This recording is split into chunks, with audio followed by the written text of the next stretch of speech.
Johnny Dollar. Paul Kendrick, Johnny, over at Eastern Allied Casualty, remember? Oh, sure, Paul. How are you? Seen any good fights lately? Prize fights, that is? Yeah, the championship bout at the stadium over in Mulville last week. Were you there? No, I had to miss it.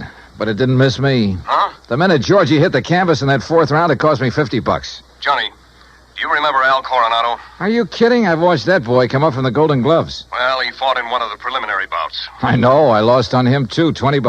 Come on over, will you? And I'll tell you why the company may lose $50,000 on it.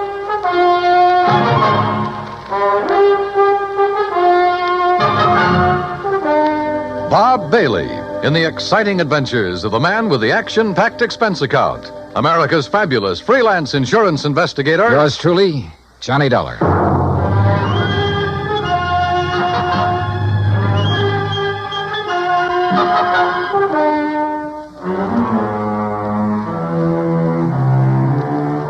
Expense account submitted by Special Investigator Johnny Dollar to Eastern Allied Casualty Insurance Company, 422 Spidal Building, Hartford, Connecticut. Following is an account of expenses incurred during my investigation of the Squared Circle matter. Expense account item 1, $1.10, cab from my apartment to the offices of Eastern Allied. When I got upstairs into his personal cubicle, I found Paul Kendrick pacing the floor. Sit down, Johnny. Have a drink if you want one. No, thanks. Hey, looks like you're the one who could use a drink. What are you worried about? Don't tell me you've been hitting the company till for big money to bet on the fights. Johnny, I'm worried about murder. Listen. I'm all ears. How long since you've seen Al Coronado fight? Oh, 6 months, a year, maybe. But before that, when he was working all the local arenas, you and I were present every time he put on the gloves. So? We knew him when he had reflexes quick enough to... Well, do you remember how he'd show off by picking a fly or mosquito out of the air, grabbing it between his fingers without even hurting it? Yeah, sure. He was no mental giant, not by a long shot, but he had the fastest eyes and hands I ever saw in a man. Right. But something has happened to him, something very wrong, and I think I know what it is. Listen. I'm listening. A few years ago, his manager, Ricky Malone, took out a $50,000 policy on him. Annuity. So what? A lot of managers take out policies on their boys. And then get him killed? Look, Al is fighting again tomorrow night in a small town outside of Joplin. Joplin? Missouri? A little place just across the state line. Johnny, I want you to be there. You mean as a sort of bodyguard? I want you to see the fight, that's all. See Al Coronado fight. Yeah, but this murder crap. I'm having a copy of the policy made, and you can pick it up at the Joplin post office. General delivery. Now, Paul... I know. I may be all wrong. This may only be a hunch, without a single legitimate reason for suspicion. That's why I took a whole week to think it over before calling you. That's why I want somebody who knows Al as well as you and I do to... Look, will you go down there and see him? Well, We'll pay the freight. Pad your expense account, anything you like. Oh, now that's an attractive But do offer. it, Johnny. Will you?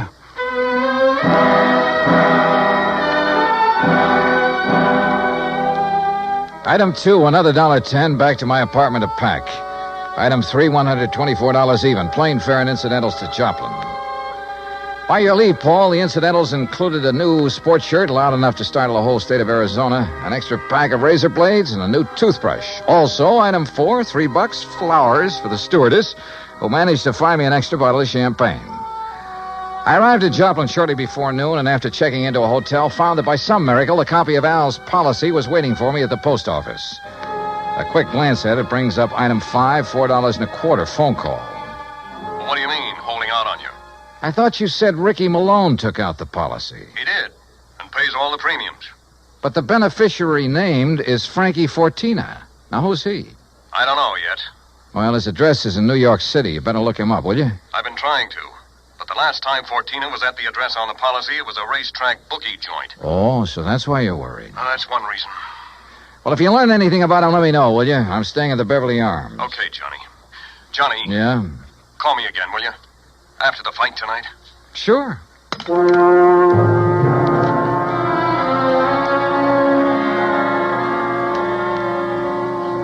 I was tired, so I had a big lunch. That's item 6. Went up to my room and slept. I overslept. It was nearly 9 o'clock when I woke up, so I grabbed a cab. That's item 7, and went out to the arena in the nearby town of Mount Alba. For $5, item 8, I managed to get a seat at ringside in time to catch the end of the last preliminary. The winner in 1 minute, 10 The program seconds told me of the Al third was round, scheduled the for the boy main from event Torino, Ray against some Kempesky. local boy named Rafe Cummings. And now I never heard of him, and I doubt if anybody outside of Tucson ever had. I understood why when he stepped into the ring. This kid looked like the rankest kind of amateur. Strong, sure, and in good condition, but clumsy. He almost tripped over his own size 15 feet. And it was no act of fooling an opponent either. Al, when he came in, looked as good as ever. He gave me a quick glance of recognition, though I'm sure he knew nothing about me except possibly my name. At the opening bell, he came out fast. All the old speed and timing were there. Faint weave and flick out that light, but punishing left. Same old pattern, same old... Wait a minute. Those quick left jabs were only landing about 1 and 4. As though he touched Cummings only when the clumsy ox happened to walk into him. But because of his speed, Al took nothing but a few light ones on the body. He kept his face well out of reach. Oh, yeah, his timing was perfect, but his aim was terrible. Every time he shot out his fist, he was 3-4 inches wide. Then a funny thing happened. At the end of the round, when Al went back to his corner, and remember, Rafe had only tapped him a few times on the body. When he went back to his corner and started to sit down, he almost missed the stool. Would have if one of the seconds hadn't aimed it under him. Funny. The second round got underway the same as the first. Al was all speed, dodging, weaving, keeping his face out of the way. But again, he wasn't hitting his mark. And then it happened. He missed Cummings wide, then practically ran into his glove, catching it hard in the cheek, and down he went. Why, there wasn't enough steam behind Cummings' glove to hurt it. But Al took the count. He'd been hurt by that tap on the face. Then another thing. The second he was counted out, his handlers practically hauled him out of the ring and back to his dressing room. And believe me, Al looked terrible. His eyes had a strange, almost far-away look, as though that little smack had knocked his brains loose. My seat was on the far side of the ring, but I elbowed my way through the crowd and back to the row of dressing rooms and a hallway built on one end of the building. Al Coronado. I told you on the way up the aisle, Doc. Huh? We don't need you. The boy's all right. Go on, Doc. Beat it. You hear me, Doc? Listen, this is Johnny Dollar. Huh? Old fan of Al's from Hartford. I want to see him. Some other time. No, now, right away. Come on, open up.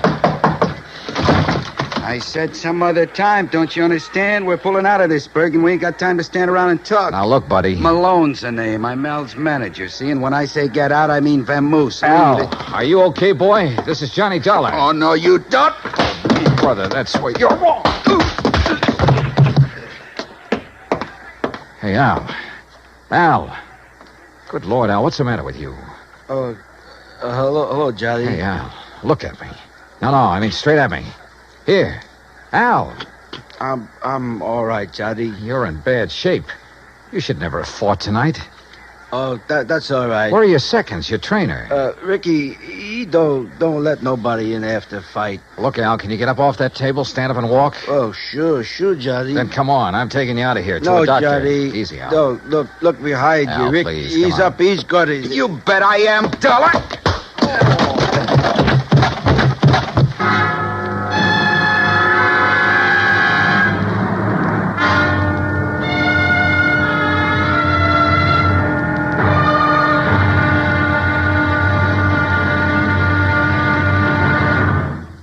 Act Two of yours truly, Johnny Dollar, in just a moment.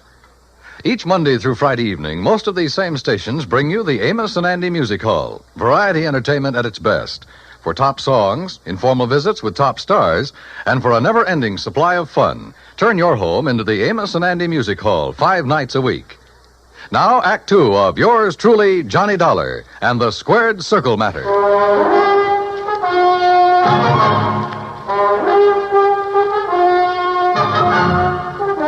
When I came to, the dressing room was dark and quiet.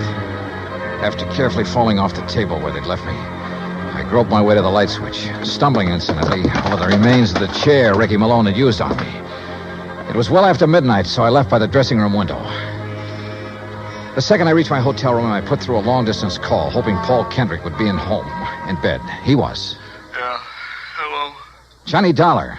And, Paul, you're right. It'll be murder unless I can stop it. Hey, you awake? Oh, you mean Al Coronado.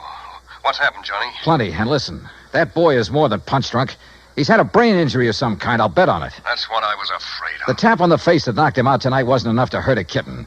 But a good solid blow would probably kill him. That's why he kept protecting his face. But Ricky Malone is making him keep on? Who else? I just met the gentleman, by the way. Well, what'd he say? Did you question him? Before I could, he cracked me over the head with a chair. Where is he now? Oh, I don't know.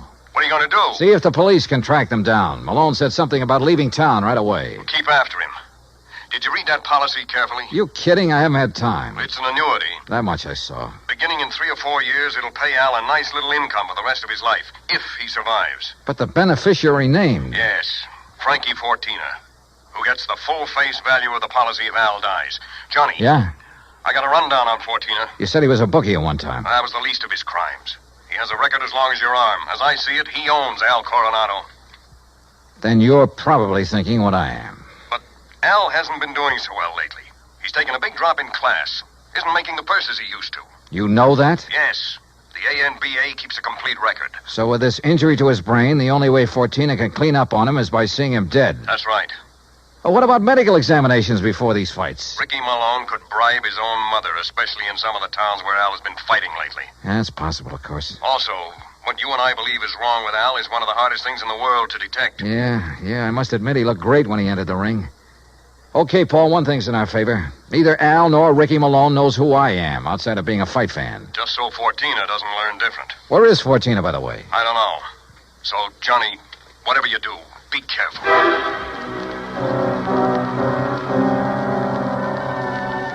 Expense account item 9, $370 for a couple of phone calls, some breakfast, then a taxi to police headquarters.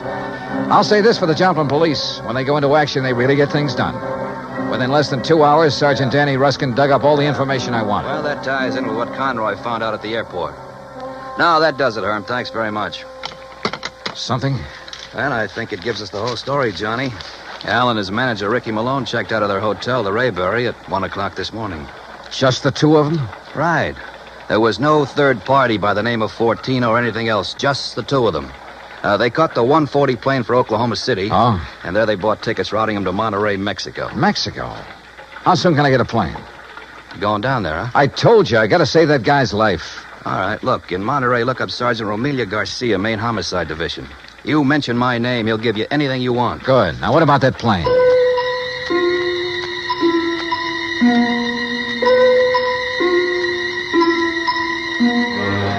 The deal on plane connections turned out to be bad. The best time I could make was by way of El Paso. That's item 10, $127, including incidentals. I finally pulled into Monterey shortly after 8 p.m. I parked my bag at the airport, taxied into town, item 11, and went straight to main headquarters of the Policia. Sergeant Romelio Garcia was off duty. He'd gone to the fights. Item 12, $4 American for a fast taxi ride to the Plaza del Fisticuffs, or whatever they call it. There, for item 13, $5, I had the sergeant paged over the PA system. After 2 or 3 minutes, a short, stocky, important-looking figure in police uniform strode up to the door. Senor Johnny Dollar? Yeah, that's right, Sergeant. How are you? You Americanos. Now, what is so important I must leave the excellent fights to talk with you, huh? The possible murder of an American fighter right here in your own ring. So what is that to be excited about? Something that happens all the time. It's because the Mexican fight is more better than the Americano fight. So if that is all it is bothering Incidentally, you... Sergeant Danny Ruskin of the Joplin Police. Sergeant Danny. Why do you not say so at the beginning? Well, you didn't give me much of a chance. How is it, my good friend, Sergeant Danny? Pues it's too long IFC here. Yeah, well, look. Excellent man, Sergeant Danny. When I have trouble with one of our Mexican nationals who escape across the border and go all the way to Missouri, Joplin, it's Sergeant Danny who... But you have a problem, huh? Yeah. A fighter named of Al Coronado. Coronado. Oh, but of course, tomorrow night he is fighting here, and he will lose. Why do you say that? Come, look. Here on the, what you call, a billboard, a picture of the man he is to fight. So, El Toro Negro. That sounds more like the name of a bull than a... Holy... See, big man, is he not? Is this picture real? 240 pounds, senor. But Al Coronado only weighs in at 181. See, El Toro, big man. And Senor Dollar, he is a killer. Our best. 3 men he's knocked out of the ring. But nobody hurts him, so no wonder you worried. Sergeant, unless you and I can stop it, that won't be a fight tomorrow night. It'll be a premeditated, cold-blooded killing. Oh? How so?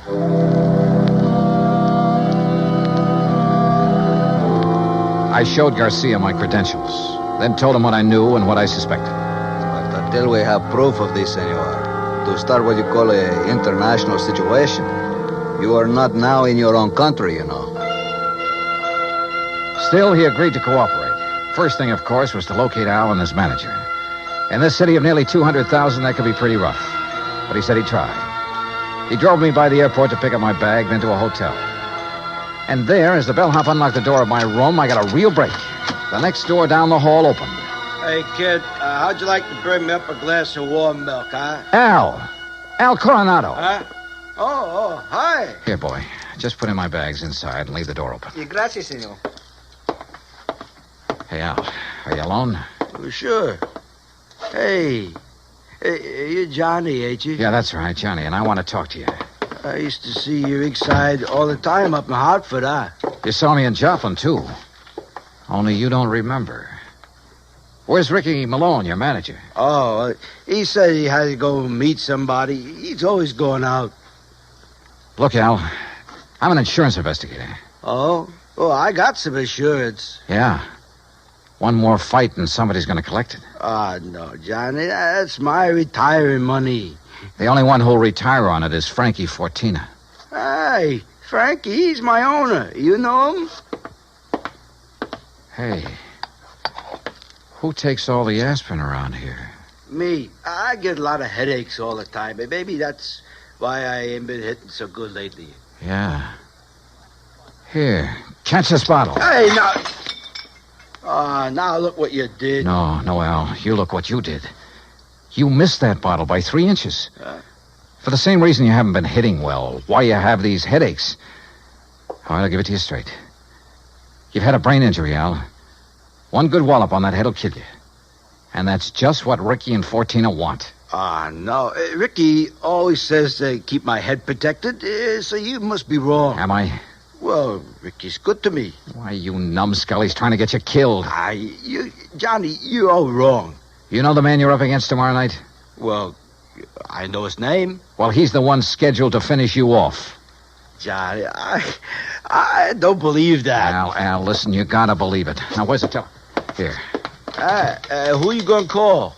Hello, this is an emergency. Get me Sergeant Romilio Garcia at Central Police Headquarters. Cops? That's right, Al, and a doctor. No, Ricky says to stay away from doctors. All they can do is stop you from ever fighting again.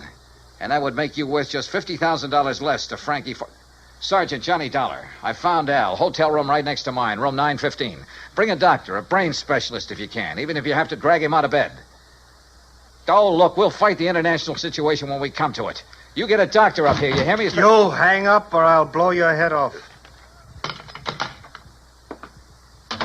Well, Mr. Fortina, I believe. Frisk him, Ricky. Sure, boss. He's clean. Huh? I hate to shoot an unarmed man, Dollar, but if you make one phony move... So you know who I am, huh?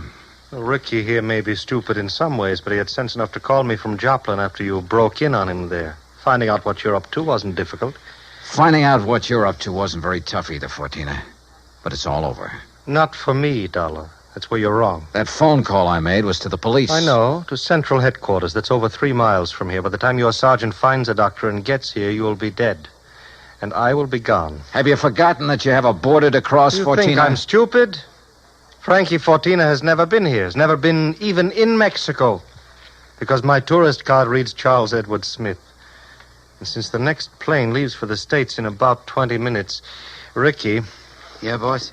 I think Mr. Dollar had better have an accident. Fall out of the window, perhaps. Oh, now, wait a minute, What? boss. I mean, well... Listen to me, Malone. I had 2 reasons for coming down here. To see if you were right about Dollar and to make sure of that fight tomorrow. You've been stalling with Al. You've taken too long. The heat is on up north. I need the dough. I told you, boss, that El Toro will do it tomorrow. Fellas, Shut up. And look, if you take care of Dollar, what about me? What? Maybe you can get back to the States, but me, with Dollar laying dead here, and if Al talks... Al won't talk. You won't either. Frankie. Dollar has given us a perfect setup. He came here to Al's room. You found him here. You had a fight. Dollar ends up in the street below. But what happens to me Haven't then? I always taken care of you in the past when you were working for me? You know what will happen if you ever try to cross it. No, All right, listen, all right, Frankie. all right. I have contacts down here. I have plenty of them. I have lawyers, good ones. It's going to be self-defense, pure and simple. But what if Al talks? I told you before, Ricky. You've taken too long with him. Frankie, listen. While I hold this gun, you're going to take care of Al, too. The way you should have a long, long time ago in his fights. I don't understand. No, listen to me, Frankie. You listen. I can't You've been do in it. this whole thing just as deep as I have, and deeper. Because you're the one who's kept Al fighting. You've paid off all those phony medicos. You set him up for this El Toro tomorrow night. You'll do it, Ricky. No. Then I'll use the gun on all three of you. Frankie. You're out of your mind, Fortina. Am I? It'll still look like a fight between you and Ricky. Boss. Al just happened to get hit accidentally by the gun that will be found beside your body. Boss. Hmm? Boss, I'll do it. You bet you will. I'll do anything you say if you'll just help me get out of it. Okay. Go ahead. Dollar is first. And, brother, if you think it's going to be It's easy. either the window or this gun, Dollar. So far as you're concerned, I don't care which. Go on, Ricky. Okay, Just remember, boss. your own life depends on it. You bet I... Play dirty, will you? The window, Ricky. The window, I said. Remember, it's your own life, Ricky.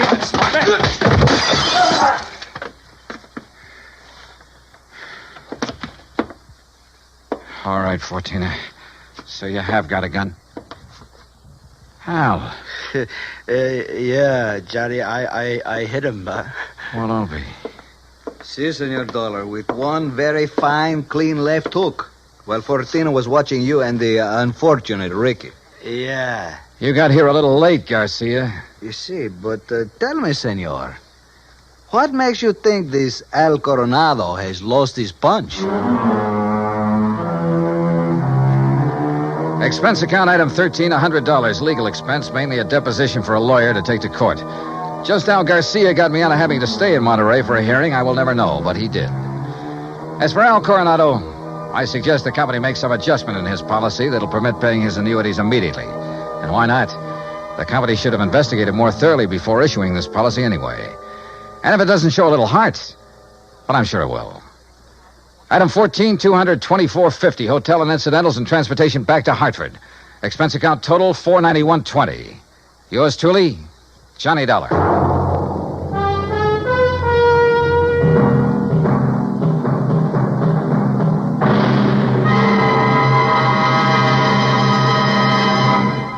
Now, here is our star to tell you about next week's story. Next week, a fast trip to the West Coast to an impossible case involving an impossible man.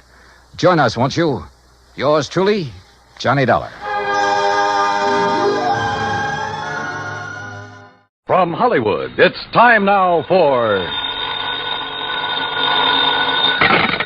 Johnny Dollar.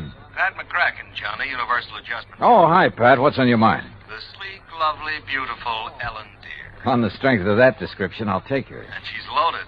$325,000 worth of jewelry. Hey, that girl needs a bodyguard. Sweet. Yeah, Johnny, needs a guard of some kind, only she isn't a girl. She's a boat. I've just lost my enthusiasm. What's the matter with the old tub? That's what I want you to find out, Johnny. That last crack suddenly got me interested again. Okay, Pat, I'll be right over.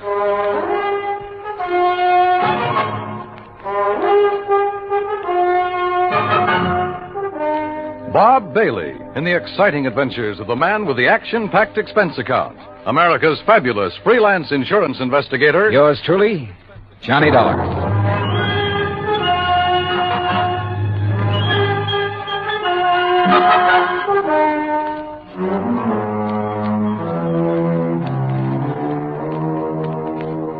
Expense account submitted by Special Investigator Johnny Dollar to the Western Maritime and Property Insurance Company, Los Angeles, California. Following is an account of expenses incurred during my investigation of the Ellen Deere matter. Expense account item 1, 90 cents taxi from my apartment to the offices of Universal Adjustment Bureau in Hartford. Pat McCracken's usual smile was noticeably missing when I walked in on him. Come in, Johnny, and sit down. Thanks. Oh, and you're to bill Western Maritime and Property on this one instead of us. Okay, but how are you involved? We handle all their claims that are of any size. Story. You ever hear of Randolph Berman? I know of a jeweler down in New York. That's named the Berman. one. And if you know him, Johnny, you've been putting too much gravy in your expense account. I said no of him. Didn't he bring in the Star of Cape Town and the Kathmandu Emeralds? That's right. Everybody seems to think he's a crook, and yet somehow he manages to handle some of the finest jewels in the world. How can an honest man afford it? This time it's the Bettenhouse collection. It's out of Hungary. Oh, yeah, I read about that. Only I thought somebody down in Mexico owned it. Yeah, a fellow named Rigo Mariani, down in Guadalajara. He's the one who sold it to Randolph Berman. Okay, now. Is this Ellen dear you mentioned Berman's wife? No. Former wife. He's on about his 5th. All beautiful, dumb dolls. But more important, it's the name of his 72-foot motor cruiser. Mm-hmm. And the Bermans have been traveling around in it, down the coast, through the canal, along the coast of Central America, and so on. Anyhow, when he got word that the Bettenhouse collection could be had, he wasted no time in getting to Guadalajara. And that's where Western Maritime and Property comes in. Right. They had already written a policy on the boat for $52,000. Their main office in Los Angeles was close at hand, so he had them write the policy on the jewels. Is that where Berman is now, in Los Angeles? Oh, no. He's still in Mexico. Didn't want to move with those priceless rocks until he was certain of the insurance. And before Western would write it, of course, they wanted the collection appraised. Naturally. But who in Mexico? Jacques Jean-Pierre, the famous gemologist, was right there in Guadalajara, to look over the collection himself. So he made the appraisal. The policy has been issued. $325,000. I still don't see anything wrong with the whole deal, Pat. Well, there isn't anything wrong with it yet. But in spite of Berman's standing in the profession, his reputation, it isn't everything it might be. Yeah, come to think of it, wasn't there a killing or two involved in this acquisition of the Star of Cape Town? There have been several things like that. He's been involved in attempts to smuggle in some valuable pieces. He always managed somehow to come out smelling like a rose. Legally, perfectly clean, you understand? But you still don't trust him? Oh, no. And with his planning to carry that load of stuff around in his yacht. Yeah, I see what you mean. If anything happened to those rocks or the boat, over $300,000 right out the window. Exactly. Now, belatedly, Western is worried about it. And they'll pay good money to have you assuage their worries. You have a Mexican tourist card? Sure, from my last fishing trip down there. Then I think you better go down and guard that collection until Berman gets it safely up into the States. He's considered quite the host. He'll probably be perfectly willing to have you aboard. Now, this is the kind of assignment I like. Yachting in the Blue Pacific. But surely he hasn't got his boat parked in Guadalajara. That's over 100 miles inland. No, it's at Mazatlan. And from what I've been able to learn, it's surrounded by armed guards day and night while he has some engine work done. But as soon as that's finished, he'll head north to the States. So he says. Got a branch office in Los Angeles. He'll probably deliver the collection there. I just want to be sure he gets there, Johnny. Okay, Pat. You can wire the boys at Weston that I'm on my way. Item 2, 191.40, plane fare and incidentals, Hartford to Mazatlan via Los Angeles. The first leg of the flight to L.A. was uneventful. Except for a good-looking young blonde from Santa Barbara, whom I promised to look up as soon as this case is... Well, that's not for the expense account. When we arrived at the Los Angeles International Airport, I learned that I'd have a three-quarter-hour wait for my plane to Mazatlan. So I grabbed a magazine, that's item 3, 35 cents, when I heard my name being called on the PA system. Johnny Dollar, report to Pan American Airways desk. With the thought in mind that perhaps my little friend from the plane might have decided to stay over in L.A. Her name was Rita, by the way. I lost no time in getting over to the Pan Am desk. Mr. Dollar?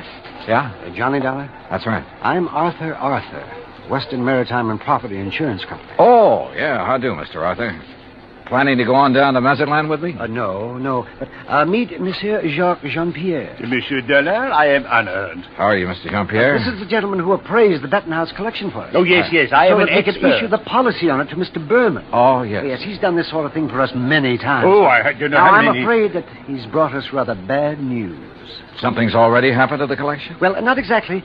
Not for the whole collection. No, not the whole... please. That is, I'm not quite sure. What I mean is... Yeah, just what do you mean, Mr. Arthur? Perhaps I should explain to Monsieur Dollar, eh? Well, I think somebody better. Yes, you go ahead, John. Yeah, very well. And while you're doing it, I'll cancel the rest of Mr. Dollar's reservation to Mazatlan. Yes, I'll do that. Oh, clerk... Oh, no, wait a minute. First, let me find out what this is all about. Oui. Oh, very well. Jacques here was in Guadalajara when the Bettenhouse collection became available for purchase. Yes, Monsieur Dollar. I had gone there in the hope that some of the pieces might be purchased separately. So? Alas, such was not the case. The Mariani firm decided to dispose of the collection only as a whole. I see.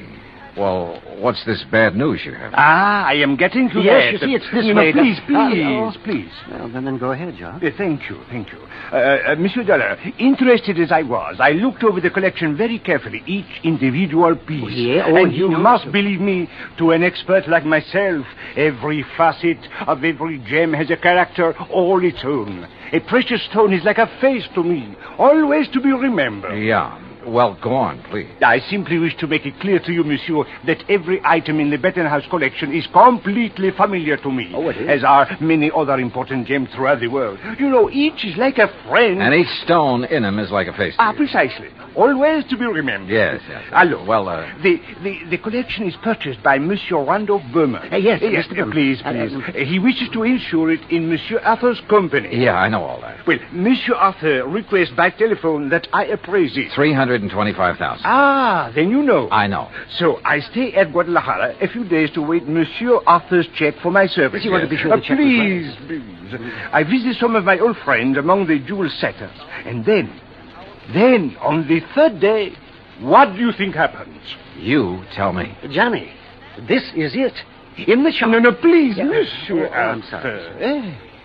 In the shop of my friend Garcia Hernandez, I watch him work on the mount for a beautiful diamond. And suddenly, I see that the stone is an old friend. One from the Bettenhouse collection? Ah, oui. The Calabar diamond that was supposedly in the possession of Monsieur Berman. You're sure of the identity of that stone, Mr. Jean-Pierre? Oh, please. As I told you, monsieur, a precious stone to me. Yeah, it's like a face to you. So what you figure, Arthur, is that you've insured a boatload of $300,000 worth of gems on the way to the USA, and maybe they're not on board. Exactly. Unless, of course... Mr. Jean-Pierre, did you tell Mr. Berman about this one stone? Oh, I went immediately to Mazatlan, where I knew he had his boat, the LMD. Well, what did he say? Alas, he had sailed away. Did you learn his destination? Oh, yes. Los Angeles, Johnny, right here. He has a branch office. Well, has he had time to get here yet? I don't think so. Have you tried radioing to his yacht? No, I've done nothing. You see, I didn't learn about this until Mr. Jean-Pierre arrived just a few hours ago. Yes, I came up on the aeroplane, the better to arrive and speak with Monsieur Arthur before Monsieur Berman would arrive. Do you know where Berman plans to dock his boat? Well, I'll tell you. Probably the port in San Pedro, if he is coming here. But who can be sure? Usually on vacation trips, he docks down the coast of Balboa, the yacht club. Or who knows, he might even... Yeah. He might have no intention of coming up to the States at all. He might not even have the jewels with him. Arthur, do you know where his branch office is? Oh, yes, it's in Los Angeles. Well, actually, it's in Beverly Hills. Got a car? Yeah. Then let's go. Though he couldn't quite put his finger on it, Arthur was convinced that Randolph Berman was up to something and that his insurance company was going to have to take the rap. On the way into Berman's Beverly Hills office, we dropped Jean-Pierre at the Beverly Hilton and told him to sit tight in case we needed him again. Berman's office was in a nice modern building on South Beverly Drive, tastefully furnished with pictures of various famous jewels on the walls, but with nothing of particular value in evidence. However, I did notice that one wall held a built-in vault big enough for a reasonably sized bank. We were approached by a hand-rubbing, obsequious little character dressed in striped pants and cutaway coat and wearing thick glasses. Good morning, gentlemen. Is there any way I may be of service to you? Yeah, I think there is. Are you the... Mr. Arthur, forgive me. I didn't recognize you for a moment. Mr. Corello, this is Mr. Johnny Dollar. Hi. How do you do? Is there something I may show you, Mr. Dollar? Some little bauble, perhaps, for a charming lady? Well, not at the moment, Mr. Corello. Oh, Mr. Arthur, there's no reason to mail this to you. Let me see now. Oh, yes, here it is. Here is a request for slight revision of the policy on the Bettenhouse collection. Oh? What's this? Well, the wire was sent by Mr. Berman just before he embarked for Mazatlan. I was going to put it into letter form to be more proper, What's it say? But... Well, now here, I'll read this. Please request Arthur revise Bettenhouse policy. Exclude Calabar diamond. Value $4,000, which I have sold private party in Guadalajara. Oh, well, we kind of guessed wrong, didn't we, Johnny? Mr. Corello. Yes. Has Mr. Berman wired you whether he's coming here? Oh, of course he is, with that collection. When? When is he going to arrive? Now, his lovely yacht, the India, should reach San Pedro Harbor late tonight. But that's what he wired me, and I intend to meet him there. Then I'm sure you won't mind if I go with you. Oh? Mr. Dollar is a special investigator. Investigators? Well, actually, I'm here just to help Mr. Berman protect that collection. Oh, excellent. Then you can arrange for the police escort. Yes, and alert the harbor police to guard the Ellendeer, as Mr. Berman requested. Did he request that? Oh, indeed. But apparently he hasn't been worried about anything happening to the collection while he's at sea. At sea? Oh, surely you don't mean pirates or anything like that in this modern day and age. You know something? At this point, I'm not quite sure what I mean, or even why I'm here. Well, of course. Well, of course, what, Arthur? Oh, excuse me while I answer that. Well, I mean... Berman Jewels. That is... What? Well, at least I'll feel better when the stuff is here in the vault. Wait a minute. Oh, no. Corello at the phone paled visibly, then gasped and clutched the back of a chair for support as he listened on the phone. His jaw dropped, his eyes widened, and he shook his head once or twice in horrified disbelief. Finally, slowly, he hung up and came unsteadily toward us. Mr. Corello. Yeah, what is it, Mr. Corello? The Coast Guard. Yes? They said the Ellendeer, the yacht. Yes? Sunk. What? In 600 feet of water. In the outer channel.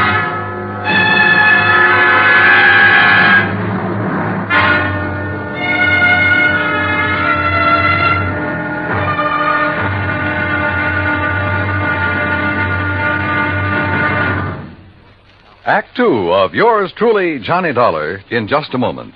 Democracy. What has it to do with money, the medium of exchange of mankind? A couple of thousand years ago, it was said that money alone sets the world in motion. That's one way of saying that money and economy are virtually one and the same thing. The economy of a nation depends on its commerce. Commerce depends on manufacturing and services. It has been proven that those nations which practice democracy have the greatest economics. That means money, more money for more people, and a greater freedom of opportunity to earn a higher standard of living. That's why democracy provides mankind with its richest legacy of freedom. Now, Act Two of yours truly, Johnny Dollar, and the Ellendeer matter.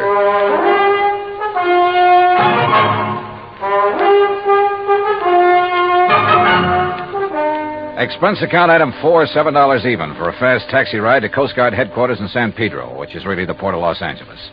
By dint of elbowing my way in, I got directly to Captain Barney Thorson. I'm afraid you got only half the story, Mr. Dollar.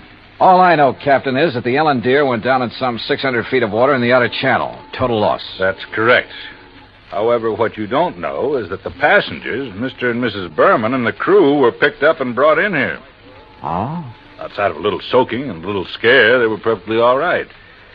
You see, the Ellendeer had apparently had some engine trouble before she left Mazatlan. Yes, so I understand. Mexican authorities, with whom we fully cooperate, notified us we'd better keep an eye out for her. So when she reached the channel, we weren't surprised to get a radio call from her asking us to stand by that Universal joint was kicking up. Is that what happened? By the time one of our cutters got within hailing distance, she was on the way down.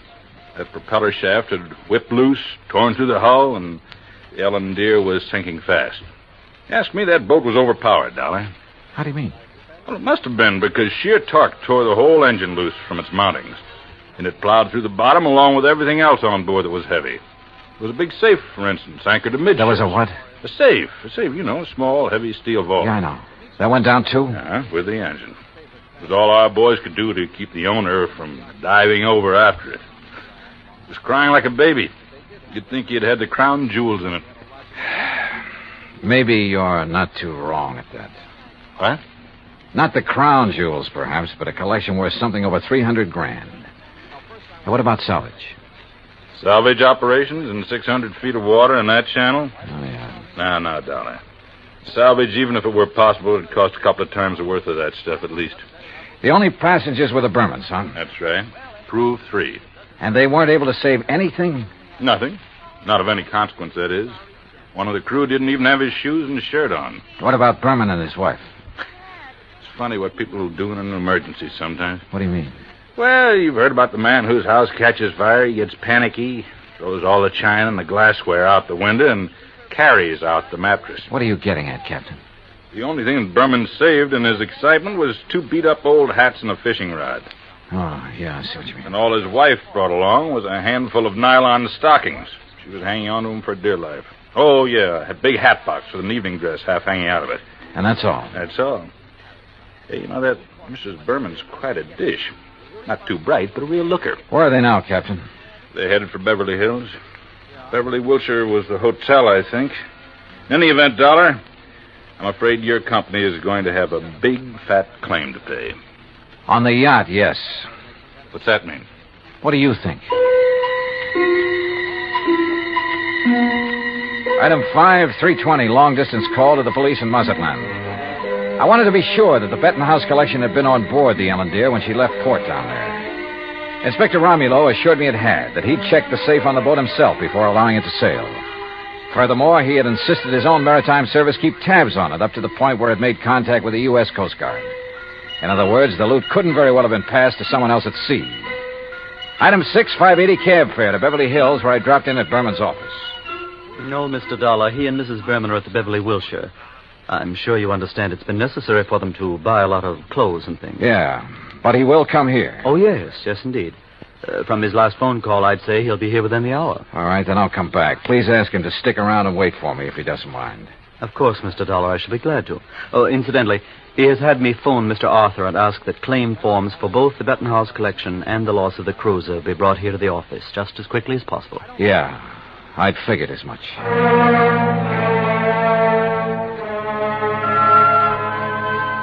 Berman wasn't wasting any time. Oh, I know there still wasn't any concrete evidence that Berman was trying to pull a fast one.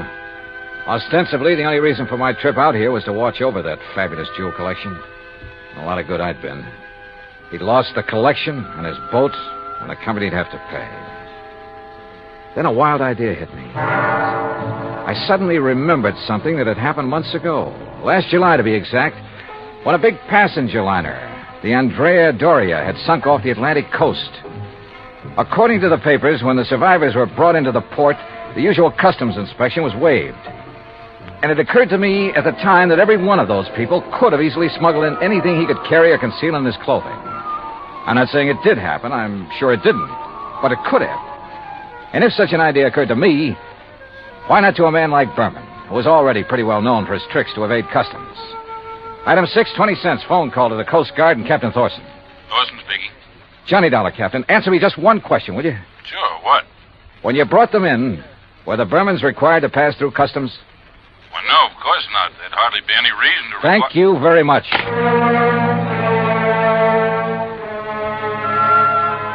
Item 7, 10 cents, another call. This time to Arthur at Western Maritime and Property Insurance. You caught me in the nick of time, Johnny. I was just walking out the door. On your way to Berman's office? Why, yes. With a handful of claims forms? Yes. Now listen, get there as fast as you can. Get there ahead of him. What? So that you can see if he brings anything into the office, like the Benton House collection. What? Though I doubt if he'd be that foolish. Foolish or not, how could he, Johnny? That collection, unfortunately, is at the bottom of the ocean. Listen to me. Keep him there. Maybe on the pretext of having to wait for me. Any reason you can think of. I'm afraid I don't understand. Just hold him until I get there, understand? Very well, Johnny. But what are you going to do? Arthur, I may have to break in and rob a hotel room. I went out and stationed myself across the street from the Beverly Wilshire. 5 minutes later, I saw Randolph Berman walk out the front door and head east on Wilshire Boulevard in the direction of his office on Beverly Drive. I waited a few minutes to make sure he didn't turn back, then entered the hotel. At the desk, I learned the number of Berman's suite on the 9th floor. Break in? It would have taken a battering ram. So I tried knocking.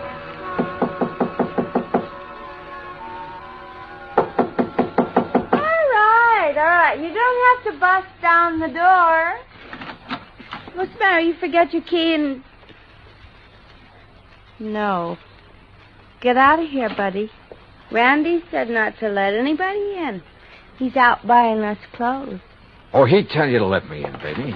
Hey, who are you? Hernandez sent me up here from Guadalajara. Oh, well, then come in. Oh, you are in? Yeah.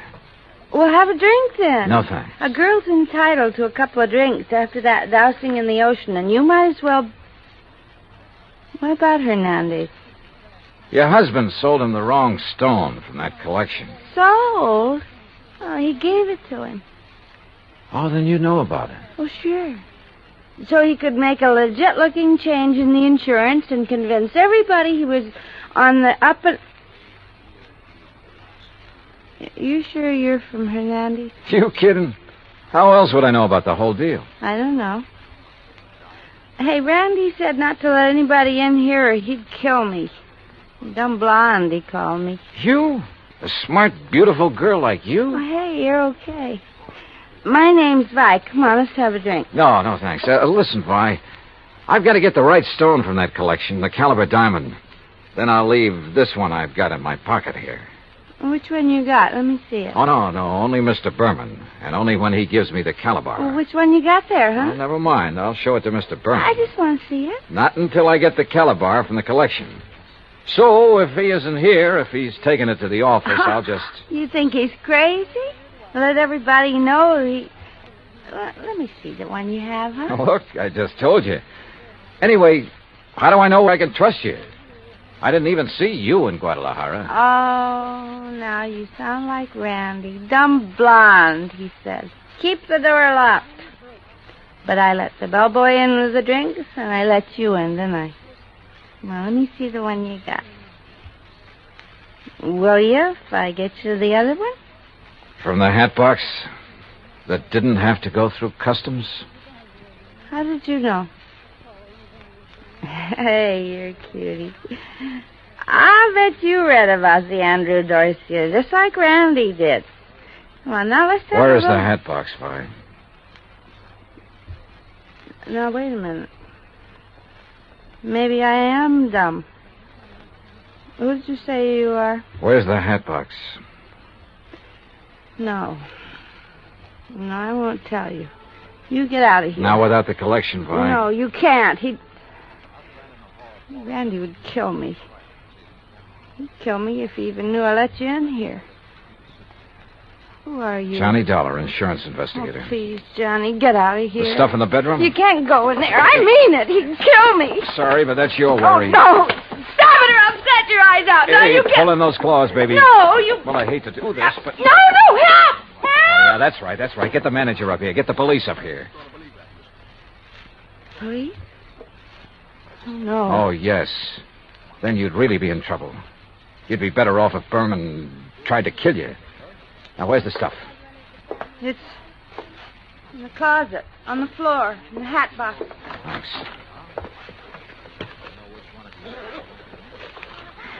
Well.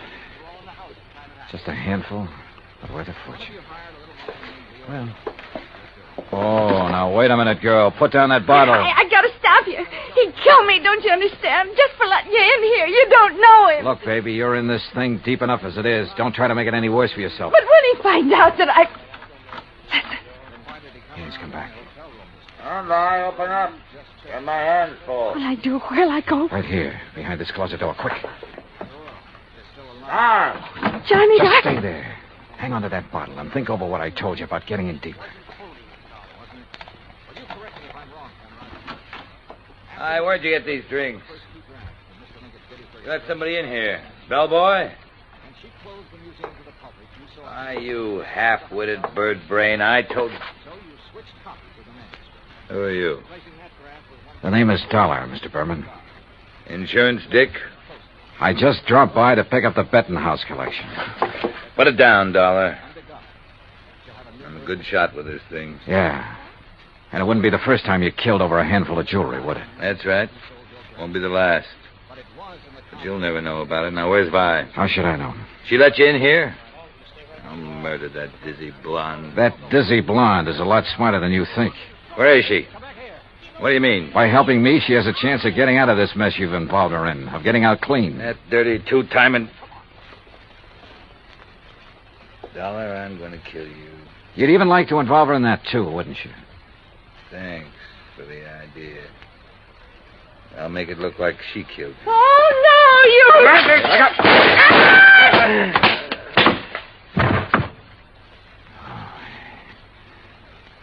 Nice work with that bottle, Vi. Sorry you missed you. Please, you won't let him... No, don't worry, baby. He won't bother anybody. Not for a long, long time.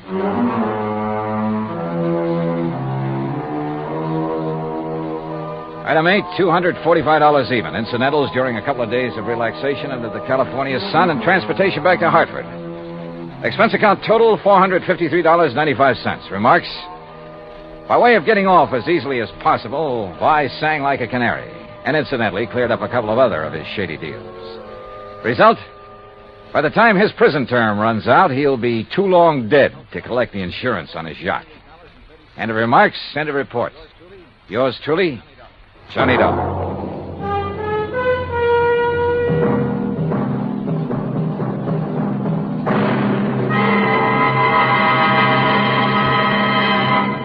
Now, here is our star to tell you about next week's story. Next week, the DeSalle matter.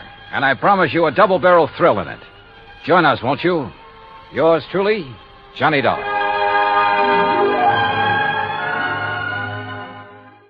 From Hollywood, it's time now for... Johnny Dollar. Paul Brennan, Inter-Allied Insurance Company, Johnny. Oh, hi, Paul. How's the world doing by you? Oh, I got troubles. Oh? Like what? Like Albert W. Winkler. Winkler? Who's he? Maybe you mean who was he? Well, which is it? Well, that's the trouble, Johnny. We don't know. Huh? Well, he's disappeared, and with him a hunk of emerald worth exactly 100,000 clams. Wow. Well? Sure.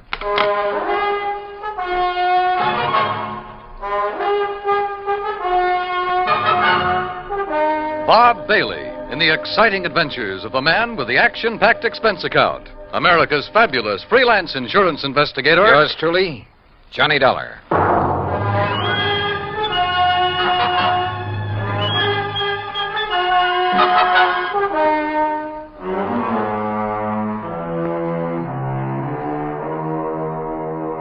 Expense account submitted by Special Investigator Johnny Dollar to the Inter-Allied Insurance Company, Dawson Building, Hartford, Connecticut. Following is an account of expenses incurred during my investigation of the Blooming Blossom matter. Expense account item 1, $1 even. Taxi from my apartment to the offices of Inter-Allied, where Paul Brennan wasted no time in getting to the point. Albert Winkler was a partner in a small jewelry firm down in New York. Real exclusive type place. Fluid and Winkler? Yeah, that's the outfit. Well, a few days ago, they got hold of an emerald. It's called the Green Eye of Calcutta. And, Johnny, the darn thing's big enough to choke a horse. Okay, Paul, okay. I don't think you need to go any further. No, wait. They planned to put it on an exhibition at the big international jewelry show in Chicago next month, and Winkler took it home to work on it. Oof. Insured for 100,000, you said. Yeah, and Winkler's insured for 10. Okay, so who killed him and stole the rock? Listen, will you? Go ahead. Well, Sunday morning, his partner Blewett tried to phone him at his apartment. No answer. So Blewett sauntered down to the office thinking he might be there. But no sign of him? Right. Nor of the Green Eye of Calcutta. Only a note Winkler had left the night before saying he was taking the stone home to work on it. Well, that makes it look as though maybe Winkler... Listen. About that time, the phone rang there in the office. It was the police department, also looking for Winkler. Oh. Yeah, they'd been called by Winkler's landlord after a chambermaid had found his apartment completely ransacked and the old boy missing. Uh-oh. Who's working on it? For the NYPD, I mean. Sergeant Randy Singer, 18th Precinct, homicide. Old friend of yours, I believe. Yeah, good man. Has he come up with anything? Nothing. Well, Johnny?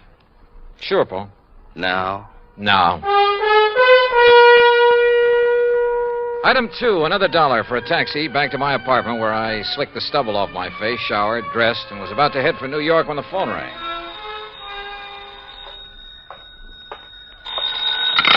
Johnny Dollar. Johnny Dollar? That's right. Oh, good. Well, who's that? Oh, yes, of course, Mr. Dollar. Huh? I must talk with you, sir. It's important, very important. Well, who are you? Me? Well, this is Wilbert Kenworthy Blossom. Yes, and I must see you right away. Well, what's this all about, Mr. Blossom, did you say? Oh, why, that's right. How did you know that? Oh, is this some kind of a gag? Certainly is not. And to think that now I'll be working with you on a... Oh, it's wonderful, just wonderful. What are you talking about? Why, you, don't you see? I follow every single one of your cases, sir. Either in the newspapers or on the radio. Oh, I'm your biggest fan. Is that all you called to say, Mr. Blossom? It is not. I'm calling about the mysterious disappearance of Mr. Albert Winkler. Winkler?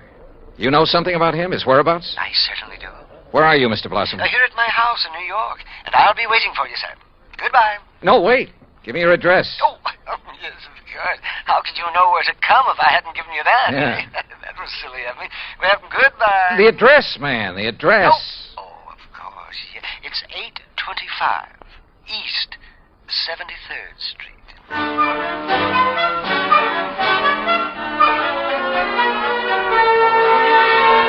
Item 3, $9.20, transportation and incidentals to New York City and 825 East 73rd Street.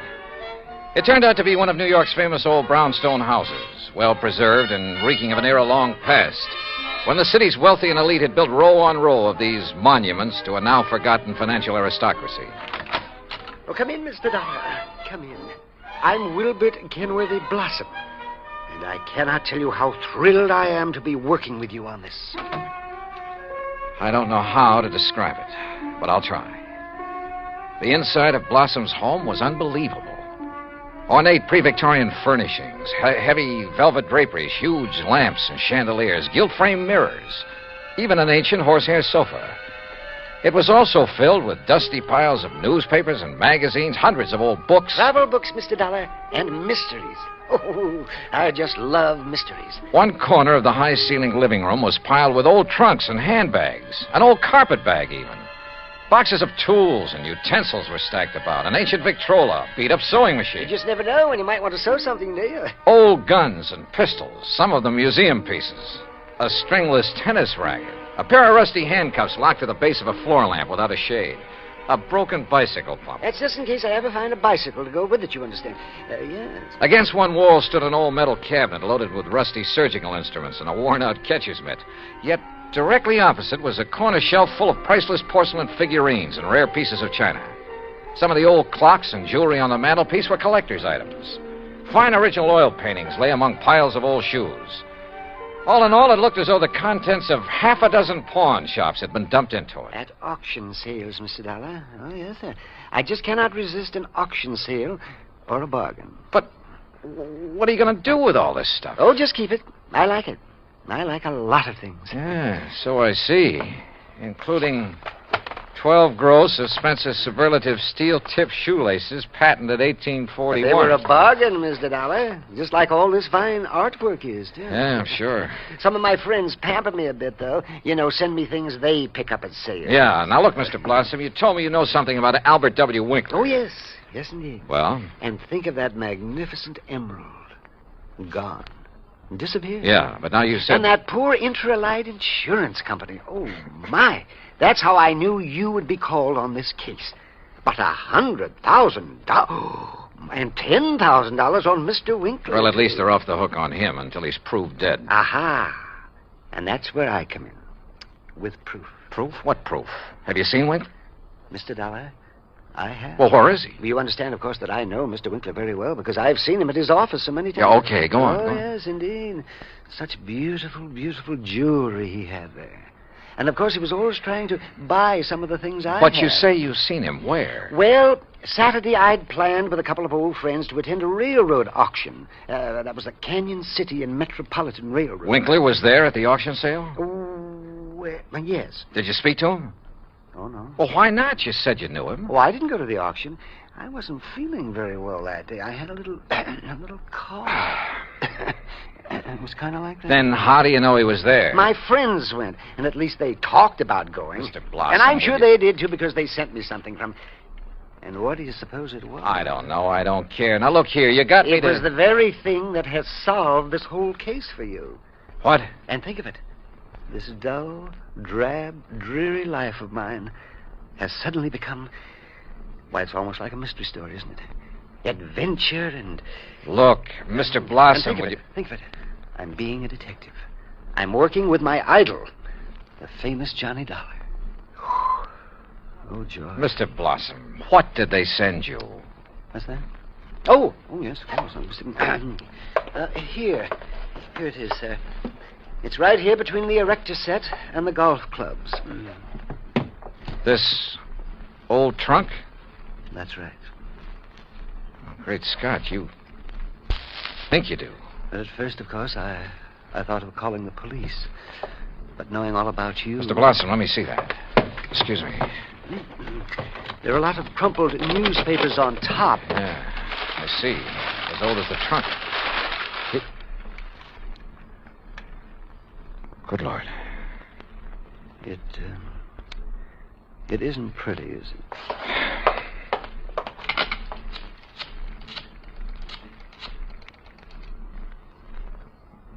Sergeant Randy Singer, homicide. Randy, Johnny Dollar, get somebody over to 825 East 73rd Street right away, will you? Body of Albert Winkler. Randy got there in a matter of minutes. Got the same story from Blossom that I had, then called for the lab crew to come and take over. Now, who delivered this trunk, Mr. Blossom? Why, it was just a delivery man. Can you describe him? Would you know him if you saw him? Yeah, well, he was big and strong. He was very strong. Distinguishing features, scars or a limp or a beard or something? Well, I told you, Johnny, he was big and strong. How old? Well, I would say he was somewhere between 25 and, Yeah? 50. Yes, I'm sure. Well, that's a lot of help. Yeah, you better have those thick spectacles changed. But he was big. Yes, we know, and strong.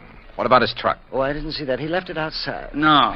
Now, look, these friends of yours who did attend the auction, who were they? Oh, yes. Now the investigation proceeds. Now the excitement. Who were they, Mr. Blossom? Well, there's Randolph Harrison and Prison.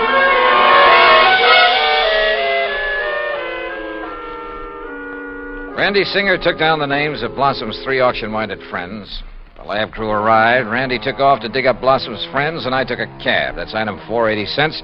To the apartment of Elwood Blewett, Winkler's partner in the jewelry business.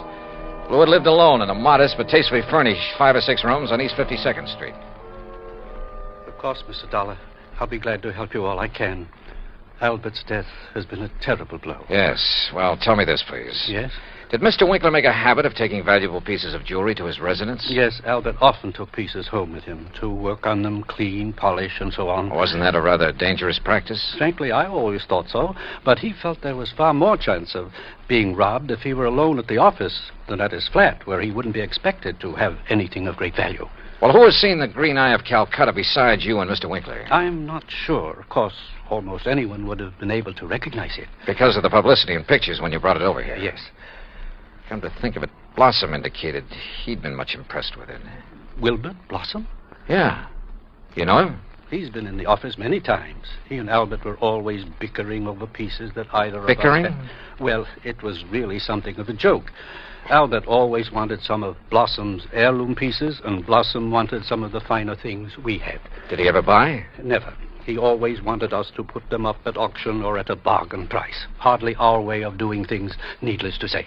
When did you last see Blossom? Why, last Friday. I was busy with an important client, and from the back room where Albert worked, I remember hearing Blossom insist that Albert show him the emerald. What did he? I don't know. The silly argument got so noisy that I closed the door on them.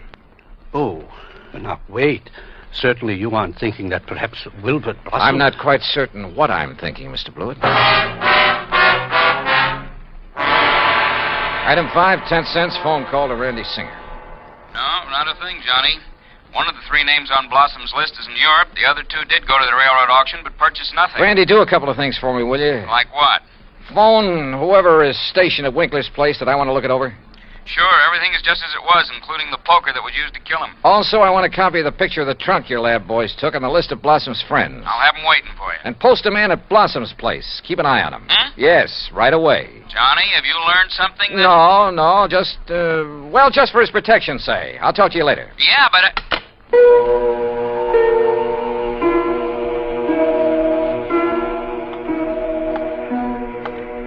Blossom. Yeah, Blossom. Maybe I hadn't given enough thought to the strange little character. Or to why the trunk with Winkler's body had been at his place. But if he were involved, why call me in? Cover up? Possibility. But Wilbert Blossom kill a man? Yeah, maybe he could. Maybe he did. I'd better see him as soon as I get through with the inspection of Winkler's apartment. Mr. Dollar? Oh, hi, officer. Did Sergeant Singer call and tell you that... He's on the phone here in the Winkler apartment now. Wants to talk to you. Says it's very urgent, sir. Okay, thanks. Johnny Dollar. Johnny, how did you know? Huh? The man I sent to cover Blossom's house for you got there too late. What? Whoever got in and attacked the poor old coot got away. Attacked? Blossom? Yeah, really did a job on him. Johnny? Okay, Randy. Thanks.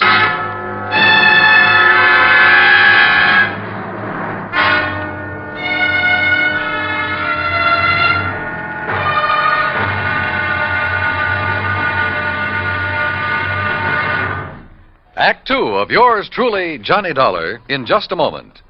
Democracy. As everyone knows, democracy means many things.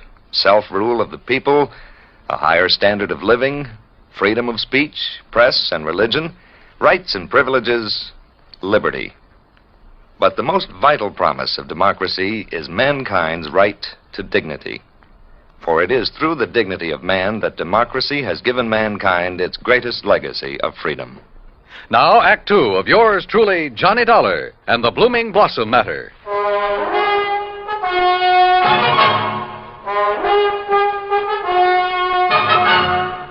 Expense account item 6, $2.25 for a fast taxi ride to 18th Precinct Police Headquarters. All right. As soon as I got your call, Johnny, I sent a uniformed man over to Blossom's house. From the way you talked, I thought maybe you suspected him. Yeah, Randy, I'm afraid I did. Boy, how wrong can you be? Anyhow, when he got there, he found the front door open and Blossom lying in the dark hallway. Where's Blossom now? The hospital, but he's okay, just bruised up a bit. They're letting him out. Fingerprints? Anything to go on? The lab's checking on the prints right now. Uh-huh. Let me know. Yeah. Anything else? Nope.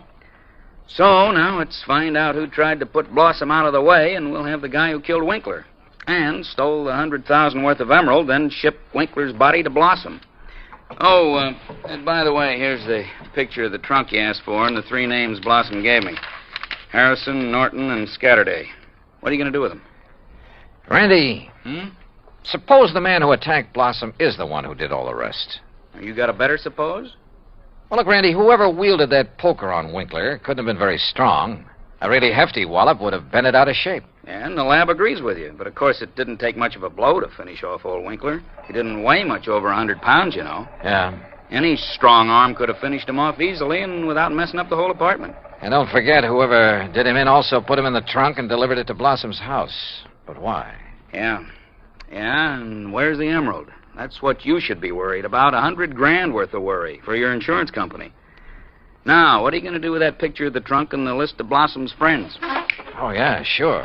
I'll see you later.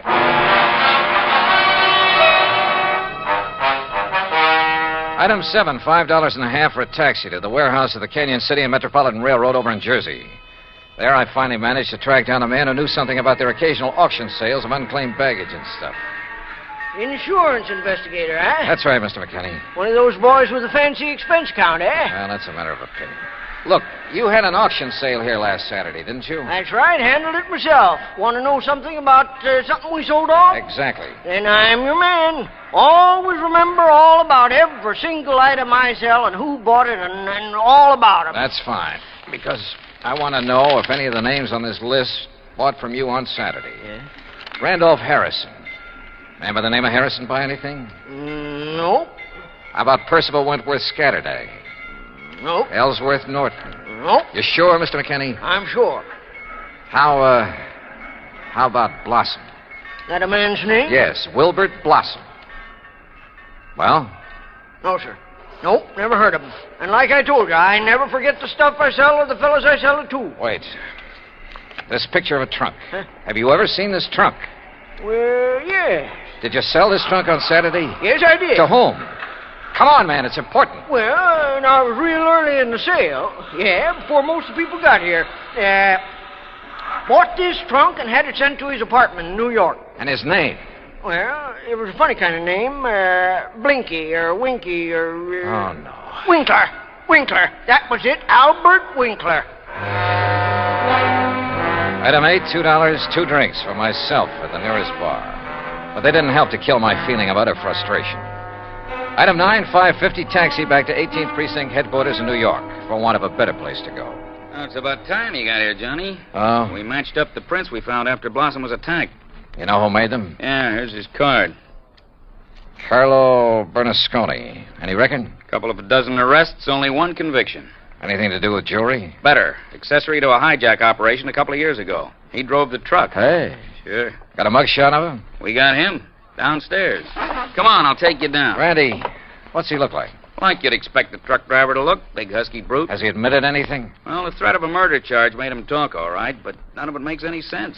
Of course it doesn't. But he's our boy, all right. He killed Winkler and beat up Blossom. I thought your lab decided whoever killed Winkler was a small fella. Yeah. So the theory about the same man killing Winkler and beating up Blossom doesn't work. But, Johnny, holy... Come on down. Let's talk to this Bernasconi. After I make a phone call. Huh? Who to? Yeah? Get me a man named McKinney, Canyon City and Metropolitan Railroad warehouse over in Jersey. Make it fast, please. Yes, sir. Hey, you been over there, Johnny? Just before I got here. Did you find out anything? No, but I'm going to now. Like what? Randy, for the first time, this whole thing is beginning to make sense. Here's your party. Mr. McKinney? That's me. This is Johnny Dollar, remember? Sure do. Good. And say, Now- I've been reading in the paper since you left here about that body found in the trunk over there in New York. Yeah, well, look. Is that the same trunk you was over here asking about? Yes. Now, you told me that trunk was bought by a man who gave his name as Winkler. That's right. Do you remember what he looked like? Sure do. Why, I can give it to you as accurate as if it was in the police file. Well, Height, 5'9", maybe 9.5. go on. Weight, between 155 and 58. You see, when I was young, I worked with a carny show guessing weight and height, and if I didn't guess it right... Yeah, okay. Now, how about the color of the eyes? Well, I noticed them because of the way he squinted through them thick, old-fashioned steel glasses. Thanks, Mac. I'm sending you a 10 spot in the next mail. Well, now. Well, Johnny? Come on, Randy. Let's go down and see this Bernasconi. You find something out new? Yeah, and I don't like it. I don't like it.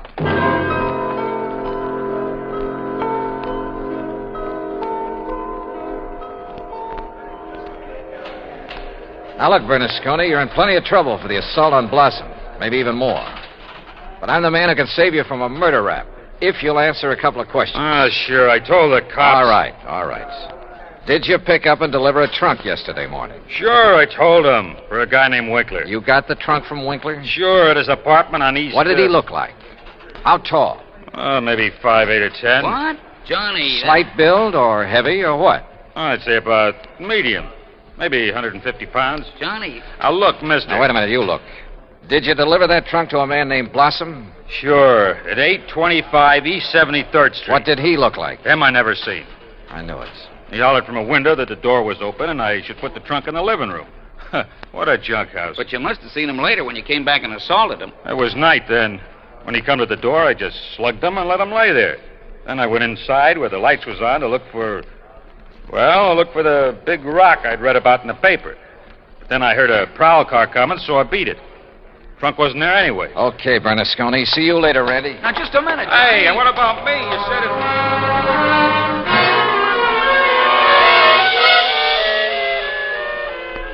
Item 10, 90 cents, taxi to Wilbert Blossom's old brownstone house on East 73rd. Come in, Johnny. Thanks, Mr. Blossom. All recovered from your beating? Oh, of course I am. Here, sit down. You said you wanted to help me on this case. Oh, yes, indeed. Why, this chance to work with a man I consider the finest insurance investigator in the world. Yeah. That's why I called you when I got the trunk with Mr. Winkler's body in it. Mr. Blossom, why don't you All tell the my truth? drab, dull life, I wanted to be a detective, an investigator. And this was my chance. My chance... Tell the truth, did you say? Mr. Blossom, listen to some facts for a minute and see what conclusions you draw from them. Oh, deductions. Like a detective. To begin with, this house of yours so full of, well, junk. I told you, Johnny, I like things. I like things. But it also has a lot of fine paintings, sculpture, china, jewelry. Oh, I like all sorts of things, especially if they're fine and rare. And bargains. Like the green eye of Calcutta? Oh, the most beautiful emerald in the world. And I would conclude that you'd do just about anything to have that stone. Yes, sir, Johnny. I'd reach the same conclusion. Okay. Now, when Albert Winkler and the emerald disappeared, it was in the papers that Inter Allied had written policies on them. Conclusion? Yes, sir. I would deduce that you would be called in. Wouldn't it be smart, then, if the killer was afraid I'd eventually get around to him anyway? Wouldn't it be smart for him to call me in and offer to help me? As a cover-up for what he'd done? Oh, yes. Yes, indeed. Or at least he'd think it would.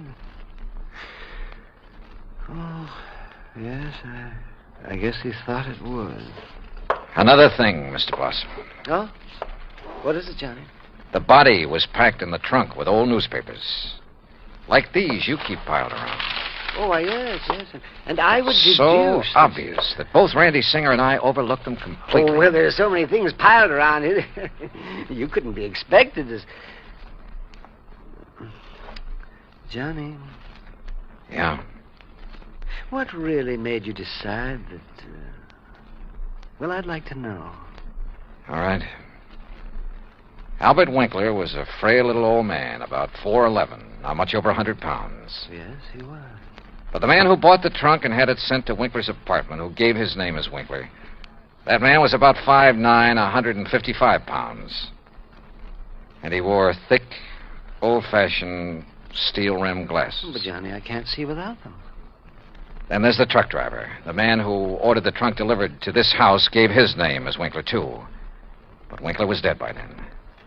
Dead from a blow inflicted not by some big bruiser, but by somebody of, say, your build. Oh, that awful truck driver who thought the emerald would be in the trunk and came here to steal it and who beat me up.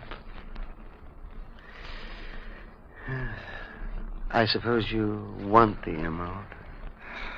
Yeah.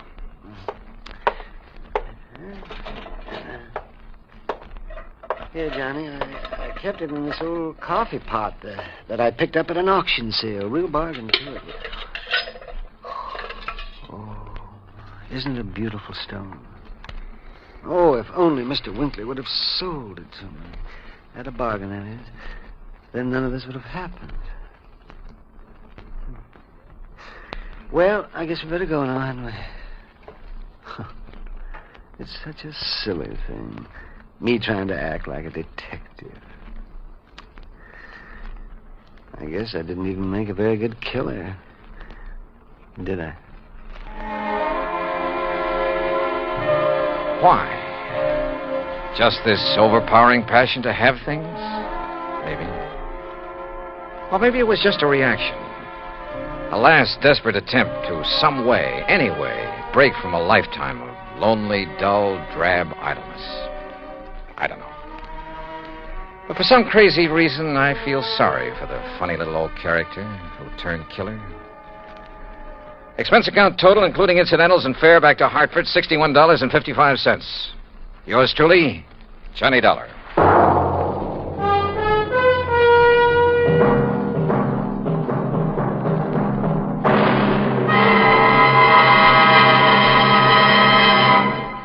Now, here is our star to tell you about next week's story. Next week, a case so simple, so easy, so obvious, that it proves almost impossible to solve. Join us, won't you? Yours truly, Johnny Dollar.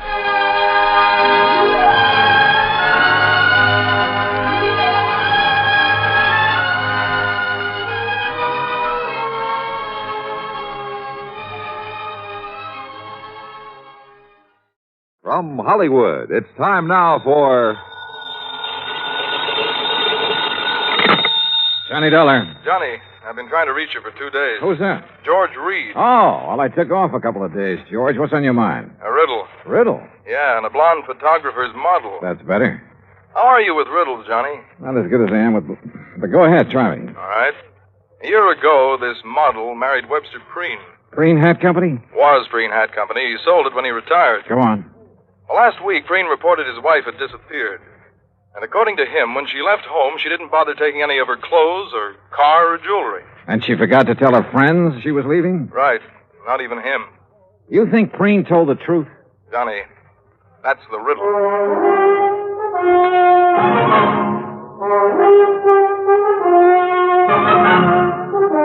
Bob Bailey in the exciting adventures of the man with the action-packed expense account, America's fabulous freelance insurance investigator. Yours truly, Johnny Dollar.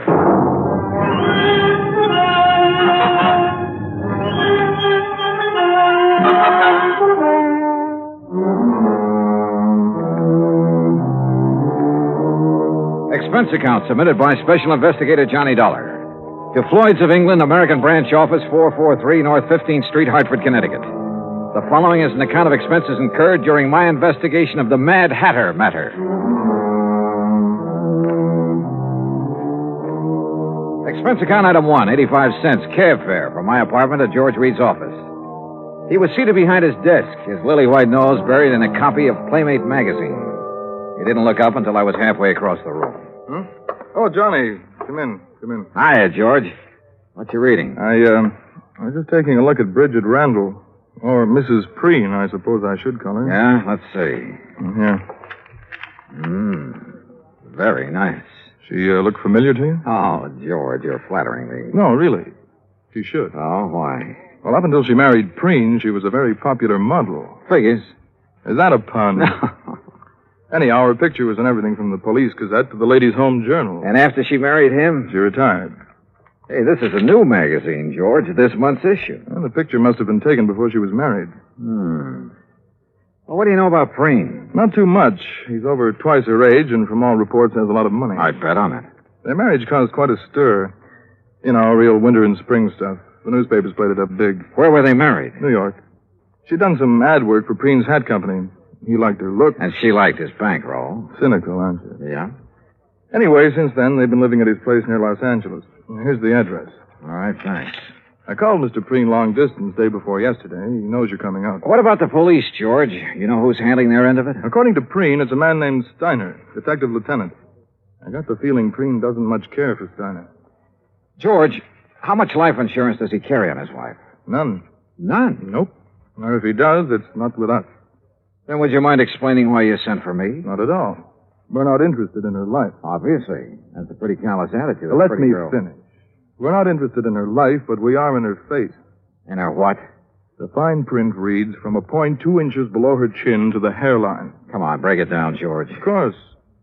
Last year, a couple of months before she married Preen, she took out a special coverage policy in case something happened to her face that would finish her modeling career. You know, like a permanent scar, bad burn, anything like that. Uh-huh. She received quite a bit of publicity at the time, and it didn't exactly hurt us either. When does this policy lapse? Well, that's why we're so concerned, Johnny. When she married Preen, she announced that she had given up modeling for good. So we quite naturally thought she wouldn't renew the policy. But she did. Yes. And just 10 days before she disappeared. How much did you people bet that she wouldn't ruin her face? The amount she earned year before last. $25,000. Expense account item 2, 85 cents cab fare back to my apartment. On the way, I had the cabbie stop at a newsstand where I spent $50 of my hard-earned cash for a copy of Playmate magazine. Yeah, there was no doubt about it. Mrs. Webster Preen was the kind of woman any red-blooded American boy over 30 would be eager to locate. Item 3, $190 plane fare, Hartford to Los Angeles, then a cab to the Statler Hotel. I checked in, made arrangements to rent a car, then put in a call to police headquarters. Lieutenant Steiner was out, so I left word for him to call me, had lunch, and then drove out to the San Fernando Valley. The Preen home was one of those Spanish stucco and adobe jobs. 2 stories, probably 30, 40 years old. It sat in the middle of some 2 acres of orange trees, with a plaster wall around all the property, separating it from the subdivision on one side and a main thoroughfare on the other. I walked up to the front door and rang the bell. In a moment, it was opened by a beautiful blonde. If she hadn't been wearing a nurse's uniform, I might have mistaken her for Bridget Preen. Yes? Afternoon. Is Mr. Preen in? Do you have an appointment, Mr. Dollar. Johnny Dollar. No, I don't have an appointment, but I'm sure he'll see me. Really? Yes, really. I'm investigating his wife's disappearance. You're from the police? No, insurance investigator. I see. I'm sorry, Mr. Dollar, but Mr. Preen can't possibly see you. You're sure of that, Miss... Richard, and I am sure. Mr. Preen has suffered a severe shock. His doctor left strict orders that he's not to be disturbed unnecessarily. And you feel qualified to say what is necessary and what isn't? I've been with him for nearly 5 years. Well, answer me this, Miss Richards. Do you think Mr. Preen's health would improve if somebody happened to find his wife? What? I mean, they haven't found her, have they? You haven't answered my question. You want my honest opinion, Mr. Dollar? Helen, who is it? Who's out there with you? Excuse me. No one important. It's Johnny Dollar, Mr. Preen. Now, just a minute. Mr. Dollar, come in. Come in. Have him come to the orchid room, Helen. Yes, sir.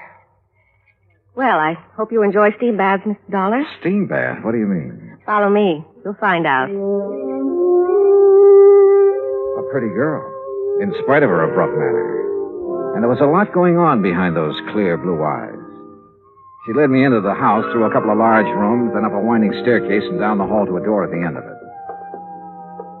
Miss Preen's waiting for you in there, Johnny. Thanks. Ouch! Hey, that doorknob's hot as... Oh, very funny. I warned you. Here, like this. Come here, Mr. Dollar. Hurry. I'll see you later, Johnny. Close the door. Close it. I don't want it to cool off in here. Well, you look surprised. Well, I didn't expect to meet you in a hothouse, Mr. Preen. I'm sorry if you're uncomfortable, but orchids must have plenty of heat and moisture. Now, me, I love it. I didn't used to, but since I am at the age where a man is nothing but stick and dried parchment, you can take off your jacket if you like, Mr. Dollar. Thanks. Do you know anything about orchids? Well, only that they're expensive. Aren't all beautiful things? Sit down, sir. Any place that's clean. We can talk while I do this. You know what I'm doing. I haven't the least idea. What the bees would normally do, that is, if these plants were in their native environment. Pollination? Yes, sir. Would you mind handing me those tweezers? Yes. Thank you. Hey, how many plants do you have here? More than 200, Mr. Dollar. 36 different varieties. Oh, beautiful. Oh, yes. Lovely, delicate creatures. Mr. Dollar, do you think you'd be able to find her? Well, I'm going to try. I'd appreciate it. I have so very few things left these days. Did you notice the orange trees when you drove in? Well, yes. When I bought this house, the land on both sides was nothing but orange groves. Beautiful orange trees. Green, growing things as far as the eye could see. And now it's a housing project. Yes, well, Mr. Preen, I understand you aren't entirely satisfied with the efforts the police are making to find your wife. And you understand correctly. They have done nothing but ask me the same asinine questions over and over again. Have you talked to them? No, sir. I felt that I should see you first, get all the information you have. I will cooperate with you all the way, Mr. Dollar. All right. When exactly did she disappear? Just 10 days ago.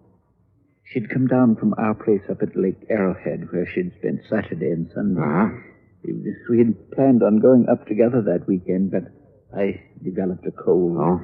The evening she returned, I retired earlier than usual, and then when I awoke about 11:30 that night, she wasn't in her room. I called to her, searched the grounds, then waited up. But she never came home. I see. Was anyone else in the building that evening? No. We were alone. Rather, I was. Any sign of a injury to her face, blood, anything like that? Nothing.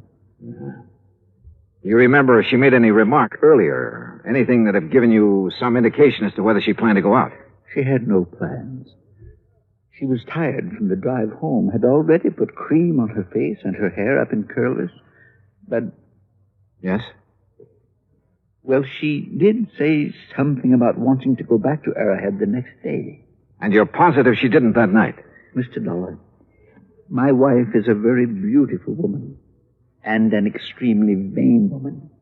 She would never leave this house with her hair in such a state. Oh? And even if it were brushed, she wouldn't leave on an overnight trip without taking along a complete wardrobe. All right. What do you think has happened to her? I don't know what to think. If I did, I wouldn't have gone to the police. A few minutes later, I left the lonely old man with his orchids and started toward the stairs. I was about halfway down when I suddenly felt as though I'd forgotten something. Only I was sure I hadn't. Still, something was wrong about this setup. I was trying to figure out what it was when Miss Richards called me. Johnny? Yeah. I'm in here. Better put your jacket on. You'll catch cold. Yeah, well, you better let me worry about that, huh, nurse? Helen, Johnny. I'm sorry I was so rude. But I thought you were just another detective who was going to upset Mr. Preen. Well, now, what makes you think I didn't? Because he didn't shout at you. Does he usually shout at detectives? He ripped into Lieutenant Steiner yesterday morning. Oh? You know why?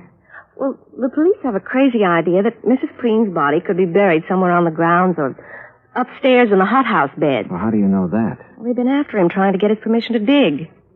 If they were really serious about it, they wouldn't need his permission. They'd get a warrant. Johnny, you don't believe Mr. Preen killed his wife, do you? At this moment, I have no reason to. Well, everyone knows what a kind and gentle person he is. What about Mrs. Preen, Helen? Well? I hate her. Why? You, care for him? I don't like that. All right, sorry. He's a fine man, a gentleman. There aren't many left. No, I guess not. He called Mrs. Preen extremely vain. Would you go along with that description? It was made for her. Suppose something had happened to her that night. Suppose, well, something that scarred or burned her face. What do you think she'd do? If she lost her beauty, she'd kill herself. Even if she threw away $25,000 by doing it? I know about that policy, but even if it was doubled, she'd still do it. Why? Because she wouldn't have the nerve to face her friends? Friends. Bridget Preen never had any friends. But that isn't what happened to her. What did? I don't know, but I'm sure she's dead. Why? Why, Helen? Johnny, please. Tell me. Now, come on. I know you have a good reason for saying that. Now, let's have it. All right. Come over here.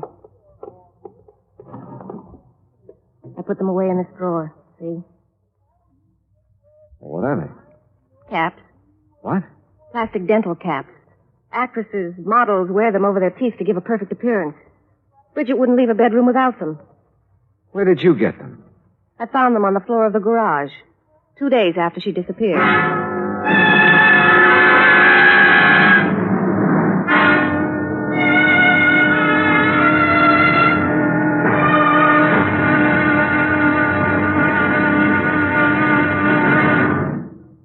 Act two of yours truly, Johnny Dollar, in just a moment. Democracy. What does it mean to the farmer? How can democracy benefit the farmer better than any other form of government? These are easy questions to answer because the facts are there. Only in a democracy can the farmer get the most aid from his government, own his own land, produce, and equipment, and still earn a standard of living that is comparable to workers in the manufacturing industries. That's because the people in a democracy tell their elected representatives they want it that way.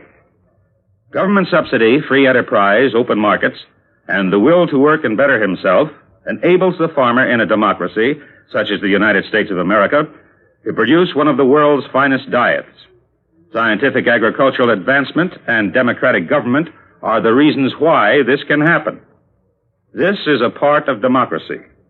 But whether it functions in agriculture or some other form of endeavor, democracy gives mankind its finest legacy of freedom. Now, Act two of yours truly, Johnny Dollar, and the Mad Hatter Matter.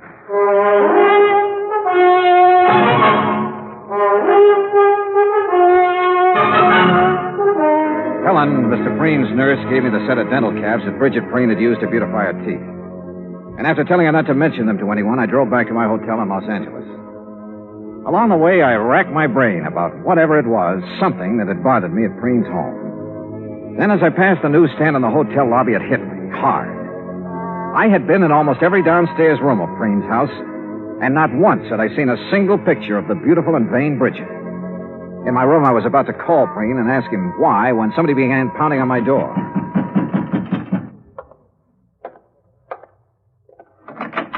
Well, Dollar, we seem to have had a hard time making connections, didn't we? I'm Steiner. Oh, how are you, Lieutenant? Fine, just fine. And I think I've got our little case all sewed up. That's so? Yep. You mind if I rest? No, go right ahead. Thank you. See, we've been checking back on Miss Preen's activities for the past few weeks. Uh-huh. Been making quite a few weekend trips, ain't she? I wouldn't know. We figure she found herself a new man, a young man, and took off for parts unknown. What about her clothes? Why didn't she take them? She didn't want to take what old Preen had given her. She's too proud. A little too proud to be true. She had enough things paid for out of her own money to last a good many years. Oh, now, Dollar, you guys let your imagination run away with you. Now, you look at this realistic. Here's a girl in her 20s married to a man who's content to sit home and wait for the golden chariot. And maybe she's content to sit there with him at first, but it ain't normal she should for long. Yeah? You locate anyone who's seen her out with another man? Nope. Tried to. That's the thing that's still stuck in my craw. Well, I don't think you will.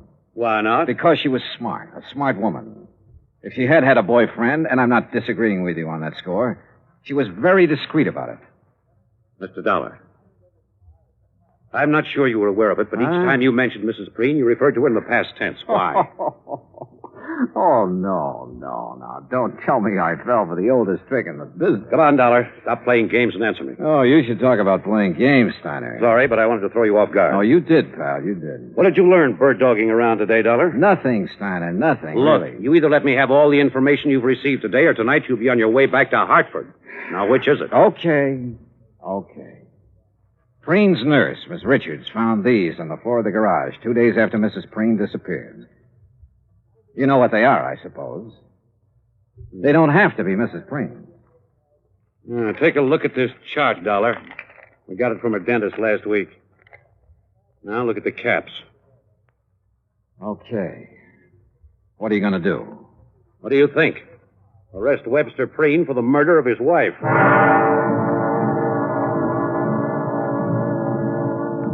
I told Steiner he could never get an indictment. The teeth caps definitely belonged to Bridget, but they were found in her own garage. She could have dropped them any time during that evening she came home from Arrowhead. And I reminded him of Preen's position in the community, his money, how well he was liked, everything. Hoping I could still stall him long enough for me to try something that had been in the back of my mind since I left Hartford. I opened a copy of Playmate magazine to Bridget's picture. Then I placed a long-distance phone call to New York City. We're ready with your call to Mr. Howard, Mr. Dollar. Okay, thank you, operator. Go ahead, please. Hello? Hello, Mr. Howard. This is Johnny Dollar, insurance investigator. Yes, Dollar? A client of ours has her picture in the current issue of your Playmate magazine. Oh, yes.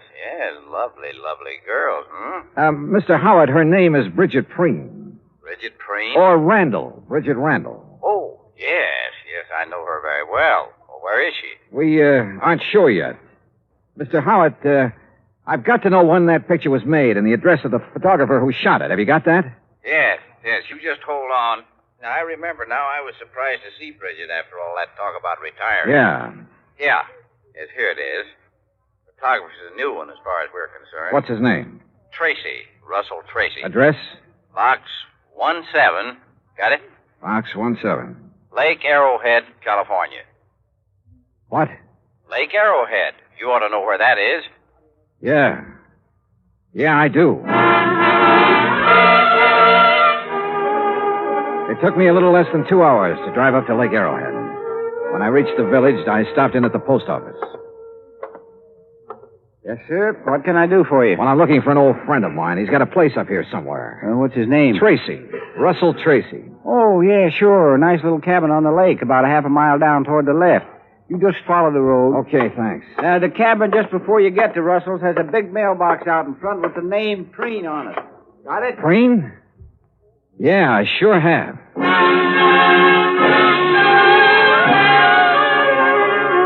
I was there in 5 minutes.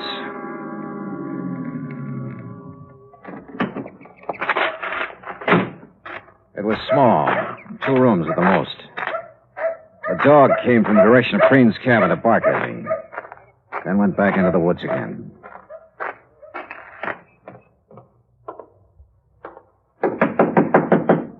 Yeah. Russell Tracy? Yeah.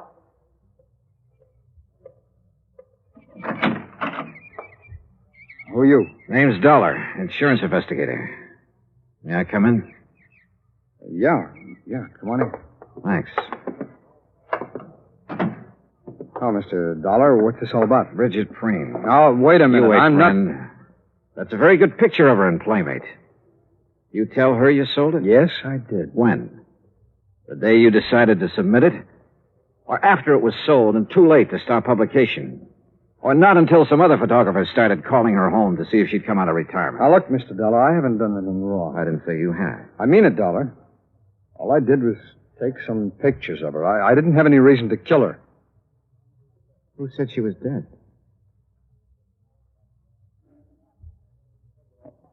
All right, Dollar, sit down.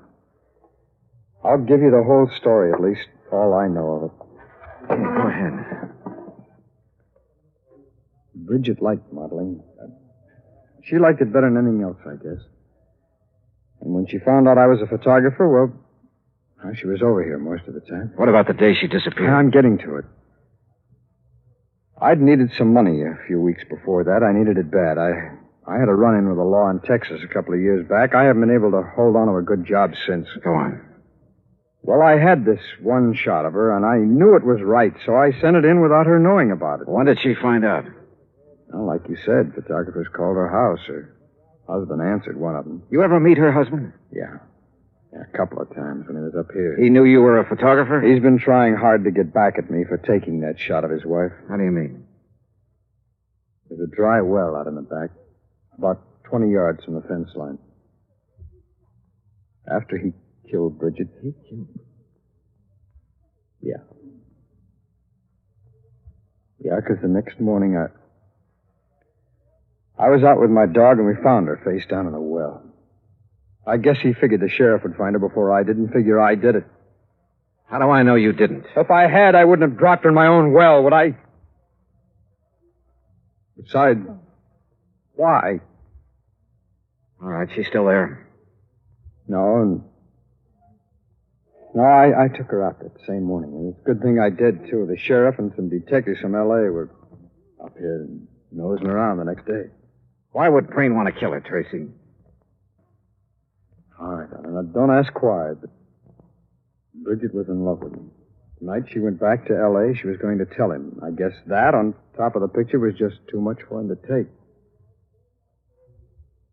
Dolly, you believe me, don't you? Why didn't you report this to the sheriff? I've got a record, Dollar, and Preen's got more money than he knows what to do with. Besides, there's no proof of what I've just said. It'd be his word against mine, and you know who'd come out on top. Where's the body now? I'll take it if you want. Yeah, bring your camera. My camera? And plenty of film. Don't ask me why I trusted him. I couldn't answer. Except like he said, he didn't have any reason for killing Bridget. He led me deep into the woods, into a clearing. And there, well, he'd done his best to make her comfortable. We removed the rocks, and Bridget she was very dead. Expense account item 4, $5.20. Assorted phone calls, Arrowhead Springs to Los Angeles. I've been hoping you'd call. Is Mr. Preen there? Yes, right now he's up with his orchid. Have you seen Steiner? Oh, yes, he was here this afternoon. He took Mr. Preen away with him. But in about an hour, Mr. Preen came Now, look, home. Helen, you stay there, but keep out of his way. Do you understand? Oh, Johnny, really, you're talking like he's a criminal. Helen, do just as I say. I'll be there as soon as I can.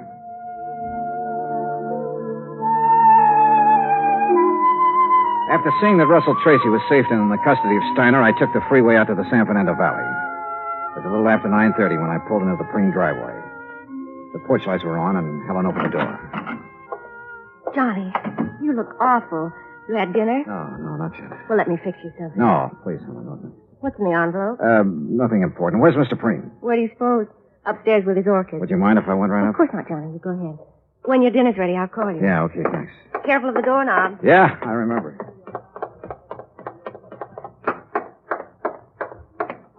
Well, Mr. Dollar, I didn't expect to see you back so soon. Hello, Mr. Preen. Didn't dress for it again, I see. You'd better take off your jacket, Mr. Dollar. Afraid I'm not going to stay long enough to bother. Oh, well, now that's too bad. Beauty such as this isn't often seen, Mr. Dollar. I disagree with you, sir. What? I think I have something here that's every bit as beautiful as any flower in this hothouse. Well, now, you have aroused my sporting instinct, son, and also my curiosity. What have you... Here. Oh, no. Oh, no. She was Please, beautiful, no. wasn't she, Mr. Preen? Here, she's very beautiful. But here... Oh, no. Look at this picture. Taken just a couple of hours ago. Yeah, what about this one? What about it, Mr. Preen? What do you think of your handiwork? Proud of what you've done, Mr. Preen? No. No, please. No more, please. Why did you do it? I had to. I had to. She was going to leave me. Like everybody else had done. Everything does. She was going, and I couldn't let her. I just couldn't let her go. The hunch had been right. After he'd killed Bridget, Preen had not been able to face the many photographs of her about the house, or any pictures of Bridget, as we learned. One photograph had caused her death. The others we took later put Bridget's husband away for the few remaining years of his life. Expense account total, including car rental, hotel incidentals, and transportation back to Hartford, $870.40. Yours truly, Johnny Dollar.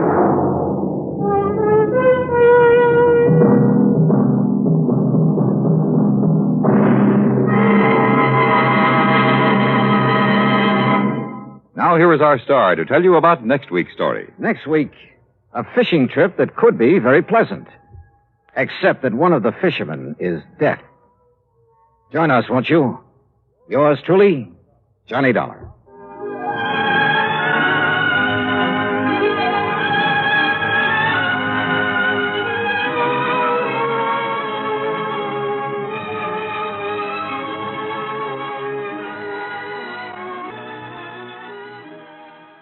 From Hollywood, it's time now for... Johnny Dollar. Batter up, Johnny. Ah, who's that? McGraw. Oh, as if I didn't know. What's on your mind, Bert? Dollar Mason. Ever hear of her? Her uncle Sylvester Mason. Mason's steel and iron? That's the man. Darla's his favorite niece. About 6 weeks ago, she disappeared. So? So, yesterday, a body washed up on Newport Beach not too far from her parents' home. Darla's? According to her father. And you hold a policy on her? For $25,000, double indemnity. Ouch. So, why don't you pay it off? We would have today, except for one thing. Well, what's that? Right after Mason identified the body, a man named Dixon showed up and swore it was the body of his daughter. What?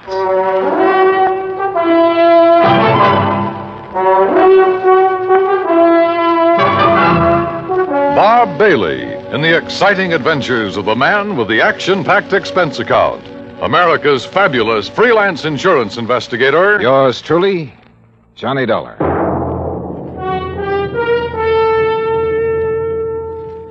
And now, Act One of Yours Truly, Johnny Dollar.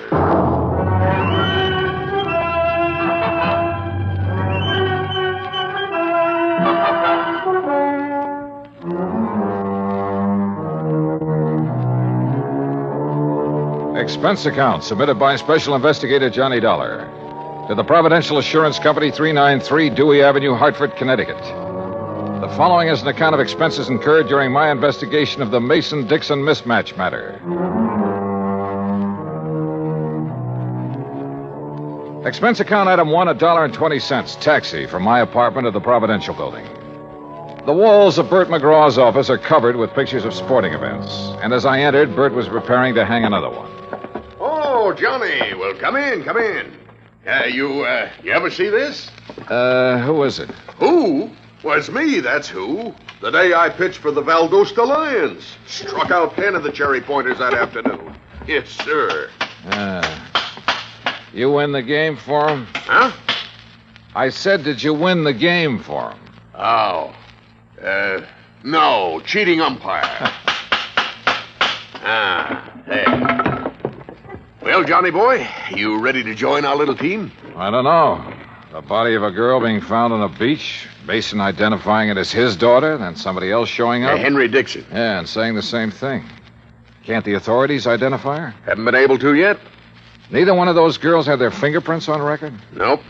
Well, what about dental work? Nothing to go on there either. Oh, brother. It's not going to be an easy one, Johnny. How long had the body been in the ocean before it was washed up? Well, they figure about 6 weeks. You know what that means. Yeah. Hello? Oh, yes, sir.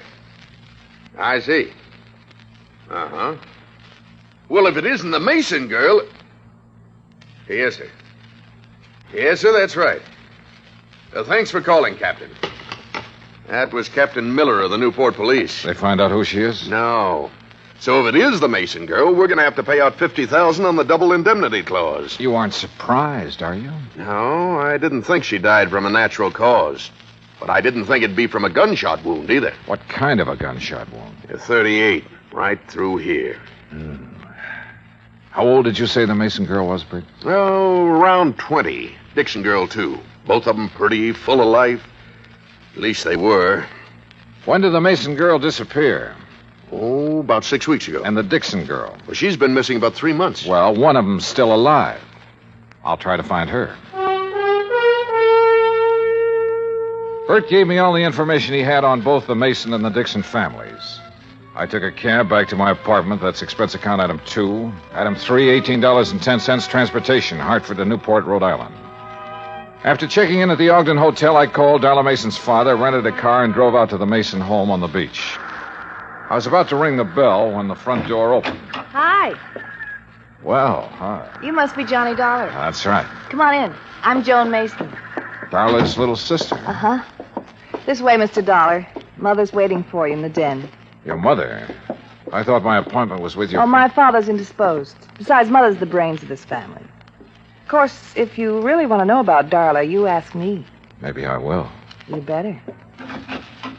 Mr. Dollar's here, Mother. Thank you, my dear. Come in, please, Mr. Dollar. See you later, Johnny. A dreadful mistake my husband made has upset him so. I thought it best to see you myself. Just what mistake are you referring to, Mrs. Mason? Well, we've released a statement to the newspapers. I thought you had heard. No, ma'am, I haven't. You've made a trip over here for nothing, then. Oh? Yeah, you see, my husband erred when he identified that body as being our daughter's. It couldn't possibly have been. Well, I know you're glad of that, Mrs. Mason. But what made Mr. Mason change his mind? I haven't changed it, Dollar. George, I thought you were going to stay in your room. Never mind. Dollar, any questions you want to ask, I'll try to answer them. Why, George Mason, you've been drinking. Only enough to take the bad taste out of my mouth, and you know what put it there. Don't look so mixed up, Jenny. I tried going along with you, but I got too weak a stomach. So here I am. I don't know what you're talking about. No. Listen, Dollar. Soon as they found out that girl had been murdered, my wife here decided it couldn't have been Darla. It isn't Darla, and you know it. Only thing I know is that you got a set idea good, proper people don't die nowhere else but in bed. Because this girl died like she did, because she was shot, you tried convincing me she ain't our daughter. Well, I won't hold still for it. That girl's Darla, no matter what that crazy coot Dixon says. Me, or what Mr. you Dollar? say. Yes, Shirley. You hear? You hear me, Jenny? Oh. Doggone woman. I get so mad at her. Oh, you want a drink, Dollar? No, thanks. A little early for me. Yeah, I guess I've had enough, too. Well, Dollar, no matter what way our girl died, she was a good girl. Never gave me a bit of trouble. Never lied, never ran around like some her age do. Oh, she was a real good girl. Mr. Mason, the police haven't been able to make a positive identification. I know that. Well, would you mind telling me why you're so certain that girl is your daughter? Oh, of course not. First thing, Darla had no reason to run off. She had everything I could give her. Charge accounts all over the place. Everything money could buy. So she had no reason to leave here like she did. Where was she last seen? At the Newport Yacht Club, at the bar. Younger daughter Joan saw Darla talking with a stranger. When she walked out of the club, it was the last anybody ever saw of her. Well, Mr. Mason, do you have a picture of your daughter that I could borrow for a few days? Yeah, I might be able to find you one. What do you want with it? I'm going to try to find her. You what? Dollar, you... Or find the Dixon girl. Oh, yeah, I see what you mean. Well, you might locate Ruth Dixon somewhere. Do you know the Dixons, Mr. Mason? No, I never heard of them before this happened. What about Ruth Dixon? Could Darla have known her? Oh, of course not. Are you sure? I mean, isn't it possible that in a small community like this one... No, it's not possible. Dollar, we're the Masons. Now, maybe that don't mean much to you or to me, but it means an awful lot to my wife. And for the time poor Darla was born, my wife drilled it into her. You understand? No, I'm not sure that I do. Well, Darla never mixed with people she thought were beneath her, any more than my wife ever has. I see. You don't believe it, you just ask around. I plan to, Mr. Mason.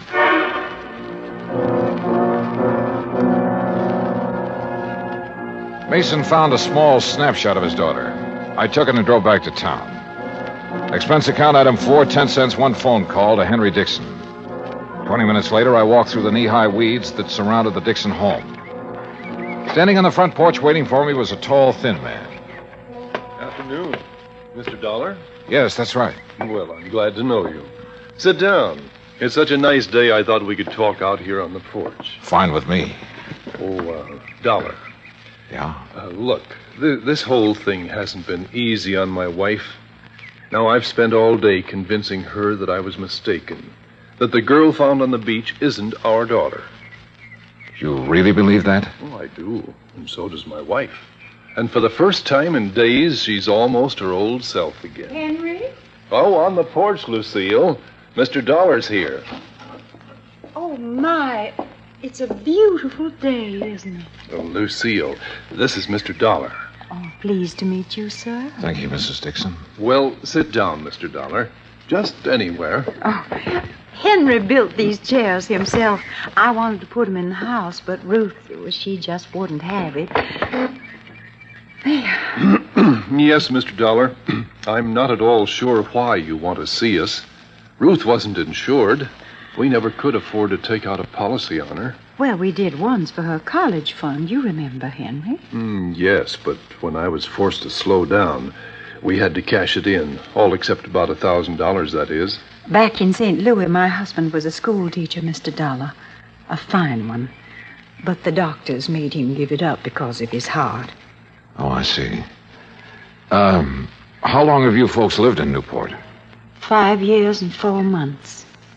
Mrs. Dixon, I imagine you remember just about everything that happened the day Ruth disappeared, don't you? Oh, my, yes. Well, did your daughter seem to be upset or emotionally disturbed in any way? No more than usual. Well, Ruth was spoiled, Mr. Dollar. Before Henry had to leave his job, we had the money to buy her nice things. Then, when we didn't have it, well, Ruth just never could get used to seeing her friends in their pretty new dresses. That's one of the reasons we moved to Newport, to get away from that crowd. Yes, we hoped she would find some friends on her own, financial level. Yes, some friends like that. But she wouldn't change. Did she know the Mason girl? Or ever talk about her? No, I can't recall that she did. Now, wait a minute, Henry. She did once. Oh, when was that? Oh, about the middle of March. They were having a dance where Ruth worked.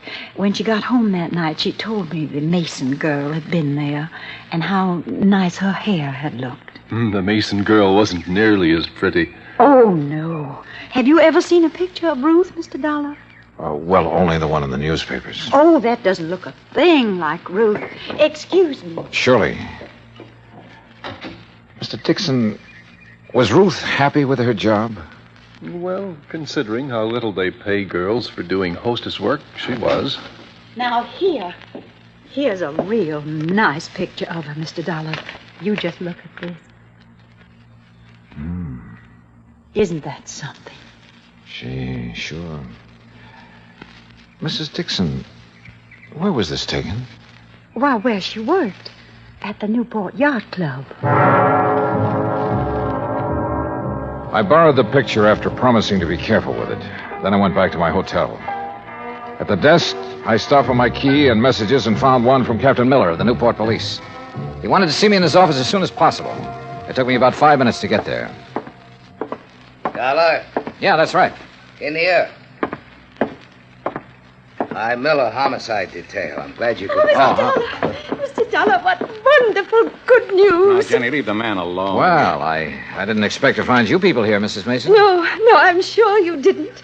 And Mr. Mason didn't expect to be here either. Oh, you just wouldn't hold the thought, would you, George? You just wouldn't have faith. Oh, You Jenny. had our girl dead and buried in her grave. For heaven's sake, never see anything so disgusting, Dollar. But she's not.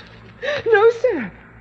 Oh, I'm so thankful, so very, very... Mrs. Mason, you mean you found her? They haven't found her yet, Dollar. As a matter We of fact... found proof that she's alive. What kind of proof? A slip. A what? A little sail. Oh, Mr. Dollar, I'm so excited. Calm down, Jenny, for heaven's sake. I'll What calm did you down find, when I'm Captain? ready to. I didn't Mason, find it. not one Mrs. Mason second. did. Well, what is it? What is it?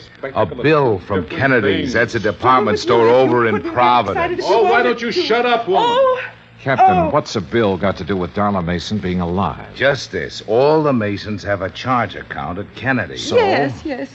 So today a bill came to the Mason house addressed to Miss Darla Mason. You hear? You hear? Mrs. Mason opened it. Yes. Darla charged a fur wrap in Kennedy's. Oh. When? Just last week.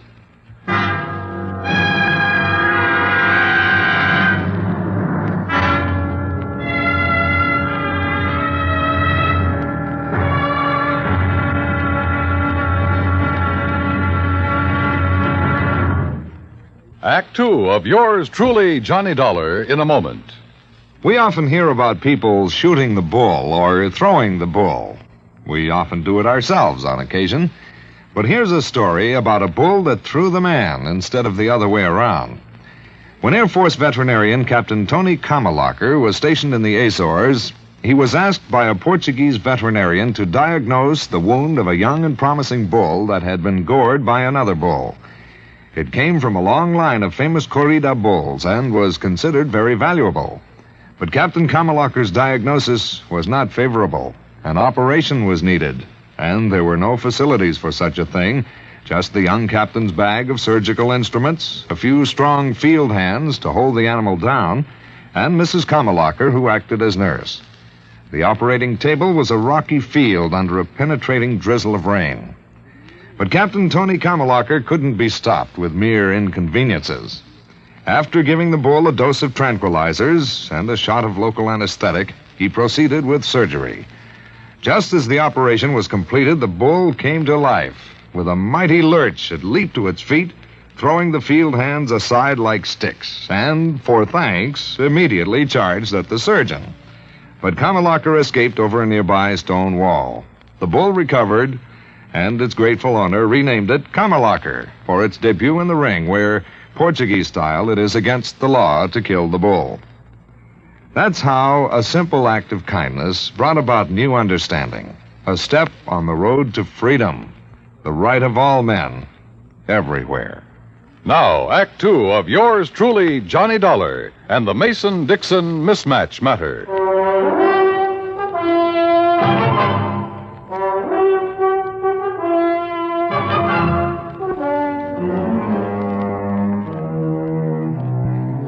After telling me that the Mason girl had used one of her charge accounts just 5 days before the body was discovered on the beach, Captain Miller produced the original sales slip.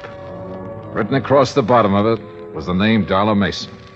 I wish to heaven I could be positive it's really her signature. You mean you think it's a forgery, Captain? I don't think anything yet. Mr. Dollar, you believe it's Darla's signature, don't you? Well, I haven't anything to compare the signature with, Mrs. Mason. Mrs. Mason, do you happen to have any of your daughter's legal documents at home, or her driver's license, or anything else that might contain her signature? No, I'm afraid I don't. You can order a copy from the Department of Motor Vehicles, Captain. Yeah, I will.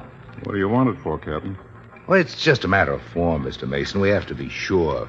For Darla's mother and me, we are sure. And we're the only ones that count. Well, that's not quite true, Mr. Mason. What? Have you forgotten about the Dixons? Oh, yeah, I guess I did for a minute. Well, you go ahead. Mrs. Mason and me will be at home. Yes, sir. You'll let us know as soon as you can, Captain. Yes, ma'am, I will. Thank you. Well, Darla, now what? How far is Providence, Captain? 40 miles. Why?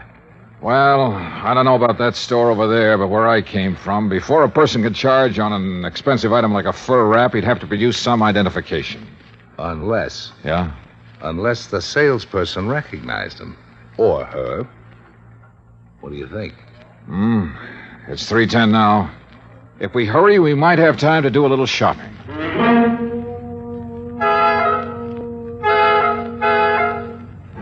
We made it in an hour and a half.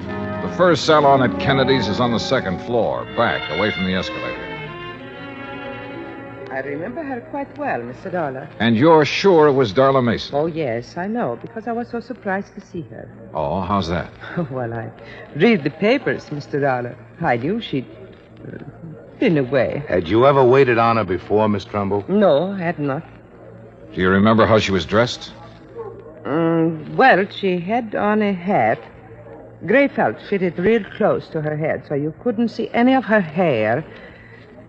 And, yes, a navy blue dress, raw silk, I believe, and real décolleté. What? Low cut, Captain. Oh.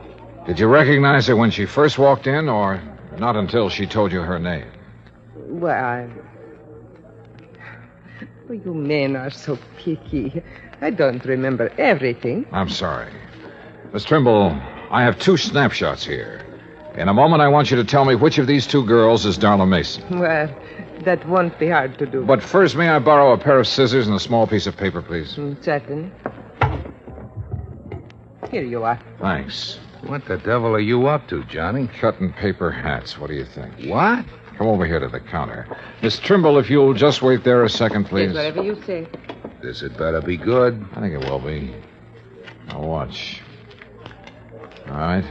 I put the snapshots on the counter, and on the head of each girl, Johnny. I put one of my little paper hats. Oh, really? This is ridiculous. Is it? Take a look. But Well, I'll be... When did you spot this? Today, at the Dixon house.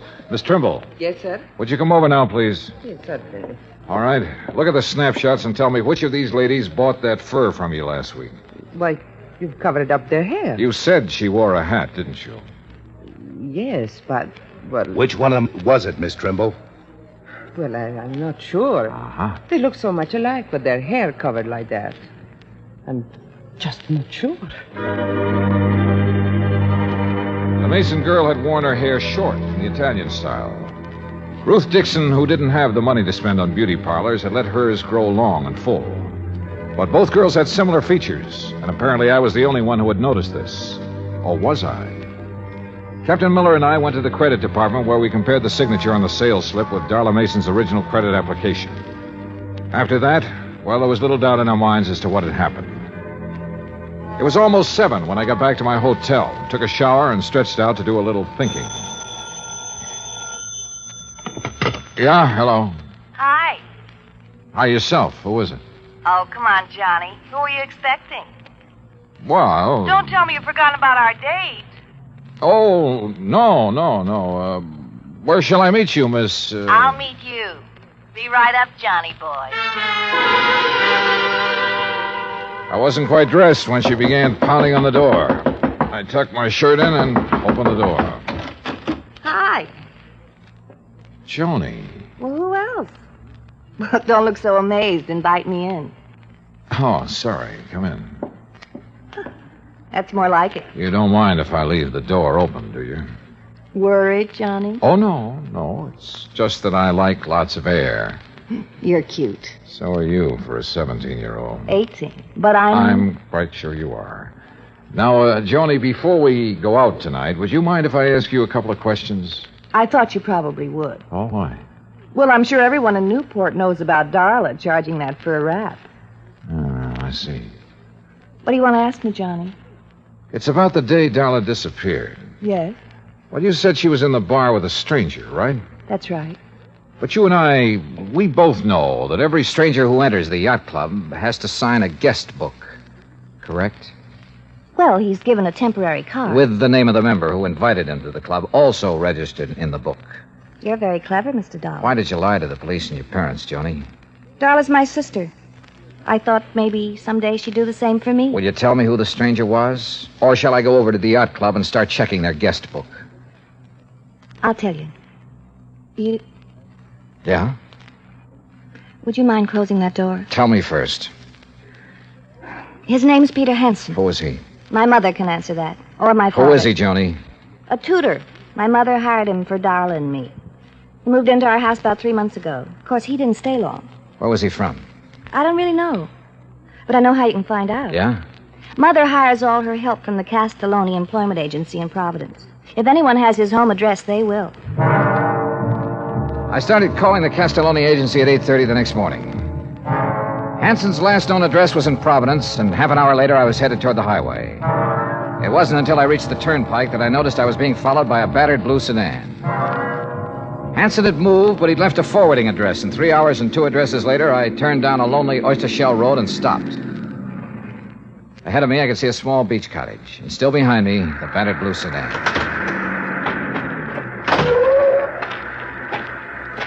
You make it real easy for a man to follow you, Mr. Dollar. If I had known it was you, sir, I wouldn't have. I hope you don't mind my tagging along like this. Mr. Dixon. Now, wait. I know what you're going to say. But let me say this first, Mr. Dollar. I've waited around, wondering if it was our girl you would find or the other one for so long. Well, I just couldn't anymore. I had to do something. You understand that, don't you? Yes, sir, I think I do. Good. Well, then, you go on about your business, and I won't bother you. You go on up to that house, and I'll wait right here. Go on now. Yes, sir. I wasn't sure who or what I would find in that beach house, but I was sure no amount of talk could persuade Mr. Dixon to leave until I did. I knocked on the door for a good minute before it finally opened. Yeah? Mr. Hanson? Yeah, what is it? My name is Dollar. I'm an insurance... Insurance man? Oh, I thought you... Honey, it's just an insurance salesman. Look, Dollar, even if I had the money, I wouldn't buy any insurance from you. You come around too early. You didn't let me finish. Huh? I'm not a salesman. I'm an investigator. Oh. Hey! Oh, no. Give it up, Hanson. No! Honey! Honey! Honey, Pete, don't let him. you can't stop me, Hanson. You want to bet? Yeah. Kill him, Pete! Kill him! Pete, look out! Oh, Pete! Oh, Pete! He'll be all right. Why did you have to find us? Why? Why did you disappear? You know how much trouble you've caused? I can read, I know. It didn't bother you? Your family not knowing whether you were dead or alive? Not a bit. I'd be happier if they thought I was dead. Oh, Dollar, you don't mean that. I proved it, didn't I? I'm not sure. Why did you disappear? Because I was bored. Tired and sick of living like my family makes me live. And how's that? Come out here. You see those birds? The seagulls, yeah. Beautiful, aren't they? You know why? All right, why? Because they're free. Because they can live any way they want with no responsibilities, no reputation to worry about. Oh, boy, how I envy them. Mr. Dollar. We're around back, sir. All right, now you tell me something. Sure. How'd you know that wasn't me they found on the beach? Because of that fur wrap you charged at Kennedy's. But how did... I told them to send the bill here. They didn't. It went to your house. Oh, no. Somebody sure goofed. Yeah, Dollar. You sure did. Mr. Dollar, are you all right? I thought... Oh. Mr. Dixon, Mr. Dixon? Yes, darling. He followed me here hoping I'd lead him to his daughter. Oh. Gee, Mr. Dixon, I'm sorry if there's anything I can do. My daughter was fine. Decent. But you... Oh, Mr. Dixon. After what you did to your parents and to us, making us wonder for so long, not knowing whether it was you or our daughter who was dead.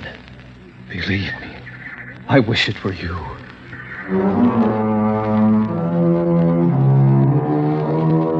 Like Bert McGraw told me a long time ago, somebody has to handle the rough ones. And for me, this was it. Henry Dixon was in no condition to drive his car, so he rode back with us. And on the way, well, Darla Mason will never forget the things he said to her. Neither will I. As for Ruth Dixon, who murdered her and why, well, that's up to the Newport police. Expense account total, including hotel bill, car rental, and transportation back to Hartford, $319 exactly. Yours truly, Johnny Dollar.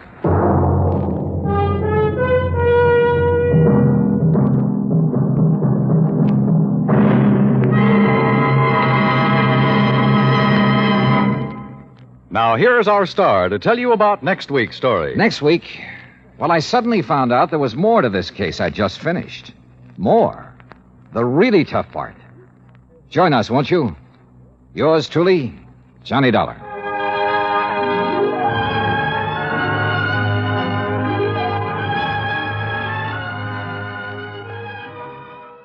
From Hollywood, it's time now for... Johnny Dollar. George Reed here. Oh, hello, Georgie. How's Floyd's of England doing these days? If payments keep on the way they started this morning, the company will go broke. What's that mean? One of our old clients, quite a character, by the way. Oh, now wait, George. For just once, give me a case involving some nice, ordinary, normal person. No, Johnny. First, it was that old fuss-budget Jediah Gillis. Yes, but Then now... big bad Michael Meany, who thought he owned half the state of Louisiana. Well, yes, I know, but compared to them, Durango, Laramie, Dalhart is as normal as they come. Durango what? Except for one thing, of course. The payment of his insurance premium this morning. What was the matter with him? $4,500, Johnny, in $100 bills. They're still here on my desk. $100 bills? You call this character normal? Listen, will you? Every one of these bills is counterfeit. Oh. I'll be right over.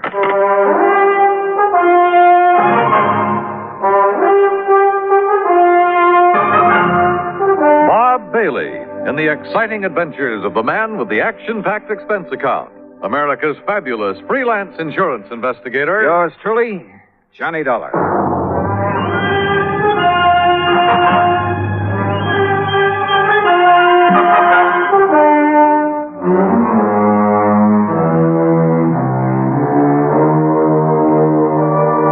Expense account submitted by Special Investigator Johnny Dollar to Floyd's of England, North American offices, Hartford, Connecticut. Following is an account of expenses incurred during my investigation of the funny money matter. Expense account item 1, $1 even, taxi from my apartment to George Reed's office. I found him sitting, staring grimly at a pile of paper money spread around on the top of his desk. Well, there they are, Johnny. 45 $100 bills, and every one of them as phony as I've ever seen. Look at them. Yeah, I see what you mean. Whoever turned these out didn't even have sense enough to use the proper kind of ink. Yeah, it looks like he must have diluted it. Yeah. Have you ever seen such washed-out-looking money in all your life? Good tough paper, though, just like the real McCoy. Yes, real crisp and new. But, Johnny, look at those colors. Even the black isn't really black. Yeah. You'd think they'd at least have tried to wrinkle them up a bit and dirty them. Yeah. This is the most obviously flagrant... What are you looking at, Johnny? Oh, this is unusual. For counterfeit, that is. What? Well, they've all been printed up with different serial numbers. See? Here. And here. Huh? How about that? Pretty smart. Funny, isn't it?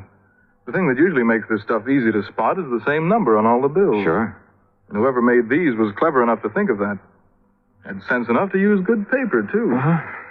But he certainly slipped up when it came to the color and quality of the ink. As for the press work...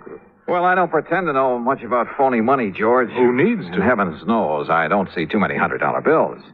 But to me, this engraving looks just about perfect. That's just what I'm saying. Perfect plates, sense enough to change the numbers, good paper. Yet look at the result. Yeah. Has he ever tried anything like this before? What?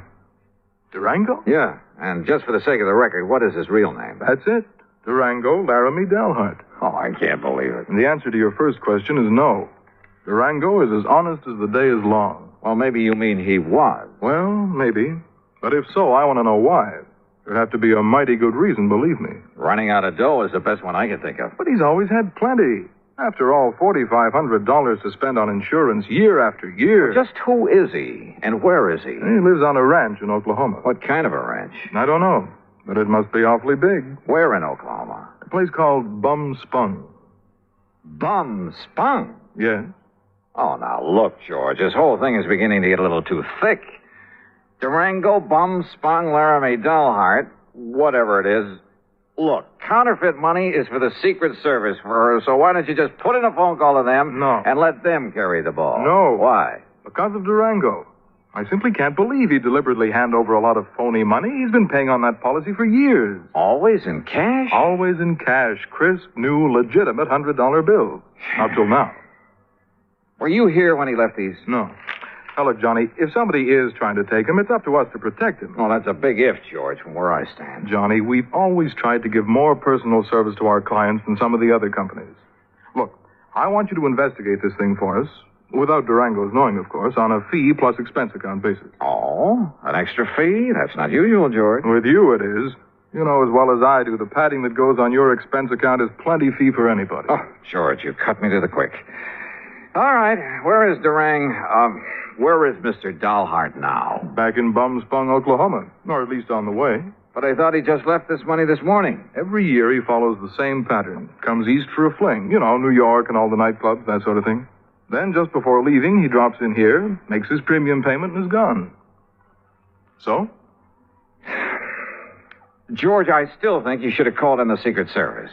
But I'll take this on for just one reason. What's that? I want to find out what kind of a place could ever deserve the name of Bum-Spung.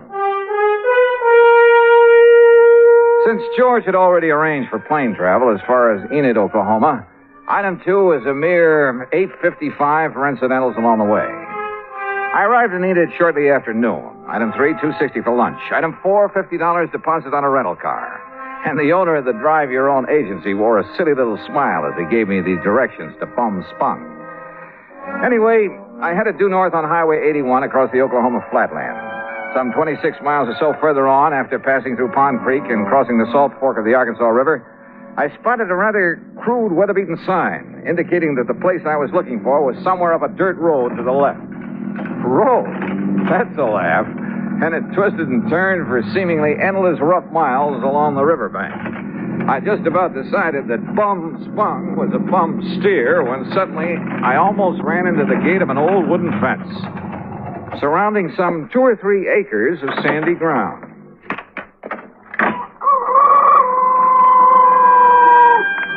And there they were. A huge, ramshackle, unpainted building that passed for a house. An even more dilapidated affair, propped up with timbers that probably served as a barn. There were a couple of broken-down outbuildings, too.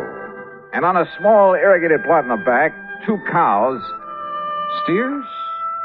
Well, anyway, 2 rather sad-looking bovines munched on the faded grass. There were some decrepit-looking chickens, a mangy old dog. There was a horse of sorts in a small corral. The windmill? Its whole tower sagged with fatigue, and the rudder on it slapped idly against the broken vanes. But right next to it, in complete contrast, stood a spanking new Cadillac convertible. And on the other side of the house, hanging some flimsy pretties on a clothesline, she was maybe 23 or 4, a brunette, and wearing a pair of well-tailored white riding breeches and a tight flowered silk blouse. She was slim, and she was pretty, and had a couple of rosebuds tucked in her hair. Hi. And about as out of place as anything I ever saw. I said hi. It was like seeing the vision of a goddess. And... Come on in. Just swing aside that post at your left. What Durango called the gate. Oh, yeah. Durango, did you say? Don't tell me this is Bum-Spung. It sure is. Didn't you see the sign down the road? The vast acreage within this broken-down fence is the cattle ranch of Durango, Laramie, Dahlhart, who happens to be my uncle. I'm Carol Dahlhart. Who are you? Why, my name's Johnny Dollar. Dollar? That seems to me I've heard that somewhere. Oh? What are you doing out here? Oh, just driving around, you know, summer vacation. You look like a city man. I was intrigued by that sign down the road. You know, curious about what Bum-Spung could mean. Bad water. Bad spring, so the Indians called it Bum-Spung. Ah. Durango liked the name, so he bought up these 2 acres and settled here. And this is all there is to his ranch? What's the matter with it? He likes it. But I'd had an idea. Well. Yeah? Nothing. From what you've told me, I think I'd like to meet Durango. Is he around? You trying to kid me or something? I haven't told you anything about him. Now look, Johnny Dollar. Yeah, look! Suddenly she turned, drew an old Colt 45, and as I ducked, she let go with it. Holy! I got him, see? She got him all right. A small snake that had poked up out of a hole in the ground some 25 feet away. And she got him right through the head with both shots. Oh, God darn rattlesnake? Rattlesnakes? That looks to me like a poor old gopher snake. What's left of him. So what's the difference? Could have been a rattlesnake. Hey, you were plenty fast with that gun. Yeah, gotta be. Or old Durango wouldn't have me on the place. It's no use for anybody that... Hand me a couple of those clothespins, will you? I gotta get these things hung up. Yeah, sure. Here. You said you're his niece. That's right. Only one left to take care of the old buzzard. You live here with him? part of the time. Well, enough to look after him, make sure he don't get lonely, that he's got enough food in the house, that kind of thing. And I stick around when he goes out on the West Coast or back east for a fling. That's where he is now. Yeah, and he's due back. Hand me that slip out of the laundromat. Sure. Here you are. I take it that convertible's yours, huh? Yeah, that was my birthday present. Oh, your family must be pretty well heeled. Family. In Durango, we're all that's left. Give me them stockings now. Sure. But certainly Durango. Why not? He gives me a new one every year. And this ranch is all he owns? Except for his money. Says he has a barrel of it. Well, he must have. Or else, Or else, what? nothing. Go on with what you were saying. More clothespins. Yeah, here. And when he kicks off, I get it all. And I can give up the filling station. Filling station? Well, you must have passed it, just the side of Enid. Durango says a woman's no good unless she's got a job, so I got a filling station. Let somebody else run it for me, though, and Durango don't know the difference. Or at least he don't care. The main thing is I'm around to keep him happy and give him somebody to cuss at now and then. And say, why am I shooting off my face to you this way? I don't know, but don't stop. There. Them clothes will be dry in an hour, and if you're still here, you can help me take them down again. Okay. Carry that basket for me, and I'll give you a cool drink in the house. Hey, great. You say Durango is due back here, huh? Mm-hmm. Why, don't save yourself time traveling by plane instead of train, I'll never... Johnny, if you're just around here on vacation, I'll eat my shirt. Why'd you come here? And don't give me any guff. All right, come on. Pour me that drink and I'll tell you. Now, I'll tell you. If you're here to pull something on... Oh! What's it? Son of a dog blasted gopher. Oh, Easy now. Easy. Don't you easy now, me. I busted my ankle. Oh, it's just a little sprain. Here, arm over my shoulder. Okay. Dang fool that I was to kill that gopher snake back there. Oh, Johnny, it hurts. Then I'll carry you. You know. Oh, that's better. And hey, boy, you got muscles. You know. Huh? What the? Well, take me over to the sofa. What's the matter, Johnny? What stopped me was the inside of the ramshackle old house. Clean, modern, well-furnished. Even the kitchen with its gleaming porcelain, electric range, huge refrigerator and freezer. Modern in every way. Well, don't just stand there staring. Get some water, hot and cold for this ankle. While you're at it, pour us a drink at the bar over there in the corner. I could use a good, stiff snort.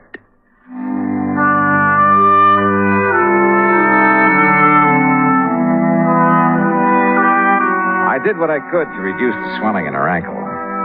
But by the time I'd taped it up and she was snoozing comfortably on the sofa, it was getting dark. So I hied myself into the well-stocked kitchen to see what I could scratch up to eat.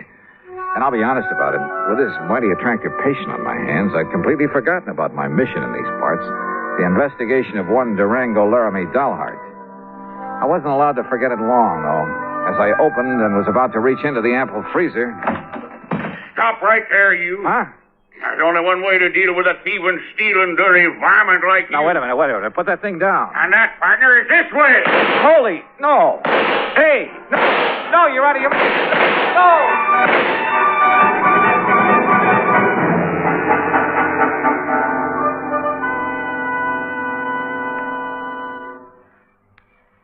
Act Two of yours truly, Johnny Dollar, in a moment. A number of years ago, it was said that, in spite of the large population of this planet, men and women remain the most inaccessible things on it. Today, we see this lack of understanding among peoples of the world reflected in headline stories. But it isn't because the people of the world are enemies. All people want to be friends.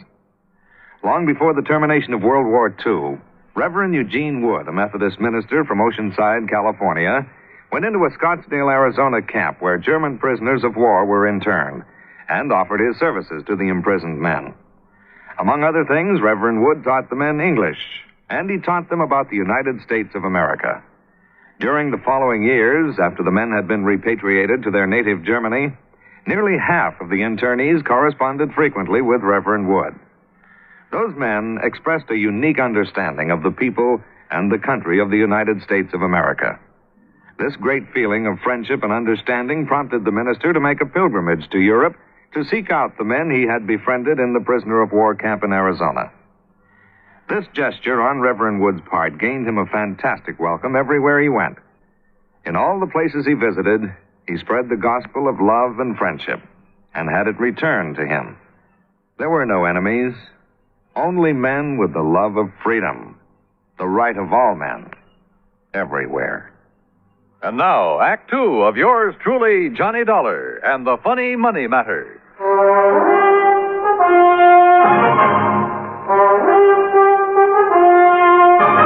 Robbing my house, eh, you No. thief?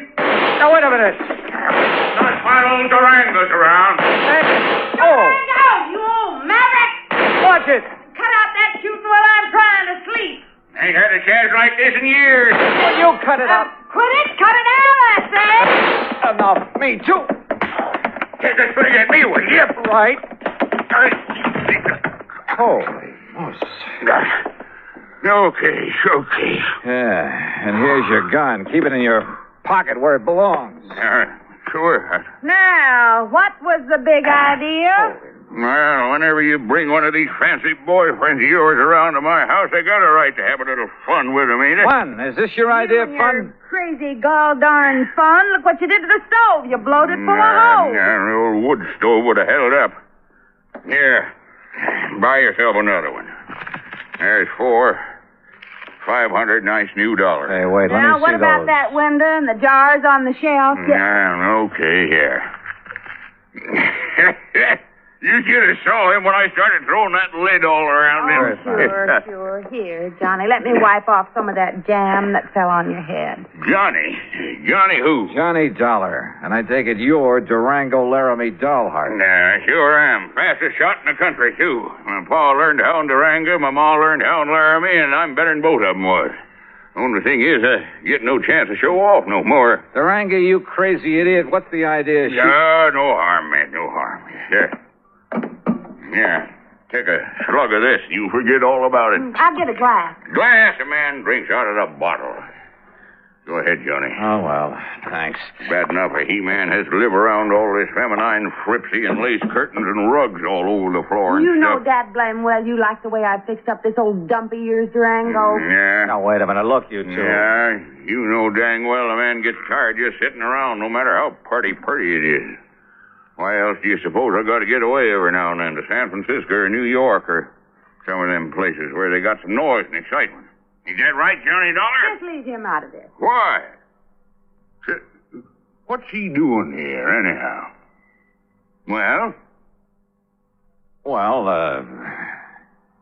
Well, Durango, I'll tell you why. Because he's just driving around on his vacation and he happened to get to the end of the road and I made him come in. That's why. Thanks, girl. You got any objections? Now, I'll say this. He's got a lot more get-up and guts than most of the boys you bring around here. That larrup on the chin he give me is... Yeah, well, I'm sorry about that, Durango. Sorry for what? Because you didn't act like some of them lily-livered kids she brings around, run for home? No, sir, boy, you're all right. Carol, what the Sam Hill you got on your foot? Well, it's high time you noticed. Well, what happened to it? I like to have busted my ankle and I go for a hole. If it hadn't been for Johnny, I'd still be laying out in the yard howling with pain. Yeah. Me, I'd seen that happen. I thought she'd broke her leg. I'd liable to took her out and shot her. But Johnny, boy, you done a real good job on my little ticket. Here, honey.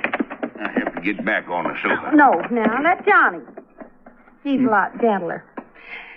And besides, well, I kind of like him. You hear that, Johnny? You better look out when a pretty girl starts talking to you like that. You're sure fixing to get lassoed and thrown. Well, I can think of a lot worse things. Durango, you just shut up and fix us up some victuals. We're hungry. Yeah, sure. No sooner than I get back here and some woman starts giving me orders. Take it easy now, girl. Oh, I don't need help. I'm feeling fine now. I just wanted to talk to you. Hey, you should have stayed on that sofa. What, missed all the fun? Fun? You too? You know. Oh, thanks. Hey, sit beside me, Johnny. Well, sure. Why not? Now, none of that mush stuff. That isn't what I meant. Oh, I can't say as I'd mind it with you, Johnny. Well, now, if that isn't an Hey, invitation, you kids, some nice steaks, a couple of chops, maybe some pancakes and beans to fill you up. Be all right? Just make it good and take your time. Or shall I do it? Yeah, woman, I can cook better than you any time. Well, Johnny, before you start that... What's the matter with some lights in there, you kids? It's getting dark. Oh. Just mind your own affairs. And I warn you, Johnny, you better watch out for yourself. Yeah, I'll risk it, Durango. You don't, want the light, do you, Carol? You know what I want? What? I don't know why you come out here to bum-spun. Can't I wait?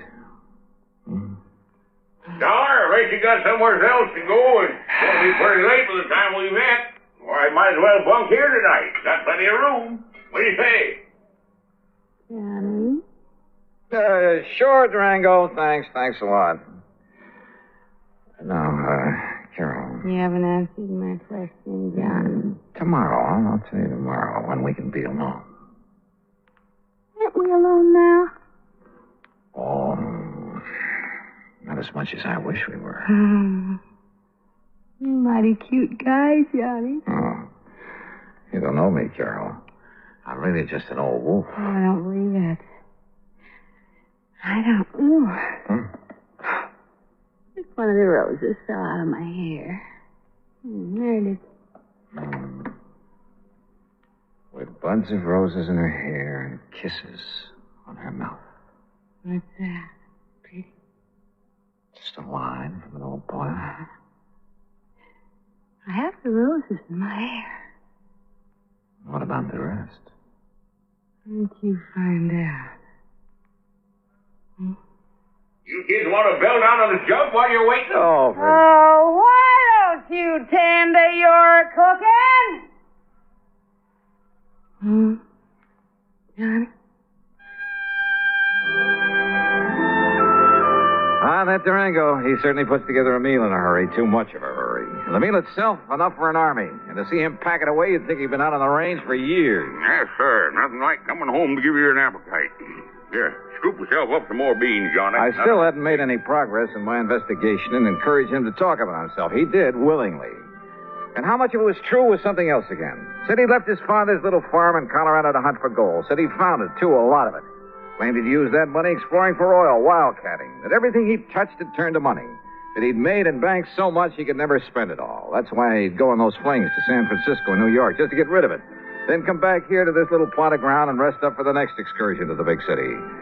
His only regret was he was too old to make the new West like the old West. Yes, sir. If I was 20 years younger, I'd ride a horse into Dodge City and show all them law and order. I'd show them just exactly how it was in the old days.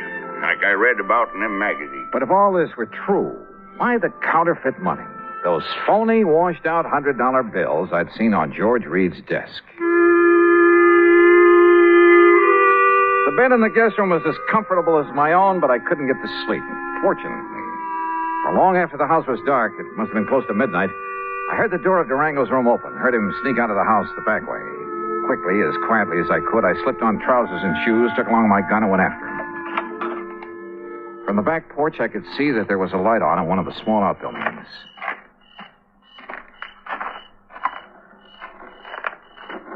With my ear pressed tightly to the side of the little shack, I could hear it only too plainly. The printing press on which Durango was turning out the phony money. No question about it. And I was sorry. Kind of begun to like the old character. To say nothing, it was beautiful. Johnny. Huh? Carol. What are you doing out here? If it's a walk in the moonlight you want, why didn't you ask me to come with you? Carol, listen. I'll lay my cards right on the table. What I really came to this place for was to find out, well, it was right here inside this little shack. Oh, no. And now that I've found out, Johnny, you'll break his heart. He thinks nobody knows about this. Oh, of course he does. He's been doing it ever since. And he thinks that even I don't know about I'll it. bet. Oh, Johnny, please, you'll spoil everything. Why not? It's about time, isn't it? And he means no harm to anybody. What do you mean, no harm? Are you kidding? Or maybe you're in this whole thing with him. Are you? Oh, no, but I don't see what difference it would make. Johnny, baby, Oh, don't pull that stuff. It's time for a showdown. Hey, what's the racket? What's going on? Oh. Snooping, huh? Why, you ornery, low-down, sneaking coyote. All right, Durango. Just cut it and stand where you are. Well, what are you doing with that gun? I only hope you won't make it necessary for me to use it. Johnny. Open up that door, Durango. I want to see what you've got inside there. Go ahead now, open it. Yeah. Now, look, son, there ain't no harm in what I'm doing in there. No harm. That seems to be a pat phrase around here. Well, it's just that ever since I made my pile, everywhere I'd go, I'd spend a lot of money. So you told me at great length. Always, maybe it was sort of showing off a bit, but when I'd draw it out of the bank, I'd make them give me brand new money. You know, to impress the folks. Like a big shot up in Hartford where I pay my insurance for Carol here every year. In brand new $100 bills, supposedly. That's right, and no supposedly. But this last insurance payment to Georgia. Yeah, I know. But, Johnny, it wasn't my fault. The bank didn't have some nice new ones for me. And they couldn't get them in time either, so I had to... Well, this was the next best. Oh, that's a likely Johnny, story. please. Open that door. Oh, God, I kept hoping nobody'd find Come out. on, open it. Okay. There you are. What under the... That's the washing machine there.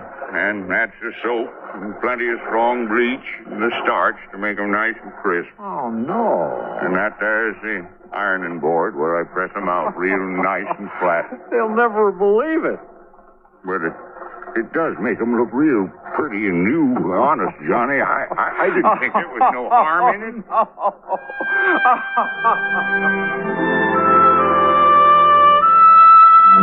Well, there you have it, George. Full report on the funny money that turned out to be only cleaned up a bit. And the next time, call in the Secret Service, will you? No, I didn't mean that. Just don't question the charges on this account for the extra week I've spent out here. If you could see this pretty little Carol. Oh, that Carol. And if I ever get enough money, so help me, I think I'll retire to Bum-Spung, Oklahoma. Expense account total, including incidentals, and the trip back to Hartford, $171.25. Yours truly, Johnny Dollar.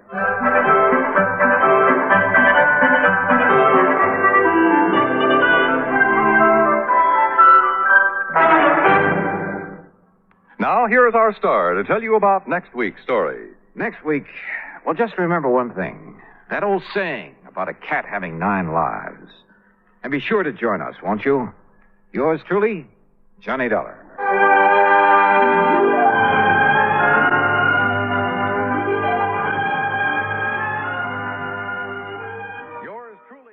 From Hollywood, it's time now for... Johnny Dollar. The count's 3-2 and the bases are loaded. And Ted Williams is at bat, huh, McGraw? Oh, Johnny, how'd you know it was me? Oh, just psychic, I guess. What's on your mind, Bert? Fella named Henry Sampson. Ever hear of him? Name's familiar. Well, it should be. He owns about half the newspapers in the South. Which means he isn't exactly struggling for money, huh? Right. In fact, he collected. Figures. Especially Confederate money. Well, anybody can... What? Yes, sir, Johnny. He has one of the largest collections of old coins in this country. Oh? And a Confederate $50 he owns has disappeared. Bert, Confederate money isn't worth its weight in salt. That's where you're all wrong, Johnny. Huh? This particular $50 is insured for $20,000.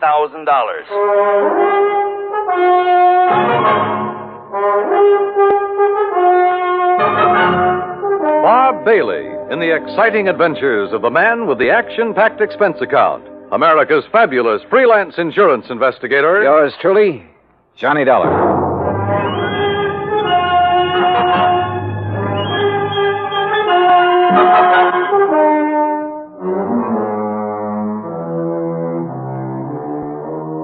Expense account submitted by Special Investigator Johnny Dollar to the Providential Assurance Company, 393 Dewey Avenue, Hartford, Connecticut. Following is an account of expenses incurred during my investigation of the Confederate Coinage matter.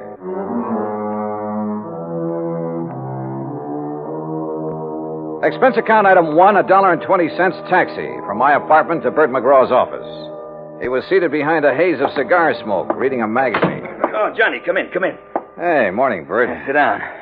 I was just reading about an old teammate of mine. Oh, who's that? Bob Feller. Feller? Yeah, he was a pretty fair country pitcher. Of course, he wasn't in my class. Course. Yeah. Many's the time I had to help old Bob out of a spot. Yes, sirree, Bob. That boy could get himself into more jams. Well, I remember... I didn't know you played with the Cleveland Indians, Bert. What? Well, I... Blasted cigar!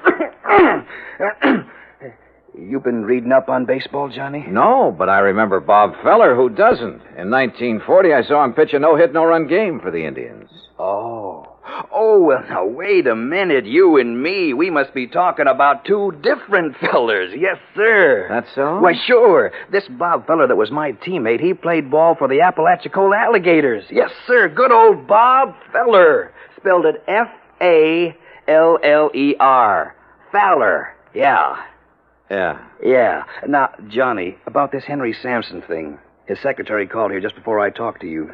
Told me the coin had been stolen. Well, now, what makes that particular coin worth $20,000, Bert? Well, like I said, it's Confederate money, a silver $50, and where it was minted or something. That's what does it, I guess. Where was it minted? New Orleans. Now, during the whole time of the Civil War, that mint only turned out 4 $50. How come? Well, how should I know? I'm only going by what's on Sampson's original policy application. But you're sure about there being only 4 of those $50? Well, no, I'm not sure. You mean you've never checked? You insured the thing on Sampson's say-so? Well, Johnny, look, we were glad to get his business. Well, you must have been out of your mind. mind. Now stop balking, Johnny. You want to know how come that mint didn't make any more of them? You go ask him. I plan to. Where'd you say he lived? Right outside Birmingham, place called Shade Mountain. Expense account item 2, $107, air transportation, Hartford to Birmingham, Alabama. I claimed my luggage and was about to step into a cab when I was approached by a man of about 30, crew cut, Brooks Brothers suit. Mr. Dollar? Yeah, that's right. My name is Kopek, Michael Kopek. I'm Mr. Sampson's secretary. Oh, yeah. Your Mr. McGraw was good enough to tell me the time of your arrival. Are you all ready to go to Zorah? Zorah? According to the Bible, it was the village of Sampson. Oh, yes. Only I'd like to check into a hotel and freshen up a bit first. That is, if you don't mind. Mr. Sampson would mind, sir. But look, I've been He aboard instructed me to assign you a room in the guest house. I'm sure you will find it more than comfortable, Mr. Dollar. This way, please.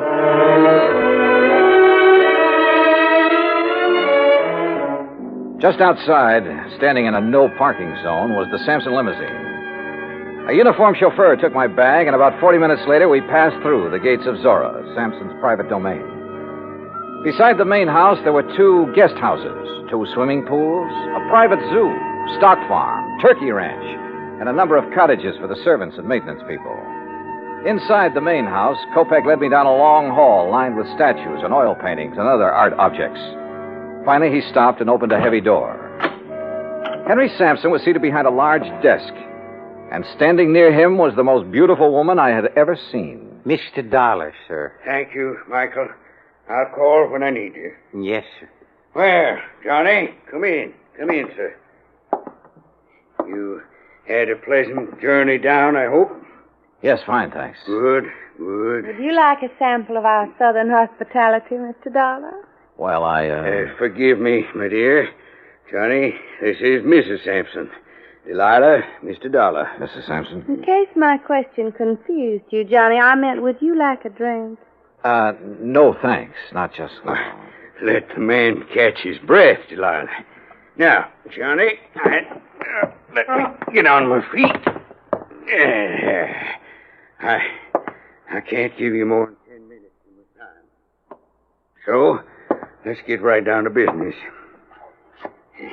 This here's a display case that was broke into. Mm-hmm.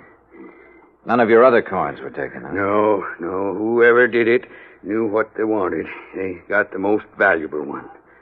What about this lock? Was it tampered with? Wouldn't have done them no good to tamper with it. It's the biggest and strongest that Yale makes. Reckon he knew that. That's why he broke the glass. Then you think someone familiar with this room and your collection took the coin? If you want to know the truth, he suspects me. Delilah. Mr. Sampson, did anything unusual happen that evening? Did you have any visitors? None. Delilah and I ate our supper. I worked for a couple of hours, same as always. Then we played casino, till 10:30. We always play casino until 10:30, John. It's the only thing that relaxes my husband. I see. There were only 4 people besides myself in the house. Mrs. Sampson, Mary, her maid, Digger, my manservant, and Michael, my secretary. Good old Michael, the trusty troubleshooter. Mr. Sampson, according to your policy application, only 4 of those Confederate $half were ever made. Is that right? Yes, 'tis. Confederate states didn't have any silver bullion to make more. Dirty Yankee blockade. Yeah. Could you give me a description of the coin, sir? Sure.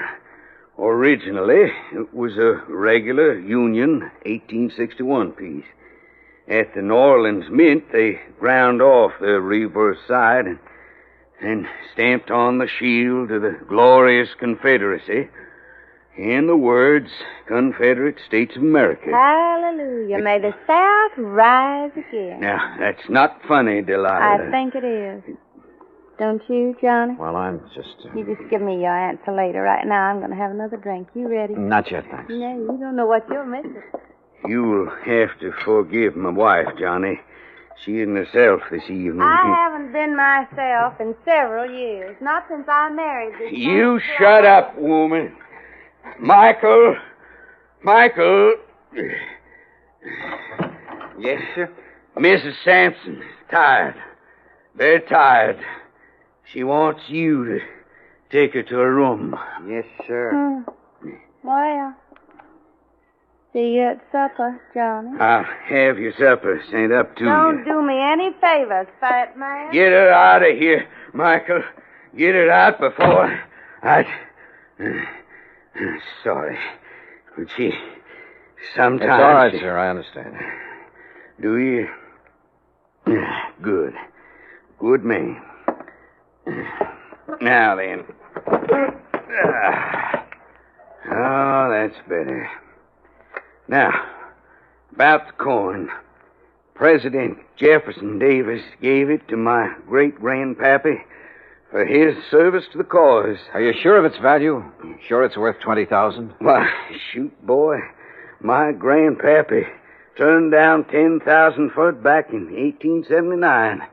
Way things are now. It's got to be worth 4 times that.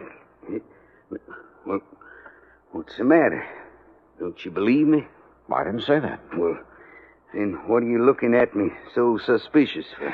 Well, Mr. Sampson, I have a hunch you're holding out on me. Johnny, you're getting paid money to find the person that took it. Now, you earn your pay. I'll try to.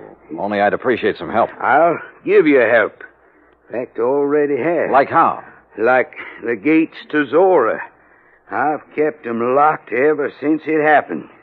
And until you find that coin, nobody leaves here. Those gates stay closed.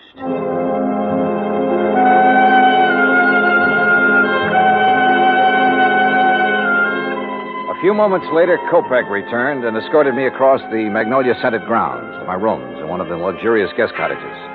I unpacked, took a shower, then called Bert McGraw in Hartford. Well, how's it going, Johnny? It is not. Oh, come on now, boy. Sorry, Bert, but it looks like a real toughie. You don't want me to send in a pinch hitter, do you? Nope. But how about getting the dust off your pants and doing some legwork? All right, what kind of work? Find out for sure how many of those 1861 $half were ever made and what their value is today. Wait a minute. What'd you say, John? Not you, Bert. Somebody at the door. You check on that coin. Got it? Like the Yankees have the pennant. Good luck, boy. Okay, I'm coming.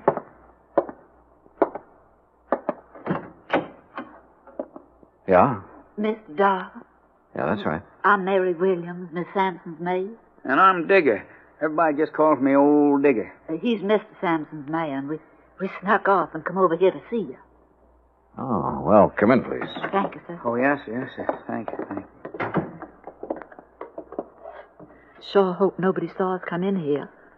Well, what's this all about, Mary?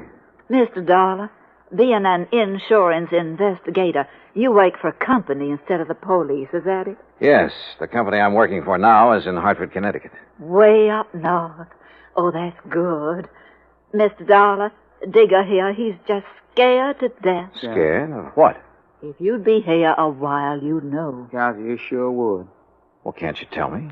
Mr. Sampson's got a big place here. He needs lots of folks to keep it up for him, and he gets them cheap from the prisons. What? Yes, sir. Somebody finds out who's going out on parole. The next thing a man knows, instead of being all the way free, he's here, working for Mr. Sampson. Yes, sir. And if he don't like it, Mr. Sampson has him sent back. Oh, come on now. Look, this is 1957. Things like that just don't happen anymore. Tell him, Digger. Well, Mr. Dollar, sir, I don't want to go back to that place. No, sir. I don't ever want to go back. Oh, it's all right, Digger.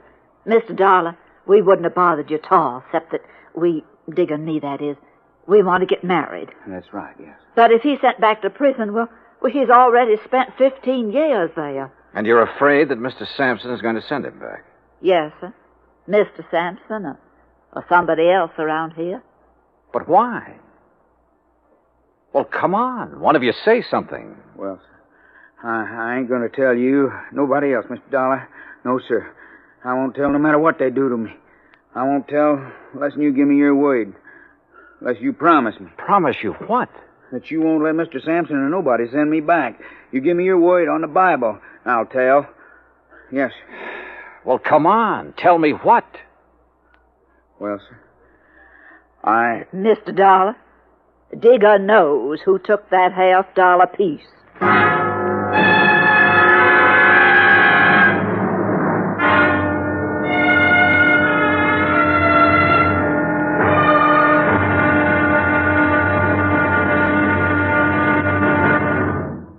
Act Two of yours truly, Johnny Dollar, in a moment.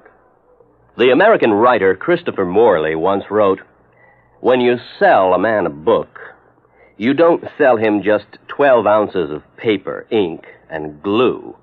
You sell him a whole new way of life," unquote. Now that goes double when you give, not sell, a book. But the gift of 550 books to little children increases the legacy tenfold.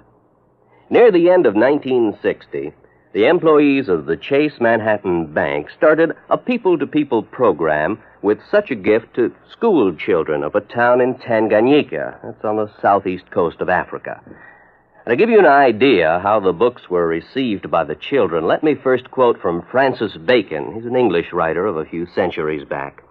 He said, "Some books are to be tasted, others to be swallowed, and some few to be chewed and digested." In the past, children in Tanganyika may have done a little tasting and chewing and a little swallowing and digesting. But there's one certain thing. They wound up devouring the books they received from the United States. And they did so much of it that they, the ones in high school anyway, were able to reach the level of English children their age and pass the exams at the same time. That takes a lot of book learning, as they say.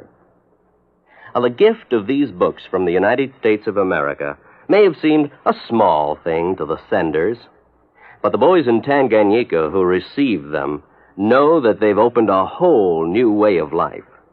They've greatly increased understanding in the classroom of freedom, the right of all men everywhere. And now, Act Two of yours truly, Johnny Dollar, and the Confederate coinage matter. I wanted to help Digger, the Sampson servant who claimed to have information concerning the missing Confederate $half. But I couldn't promise him anything without first knowing more about the part he had played, if any, in the theft of the coin. I did promise to think over his offer and let him know if I was interested by the next afternoon. Anyway, at 8 that evening, I joined Mr. Sampson and Kopek for dinner in the large dining room. After we'd finished our coffee, Sampson rose and excused himself. When you're ready, we got work to do, Michael. Yes, sir. Huh?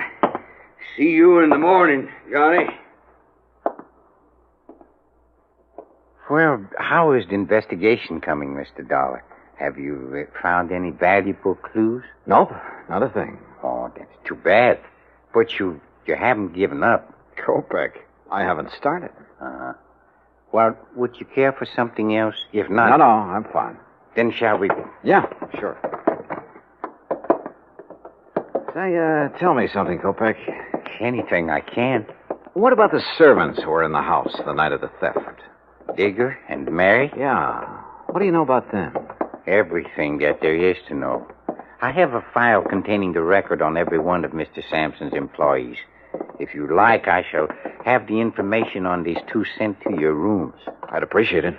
Now, if you will excuse me, Mr. Sampson is waiting in the den. You can find your way back to the guest house? Hmm? Sure. Good night. Good night, Mr. Dollar. Johnny. Hmm? Oh, Delilah. Oh, where are you? Up here, on the stairs. No, don't come up. Oh. Johnny, do you like to ride? Well, sure, only it's been a long time since I've had a chance to, and I didn't bring any riding clothes. Well, that doesn't matter. Meet me at the stables before breakfast. You will, won't you, Johnny? What do you think? I went back to the guest house, and about half an hour later, Kopek delivered the files on Mary Williams and Digger. Everything Digger had told me was true. He had spent 15 years in prison on a manslaughter charge. So early the next morning, I crossed the green lawns of Zora and met Delilah at the stables. And a few minutes later, we were riding our horses away from the main house. Where shall we ride, Johnny? You want the cook's tour? Oh, I don't know. What's it include? Oh, the turkey farm, dairy, and zoo. Or would you rather go down to the river? Hey, you know, it's a funny thing, Delilah. What is? I've never seen a river. You fool. Come on, I'll race. Come on, boy. Come on.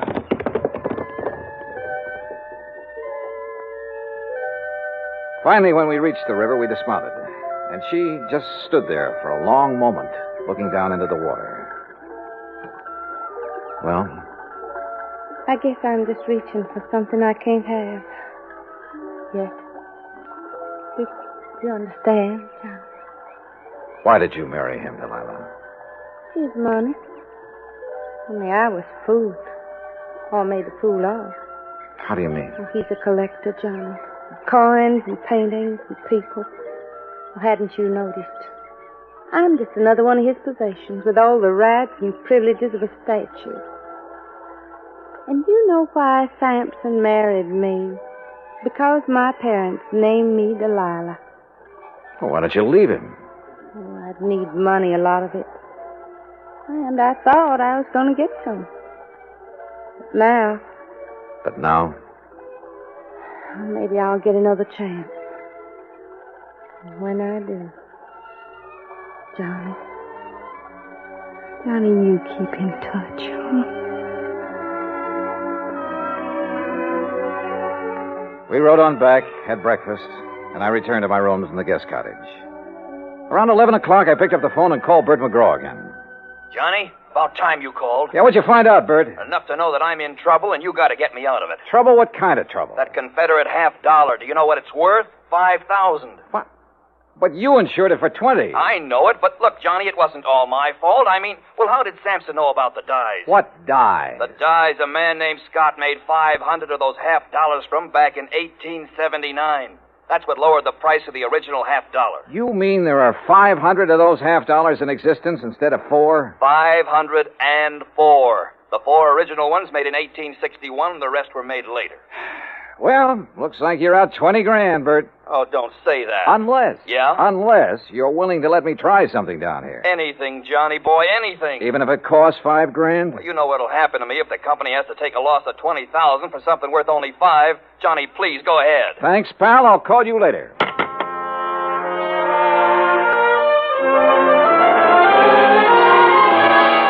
As soon as I could, I sent word to Digger and Mary, the 2 servants, asking them to come to the guest house. It was almost 3 o'clock before they arrived. Miss Dollar, have you decided on what you're going to do? Yes, Mary, I have. Digger. Yes, sir? I can't promise that you won't be sent back to prison. Well, then I ain't going to tell you nothing. Now, wait. Sir. Let me finish. But I can promise that I'll do everything possible to help you. Well, sir, I have to ask Miss Mary. You know, she's the one who talked me into coming to you in the first place. I did it soon as he told me what he'd done. I didn't know about it till afterward, Mr. Dahl. All right. Just what did he do, Mary? Well, it wasn't his fault. He just had to break into that case and take that $50. Yeah, sir, that's right. I had to.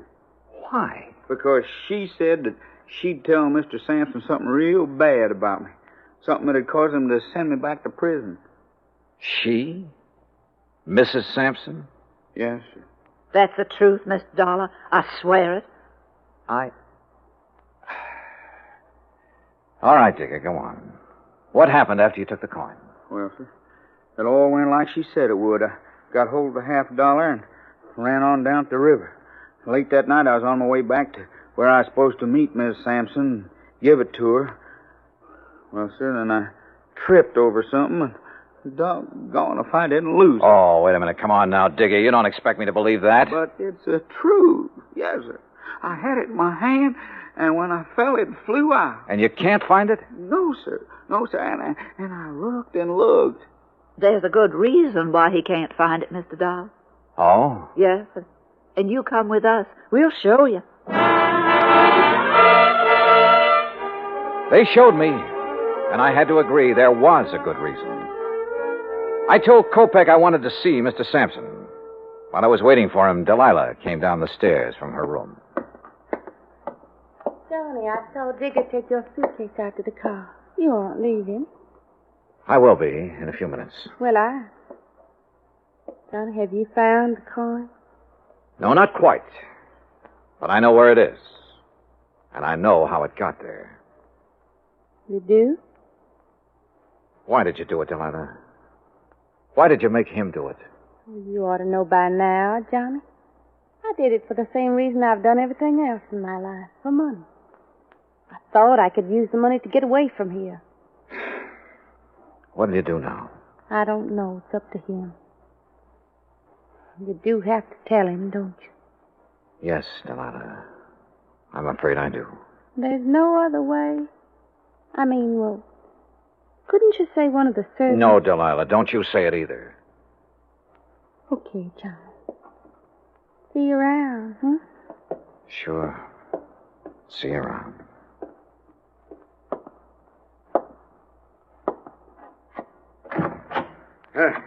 Come in, Johnny. Come in. I hear you have news for me. Well, boy, start in. Tell me. I told him as simply as I could. When it was over, he got to his feet and stared out the window for several minutes. When he turned back, he ordered Kopek to find Digger and take him to the place where the coin had been lost. A few minutes later, we joined him there.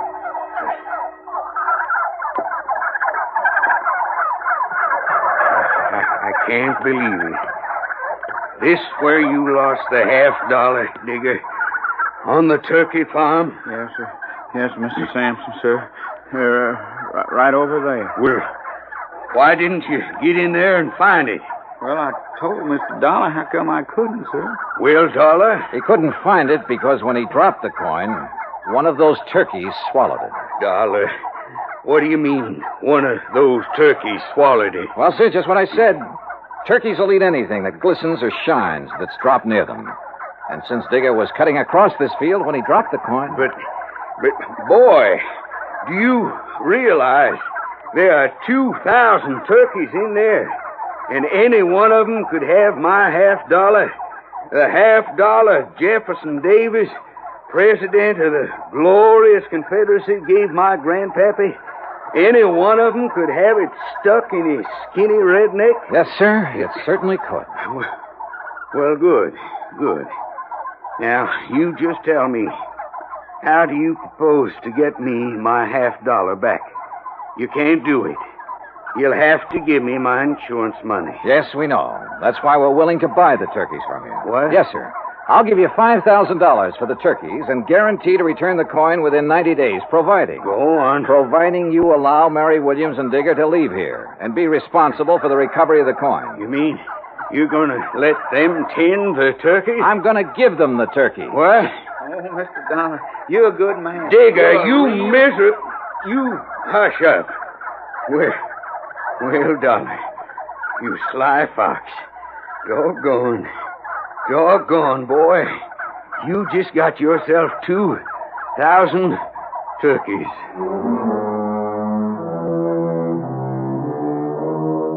A couple of weeks after I left Birmingham, I received a letter from Mr. and Mrs. Digger telling me that they'd found the coin in the craw of the bird they'd killed for their first Sunday dinner together. Which proves once again, miracles do happen. Expense account total, including transportation back to Hartford, $405.10. Yours truly, Johnny Dollar.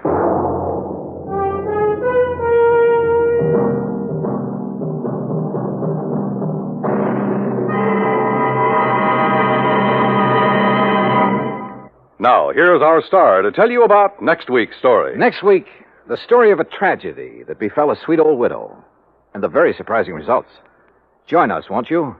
Yours truly, Johnny Dollar.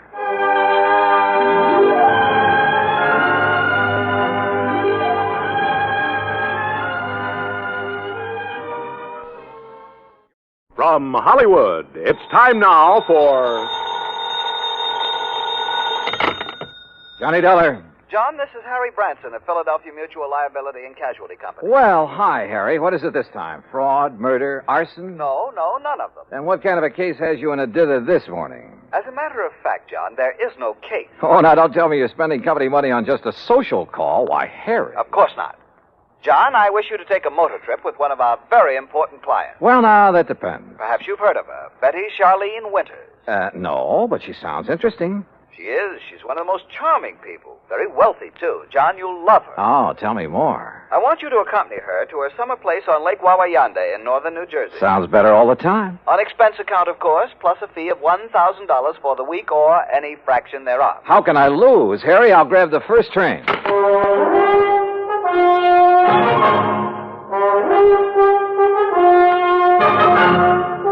Bob Bailey in the exciting adventures of the man with the action-packed expense account. America's fabulous freelance insurance investigator. Yours truly, Johnny Dollar.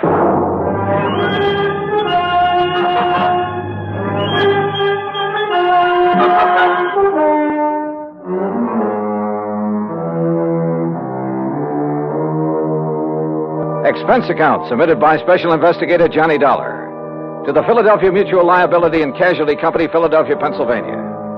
Following is an account of expenses incurred during my investigation of the Wayward widow matter. Expense account item 12150, fare and incidentals, Hartford to Philadelphia. At his office on Walnut Street, Harry Branson looked as though he'd been just sitting there waiting for me ever since his phone call. I'll get straight to the point, John. Well, good. You don't mind if I sit down first, though, do you? Oh, no, of course not. As I told you on the telephone, Mrs. Winters is one of our Mrs.? You didn't tell me that. Her husband died just a short time ago. Oh. And you, the old friend of the family, have been consoling the lovely widow, eh? John. Yeah, when you pick 'em, you really pick 'em, Harry. Hey, do you remember that little brunette you went for in the last case I handled with you? John, that has nothing whatsoever to do with the matter at hand. Yeah, okay, maybe not. Oh, but you sly dog. I'm betting right now you wish you could make this trip to the lake instead of me. Of course I do. The beautiful forests and mountains up there at this time of the year. Oh, sure. Just for the scenery. All right, now tell me all. Well, the Winters were very wealthy. Betty Charlene Winters still is. Thanks, among other things, to the $500,000 she received on her late husband's double indemnity policy. $500,000? You make this sound more attractive every minute. John, you don't suppose the gorgeous babe helped him have an accident in order to collect that John, money? you are being absurd. Am I? Tell me this. Was he older than she? Yes, he was. Uh-huh. And 2 and 2 make 4. And you are making no sense at all. Hey, you have got a case on her, haven't you? Will you please stop this nonsense and listen to me? Now, as I started to say, their lovely home is out between Ardmore and Bryn Mawr. All right, go on. Their home, which Mr. Winters inherited from his father and his grandfather before him, is a veritable art gallery. I see. But she is going to dispose of most of it to the better-known museums and galleries. She plans to sell the family mansion, too, just as soon as the estate is settled. Doesn't go for the old stuff, huh? You're quite right. Her taste is more for the modern. That's the way I like 'em. I beg your pardon? Nothing. Go on, Harry. Yes. Some of the things, however, she is taking up to the summer home on Lake Wawayanda. Oh, well, now, wait a minute, Harry. Am I taking Betty Charlene up there? Mrs. Winters, John, please. Okay, I'll stay out of your territory for the time being. But am I being hired to take her up to the lake or just some of this junk you've been talking about? Both. Ah. You see, there's one thing in particular, some statue or other, that she wants help with. Statue, huh? So you and she and the statue will make the trip. Now, that's the kind of chaperone I like. When do we start?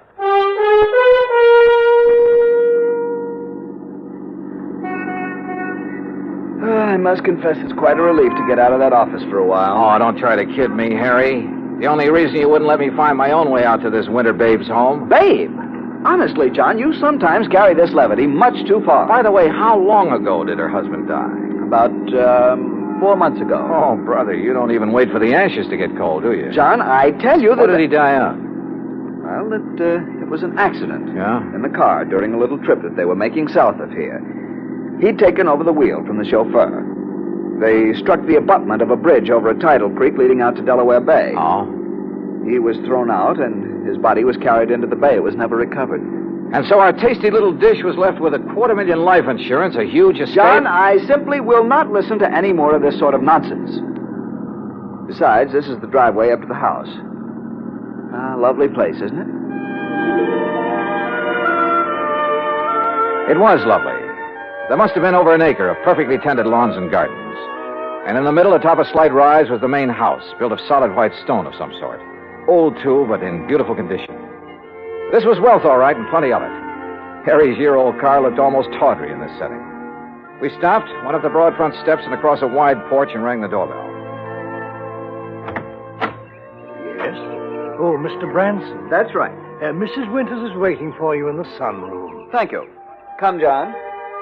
The butler led us through a large reception room, a huge living room, both of them hung with beautiful prints and paintings, through the walnut-paneled library with its high ceiling and hundreds of leather-bound books. Finally, after passing through a long corridor lined with statues and magnificent vases, we entered the spacious sunroom. There, standing in front of a chair at the window, was a chauffeur. And in the chair sat Betty Charlene Winters. Mrs. Winters, may I present Special Investigator John Dollar.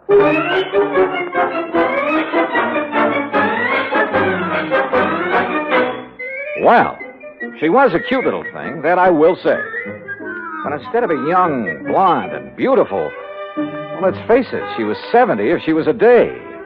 All my dreams of a high old time during a week at a mountain lake suddenly vanished into thin air. How nice of you to come, Mr. Dollar. Investigator, did you say, Mr. Branson? Yes. I see. Well, don't just stand there. Sit down and be comfortable, both of you. Thank you. Yeah. Is something wrong, Mr. Dollar? No, not at all. Oh, Haskins here's my chauffeur and general handyman. Hi, Haskins. Mr. Dollar? I've just asked him to get the statue ready for our little trip. Oh, you may go now, Haskins. Oh, thank you, madame. No, wait, please. I wonder if I might see this thing we're taking up to the lake, Mrs. Winters. Well, of course, it's right there in the corner behind you, Mr. Dollar. The cherub. Cherub, huh? Oh, This? Isn't it beautiful? Well, it was a cherub, all right, about 4 feet high with a couple of doves fluttering around its feet. At least that's what I gathered from the garish paint on it. Believe me, it looked like something a third grader had slapped together as a joke on his modeling class. Now, I'm no artist, but so help me, I could have done better myself with a handful of mud and with my eyes closed. No family piece, Mr. Dollar. Antique. I started to say what I was thinking, but then Haskins lifted the atrocity off its pedestal and left with it. Haskins has made a special box for it. He'll place it in the car so we can leave with it tomorrow. You are ready to leave on such short notice, aren't you, Mr. Dollar? Well, now look, Mrs. Winters, Yes, his luggage is right outside in my car, Mrs. Winters. Then, Eric, you may fetch it and put it in one of the guest rooms. Very good, madam. By the way, I hope you know how to drive a Pierce Arrow, Mr. Dollar. Pierce? Or did you think perhaps Haskins would drive us up to the lake? Well, I don't know. No. Haskins is leaving today on his vacation. And I wonder if he will come back. Why do you say that, Mrs. Winters? Oh, I've been having some trouble with him. Oh? I thought you were always eminently satisfied with Haskins. Until recently. Until the death of my husband. He's been... Well, if he doesn't come back, I shall have to replace him. But now, Mr. Branson... Yes? You're a bit of a rascal. You didn't tell me you were bringing a detective to go along with me. Investigator, Mrs. Winters. Insurance investigator. Since the company wouldn't permit me to issue any special insurance on that thing. But I'd thought you were going to bring me just some strong bodyguard. I have known John for many years, Mrs. Winters, and I assure you... Oh, now, don't apologize. I think this is fine. I just hadn't expected so much. Such a nice, good-looking young... But now come, Mr. Dollar, and I'll show you the rest of the house. We spent the next hour or so on a tour of the place, and Mrs. Winters pointed out the various works of art destined for specific museums and galleries all over the country after she moved out, after the estate was settled. Then Eric caught up with us and announced that Haskins had created the statue and placed it in the car. You know, I was curious about that car, so we went out to the garage and inspected it. It was a Pierce Arrow, all right. Vintage of 1928, complete with headlights on top of the fenders and as bright and shiny as the day it was made. When I tried to start her, it purred like a contented kitten. With a bass voice, that is. Along about 5 o'clock, Mrs. Winters, with a sparkle in her eye, announced it was cocktail time. Harry, being a teetotaler, decided to leave, but not before I buttonholed him for a quick conference. What doesn't make sense, John? Oh, that silly statue, Harry. All the fuss over that piece of junk. After all, John, with all the big policy she carries with us on the legitimate artwork, well, we just can't afford to displease her. But if it had any real value... Perhaps it does to her. How can it? Unless she has a lot of jewelry hidden away in the base of it or something. What, John? Cocktails, she said, and I'm sure ready for them.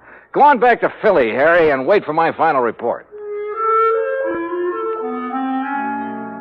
Well, I must admit that Betty Charlene Winters turned out to be a charming hostess, a very interesting conversationalist. Even long after dinner, over brandy and cigarettes, we chattered away like a couple of magpies. I didn't question her about the statue because I wanted to find out more about it on my own hook. Finally, about midnight, we decided to retire, had a nightcap, and went to our respective rooms. But instead of going to bed, I sat around and read for a few minutes, turned off the light, waited a few minutes more. Then, quietly, I slipped out of my room. That was a mistake. For as I reached the end of the long hall to the stairway, a door behind me suddenly opened. Huh? Who's there? I said, who's... Oh!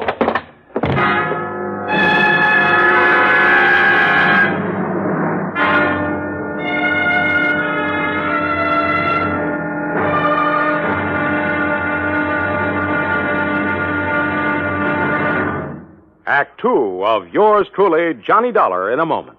With the bigger, more impressive kaleidoscopic change of events on the world scene today, we sometimes forget the smaller kaleidoscope, the child's toy, with its ever-changing designs and color. The kaleidoscope is a fantastic experience for any child. That is, any child who can see. But what of those children who cannot experience the ecstatic pleasures of form and color in the ever-changing world about them? This problem has bothered many, and many such people have tried to solve it. One-time soldier in the United States Army, Robert Neiman, is one of them. Captain Kenneth Moyer, also of the Army, is another. Both men, while stationed in Japan recently, set about the task of raising funds for the purpose of providing eye examinations and operations for sightless Japanese children. In return for this gesture, Japanese eye surgeons did not charge for their services. For those children who could not be cured, Braille typewriters were purchased and donated for training purposes in the hope of giving a few more people useful lives. Both Neiman and Moyer worked independently of each other. Neither knew of the other's interest in such a gratifying project. Both have continued the work with enthusiasm. The results of their efforts, when a blind child sees again, or perhaps for the first time, that is their reward. For a child, as for an adult, new sight leads to understanding. And understanding is a building block of freedom, the right of all men, everywhere. And now, Act two of yours truly, Johnny Dollar, and the Wayward Widow Matter.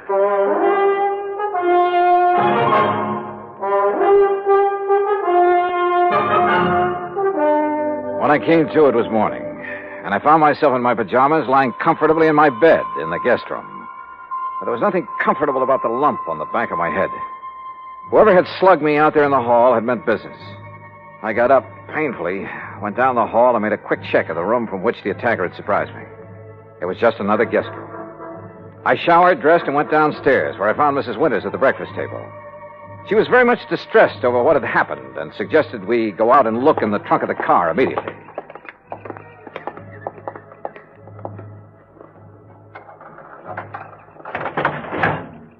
There now. Do you see, Mr. Dollar, the box with the statue in it hasn't been touched. I don't understand it. Where is your chauffeur, Mrs. Winters? Why, Haskins left on his vacation last evening. I thought I told you. But surely you don't think Haskins... Well, you said you were having trouble with him. Maybe we'd better open that box to make sure that... But it hasn't been touched. And I'm the only one who has a key to that little lock on it. Yeah, I see. But now it's pretty logical to assume that whoever slugged me last night was interested in... Hey, Mrs. Winters, how long has Eric, your butler, been with you? Why, Eric, the dear boy, has been with me for nearly 30 years. But good heavens, you surely don't suspect him of anything like this. He's a very fine person, Mr. Dollar, and a perfect gentleman. Oh, certainly more of a gentleman than my late husband ever was, in spite of his money. Oh? I must confess that although his death was a terrible shock, life has been a great deal easier for me since he passed away. Just how do you mean that, Mrs. Winters? No, well, why talk about it? Something that... Oh, why not talk about it? I married Charles for his money, Mr. Dollar. I'd never got any further than the front line of the chorus until he came along. Would you believe that I was a chorus girl? Well, what's the matter? And the wealth and the luxury that he could give me was very attractive, was very satisfying for a long, long time. But for the past 10 or 15 years, maybe more, he insisted that we just stay penned up in this musty old museum he called a home. And what happened? Well, all our friends were traveling around the world, seeing new places and new people. We just sat here looking at four walls and at each other. Except for a couple of blessed months up at the lake. You'll love the place up there, Mr. Dollar. It's new and fresh and modern. I had it built over his protest.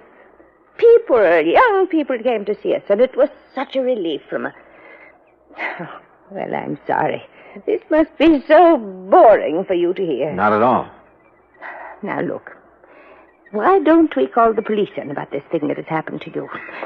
Come, we'll go right back into the house and Wait a we'll minute. No, let's not. A bunch of policemen prowling around would scare him off, whoever he is. But suppose you're attacked again. Well, at least I'm ready for it now. I just don't like your taking this chance. Of course, we could leave. Go up to the lake. Run away from him? Well, yes. Oh.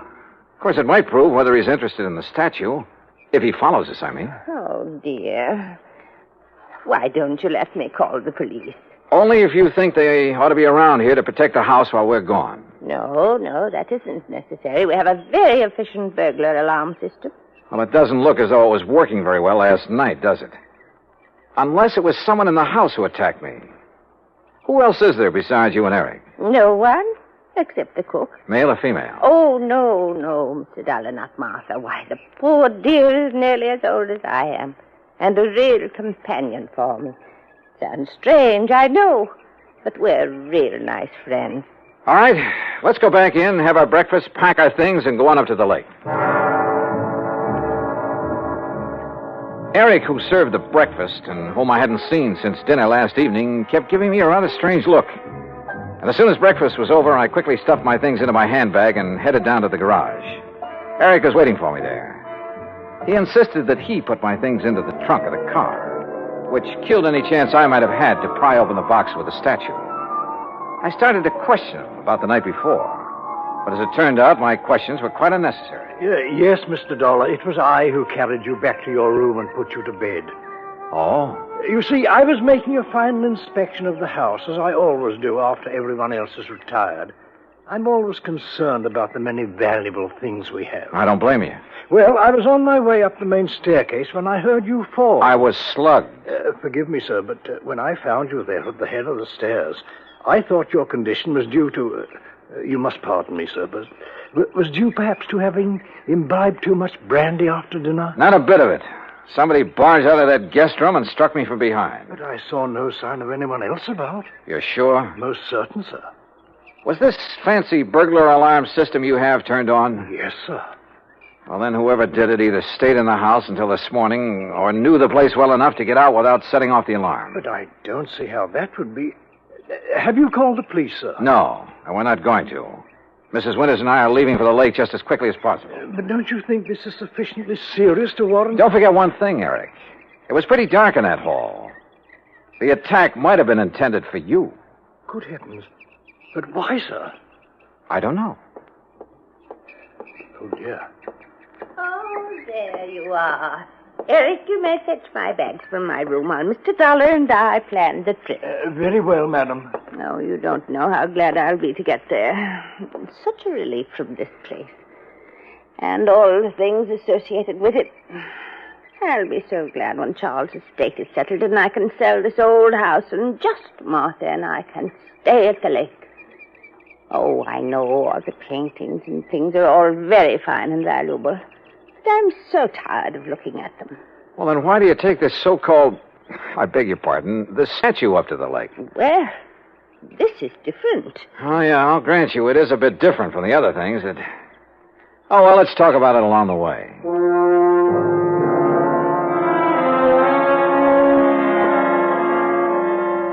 But we didn't.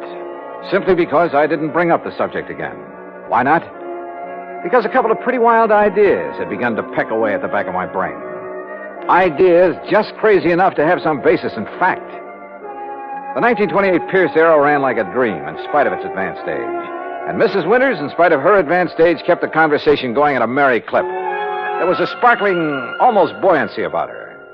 And the hunch that had hit me began to grow. We crossed the Delaware River at New Hope on Route 202, and in Lambertville, we stopped at the sign of the Flying Red Horse to gas up the car. That's item 2470. While the attendant was busy with that and checking the tires and battery and so forth, I made some excuse or other and stepped around to the telephone booth at the back. Harry Branson here. Harry, I want you to drive out to the Winters home in Bryn Mawr again. Oh, what for? Just do it, right away. Then call me up at the lake. Well, whatever you say, John, but I wish you'd tell me... Gotta go now. Goodbye. The rest of the trip through the pretty North Jersey countryside was uneventful. And finally, north and east of the little town of Andover, we came to Lake Wawayanda. We drove along a private road to the far end of it, and there, perched on a little cliff above a deep basin, was a real smart, modern brick and glass home.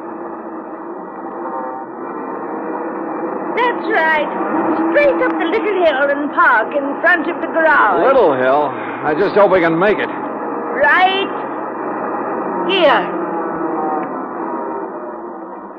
I hope the brakes will hold, or this thing could roll right on back into the lake. Oh, and the lake is so deep right there. Nearly 100 feet. An old mine or something before the water came up. Oh, this is a pretty dangerous driveway. Here now, let me help you. Thank you. One of the first things I'm going to do is have this driveway built up and leveled off and a big stone wall built around it. Yeah, you'd better. Careful now. This is pretty steep. Oh, listen. Yeah? Telephone is ringing inside the house. Oh, well, let me have the key and I'll go in and answer it for you. I'll answer it. You can unpack the car while I do. I suspected the call was from me, but didn't want to say as much. So I opened the car trunk and proceeded to take out the luggage and the big, clumsy box for the statue. The box was heavy, very heavy. And I wondered how Haskins, the chauffeur, had been able to pick up and carry the statue so easily back in Bryn Mawr. I finally got the box perched on the edge of the car trunk when Mrs. Winters called to me. It's for you, Mr. Dollar. It's Mr. Branson. Oh, okay, I'll take it. Leaving the box there on his precarious perch, I went on up to the house. Right here in the front hall, Mr. Dollar. Oh, all right, thanks. I'll go on out to the car and get my coat and purse. Yeah. Johnny Dollar. John, this is awful. Terrible. As I just told Mrs. Winters, this is... Well, I couldn't believe it. How did you know? How did I know what? Eric, the butler. Yeah? Dead. He's dead. And John, Dead from what? How did he die? He apparently fell down the main staircase. The poor cook, Martha, is the only other person in the house. She's beside herself. Yeah, I'll bet she is. But whatever made you suspect something was wrong out here? Call the police, Harry. Make sure they look for a possible blow on the head that might have been delivered before he fell. What? Mr. Dollar's going to fall. So long, Harry.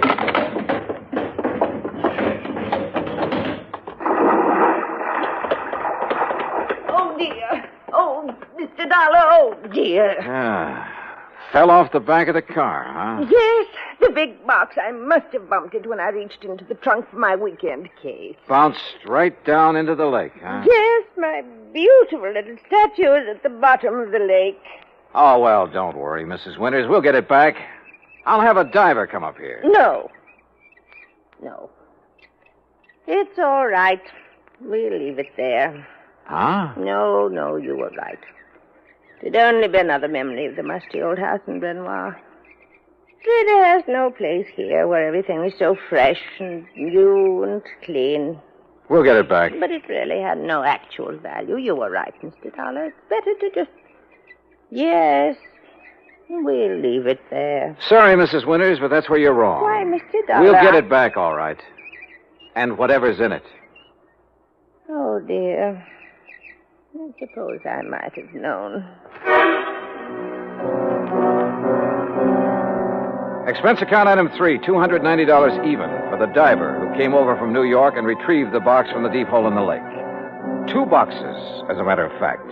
One with Haskins' body in it, and the other with the body of Charles Winters, the body that was supposed to have been washed out to sea after a car accident. The story? Well, of course. After Haskins got rid of Charles for me, I had to do something about him. Or rather, we did. Martha, you know. He's such a wonderful friend. Was Haskins the one who slugged me? Yes, so foolish of him, wasn't it? But he'd heard Mr. Branson say you were an investigator, and it frightened him. Worried me a little, too. Well, he might have killed you, too, if Eric hadn't stopped him. And, of course, Eric knew that Haskins had unwittingly made this second box for his own body. So now Eric's gone. Martha, huh? Yes, she did it. But she had to put him away. Oh, yeah. You see, he was the one who took care of Haskins for us. And we couldn't have him around knowing everything. Oh, dear. Martha and I had planned so many wonderful things together. But now... Oh, dear.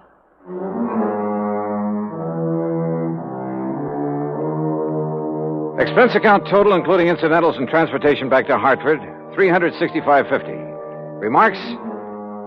Well, I'd rather not say how I feel about a case like this, Harry.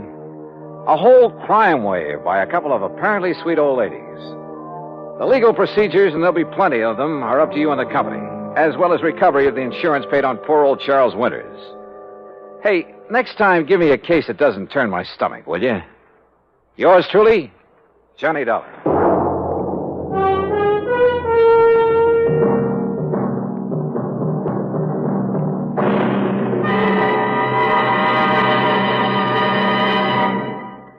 Now, here's our star to tell you about next week's story. Next week, a taste of the Old West and a taste of lead from a .38 Colt. Join us, won't you? Yours truly, Johnny Dollar.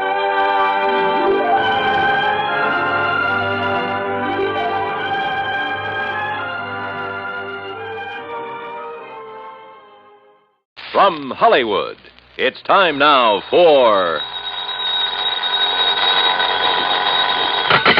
Johnny Dollar.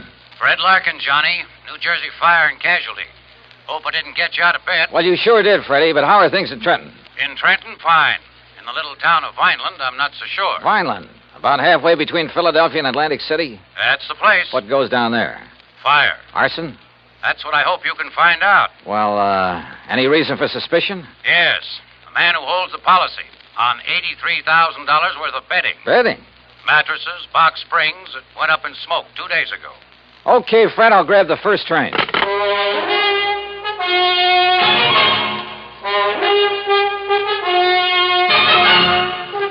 Bob Bailey in the exciting adventures of the man with the action-packed expense account. America's fabulous freelance insurance investigator. Yours truly, Johnny Dollar. And now, Act One of Yours Truly, Johnny Dollar.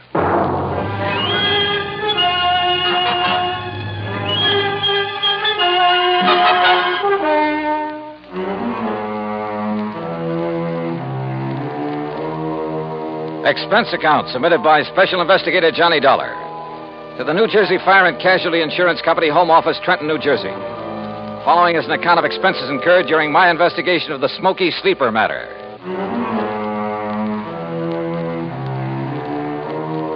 Expense account item 1, 1075, fare and incidentals, Hartford to Trenton. Item 2, 80 cents taxi to Fred Larkin's office on West State Street. He lost no time in getting right to the point. That's right. $83,000 total loss. Well, who's filed the claim, Fred? Name is Ben Murray, sole owner and manager of Ben Murray Furniture Sales in Philadelphia. Sort of a small chain scattered around all over the city. I thought you said the loss was in Vineland. It was. That's where he had a big warehouse. Well, if his stores are in Philly... He claims it's cheaper than maintaining a big warehouse in the city. Also, apparently, it's close to a couple of sources of supply. He's been a good account, Johnny. We've made a lot of money on his policies. Well, it sounds like you've issued him quite a few. Well, we have. You see, in addition to the usual coverage on his stores, we've issued him a lot of short-termers on warehouse contents from time to time. I don't quite see what you mean. His whole business is based on special sales. Pre-inventory, going out of business, distressed merchandise, fire and water damage sales, summer, winter, spring, and fall sales. Anything you can think of. No kidding. Periodically, he loads up his Vineland warehouse with stuff he's accumulated for the next big sale. And we insure it. This time it was $83,000 worth of box springs and mattresses. Wow, that's a lot of betting for just one sale. Don't worry. He'd have got rid of it. His salesmen are the sharpest bunch you ever saw. Too sharp, if you ask me. Almost like a bunch of con men. You know what switching means in the retail trade? Isn't that when they advertise a well-known item at a very low price? That's it. Then when you try to buy it, they just happen to have sold the last one. That's it. But by that time, they've got you in the store where they can use the high-pressure pitch to sell you some inferior item at an even higher price. And on a no-return basis. Yeah, by the time the customer gets wise, it's too late. Exactly. I suspect they're not above using the label switch, too. You know, have some local manufacturer make up a cheap item, then put a nationally recognized label on it, or a pretty good copy. My, what nice clients you have, Freddie. Well, what can we do, Johnny? As long as we don't catch them red-handed in something that directly affects us. Well, you don't need to write any more policies. The company says different. At least until such a time as they try to pull something on us, or we find proof of such doings. I see. Oh, where'll I find this Ben Murray? Either at his main office in Philadelphia or down in Vineland, looking over what's left in the shell of that warehouse. On what exactly does Murray base the amount of his claim? Face value of the policy, which in turn was based on the cost of the goods to him. Huh? You mean you used the figures he gave you? Hardly. We got the figures from the actual bills sent him by the manufacturer. Well, I wondered. I don't blame you. No, Johnny, that $83,000 is exactly what the mattresses and box springs cost him. It was a special order from one manufacturer, made up especially for one big sale. Can your secretary check on Murray's whereabouts for me? Sure. All right, then let me use your phone. I may be able to save us all a lot of time, labor, and soap.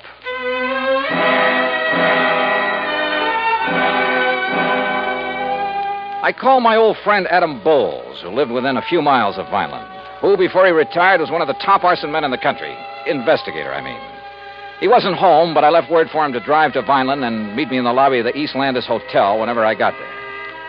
Meanwhile, Fred's secretary had learned that Ben Murray was in his Philadelphia office. Expense account item 3, $560 for a train to Philadelphia and cab to the main office of Ben Murray Furniture Sales. The place was a madhouse. Okay, Dollar, go ahead in. It's that first office on the right. Thanks. And listen. Oh, wait a minute. Sales department, call me back. I'm busy. Listen, Dollar, if you can get a word in edgewise with Ben, ask him where's the contracts for that West Philadelphia deal, will you? Oh, sure. Sales department. Yeah? I'll turn a hose on some of that stuff and call it a flood sale. Something like that. Make the picture in that advertisement look good, see? Put a lot of stuff around. Pictures on the wall, rug on the floor, stuff like that. Yeah, make the suckers think they're getting a 25-piece dining room suite, not just a table, 4 chairs, and 20 crummy dishes. Dollar, sit down. Thanks. Yeah, make it look like they'll be getting everything they see in the ad. Yeah. Now'd you get them sofas in from Sterling? Okay. Put a price ticket of $95 on them, and then mark it down to $49.95, and we'll clean out the whole... Mr. Murray. Huh? He what? Sterling charges $25 for those lousy sofas. Listen, we're giving them $22.50 for them, except for the demonstrator we show on the floor, the good one. Who does he think he is telling me the price he's going to charge me? Oh, the lousy bunch of chiselers trying to hike the price on me. Boy, what a business. From the looks of that outer office, you've got plenty of it. Yeah, volume, Dollar. That's what does it. I work on a narrow margin, see? Oh. Yeah, sometimes I even lose money, just to keep the volume up. I got 9 stores, see? They're all over Philadelphia. Hey, Ben. Yeah, what's the matter now? Pine Street wants to know the sale prices on those 3 grades of Night Cloud mattresses. What'll I tell him? What are the cost prices? All the same, $13 a piece. Cost us $13, huh? Well, price them at $39.95, $49.95, and $69.95. Okay, Ben. Hey, Larry. Narrow profit margin, huh? And now, look, Dollar, your card says you're an insurance investigator. That's right. Well, if it's about that fire I had down in Vineland a couple of days That's ago... That's exactly what it's about. Well, let me tell you something. Yeah, what is it? Oh, yeah? Well, listen.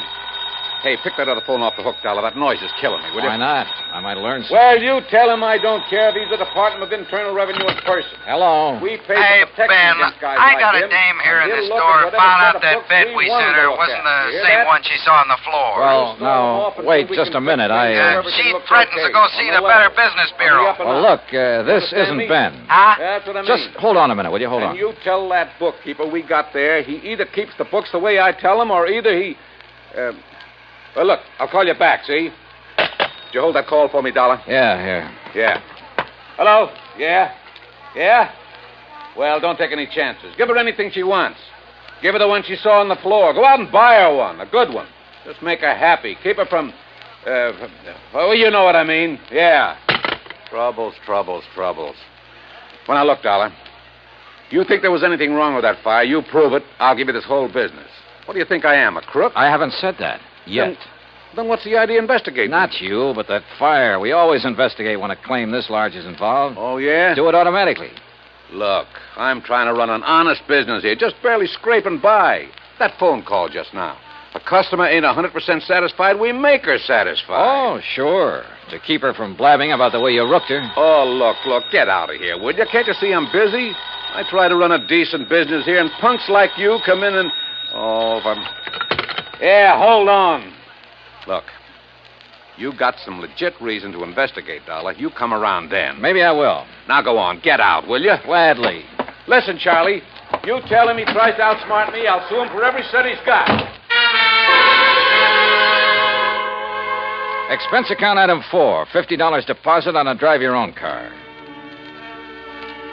I crossed the Delaware River Bridge and finally picked up Route 47 for the 35-mile drive down to Vineland.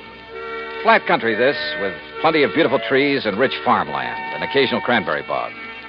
The soft smell of ripening peaches greeted me from the vast orchards I passed. It was all very pleasant. Certainly a complete contrast to the noisy, unhealthy joint I just left. And I could see only too plainly why Fred Larkin suspected arson in the warehouse fire. Sure. If a character like Ben Murray didn't resort to arson, he'd feel he was missing a good bet. Proof of arson, however, is a different matter, and not always easy to come by. That's where I wanted the help of Ed Bowles. But Ed hadn't got to the hotel when I arrived in Vineland, so I drove over to the police headquarters at 610 Wood Street, a block north of Landis Avenue, the main drag. There I found Sergeant Louis Tommaso, who'd been working on the case. Be glad to take you over there, Dollar. Just the other side of Chestnut Avenue. That's over south of town. All right, Sergeant, I'd like to see that warehouse, or what's left of it. Oh, there's plenty left of the warehouse. All metal construction. Come on. That in itself might make it hard to spot arson. Dollar, we went over that. Lieutenant, Mr. Dollar and I are going out to the Benmer warehouse. We went over that place with a fine-tooth comb, both during and after the fire. Came up with nothing, huh? Nothing that would give any cause for suspicion. Sergeant, do you know a man by the name of Adam Bowles? I certainly do. He's been giving me a lot of help with this. You know, just to sort of keep his hand in. And he's found nothing? Not a thing. But of course, he's the kind that never gives up. Yeah. Well, let's get on over and take a look at that place.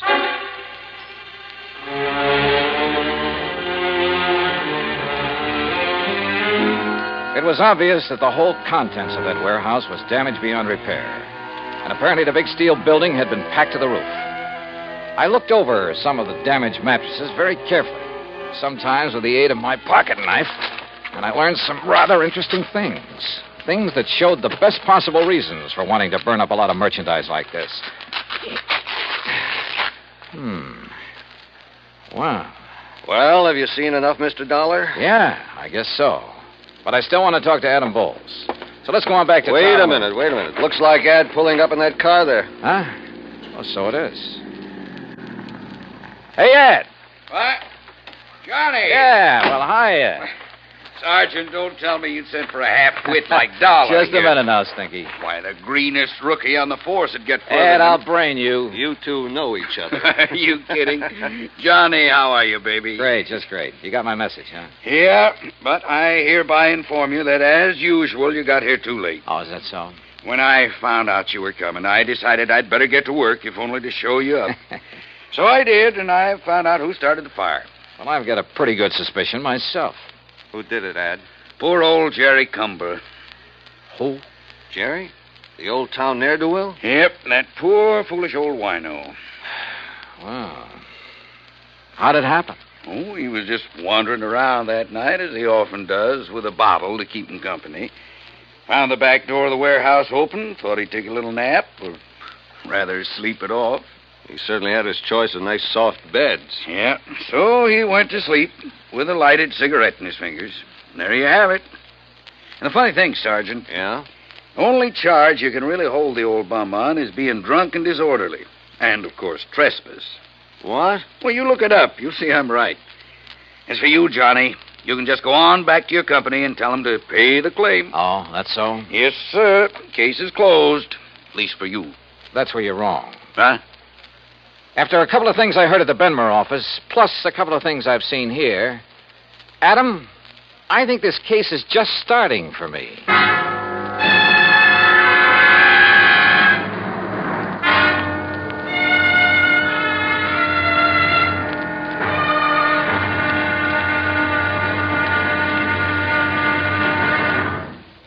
Act Two of yours truly, Johnny Dollar, in a moment.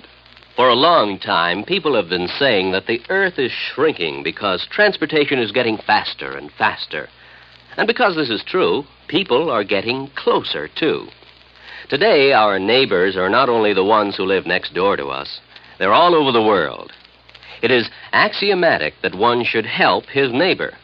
But Americans have gone a step further. In addition to individuals helping individuals, now many American cities help many other cities through the Sister City program. Now, perhaps you've heard how it works. If not, here's an example or two. In the fall of 1959, a large area of Nagoya, Japan, was struck by a devastating typhoon. Her sister city, Los Angeles, California, sent tons of relief materials to Nagoya by way of an Air Force plane headed for the area. The Marines and the Navy rendered vital emergency aid during the disaster. When earthquakes shook Viña del Mar, Chile, during the summer of 1960, her sister city, Sausalito, California, sent hundreds of dollars worth of relief materials to help out. Another case in point, the school children of Clovis, New Mexico, sent a number of cultural exchange packages to students in their sister city of Adana, Turkey. There are hundreds of such examples, because there are hundreds of sister cities. By using this means of diplomacy, friendship and understanding have increased throughout the world and paved the way for permanent freedom, the right of all men everywhere. And now, Act Two of yours truly, Johnny Dollar, and the Smoky Sleeper Matter.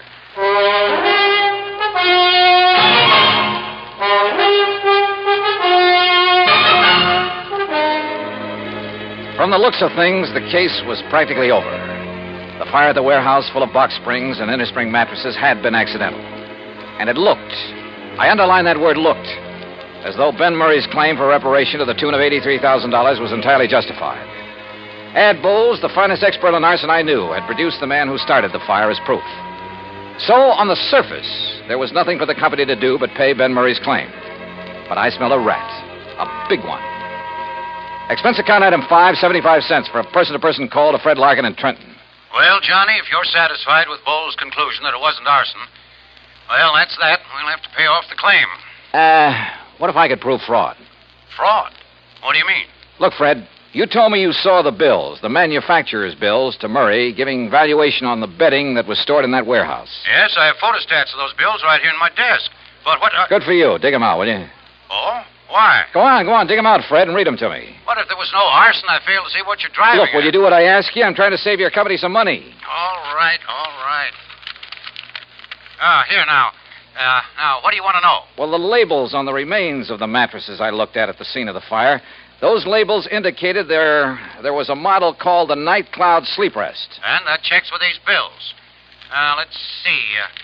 There were 3,500 mattresses called Night Cloud Sleep Rest. Well, forget the quantities. What was the manufacturer's price to Ben Murray on that Night Cloud Sleep Rest? Let's see. Johnny, they cost Ben Murray exactly $25.50 apiece. And there's an equal number of box springs to match. $25.50? That's right. But I overheard him say in Philadelphia that he only paid... What, Johnny? Nothing. What other models are on those bills? Night Cloud Super Sleep. And the price? Just a second. Hey, look, while you're figuring, you might be interested in knowing that the labels on that sleep rest indicated a retail price of $69 each. Some profit, huh? Here now. Johnny, the Night Cloud Supers cost Murray $26.20 apiece. Wow, All right, I got it. And he claimed to be working on a narrow profit margin. Now, the Night Cloud Perfection Sleep cost him $27.14 each. Good. Any more? Those were the only ones he bought and stored in the warehouse. All right.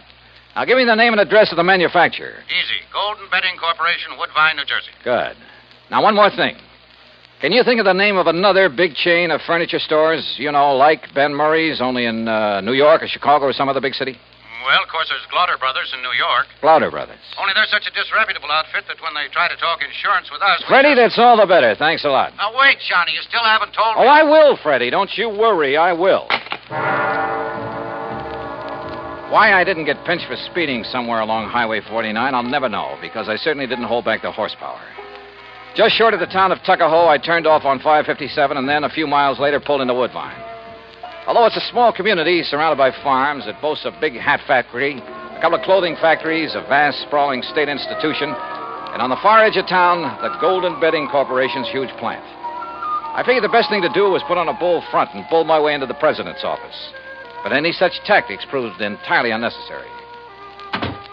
Barney Glauder, huh? Yes, Mr. Golden. But just Barney's good enough. Well, I should say it is, because you must be Barney Jr. I've known your papa for years. Sit down, my boy. Would you like a cigar? Why, no, thanks. You don't look like your old man, though. You know that? Not a bit. Of course, I haven't seen him since 42.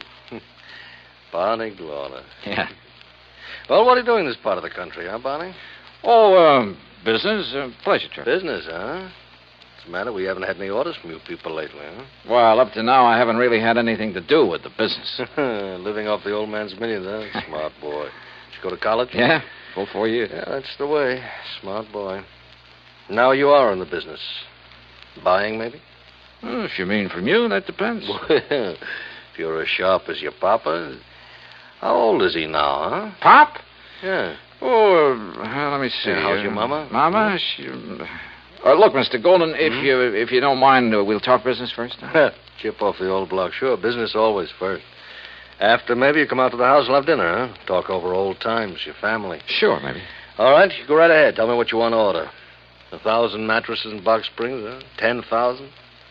Anything you want, my boy, and at a good price. Well, like I said, that depends. Uh-huh. What kind of a deal? Is that what you mean? Yeah. All right, I'll tell you. Your papa's a very smart man, you know that? He's a good businessman. I know what he's thinking, so I know what you're thinking. All right. If you want to give me a nice big order for a lot of merchandise, I'll name you a price that you... Listen, Barney, I've got such a good customer in Philadelphia these days. Not mentioning any names, but you'll pardon me, I don't even miss your papa's business. Understand me? But to get your business back again, I'll make you the same type deal I give this man. For a firm order, that is, you understand? No cancellations. You'll pre-ticket the merchandise. That is, put the list price on the labels for me, for us. Any price you say, regardless of the cost to you. Now, look over here, my boy. The pictures of our merchandise here on the wall. Uh-huh. Night Cloud Perfection Suite. Well, we'll put on any name you like. One should sound like some national brand, we'll think up a name for you. Not a bad deal, so far. And we make up as many models as you want. You know, we change just the ticking. They look different. All 196 springs. I personally guarantee it. Only 196? That's all you need, sure. Nobody can tell the difference. Except, of course, the demonstrators you keep on the floor to show the customer. The demonstrators got 392 springs. Those you can jump on and bend them anything you like. Yeah, and the customer thinks that's the kind he's getting. What else? I tell you, Barney boy, just as smart as your old man. Yeah. Now, what about the price? The price. Now, Barney, this you can't resist. You understand, out here in the country, low overhead, no labor problems, nobody snooping around. Yeah, I know. How much? Well, for you, my boy, how many? Well, say 10,000 units. 10,000 units. All right, I'll give you a special price. How much? Well, now, this depends on the ticking material. You look here. See? First-class material looks like twice the money. Go on. Plain blue and white ticking, that costs you, and remember, Barney, this is very special because of your papa and getting back his business, so at 10,000 units, then this ticking, $14.93, and you never saw such a buy. That okay? Strikes me as a little high. A little high? I'm not making a thing on it. Look at here. This, the fancy ticking, this is real class. $15.06 a unit. Now, you can't beat that. Now, wait a minute. Of course, Barney, my boy, if you want to order a few more... No. I think maybe I can do better up in New England. In New England, who? Tell me who. Well... All right. Now, look. I told you, I've got a big customer in Philadelphia. Well, all right, never mind. We'll do it the same way for you we do for him, all right? On the books. How do you mean? No, I mean $14.93, huh? Only what would you think if the bill I send you says $29.96, Double? Mm-hmm. You'd make it look like I paid twice as much? So? Yeah. For tax purposes, I'd only be showing about half the profit I was actually making. Smart boy, Barney. Or suppose I insured the stuff for the amount your bills showed, and something happened to it. Well, that's right, sure. However you want. Excuse me. Hello. Oh, hello, Ben. I was just thinking of you. I hear you had a lucky fire up there. What? Oh, no, not now. Listen, Ben, I've got a customer. I've got an important customer here, the son of a very dear old... What? Yes, he is. Yes. A blue shirt and a bow tie.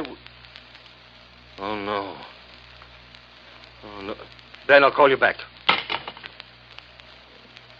Mr. Dollar? That's right. Johnny Dollar. In person, Mr. From the Goldman. insurance... Oh, no. Too bad Ben Murray's call interrupted our conversation. Oh, what have I said? That was a very interesting lot of facts you gave me, and I strongly suspect it'll not only put Murray out of business, but you, too.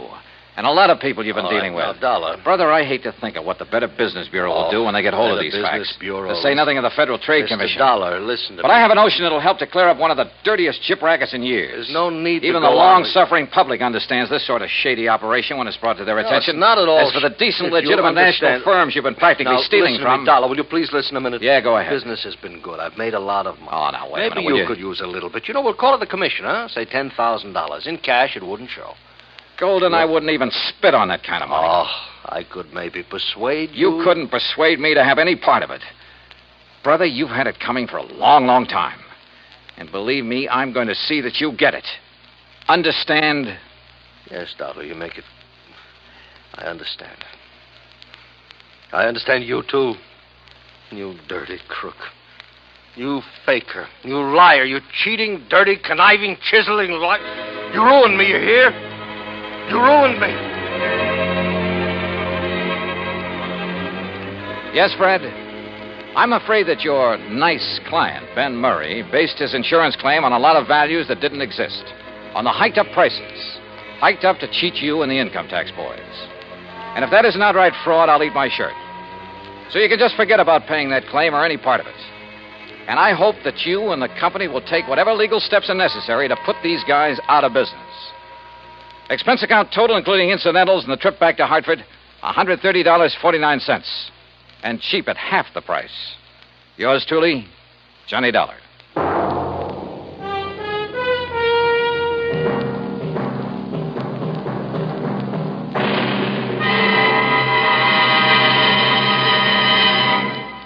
Our star will return in just a moment. Our flag now numbers 50 stars, and behind each star there stands yet another flag representing one of the 50 states. Kansas' state flag is dark blue, and in the center is the state's seal, surmounted by a large sunflower, the official state flower. The seal reflects the history of Kansas, the train of ox wagons going west, for most of the great roads passed through Kansas. An Indian is depicted chasing a herd of buffalo, recalling the words of the official state song, "Oh, give me a home where the buffalo roam." For this truly was the home of the buffalo and Indian. The East is represented by a rising sun, and the promise of future prosperity is indicated by the steamboat on the river and the farmer plowing the field. Above a mountain range are 34 stars, for Kansas was the 34th state admitted to the Union. Over all is the state motto, Ad astra per aspera, to the stars through difficulties. Kansas state flag, the flag of the 34th state to enter the Union, was adopted on March 23rd, 1927. Now, here's our star to tell you about next week's story. Next week, the case of a girl who was willing to kill for money she didn't need. Join us, won't you? Yours truly, Johnny Dollar.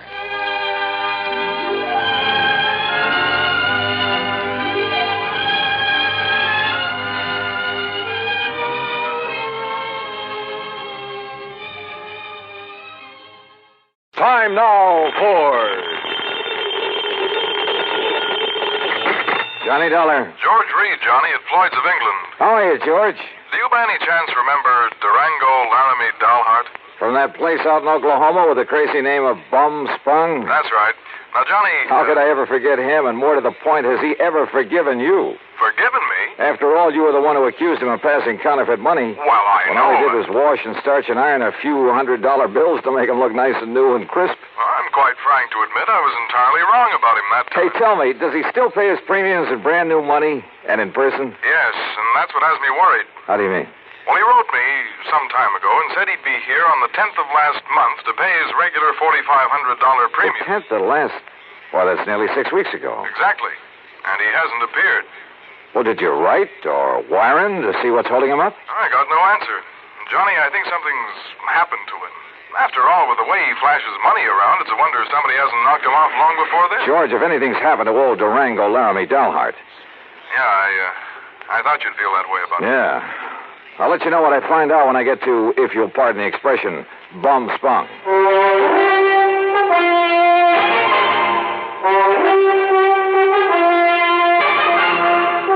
Bob Bailey in the exciting adventures of the man with the action-packed expense account, America's fabulous freelance insurance investigator. Yours truly, Johnny Dollar. And now, Act One of yours truly, Johnny Dollar.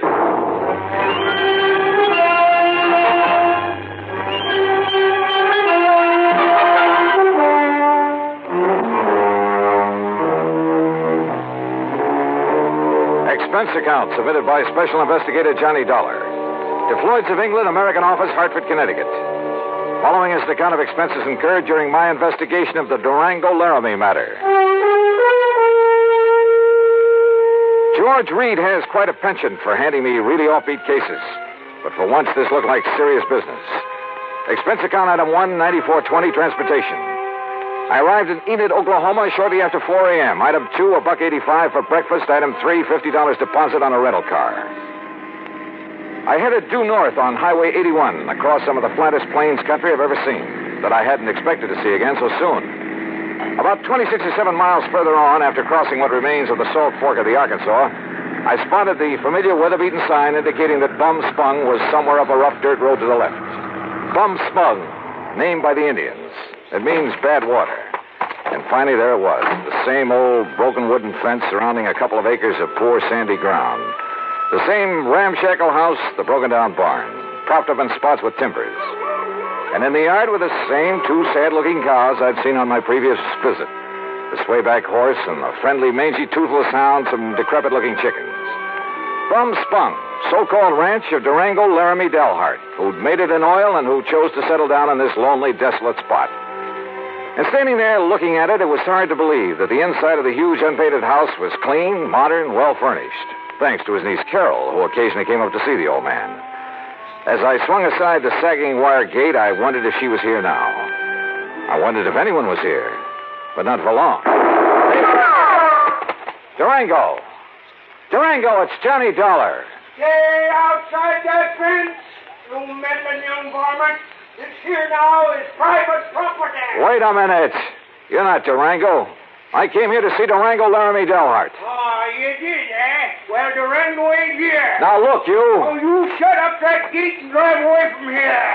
You see this here now, 30-30? Drive away after you've blown a hole in one of my tires? I did, eh?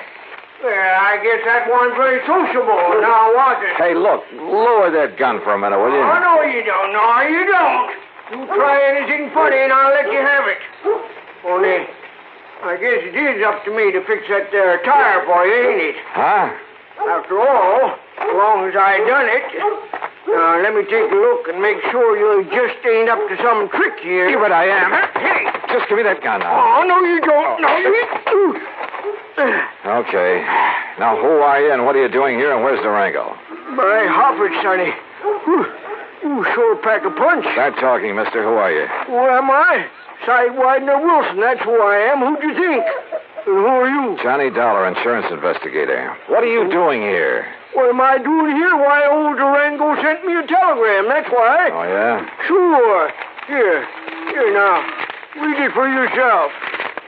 So Mr. Sidewinder Wilson, Gunside Oil Field, somewheres near the Petterdale River, Texas. Yeah, that's where the field is, and that's where I got this telegram. Get yourself up here to Bum Sprung. That's what he says. Take care of my ranch for a while and get here fast, signed Durango. Yeah. Now, you satisfied? Just who are you, Sidewinder? Who am I? Durango's oldest, bestest friend is all. Known him since we rigged together in the oil fields before he made his gold strike up in Colorado, that's who.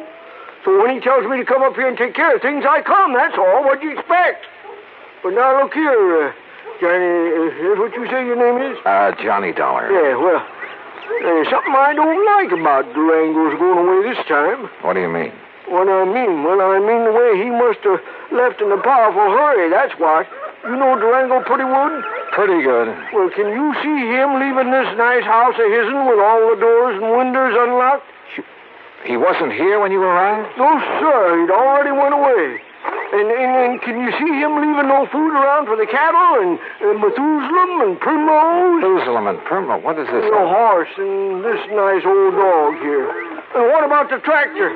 Just sitting out there in the field, plows down halfway up a furrow. What are you getting at, Sidewinder? What am I getting at? I'm a-saying he must have left in an awful hurry, that's all. And if you ask me, there's something funny about it, and I don't mean funny, ha-ha. Yeah, I think you got something there. You see, he was due in Hartford, Connecticut over 6 weeks ago. Pay up on his insurance, huh? That's right.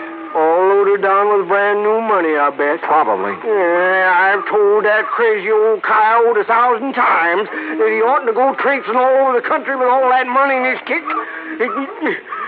Johnny, if he ain't showed up the way he was supposed, it just means one solitary single thing. Like what, Sidewinder? Like what? Well, like somebody's waylaid and bushwhacked him for his money, that's what. Yeah. Yeah, I'm afraid so. But, Sidewinder, I sure hope you're wrong. Johnny, I sure hope I'm wrong. Act 2 of yours truly, Johnny Dollar, in a moment. And now for another episode in the life of Sergeant Donald Bellwether, my husband.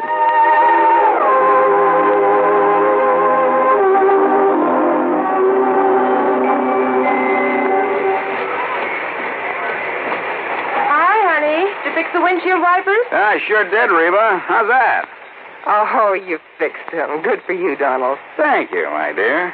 Well, that's that. Now, if it rains, we're prepared for it, huh? I feel better now. Oh, me too. A driver has to see the danger if he expects to avoid it. That's right. And also keep the back and side windows clear in rain and snowy weather. That's right. Oh, how about the horn? The horn? The horn doesn't work, Sergeant. Aren't you going to fix it? No, I don't think so. Frankly, Reba, I hate horns. Whenever there's a traffic jam, the first thing some guys do is blow their horn. Which does absolutely no good. Of course not. All it does is jar everyone's nerves. No, I don't think I'll fix the horn. Oh, but now wait a minute, Don. Look, supposing we're driving along and suddenly we see a youngster on his bicycle headed right out into the street. Sounding that horn will warn him and possibly avoid a tragic accident. Yes, that's true, but... Or supposing we're driving on the highway and just as we're about to pass a car, that car decides to pull out into our lane and pass the car ahead of him. He obviously doesn't see us, and he won't hear us shout. But one little beep on that horn, and he'll automatically scoot back and avoid a collision. Reba, you've convinced me. Even though it can be a nuisance, the automobile horn is a necessity. Then you'll repair it? Immediately. Oh, that's my Donald. That's my doll.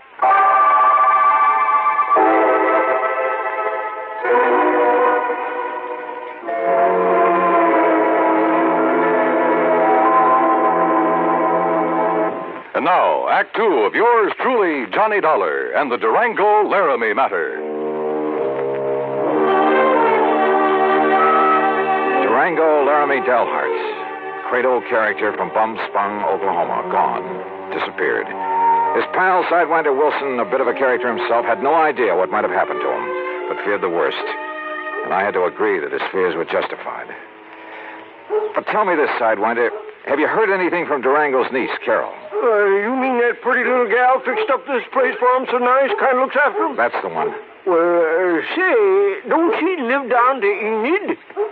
Enid, yes, runs a gas station. That's right, sign of the Flying Red Horse. Come on, help me fix this tire. We'll drive back to Enid. Well, I'll help you fix the tire, but I'm staying right here. Oh, why? Why? Because Durango's trusting me to take care of the place. And if he does turn up, God willing, I'll be here to have him get in touch with you. Okay, now let's get this tire fixed. No, wait. Look. Huh? See that fancy convertible coming up the road? I not only saw the convertible, but more important, who was in it, who pulled up alongside the fence and stepped out. She was 23 or 4, a tall, slim brunette wearing a neatly tailored skirt, a tight-fitting silk blouse. Neat, trim. She looked like she'd just stepped out of Charles of the Ritz. Well, how be dog-breasted, Johnny! Carol, how are you? You couldn't resist my fatal charms. I couldn't stay away. With that. Oh, now, wait a minute. What's the matter with you? You don't like that? Oh, no, come here, gal. Now, Johnny, Yeah? Carol?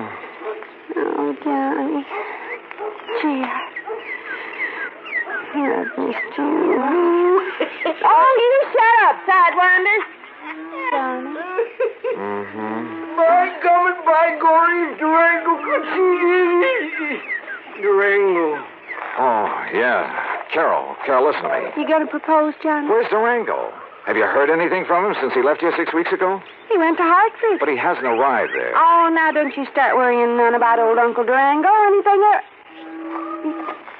You sure, Johnny? I'm sure. That crazy old goop setting out across the country with over $50,000 in money in his pants. He ought to know better than to... Oh, Johnny, do you think something's happened to him? You ask me, I think somebody's killed him for that money. Oh, no. You haven't heard from him since he left? Only a postcard from Chicago where he stayed overnight at some fancy hotel. And, Johnny, that wasn't like him. What do you mean? Oh, it was before he went straight to Hartford. That real estate man was from Chicago, Carol. What real estate man? Oh, he used to come out here looking for people with oil money. Tried to get Durango to invest in real estate, Florida, New England. Well, what did his postcard say? Nothing, really. Just that he was staying overnight. And before he come back, he was going to look at Ong's hat. Who is Ong? Oh, he was always writing silly stuff like that. I don't know. Ong. Oh, Johnny, what'll we do? Where's the nearest phone? Back in Enid. Then come on, that's where we're going.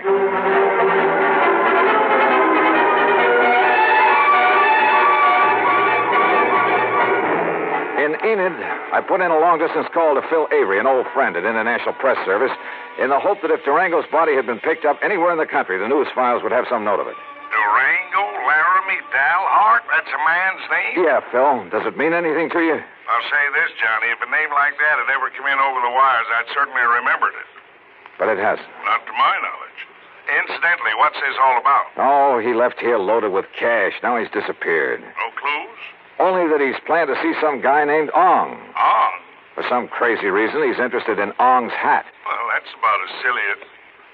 Ong's hat, did you say? Oh, no. You mean that rings a bell? Are you kidding? Of course it does. Oh, no. Phil. Phil, Phil, listen, will you? This may be a matter of life or death. Phil.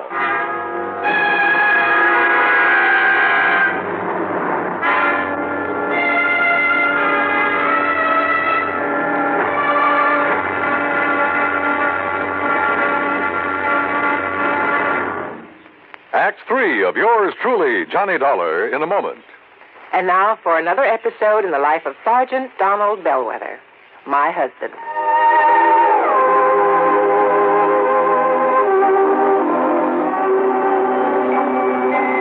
Reba! Reba! What is it, Donald? Confounded Reba, I can't find the fountain pen. I've looked all through this desk. Here it is, dear. Here it is. You must have used it as a marker when you were reading this book. Let's see, there's great literary classic, Six Gun Showdown at Powder River Gulch. All right, never mind about my reading habits. Just look at the coverage we're going to get with this new auto accident policy. Let's see. We have collision. $50 deductible. Fire, theft, public liability, property damage, medical benefits. In other words, we have complete coverage. That's right. Of course, it's going to cost us money. I'm sending the company a check right now. Gee, it's too bad we don't live in Rhode Island. Rhode Island? Why? Oh, because then our rates would be lower. Rhode Island has less accidents per capita than any other state. Oh. Well, which state has the highest? Let me see. Here it is, Nevada. No, by golly, Nevada's second highest. Alaska has the most. Really? I didn't know that. Mm-hmm. You know, it's just too bad we can't eliminate traffic accidents completely. Not only would it save life and limb, but it'd be a lot less strain on the pocketbook. Yeah, that's for sure. These automobile accident policies get more expensive every year, just because there's so many costly accidents. Well, I'm glad we've got some good insurance coverage, Donald, but just remember one thing. Oh, what's that, honey? Well, some auto accidents ruin a fender, and some ruin a family. Yeah, that's true. Very true. But as far as I'm concerned, I don't want any of your old insurance money. I want you here at home, safe and sound. You'll always drive carefully, won't you? Yes, I will, dear. Oh, that's my Donald. That's my doll.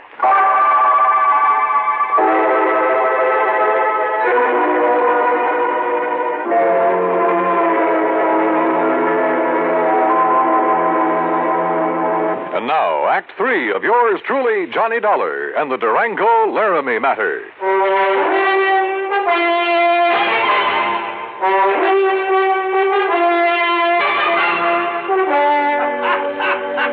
Phil, will you stop that howling and make some sense? This could be a matter of life or death.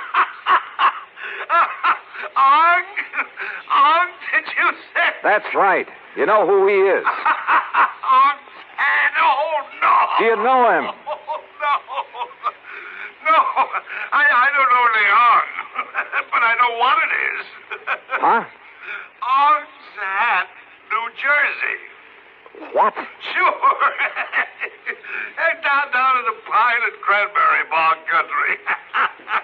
Down near Mount Holly, south of Trenton. Are you serious? Of course I'm serious. Johnny. Okay, Phil. Well, that's with a big Okay, hoop. Phil, thanks. Johnny, I found the card of that real estate promoter from Chicago. Good. We'll take the first flight we can get out of Tulsa. Come on, Carol, we're on our way. Expense account item 4, $164.80, plane fare and incidentals. In Chicago, we stopped over long enough to pay a brief, unpleasant visit with one J. Harry Cramlin, real estate promoter, at his office just off the loop. So, what if I did sell this Dale Hard character some land over in New Jersey?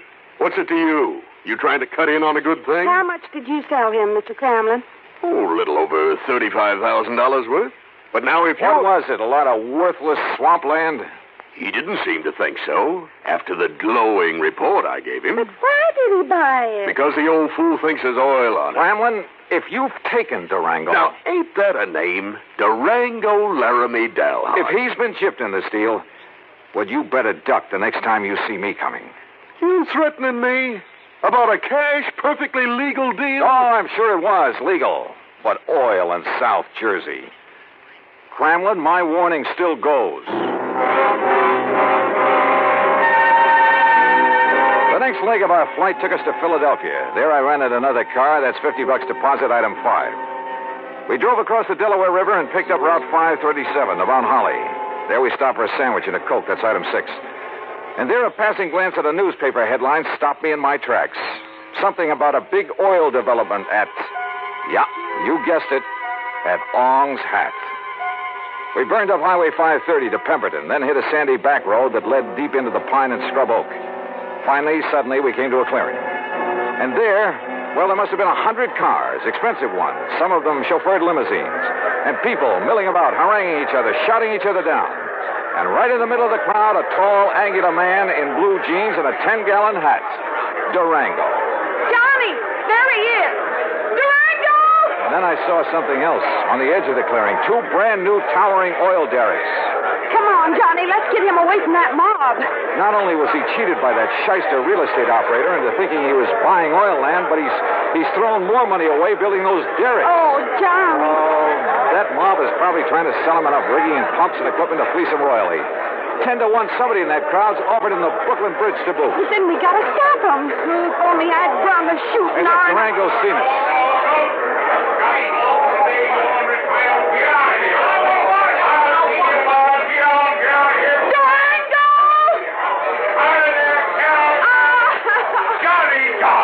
Durango. Well, what's the dog-blasted tarnation ever rung you out for this godforsaken country, huh? Oh, Durango, you old skunk, you're all okay. Why, sure I am. Come on in this shack here so we can get away from this blasted crowd. Come on.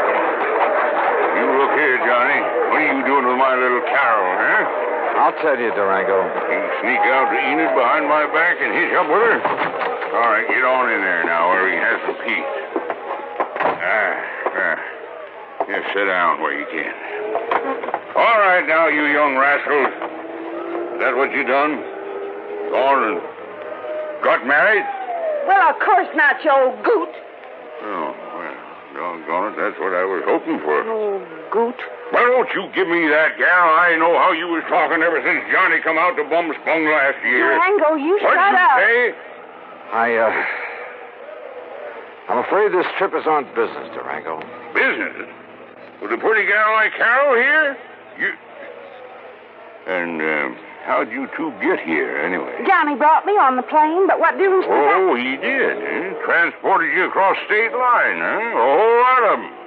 And if there ain't no law about that, why, Jake, you two are going to have to get married. Durango. And I'm just the one to see that you do. Durango! I don't carry this old 6-gun for nothing. Durango, will you shut up and let Johnny tell you why he's been looking all over for you? What do you mean, looking, Jake?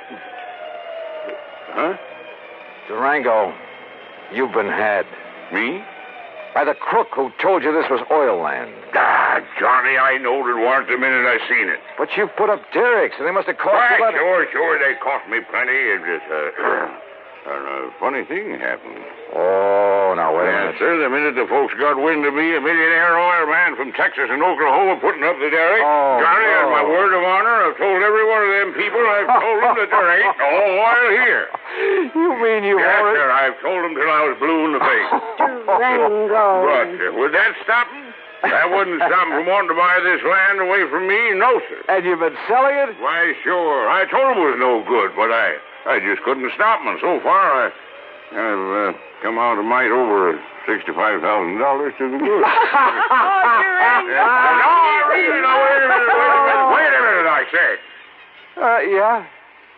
Johnny Dollar, are you here to buy a piece of my land or to marry my little Carol here? Oh, no. Durango. Believe you me, it better be both. Now, how about it?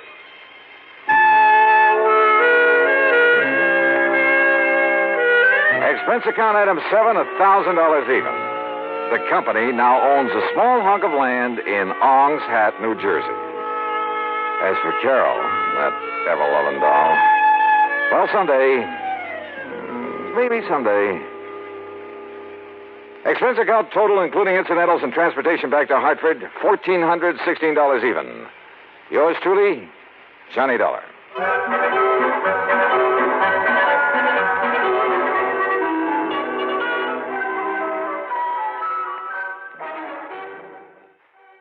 From Hollywood, it's time now for Johnny Dollar. Bert Major, Johnny. Masters Insurance and Trust. Oh, hi, Bert. You know anything about spacemen? Never saw any, if that's what you mean. Neither have I. But I know somebody who thinks he's been contacted by them. Oh, sure. I have some whimsical friends, too. Not funny, Johnny. The company is betting $2 million that this man is either a liar or pulling one of the biggest hoaxes in history. $2 million? That's right. Conrad Billings. Ever hear of him? Billings, Texas Oil, one of the richest men in the country? Right. Presently of California, where he's holed up in an isolated mountaintop lodge, minus a $2 million collection of diamonds he took up there with him. And you insured them? Yes, but not against ordinary theft. What does that mean? Those stones were insured against theft by persons or things unknown on this earth. What? That's right. Holy... You're serious, aren't you? You bet I'm serious. Okay, Bert, I'll see you at your office.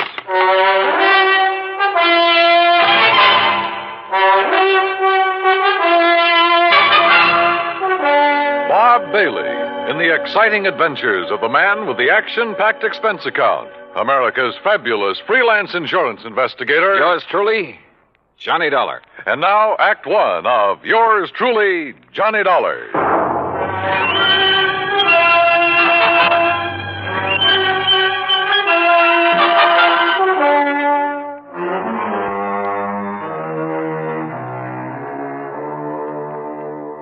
Expense account submitted by Special Investigator Johnny Dollar to the Home Office, Masters Insurance and Trust Company, Hartford, Connecticut.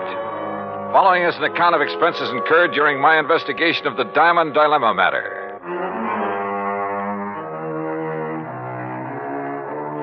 Expense account item 1, $3.20 for a taxi to the office of Bert Major.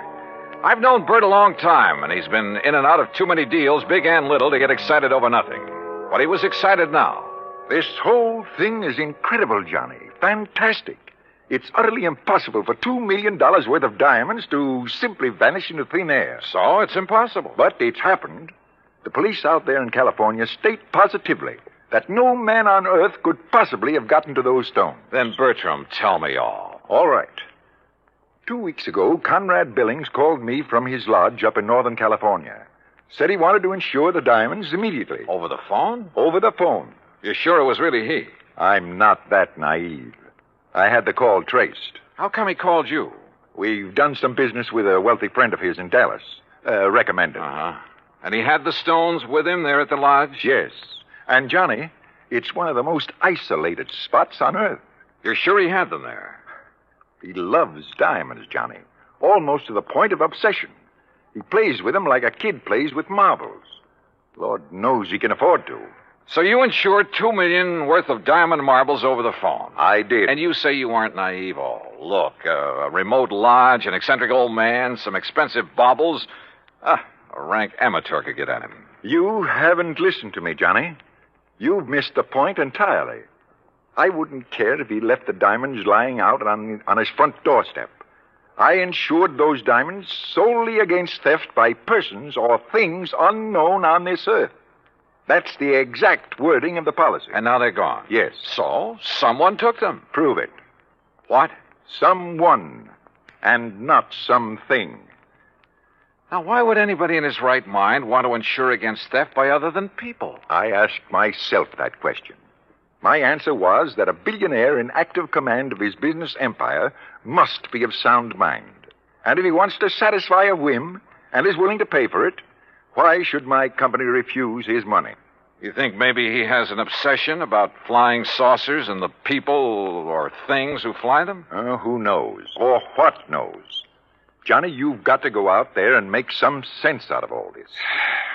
Who are the contacts so far? The head of his San Francisco office, Norton Shields. The chief of police in Lakeview, about 30 miles from Billings Lodge, and the insured. Okay, I'll call you, Bert, but not from Mars. Expense account item 2, $280, deluxe flight with trimmings, Hartford to San Francisco. A pea soup fog was rolling up Market Street, and it was 2 a.m. when I finally got to the office of Billings Enterprises and met Norton Shields. He was wide awake, sharp, about 35. Yes, Mr. Dollar, I've been in charge of Billings' West Coast operation for 10 years, with time out for Korea. Pretty young for such a responsibility. Billings hired me because I know the oil business. I learned it young. Uh-huh. You like him? You don't have to like a man just because you work for him. He's shrewd and knows how to make money. But he has foibles. Yes, he has foibles. Diamonds. Have you ever seen them? Sure. Where? Oh, here in the office, at the lodge where he is now, at his home. You're certain he took them up to that lodge? 3 weeks ago tonight, they were spread out right here on this desk. He put them one by one in a chamois bag, put the bag in his pocket. I walked into his car, and he was driven straight to the lodge. All right. What about the flying saucers, the spacemen, or whatever it is? No, that's a new one. I learned of it when Mr. Major called, disclosed the terms of the insurance, and the fact that the diamonds had been, that they were gone. You haven't talked this over with Billings himself? No, I haven't. Don't you think you should? Why? If he wants me, he'll call me. How do I get to this lodge? I have a company plane and pilot ready to fly you to Clear Lake in the morning. You'll be met there by a car and driver. Anything else you want, call me. Why all the cooperation when you're not even supposed to know what's going on? A good lieutenant knows when to follow orders before they're issued. You're registered at the Mark Hopkins. You better get some sleep. Yeah, I may need it.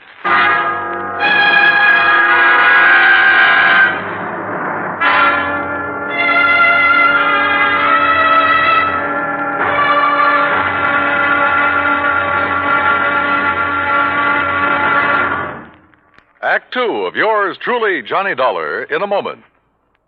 And now, Act Two of yours truly, Johnny Dollar, and the Diamond Dilemma Matter.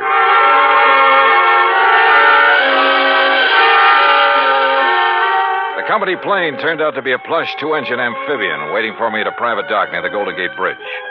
The pilot introduced himself, and we headed due north up San Pablo Bay and then northwest past the Valley of the Moon. Then, a few minutes later, we glided in for a landing on Clear Lake, the largest body of water in the state of California. There, I was met by a car and a driver as promised.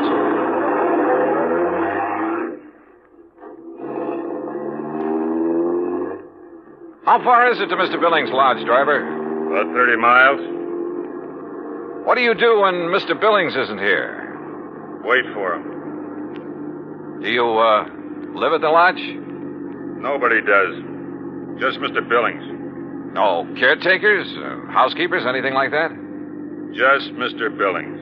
Well, surely there must be someone to look after. Mister, I'm hired to drive a car. I do it. And that's all. The car twisted and turned through some lush country, then left the highway and climbed a narrow mountain road with signs every couple of 100 yards marked private in big letters.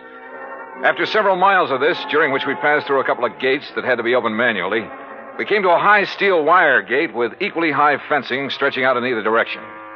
A small redwood blockhouse squatted inside. The driver made a U-turn, stopped in front of this gate, then reached around and opened the door. This is it, mister. This is it? Yep. Okay, if you say so. But if this is a millionaire's idea... Hey, wait a minute! Huh. Well... if this really is the place, I may as well get... Can't you read? You touch that gate and you'll be electrocuted. What? Your name, Dollar? That's right. Who are you and what's the idea? Speak up. Where were you at exactly 2 o'clock yesterday afternoon?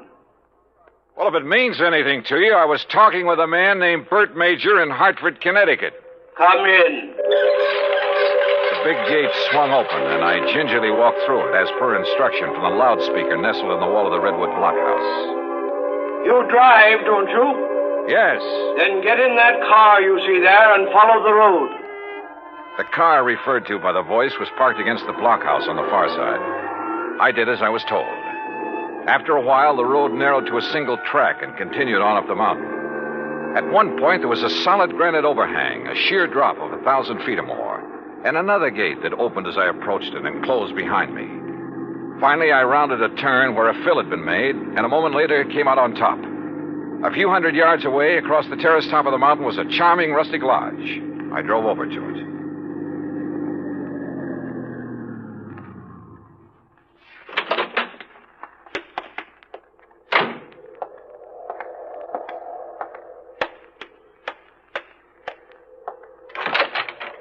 Good morning, Mr. Dollar. Mr. Billings? Come in. Hearing about this man was strange enough. Seeing him was even more of a shock. About 5'2", flashing gray eyes, bullet bald. He was wearing a baggy old jacket that hung nearly to his knees. This way. I want you to see my view of the lakes below. Well? Beautiful. What was that? I said beautiful. Yes, it is. Now, Mr. Major has informed you of the insurance on my diamonds, which disappeared 2 nights ago. Yes, sir. He told me that. Speak up! He told me you insured $2 million worth of diamonds against theft by persons or things unknown on this earth. Exactly. And I wish to collect from your company on that basis. Well, Tell me, where did you keep them? Right here on this table in front of the window, right here. You mean to say you didn't lock up such valuable property? Mr. Dollar, let me show you something. Look here, on my control panel. Do you recall the series of gates you passed through after leaving the main road? Yeah, very well. Well, by means of my electronic devices, I followed your progress every inch of the way. Well, I'll be darned. I watched your arrival at the main gate on this video screen. Ingenious, eh? That's putting it mildly. What did you say? I say that's putting it mildly. Yes. As I'm sure you noticed, this mountaintop is completely encircled by a 12-foot electrified fence. Between it and the inner fence is a maze of photoelectric cells. This panel controls floodlights with which I can cover every inch of ground between the 2 fences. These viewers are geared to the floodlights. All of this equipment is automatically activated on contact. In short, Mr. Dollar, I can detect and follow any person or thing which moves through or between these 2 fences. Anyone who knows electricity could cut your fences and come right on up the road. I did not say this mountaintop was impregnable. I said no one could reach it without my knowledge. Why did you take out such limited insurance on your diamonds, Mr. Billings? I've made my money by leaving nothing, absolutely nothing, to chance. Now that man has projected objects into outer space, it is reasonable to assume that other planets may be ahead of us in technical endeavors. Diamonds would be of tremendous value to an unknown civilization. Well, look, how do I know this is not just an elaborate scheme to collect $2 million? A fair question, Mr. Dollar. What would prevent you from hiding those diamonds somewhere on this mountain? I should consider that question an affront to my integrity, but under the circumstances I do not. I simply defy you to find them. Then what's your explanation of their disappearance? I have none. And unless you find one, I intend to collect from your company under the terms of the policy. Mr. Major mentioned the chief of police in Lakeview. Do you mind if I talk to him? Andy Prentice? Not at all. I have a direct phone to his office and he's home. Would you care to talk to him now? No, thanks. But I would like to use your car. By all means. I'll open the gates for you on your way down. Just one point. There must be no publicity on this matter. Understood? Mr. Billings, if I can't prove that your diamonds were taken by a person, those space cats are going to get a lot of publicity. Act 3 of yours truly, Johnny Dollar, in a moment. And now, Act 3 of yours truly, Johnny Dollar, and the Diamond Dilemma matter. While I drove down the mountain with gates electronically opening and closing behind me, I did some thinking. Billings had bought and paid for his privacy at tremendous cost. I couldn't see any loopholes in the setup. Yet, the diamonds had disappeared. 45 minutes later, I pulled up in front of the police station in Lakeview. Obviously, I was expected by the chief of police, Andy Prentice. Hello, Mr. Dollar. My name's Prentice. Mind if I join you? No, hop in. Just cruise down by the lake. I'm sure you want this to be a private conversation, too. Good idea.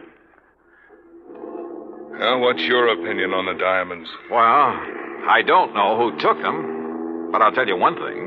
I don't believe it was some thing or somebody from outer space. Well, how would you get through all those electrified fences, photoelectric cells, floodlights, and closed-circuit viewers? Yeah. Well, what's your opinion? I'm as practical and logical as the next fella. If a human being couldn't get to Mr. Billings without his knowledge, and he'd call me the moment somebody tried, well... Oh, sure. Spaceman. Well, what else? I noticed one thing, Chief. He's a little hard of hearing and doesn't wear a hearing aid. He doesn't need one. Just turns up the volume on all that electronic stuff he has around him. Well, suppose someone parachuted onto the top of that mountain. How would he get out? Man could dig under those fences. That would leave evidence, and I've been over every inch of the ground. I've even thought of the expert pole vaulter idea. No sign. Nothing makes any sense. Yeah, I see what you mean. How about a ride in Billings' private plane? I'd like to take a look at that mountain from the air. I don't know what good it'll do you, but I'll go along. Well, maybe there are spacemen. But I still don't believe it.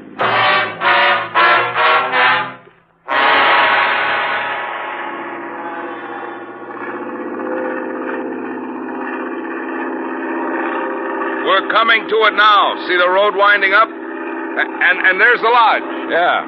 I asked the pilot to circle around the top as close as the air pockets will permit. Good. Chief, have the pilot drop down just below the top and steer a course between the two fences all the way around. Whatever you say. Oh, pilot! For the next few minutes, I studied the top of that mountain from all possible angles. The road leading up to it, the terraces, the lodge itself. Suddenly, an idea hit me. And a few minutes later, I left a somewhat puzzled chief of police at the landing dock on Clear Lake. An hour later, I was explaining who I was and what I wanted to do to a somewhat incredulous captain of police at San Francisco's International Airport. I finally convinced him I wasn't out of my mind, and he reluctantly agreed to cooperate. Then, about dusk, I found myself exactly where I wanted to be, on top of Billings Mountain, calmly walking toward the lodge.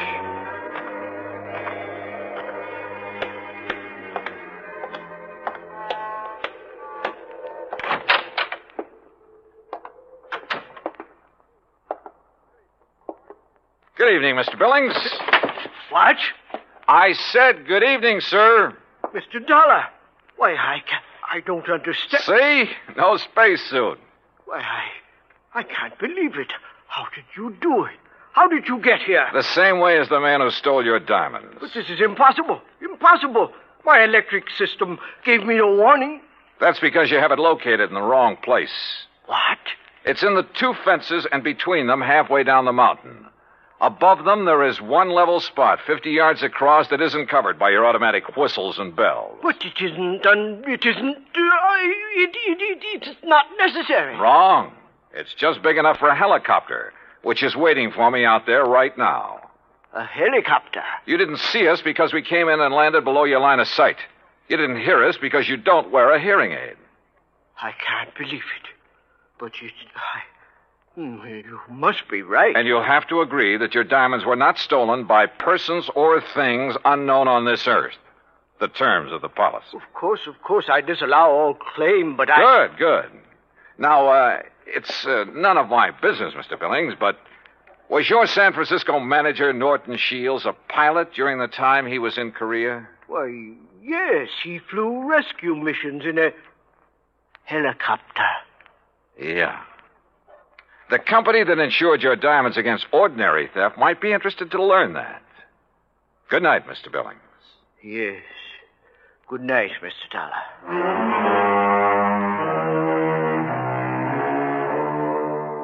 You know, in some ways, I felt sorry for him. He'd spent millions of dollars to insure his diamonds and his privacy. Came a real showdown, and it turned out he had neither. Oh, he'll get his diamonds back, sure, and probably buy some more. But privacy, with or without money, is a pretty hard thing to come by. At least in this man's world. Expense account total, including incidentals and transportation back to Hartford, $284.30. Yours truly, Johnny Dollar.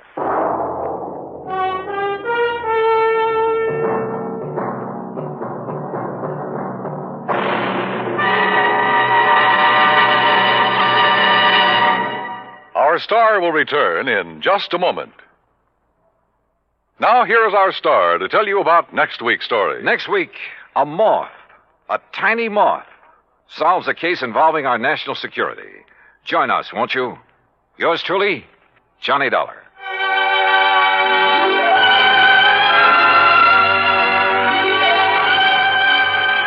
Yours truly, Johnny Dollar, starring Bob Bailey, originates in Hollywood and is produced and directed by Jack Johnstone. Today's story was written by Alan Botzer.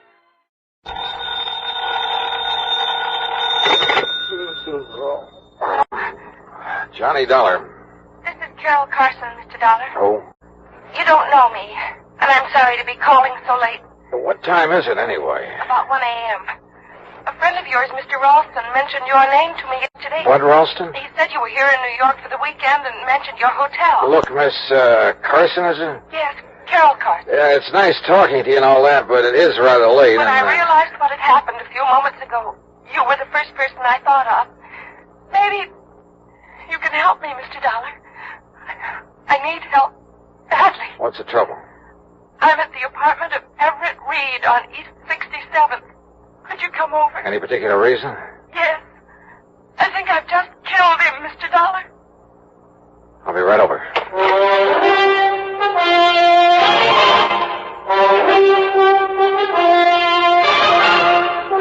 Bob Bailey in the exciting adventures of the man with the action-packed expense account. America's fabulous freelance insurance investigator. Yours truly,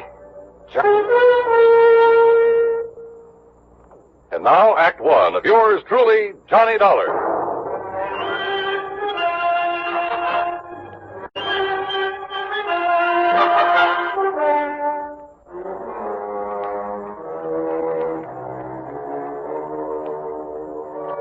Expense account submitted by Special Investigator Johnny Dollar to the Universal Adjustment Bureau, Home Office, Hartford, Connecticut.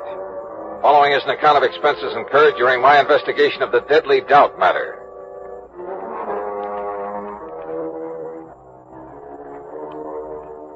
Expense account item 1, $1.80, cab from my hotel to the apartment of Everett Reed on East 67th. Carol Carson was waiting for me at the door. She looked sort of dazed as she pointed to a body on the floor. He's dead, Mr. Dollar. Everett Reed, let's see. Yes. This is his apartment. You said over the phone you thought you'd kill him. Well, he's dead, all right. That's not what I meant. I meant I thought I was the one who killed him. I'm not sure. Oh? I don't know. Doesn't seem to matter. He's dead. I guess that's all that matters. He's dead. Come on, now, get hold of yourself, Carol. I'm sorry. I guess I'm not making much sense. I feel sort of funny, lightheaded. All right, yeah. Better sit down. Thanks. Now, why don't you start at the beginning? All right. I came to see Everett tonight about 11 o'clock, I guess. He was a friend of yours? No. He sent for me, and I had to come. Mind telling me why? He insisted that I have a drink with him. Then I started to feel funny. How so? Dizzy. I had to get some air. You think there was something in the drink? There must have been. He didn't want me to leave, but I had to. What time was that? Around 11:30, I think, a little before, maybe. Go on. I wandered around the streets. I was in kind of a daze. How long were you wandering around? It seemed like a long time. Then what? I came back here to the apartment. I had a terrible headache. I remember walking in the door and... Well, that's all. That's all? What do you mean, that's all? That's all I remember. I must have passed out. When I came to, I was lying on the floor, and that gun was near my hand. In front of me was... That's when I called you. That's all you can tell me? I'm afraid so. It isn't much, is it? Sure isn't. Mr. Dollar, I can't believe I killed him. I couldn't have... Now, look, Carol. You say you left this apartment a little before 11:30. The police medical examiner will be able to tell the approximate time of death. If you weren't here at that time... But that's just it, Mr. Dollar. I don't know how long I was on the street. It seemed like a long time, but... Well, my head was spinning and everything was pretty hazy. Now, look, you gotta remember where you went. Try to think. Oh, it's no good. Wait. Coffee. A cup of coffee. You stopped somewhere for a cup of coffee? I think so. Where?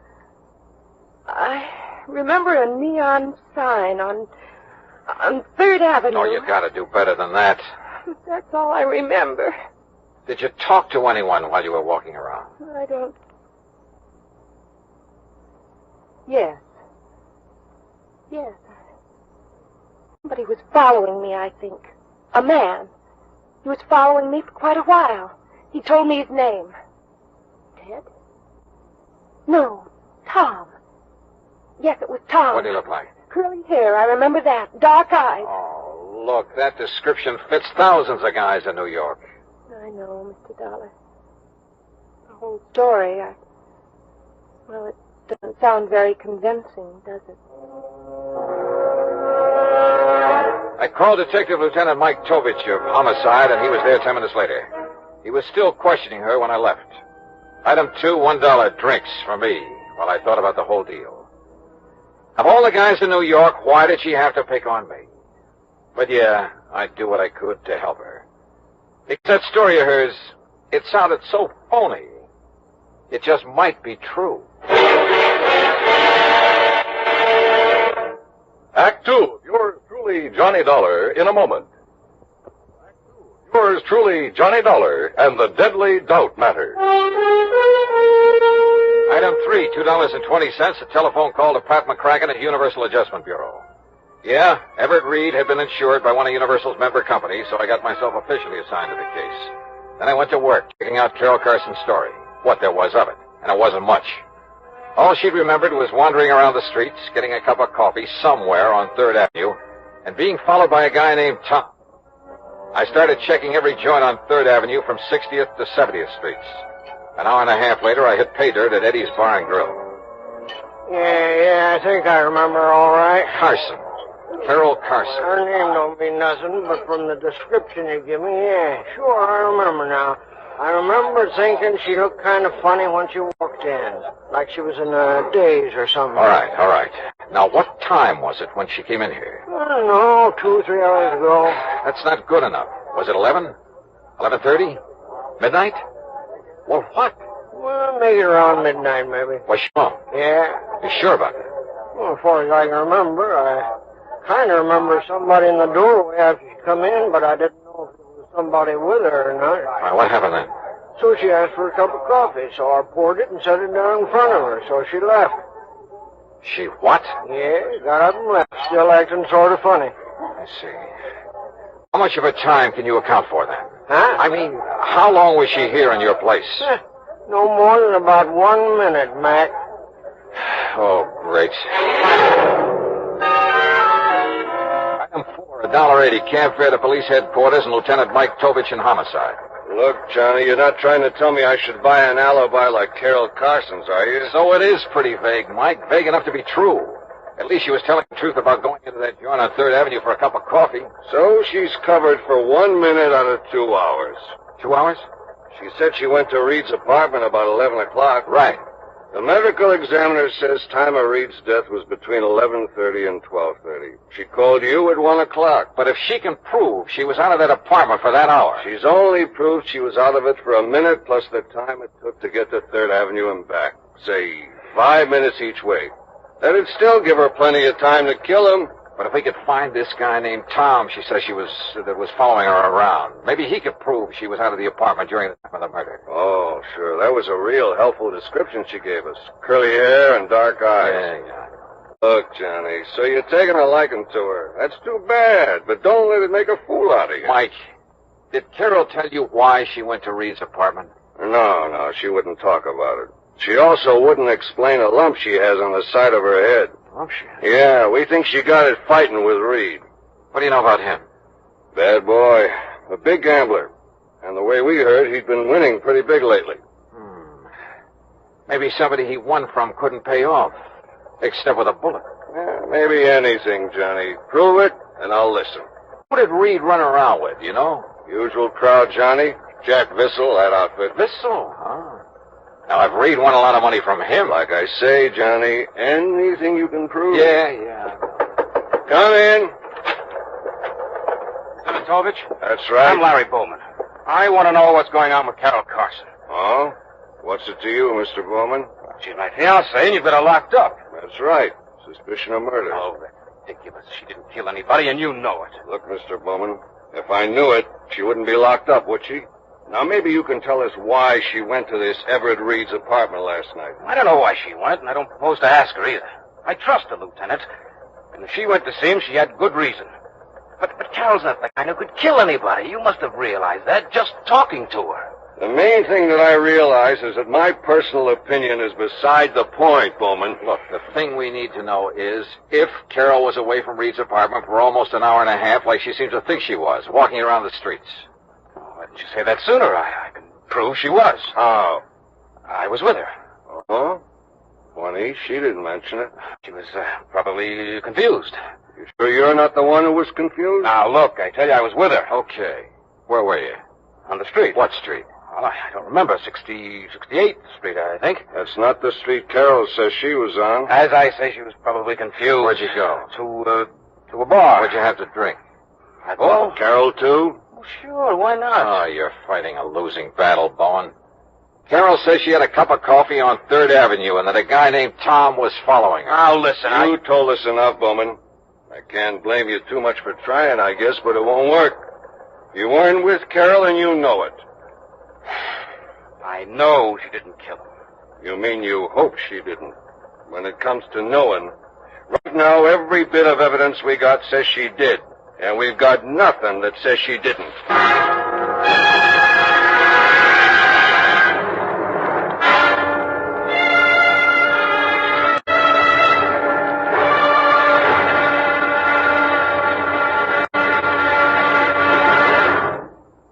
Act 3 of yours truly, Johnny Dollar, in a moment. Yours truly, Johnny Dollar, and the Deadly Doubt Matter.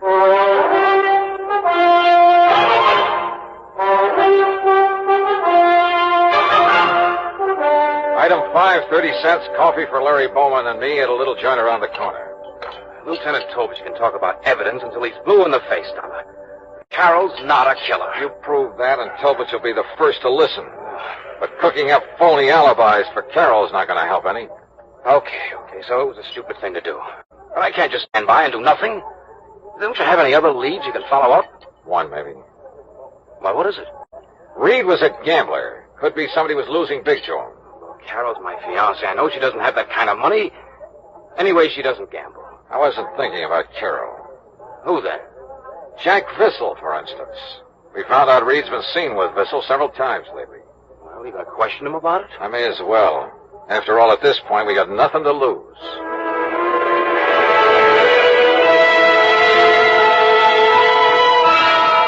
You're barking up a wrong tree, Dollar. What reason would I have to kill Reed? Could be a real good reason, Vissel. Maybe you lost money to him gambling. Some nights you win, some nights you lose. So maybe you lost more nights than you won. So maybe you owe Reed some money. Oh? That could be the motive.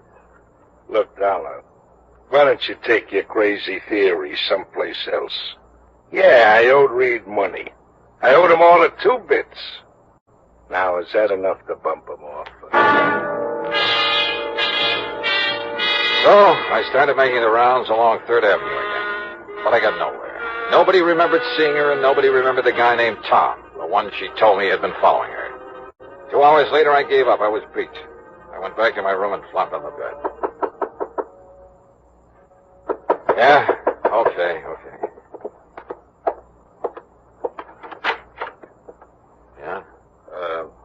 Johnny Dollar? That's right. Who are you? Well, I'm the guy you've been looking for. What? My name's Tom. That ring a bell? It sure does. Are you the one who was walking around the streets with Carol Carson? That's right. I'm her alibi. So I bust my neck trying to find you, and it ends up with you finding me. Well, I read in the papers it looked bad for Carol unless they found the guy who was with her. You didn't show up any too soon, believe me, brother. How long were you with her? Oh, I figure at least an hour. I kept following her, and once in a while she'd stop and talk, but she seemed kind of dazed. Apparently Reed put something in her drink. Anyway, I finally gave up. I figured if it was that tough to get acquainted, what's the use? But you're willing to swear you were with her for an hour? Why, at least. From around 11:30 to after 12:30. That clears her. Come on. Item 6, $1.80 cab fare to headquarters. Tom repeated his statement, and Carol identified Tom as the man who'd been following her. So, it looked like it was all over.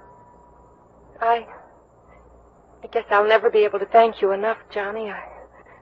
Well, if it hadn't been for you... Well, let's just say I'm the stubborn type, Carol. Once I believed your story, I had to follow through on it. It's hard to realize I'm free. It's been like a bad dream. Yeah. I'll bet Larry Bowman's glad it's over, too. Have you called him yet? No, I'll call him from my apartment. Johnny, all I can say is thanks again.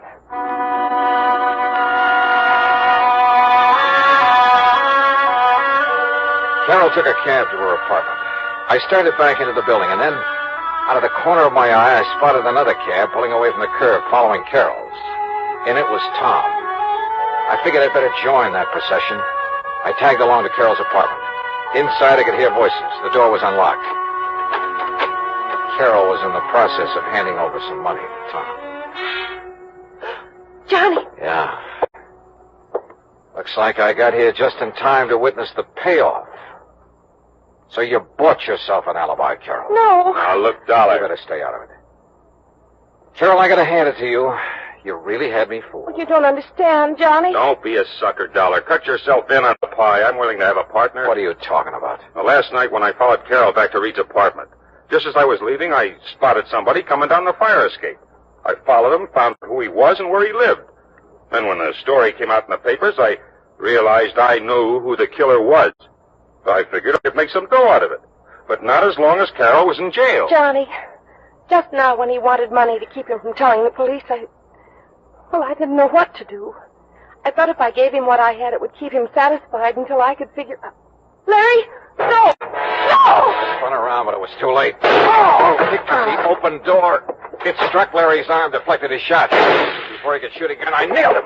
Oh.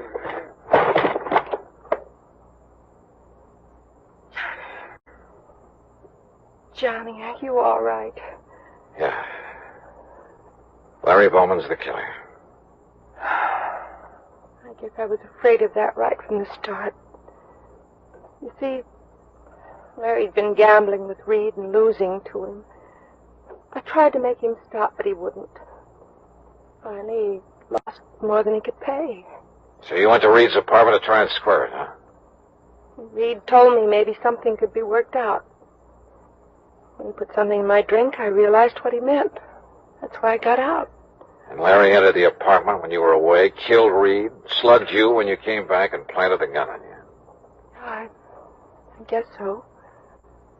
I wasn't sure until Tom told me he'd seen Larry climb down that fire escape.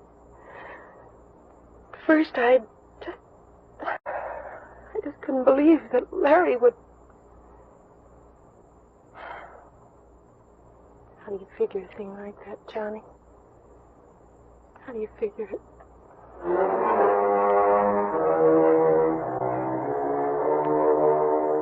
I didn't try to answer that one, because I didn't have an answer. I guess there just isn't any. Item 8, $13.40, incidentals and transportation back to Hartford. Expense account total, $41 even. Yeah, Larry Bowman's gambling was a big, fat mistake. First with Everett Reed, then in trying to frame Carol. I guess that's the trouble with gambling. You push your luck too far, and sooner or later you're bound to lose. Yours truly, Johnny Dollar.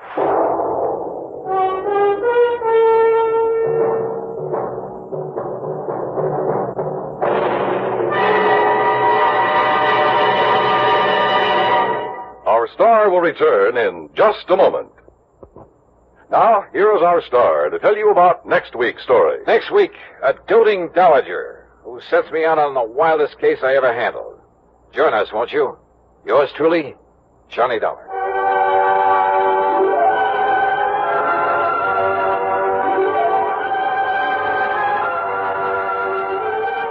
Yours truly, Johnny Dollar, salutes station KRMG in Tulsa, Oklahoma. Johnny Dollar. Hi, Mr. Dollar. Hi, yourself. Who's that? You know, Jimmy. Jimmy? Sure, up here in East North Weldon. East North what? And I saved up the money for this long-distance call for my newspapers. Use my own money, because it's very, very important. Oh, well, I'm sure it is. But now you haven't told me Jimmy who. Jimmy Carter. You remember the artist. Artist? I helped you solve that case about the crook you were looking for up here. Remember? Oh, sure, in East North Weldon, Massachusetts. Yes, sir. Well, what are you calling about, Jimmy? I can help you solve another case, Mr. Dollar. Can you? What kind? Well, it's murder, Mr. Dollar. What? Yes, sir. Murder.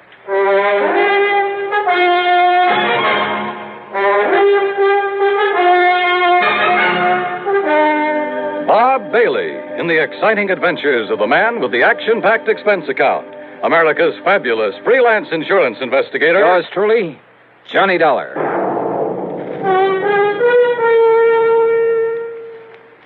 The station to which you're listening right now is an affiliate of the CBS radio network. That fact makes several important differences in the kind of radio service you receive whenever your dial is set here. Take the matter of news. Over this station, you hear frequent reports gathered by the foremost broadcast news organization, CBS News. Reports supplemented by the perspective commentary of such distinguished newsmen as Edward R. Murrow, Lowell Thomas, and Eric Severide. In addition, of course, this station provides you with late local news so that you may keep up with what's happening in your community. You hear top dramatic programs, comedy, variety, and music to fit your every mood. In addition, this station provides you with further listening entertainment, courtesy of your favorite local broadcast personalities, plus the cream of today's crop of top songs. Well-balanced, highly listenable broadcast fare can come to you only through teamwork, the kind of teamwork made possible by the combined resources of CBS Radio and this station. And now, Act One of yours truly, Johnny Dollar.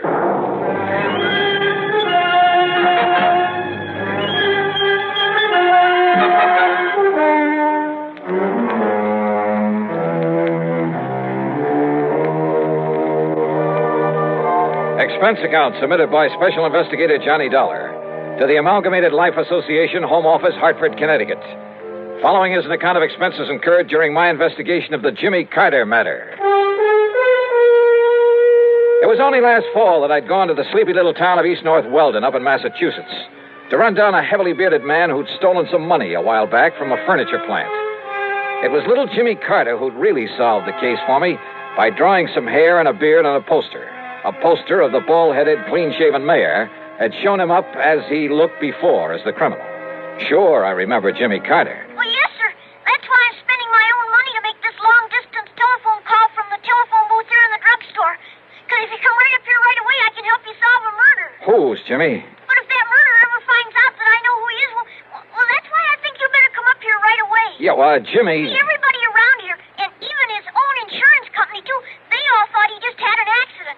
His name was Mr. Andrew Parkinson. Parkinson, I see. I'm talking kind of fast because I used up all my money in this telephone, but Mr. Dollar, I saw this other man throw him off that bridge. Did he know you saw him? Oh, I don't see how he could help it, but he didn't do anything about it, so, well, maybe he didn't see me after all. All right, what's the name of this other man, the killer? Well, his name is... I'm sorry, sir, but your 3 minutes are up. What? But, gee, there's all the money I have. I'm sorry. Operator. Okay, I'll hang up then. The name, Jimmy. Goodbye, Mr. Dollar. Will you hurry up and come? The name of the killer. Goodbye, sir. No, reverse the charges. Jimmy. Operator. Operator.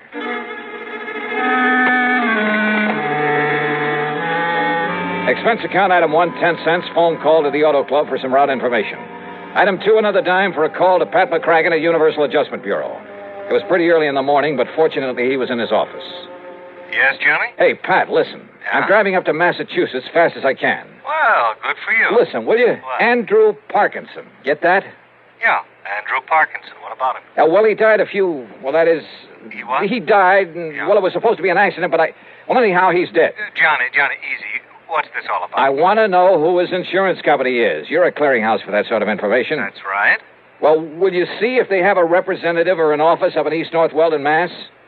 East North Weldon? That's right. It's just east of North Weldon. Oh, no. You know, up north of Fitchburg. Oh, that place I have heard of. Well, somebody in that company called it accidental. But listen, I have reason to think it wasn't. What? So if I can contact whoever it is up there, and listen, Pat, there may be a kid's life at stake. Johnny, this is about as confusing as anything. Yeah, I know. I'm sorry. Just get me the name of the company that insured the life of Andrew Parkinson. Well, whatever you say. Good. But it may take a couple of hours. Okay, just get it for me. I'll call you when I get up there.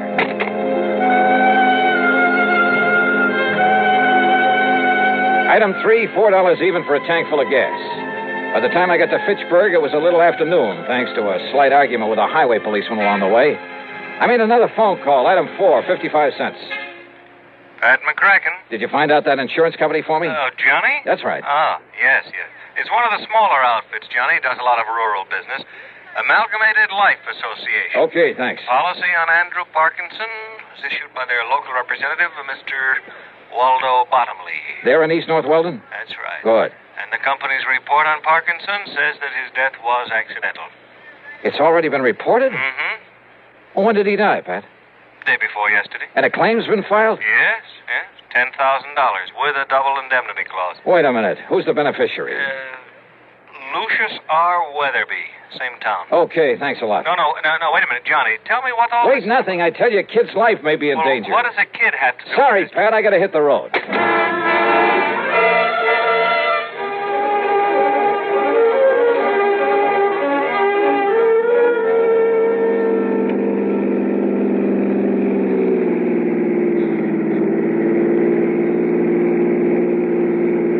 It was after 2 p.m. when I finally pulled up in front of the combination drugstore and mercantile at the one business corner in the village of East North Weldon. One of the local citizenry, looking slightly under the weather, sat on the rickety porch of the store, hacking away at a stick of wood with an old pocket knife. Howdy. Hiya. You happen to have a little drink about you, sir? No, but listen, where's the little boy who usually sells newspapers around here? His name is Jimmy Carter. Yeah, that's right, sir. Jimmy Carter. Well, have you seen him? Do you know where he is? Seen him this morning. But he's not around here now. Nope. Do you know where I can find him? Nope. Do you know where he lives, where his home is? Yeah. Well, where? Up the street. Oh, sure. What street? Spruce. North Spruce. And the number? 18. Okay, thanks. Listen, my name is Johnny Dollar. If you see him, please tell him I'm looking for him. Johnny Dollar, eh? Yeah. You got the price of a drink on you? Some other time. Just be sure and tell him. Yeah.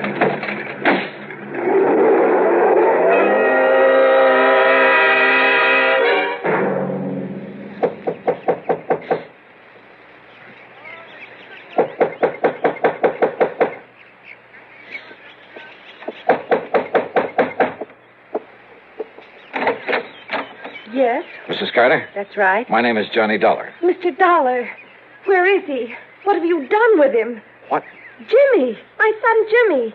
He said he had to talk to you. Oh, well, he did. That is, he called me on the He's phone. been just sitting around the house like he was sick or something all day yesterday. And he tossed and turned all night in his sleep. Mrs. Carter. Then this morning he jumped up from his breakfast, only he wasn't eating any of it. And he said he had to see you. He had to talk to you.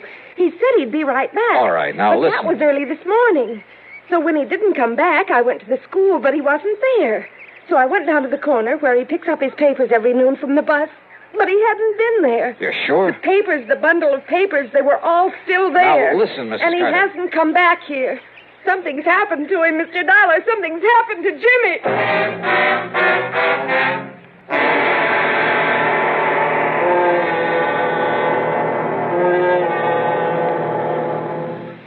Act 2 of yours truly, Johnny Dollar, in a moment. Coming up to 10 gallons, Mr. Johns. There. To check your oil filter and air filter might pay you $1,000. How's that? Well, haven't you heard about Fram's big silver treasure hunt? Oh, yes. Heard something about it over my car radio this morning. What's it all about? Well, a regular filter check is so important that Fram Corporation is paying $60,000 to get car owners to check their filters now. $60,000 in cash? Yeah, this is Fram's silver anniversary. Last year, 10,000 secretly numbered Fram filters were distributed all over the United States and installed in cars during regular servicing. You may have one in your car and not even know it. A Fram filter cartridge worth 1,000 silver dollars. And if you do, I get $1,000 too. Well, what are we waiting for? Let's check those filters now. Hurry, folks. You could win up to $1,000 in cash. Join the big Fram treasure hunt. Check your car filters now. And now, Act 2 of yours truly, Johnny Dollar and the Jimmy Carter matter.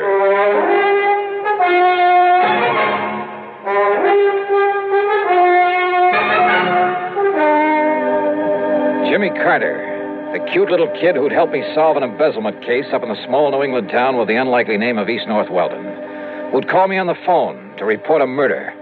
But when I got there, Jimmy was gone, disappeared. Jimmy said he was going to talk to you, Mr. Dollar. But that was early this morning, and he hasn't come back. What did you do with him, Mr. Dollar? Where is he? Well, I haven't seen him, Mrs. Carter. But he said Well, that he he, was going to... he telephoned to me down in Hartford, asked me to come up here and see him because he asked me to come up and see him. He idolized you, Mr. Dollar, ever since you were up here last fall. And when he said he had to talk to you, I thought you were already in town again. But I wonder what he was so anxious to see you about. Oh, well... And he's been acting very strangely the last day or two.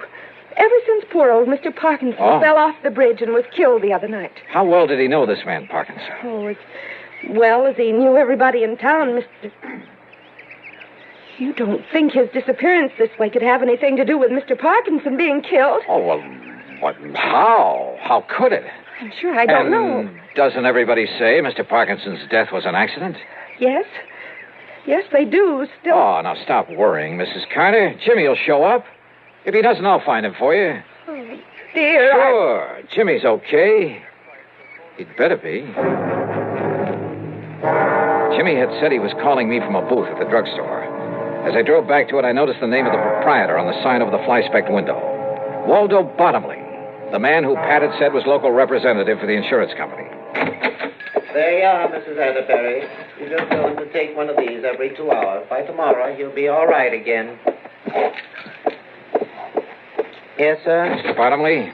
Yes, sir. My name is Johnny Dollar. I'm an insurance investigator. I've heard of you, sir. All right, good. Now, look. But if you're here in connection with the death of Mr. Parkinson... Yeah? Well, in addition to representing Amalgamated Life Association, and the claim on Mr. Parkinson's insurance has already been sent down to Hartford... I know that. Well, I'm also the coroner hereabouts. Then it was you who pronounced his death as accidental? Yep. After Dr. Herbert examined the body for me. All right, now listen to me. Mr. Parkinson was an old man, Mr. Dollar. Had trouble with his feet. Eyesight wasn't so good either. Mr. Bottomley. So when he tripped against that old railing on the bridge the other night, and the railing gave way and he fell to the rocks below... Did anybody you know of actually see him trip and fall? Well, no, sir. Well, I think that Parkinson was murdered. And if I can find little Jimmy Carter... Jimmy? Have you seen him today? Do you know where he is? Well, now that you mention him, Mr. Dollar, he should be back from school by now and selling his papers. I asked you, have you seen him at all today? Early this morning he was in. Yeah? I changed a lot of pennies for him into nickels and dimes and quarters. All right, and then? Then he left. Hey, haven't you got a... Isn't there a phone booth here in the store? Booth is out the door, Mr. Dollar, around the side of the building. Then you wouldn't have seen him if Jimmy went out there to make a phone call. Only one might have seen him is old Lucius Weatherby. Lucius Weatherby? The town drunk. Wait a minute. You talking about that old character sitting out front? Oh, I've asked him not to sit there in his condition, but now that he's... Well, you see, Lucius is the beneficiary... Yeah, wait a minute. Lucius Weatherby is the beneficiary of Parkinson's insurance. Yep, as I was about to say. No wonder he wouldn't tell me anything about Jimmy. What's that, sir? So he killed Parkinson to collect the insurance. Jimmy saw him. What was that? Bottomley, I have a few questions I'd like to ask that Lucius Weatherby. Now, wait, sir. Yeah? If you expect old Lucius to remember anything... You bet I do. Plenty. Then you'd best take along this bottle of medicinal brandy. What? Yes, sir. That'll be $3.75. Well, break it over his head. But you don't understand. No? He can't remember a thing unless he's had a little... Mr. Dollar! All right, Weatherby. Howdy. You changed your mind about buying me a little... Oh. Where's Jimmy Carter? What did you do with him? If you don't mind letting go of my collar, sir. Come on, start talking. Jimmy? That's right. Where is he? Well, sir, I seen him this morning. You told me that before. Now, what did you do with him? Well, nothing, sir. I swear. He came out of the store this morning, went into that phone booth. Yeah, he did do that. Yeah, and then what? What did you do? Now, sir, if I had a little drink, I could remember better. Come on, you old son, answer me. Well, he went off in that car. Car? What car? Well, he didn't want to, but... Who? Well, who made him go off in a car? Well, if I could just remember, it was a man. Come on, who? Somebody I know. Yeah? I'm sure I could remember if I had a little drink. Now, you listen to me, you lion. He's telling you the truth, Mr. Dollar. Oh, sure he is. Yes, sir. But if you give him a bit of this medicinal brandy to refresh his memory, truly... Okay, let me have it. That'll be $3.75, if you please. Okay, here. I'll get you the change. Don't bother. Because if this doesn't bring the truth out of him, so help me, I'll... Act 3 of yours truly, Johnny Dollar, in a moment. Be sociable, look smart, keep up to date with Pepsi. Drink light, refreshing Pepsi. Stay young and fair and debonair. Be sociable, have a Pepsi. When friends drop in, let your hospitality show you're sociable in the modern manner. Pepsi, you know, is the favorite of the smart and young at heart. Be sociable, look smart, keep up to date with Pepsi. Drink light, refreshing Pepsi. Stay young and fair and debonair. Be sociable, have a Pepsi.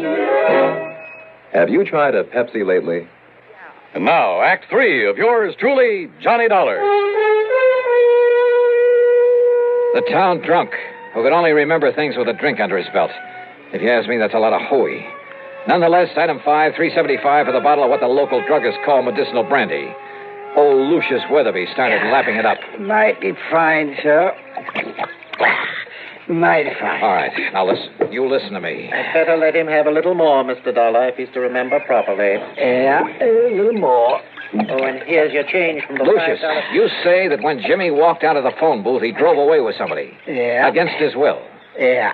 Your change, Mr. Dollar. Forced little Jimmy right in his car. Who forced him? Well, now let me see. His name was... Yeah? Oh, you know him, Bottomley. Think, Lucius. Think hard. Come on. Yeah. Now listen, you old sod. I want to... Harvey. Huh? It was Harvey. Harvey who? Bottomley, you know everybody. Harvey Willman? Harvey Willman, yeah. Who is he? Well, he's not one of our more respected people, Mr. Dollar. Respected, Yeah? sir. And come to think of it, I believe he was a distant relative of Mr. Parkinson. What does he do? Where does he live? He does nothing, really. He was always trying to beg money from Mr. Parkinson. Never got it, though. Anybody else? I asked you, where can I find him? Where does he live? Witherwind. That's right. On the old farm out on Winter Avenue. You can tell it by all the new machinery out front. Okay, I'll see you later. Oh, your change, Mr. Dollar.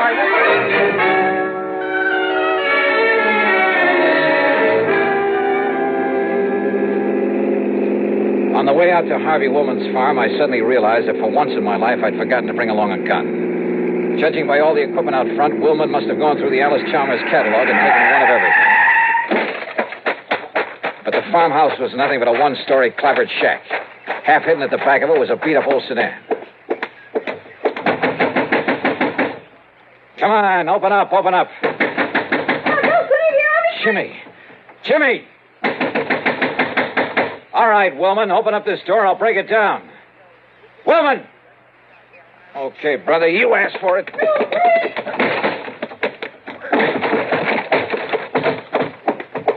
Hey, Jimmy. Jimmy, are you okay? Where's Harvey? Behind you. Back at the door. Don't move, Dollar. I was afraid the kid got that phone call through to you. Too bad for you, he did. All right, look, Willman. No, don't, Mr. Dollar. He'll shoot you. I know he will. He was going to kill me. He still is. The kid's right, Dollar. Up against the wall. Face the wall. Put your hands up high against it. Go ahead. I'm not carrying a gun, woman, if that's what you're worried about. Now, that's something I'm going to find out for myself. Yeah? Yeah. That could be a mistake. I got the gun! Ah. Jiu-jitsu, huh? Not this one. Oh, well.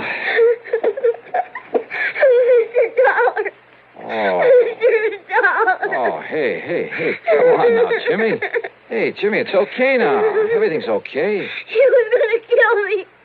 He was going to kill you. Oh, look, you and I kind of stopped him in his tracks, didn't we?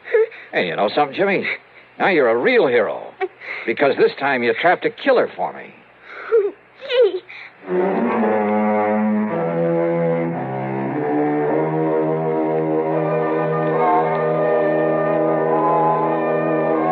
Item 6, 4850 for a new sports jacket without holes in it. Yeah, Harvey Woolman had managed to get off that one shot. Item 7, $61 even, a brand new bike for Jimmy. Why? Because he saved the company from having to pay double indemnity. Expense account total, including mileage on my car, $117. Unless you'd like to tack on a little extra fee. Yours truly, Johnny Dollar.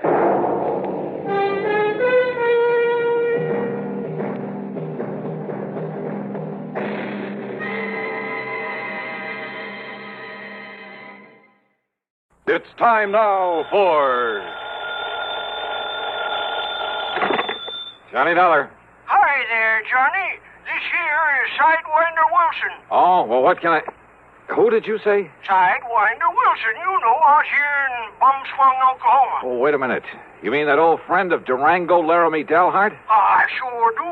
Unless you've forgotten it, I'm the man that helped you find Durango that time he disappeared. Sure, of course you did, Sidewinder. If it hadn't been for you, we'd never have found the old coat. Yes, sir. Well, what's on your mind? Well, if you should just happen to mosey out here to Bumspung, well, Johnny, I think I could show you something that'd make your eyes pop out all over your head. Sidewinder, is this an insurance matter? Now, you don't think I'd be calling on you if it wasn't, do you? What's it all about? Well, I'll tell you when you get here. Well, now, Sidewinder, I'll be waiting for you at Durango's ranch. So long, Johnny. Well, now, wait a minute. Sidewinder.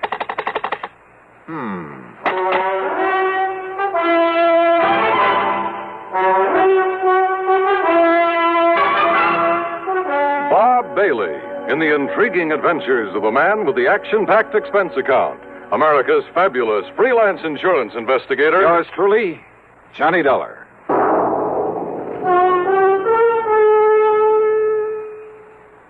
With your permission, we'd like to talk shop for just a moment. CBS Radio Shop. Recently, one of the foremost publications in the broadcasting field polled 465 critics and editors.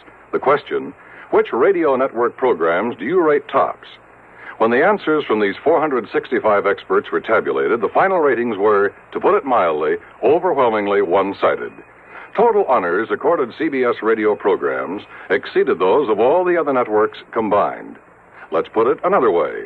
The final verdict of hundreds of critics, reviewers, and editors was that CBS Radio had more top shows than all other networks put together. CBS Radio was pleased, naturally, at the result of the poll, but not surprised. Great programming is no accident. It's long been a policy of this network to devote every effort to maintaining highest broadcast standards, to making sure CBS Radio listeners hear the best entertainment, the most authoritative information. Whatever listening fare is for you, you can be sure you're hearing the best when you're tuned to CBS Radio. And now, Act One of yours truly, Johnny Dollar.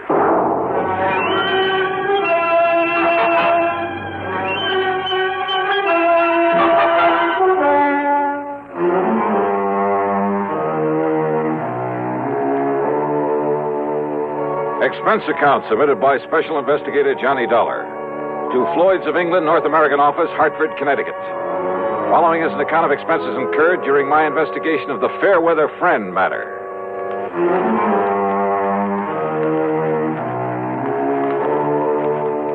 All of Durango's insurance was handled by Floyd's of England, so that would have to be the company that Sidewinder was talking about.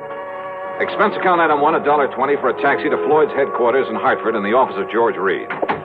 Well, this is a switch, Johnny. You're coming here. George, I just got a call from that town out in Oklahoma with the unlikely name of Bum Spung. The old Indian name, I understand. It means bad spring, bad water. Yeah, it was from a friend of Durango, Laramie Dalhart's, an old character by the name of Sidewinder Wilson. You know, of course, that Durango was here a few days ago. Here in Hartford, and he didn't drop in to see me? He dropped in to pay the $4,500 premium on that insurance he carries for the benefit of his niece, Carol Dalhart. He must think an awful lot of that girl. Yeah? Well, who wouldn't? What? George, that Carol's a living doll. If I were ever to think seriously of getting married, well, believe me. Oh, what's the hitch? Does old Durango object? Object? Far from it. Hey, tell me, did he pay off that premium in the usual brand new $100 bill? Yes, and as usual, he peeled them off a roll that was big enough to choke a horse. Johnny, why that man carries so much cash around with him? Now, what did this fellow Wilson call you about? Sidewinder wouldn't tell me. Well, now, wait. There was a robbery-murder case out there a while back in the little town of Fairweather. Oh? That's a few miles north of Enid, Oklahoma. What happened? Well, it was the messenger carrying some negotiable securities to the small bank there in Fairweather. Ah, you get stuck for insurance on both the man and the securities? Only on the messenger. The securities were returned. By whom? Well, neither the bank nor the police out there ever found out. Funny. Do you suppose that's what Sidewinder called me about? Well, there's only one way to find out, Johnny.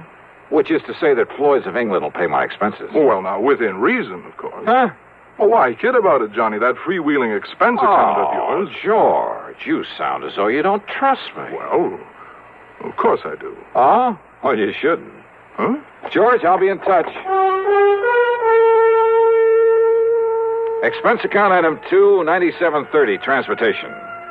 The plane dropped me off at Enid, Oklahoma, shortly after 6 p.m. Item 3, $2 even for some food. Item 4, a $50 deposit on a drive-your-own car.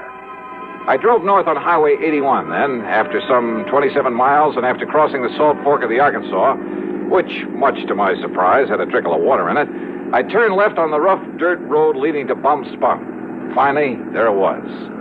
The same 2 or 3 acres of poor, barren, sandy soil. The ramshackle house and the remains of a barn, leaning tiredly on the timbers that helped to prop it up. And out in front were the same 2 sad-looking cows, the old and weather-beaten horse, a friendly, mangy, toothless hound who shook himself as he got up out of the dust and proceeded to assert his authority. And I still couldn't figure why Durango, who was worth millions in oil royalties, had ever chosen to settle down in this lonely, desolate spot. And yet, thanks to Carol, his attractive niece, the inside of that huge, unpainted house was clean, modern, well-furnished. I wondered if Carol would show up, but I saw no sign of the sleek convertible she always drove. Swinging open the sagging wire gate, I wondered if the ancient Maxwell, parked at one side, belonged to Sidewinder Wilson. I didn't have to wonder for long. Hey, you crazy old coot! Yippee! Sidewinder! What the Sam Hill's the matter with you? Welcome to Bum Spung, Johnny. Oh, listen, you wild old character. Put that thing down or I'll start throwing some lead around myself. With that little 38 lemon squeezer of yours? Why, you... No, sir, Sonny. You wouldn't stand a chance. Well, now, what's the big idea? Well, I just wanted to show you that when Durango leaves me in charge of his ranch, he leaves it in good hands. And also, I wanted you to feel real welcome around here. Yeah. Now, how are you, Johnny boy? Well, still in one piece, no thanks to you. The crazy way you and Durango have of making somebody feel welcome around here. Where is he, by the way? Well, first he went to Hartford to pay up on his insurance. Then he flew down to Washington. Oh, what for? Well, to pay up on his income taxes. Wanted to make sure he got them in the right hands. Well, now, he didn't have to go to Washington for that. Well, he figures it makes it easier that way. He just carries along a big bundle of money and lets them take whatever they think is right. Oh, no. Now, listen, Sidewinder. Yeah?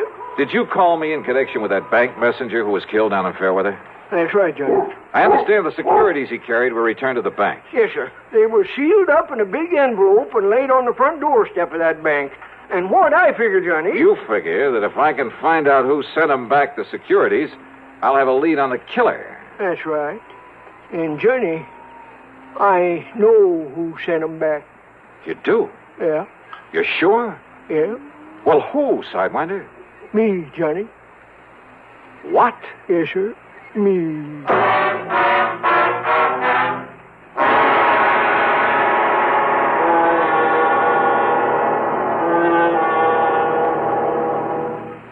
Act 2 of yours truly, Johnny Dollar, in a moment. Are you going to write that letter today or put it off until tomorrow, or maybe the day after? How about that spring suit you plan to have altered? Will you take it to the tailor tomorrow morning bright and early, or will the week somehow glide by while the suit just hangs on in your closet. If you're a confessed procrastinator, you're not unique. The putting off habit can be mild or chronic, but some matters, serious matters, are highly dangerous to assign to manana. One of the most important of these is getting protection from crippling, killing polio. When life-saving Salk vaccine was first introduced in 1955, it was hailed as a major medical discovery. Yet at the beginning of this current year, some 98 million Americans, the majority of our population, had not received even one inoculation.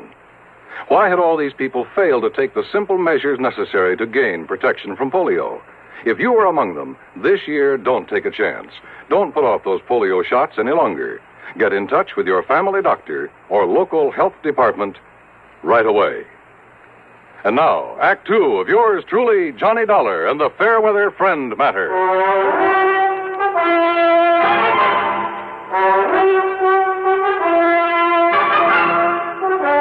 on in the house, Johnny, and I'll tell you about it. Just let me get this straight, Sidewinder. Huh? The bank messenger down there in Fairweather was held up and murdered. Yeah? The securities he carried were stolen by the killer. Then they were returned to the bank. That's right. And I'm the one who returned them. Sidewinder, you... Now, look. Don't tell me that you're the one. Me? You think that I'm the one that killed that messenger? I didn't say that. But that's what you were thinking, ain't it? Well, you said yourself that whoever returned those securities... I said whoever left them back at the bank. Now, just you stand real still, Johnny. Oh, come on now. Put that thing down, Sidewinder. And don't you move none. Look, will you listen to me? And maybe you even better stop talking, or that Sidewinder rattlesnake coming toward you might take it into his head to... Easy now. Oh, yeah. I can hear him. Easy now, whilst I get a bead on him with this study. There you be. Right in one eye, not t'other. And I'll just cut off his rattles and add them to my collection. Oh, brother, thanks. No wonder they called you Sidewinder. Yeah. That's the 427th rattle I've taken off these varmints. I just don't like 'em, Johnny. They ain't like Diamondback. These Sidewinders around here will sneak up on a man. Just like that dirty snake that killed the bank messenger. And you know why he done it, Johnny? You still haven't told me who he is. It was to collect that insurance on him, that's who. Oh? Yes, sir. The man that killed him was his hair. What you call his beneficiary. How do you know, Sidewinder? Because I live down the Fairweather. That is, when I ain't up here looking after Durango's place. Yeah? And that's how come I know that Claude Needles, that was the messenger, left his insurance to that no-count nephew of his and that Barney Gifford. Sit down. Barney Gifford, huh? Yeah. So what I done was talk it over with Durango and Carol Dalhart. Where is Carol, Sidewinder? I've been waiting for you to ask that, Johnny. Oh, she'll be around. Good. You're kind of sweet on her, ain't you? Wow. Nah, don't you try to fool me, Johnny boy. And you know how she feels about you, too. And if you don't think Durango knows, well, I'll tell you this. You say you talked it over with her. I'll tell you this, Johnny. Durango finds that you've been out here and went back to Hartford without hitching up with Carol. Sidewinder, would well, you... I'll tell you this. He's liable to shotgun you into it if he catches you around here. Oh. And don't you try to tell me you wouldn't like being married to her, too. Sidewinder. Okay. So anyhow, me and Durango and Carol. Carol. Hi, Johnny. I'm glad to see you. Carol, I'm glad to see you. Oh, then don't you stand there. Give me a kiss. Oh, you think I need an engraved invitation? Come here. Oh, hi. Oh, don't stop, Johnny. It's been a long time. If Durango could see this. Oh, drop that, Sidewinder. Yes, sir. He'd have that shotgun out so fast. Oh, man. Oh, it's been an awful long time, John. Oh, too long. I thought you were never coming back here. I'm here. Uh-huh. So let's make up for lost time. Oh, why not? Oh, come on now. Come on, you kid. Oh, it's good to see you. Johnny, don't you want to hear the rest of what I was... Now, look at here. If you don't cut loose from each other there, you know what I'll do. I'll walk right out of here, and I'll go back to Fairweather. And I'll send a telegram to old Durango, and I'll tell him you two are making out like this all alone inside of his house. And if that don't bring him out here to get you two married... Oh, why don't you mind your own business? Well, I you old goat. Why don't you go somewhere and get lost? That's it. I'm going right down to Fairweather and send him a telegram. No. Just settle down there, Sidewinder. I'll settle down, Johnny, with you anytime, any place. Oh, Carol, you're the only girl I know who makes me wish sometimes I was the marrying kind. But now listen. I'll bet I can make you the marrying kind, Johnny. You like to give me a chance, huh? Well, that settles it. I'm leaving right now. No, you aren't, Sidewinder. Oh, let him go. Let's just be sensible for a minute, will I you? was trying to, Johnny. I mean about this murder case. And when we finish talking about it... We'll see. Well, then let me tell you about it. It won't take me so long. And Sidewinder, you stop making those silly eyes or I'll let you have one right between them. Well, I still think I ought to leave. So do I. But as long as you're already... Well, listen, Johnny. I'm listening. When Mr. Needles was killed, Sidewinder wanted them to make him a cop down there in Fairweather. Or even just a deputy, so as I could go out and hunt for that killer. Claude Needles was a friend of mine. But the police said no, they didn't need him, didn't want him. So that made me sure. So we talked it over about who could ever do a thing like that. And that's when I remembered Barney Gifford would get the money from Claude's insurance. So I told Sidewinder I'd have a date with Barney, and that would give him a chance to go through Barney's house and look for the security. And I found him, Johnny, under a loose board in the floor. Yes. So, when he come home, I lassoed him, and I tied him up, and I took him and locked him up in the tool shed on my place. You didn't turn him over to the police? Oh, the chief in that little old hick town told Sidewinder that if he interfered in the case, he'd lock him up. That's what he said. Well, look, nevertheless, and that's when Durango, just before he left to go to Hartford, always has to be there right on time, you know, with that insurance payment. Yeah, I know. Well, that's when Durango said to call you up on the phone. Yeah. Sidewinder. Huh? I thought that was your idea. No, Durango's. And also for getting Johnny out here to see you again. What? Why, sure. Well, who does Durango think he is trying to run my life that way? What kind of a trick is that to pull on? Just you wait until he gets back here. Is that my cue to leave these parts, Carol? Well, it certainly... Oh, no, of course not, Johnny, but... Well... All right, now. Sidewinder, where is this Barney Gifford? Locked up in my tool shed. Well, who's looking after him? Oh, Pete Whaley, I told him not to let on to the police.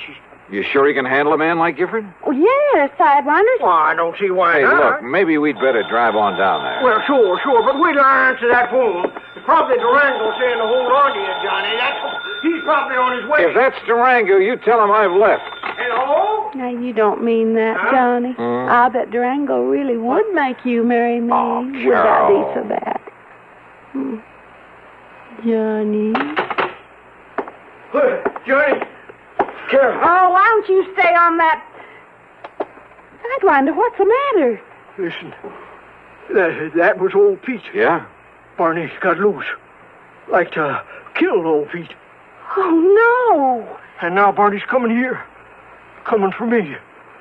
To kill me. Act 3 of yours truly, Johnny Dollar, in a moment. Be sociable, look smart, keep up to date with Pepsi, drink light, refreshing Pepsi, stay young and fair and debonair, be sociable, have a Pepsi. When friends drop in, let your hospitality show you're sociable in the modern manner. Pepsi, you know, is the favorite of the smart and young at heart. Be sociable, look smart, keep up to date with Pepsi, drink light, refreshing Pepsi, stay young and fair and debonair, be sociable, have a Pepsi. Have you tried a Pepsi lately? And now, Act 3 of yours truly, Johnny Dollar. Okay, then. If Barney Gifford's coming here, we'll be ready for him.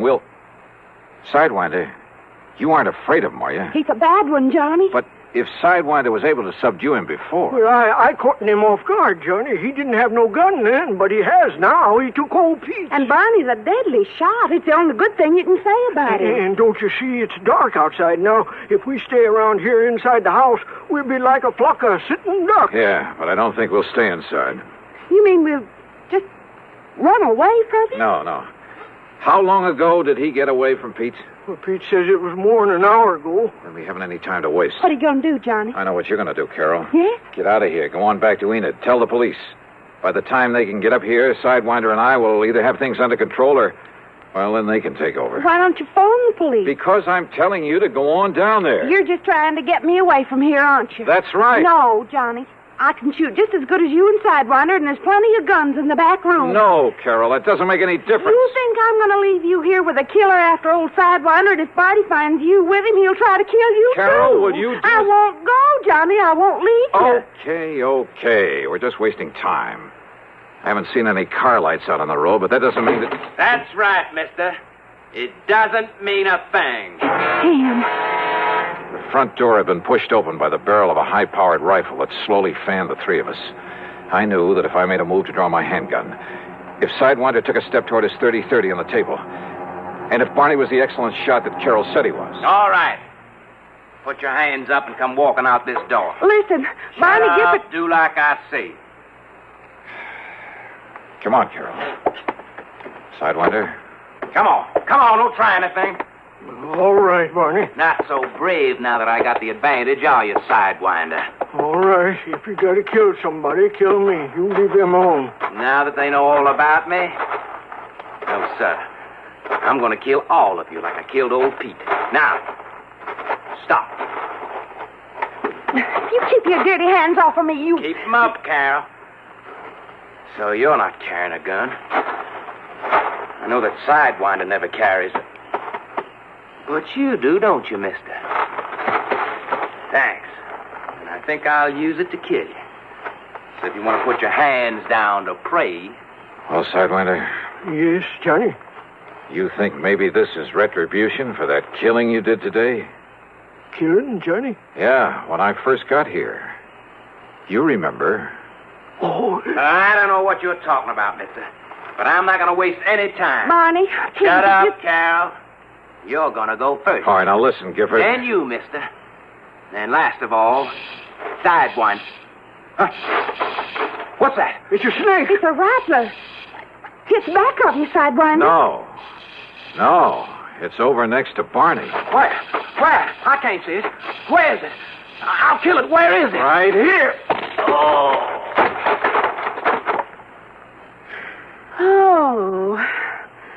But that snake... Oh, thanks, Sidewinder.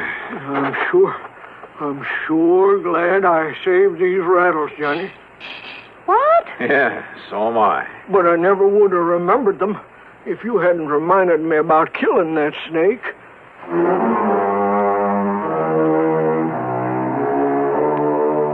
You know something? I hated to leave that place. To leave Carol is what I really mean. But there was another phone call. Sidewinder answered it. And yep, it was from Durango, phoning from Enid. Durango was so tickled to learn I was still around that he promised to come out to the ranch as fast as he could. Yes, sir, just as soon as he can pick up the preacher. Sidewinder. Well, much as I love that gal. Well, expense account total, including the trip back to Hartford and mileage on the rental car, $203.50. Yours truly, Johnny Dollar.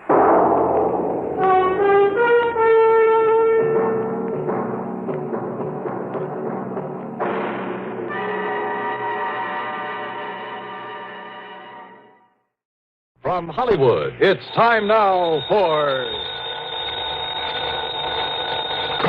Johnny Dollar. This is Long Distance.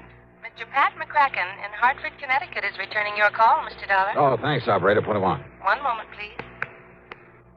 Hello? Hi, Pat. Oh, Johnny. Hey, this message I found. Boy, I'm glad you called. Say, what under the sun are you doing in Los Angeles? Just down here for a confab with Jack Johnstone. You know, the guy who dramatizes the cases I handle and puts them on the air? Yeah. Give him my best. And I just wondered if you had anything out here I can do before heading back to Hartford. And if so, it'll give you a chance to put your travel charges on the expense account. What else? Well, Johnny, I got a wire from him just a few minutes ago. You contact Herb Schilling at the Greater Southwest Insurance Company right there in L.A. Okay, we'll do. And you can address your expense account to them. Right. Oh, Johnny? Yeah? Have you got a gun with you? Sure, Pat, I always... Huh? Why do you ask that? Well, judging by Herb's wire, Johnny, you may need it.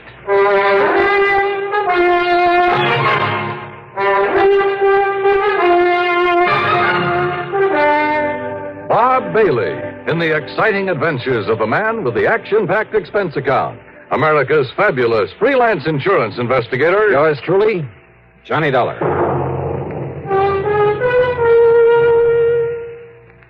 A young lady by the name of Scheherazade kept her audience of one enthralled for 1,001 nights with one of the longest stories in history. That's a long time to devote to one chronicle, but some of CBS Radio's winning 7 weekday dramas have put that record in the shade, entertaining audiences in the millions with many times 1,001 days of continuing dramatic serials. Each weekday on the CBS Radio Network, there's a wealth of daytime drama, including such outstanding serials as The Romance of Helen Trent, The Couple Next Door, Ma Perkins, Whispering Streets, The Right to Happiness, The Second Mrs. Burton, and Young Dr. Malone. Monday through Friday, follow these absorbing, true-to-life stories. Only CBS Radio brings you the winning 7 combination of top daytime dramas. Another important reason for the different sound of this CBS radio station. And now, Act One of yours truly, Johnny Dollar.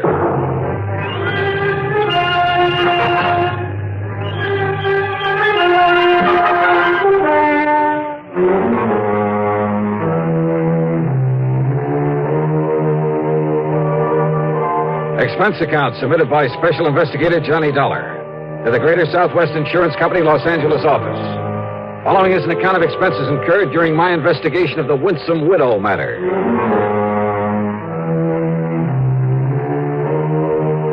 Expense account item 1, $1.40 for a taxi from my hotel in West L.A. to Greater Southwest Insurance at one of those big office buildings on Wilshire Boulevard's Miracle Mile. Herb Schilling almost fell off his chair when I barged in on him. Huh? Dollar? Hiya, Herbie. Look, I know that some of those new jet flights are pretty fast, but I only sent that wire to Pat McCracken a couple of hours ago. I didn't waste any time trying to make plane connections, Herb. Just flew out under my own power. You're kidding, I know. But where were you when you got the word from McCracken? Right here in your own fair city. Oh, I wish I'd known that. Even those couple of hours could have been saved. Oh? What's the big problem? A little matter of a liquor store holdup. Only I'm afraid this one wasn't so little. Then tell me on. Yeah, sit down. Johnny, for some reason or another, these places that sell bottle goods are a pretty frequent target for stick-ups. Here in Los Angeles, there have been quite a few of them over the years. I'm surprised you insure them. And needless to say, premiums are pretty high. And at least so far as our company's concerned, the policies are somewhat limited. That is, insofar as maximum allowable coverage is concerned. Makes sense. On the whole, we've been pretty lucky. By that I mean we've had to pay off relatively few claims. But now in the case of Willie Lehman... Who's Willie Lehman? His store is out in West Los Angeles at 10921 Santa Monica Boulevard. And that's only about a mile from where I'm staying. The old man opened up his place late in 1951. Oh? Yes, 61. Early in 1952, he had his first holdup. The bandits got away with something over $900. So he bought some insurance from us. Well, go on. Since then, there have been 7 more attempted stick-ups there. A total of 8 in as many years, huh? Yeah. Then your company must be getting a bit tired of paying off. No, because after the second time. He know how to use it? He certainly did. He had a lot of medals from some German outfit he was in during the last war. Anyhow, he suffered no more losses. That is, until last night. Oh, how much? In money? What else? Something like over $400 out of the cash register, as nearly as the police can figure from the register slip. Well, couldn't Lehman tell you how much? No.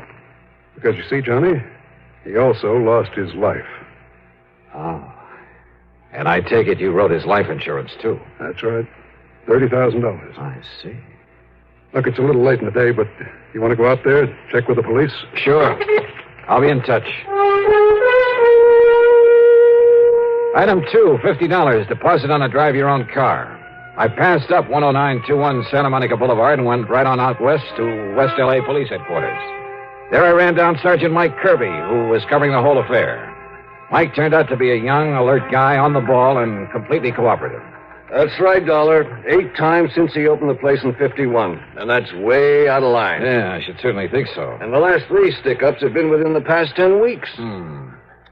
Sergeant, Mike contacted the insurance company. Herb Schilling tells me that Willie Lehman managed to fight off most of the bandits. He told you right, Dollar. Lehman was not only a crack shot, but I guess he was pretty quick on the draw.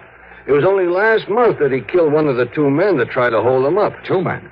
What about the other? I'm way ahead of you. Huh? We find that other man, we find the killer.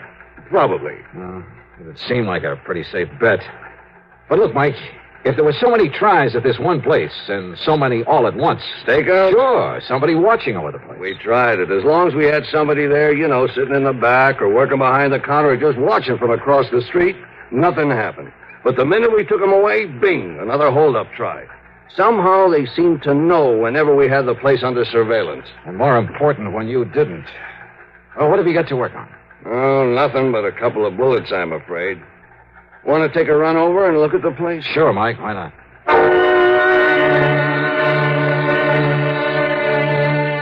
The liquor store was closed, but there were lights on in the living quarters above it. We knocked a couple of times, but got no answer, so Mike used the key that he had. He and his men had been careful to leave things as they'd been at the time of the killing. He was lying right there, Dollar, as though he'd come around the end of the counter. Uh-huh. Near that door to the back room, huh? Yeah. That door also leads upstairs to the apartment. He must have taken a couple of shots at the bandit. You see where the bottles were broken over on the shelf? Yeah. No bloodstains or anything. I guess he missed for once. But not the bandit. Caught him right in the heart, Johnny. Bullet went in at the right shoulder, then down through his heart and stopped against the lower left rib. Of course, until you get a lab report on that bullet. Huh? Well, it must be his wife. The wife, she didn't answer when we knocked on the door. Good evening, Mrs. Lehman. Oh, no. Are you here again? Gee, Sergeant, do you have to come around at all hours? Oops. Hold everything. Lehman had been 61, but his wife, Gloria, couldn't have been more than 30.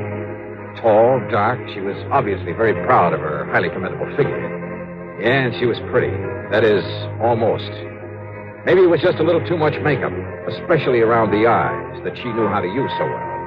But a little bell had rung in the back of my head. Yeah. And since I'd noticed a phone booth at the gas station next door, item 3, 10 cents for a call.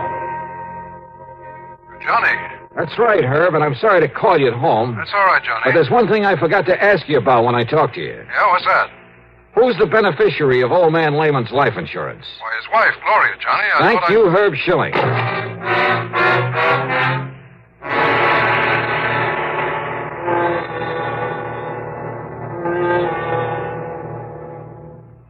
Act 2 of yours truly, Johnny Dollar, in a moment.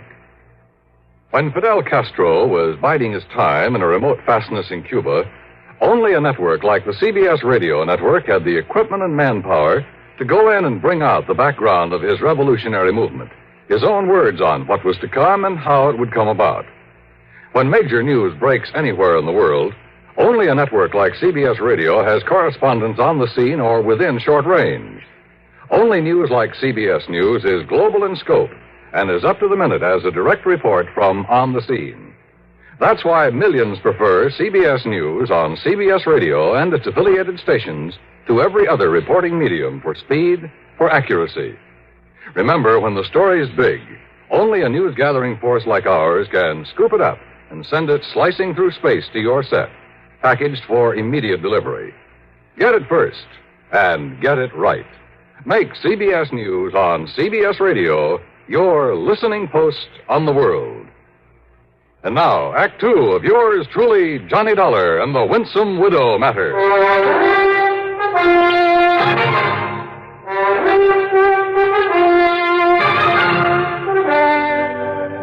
After the phone call to Herb Schilling, I went back into the liquor store where Sergeant Mike Kirby was still talking to Lehman's widow, Gloria. You mean you don't plan to reopen the store at all, Mrs. Lehman? Not if I can help it. I'll sell this gum to the first person I find has enough money to buy it. And then what, Mrs. Lehman? Why don't you call me Gloria, huh? Everybody else does. And who are you, anyway, Johnny? You aren't a cop, and you don't look like a dick. Well, thanks. Mr. Dollar's here because of the insurance involved. From the insurance company? That's right. Well, listen, Willie had some insurance. I know. I mean, on himself, as well as the store. I don't know how much it is, but he promised me that he'd buy some. It was your idea that he insure his life? Sure, an old guy like him. I figured he'd up and die sometime while I was still young and beautiful, so why shouldn't I let him provide something for my future, like they say? Only whoever thought he was going to die as soon as this? Whoever planned and carried out his murder? You mean somebody planned to kill him this way? Just where were you when it happened, Gloria? I was upstairs in bed, asleep. Look, I've told the cops all about Well, it. you must have heard the shooting. I'll say I did. And what did you do? I put on a robe and come running down here. Well, I see the cash register open and poor old Willie laying there. And when I see that he's dead, I phone the police. You didn't see anybody else down here? Well, by the time I got here, whoever did it was gone. You don't seem at all upset over your husband's murder. Now, you want me to put on an act? Don't you know that he was twice as old as I am? Then why did you marry him? Well, you know how it is. A chance to settle down and let somebody else support you for a change. Made him happy to have me around, and I guess I liked it okay, too, for a while. But, gee, what a bore. All he did was talk about getting enough money to go back to the old country. Well, who wants to go back to any old country when you can have such a ball in this one? I know I always have, even when I was married to old Willie. Of course, he just didn't always know where I was half the time. And... Don't you like having fun, Johnny? Huh? I mean, with people more like your own age, huh? How old are you, Johnny? Now, don't answer it. Now, don't answer it. The place is closed. Well, it might be for me, Mrs. Lehman. Oh, yeah. Kirby. Yeah? And listen, Johnny. Oh. If you can get me that Sure. insurance money in a hurry, well, Yeah, good. I'll want tell you you what to he know found? I appreciate it. Gloria, how long ago were you married to Willie Lehman? Last September. Yeah. Oh? Now, why do you say it that way? I Okay, told I'll go you, on Johnny, back I to the married the station. old man so he could take care of me. Excuse me, Johnny. I got to get back to headquarters. Ballistics downtown is sending up a report on the bullets we found. Oh, good. Also, Bob Golden picked up a bum in a saloon, and it looks like he's the one that did this job. They picked up the guy that killed Willie? Looks like it. You want to come with me, Johnny? Well, do you or don't you? Yeah, Mike. I'll go along with you.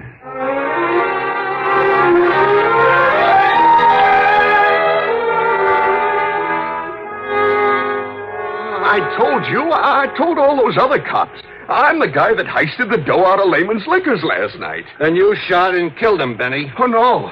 No, I tell you, I didn't do it. That's the truth. So help me, that's the truth. Are you trying to say somebody else went in there and shot him after you left, Benny? Well, I don't know. There was no reason if you'd already taken his money.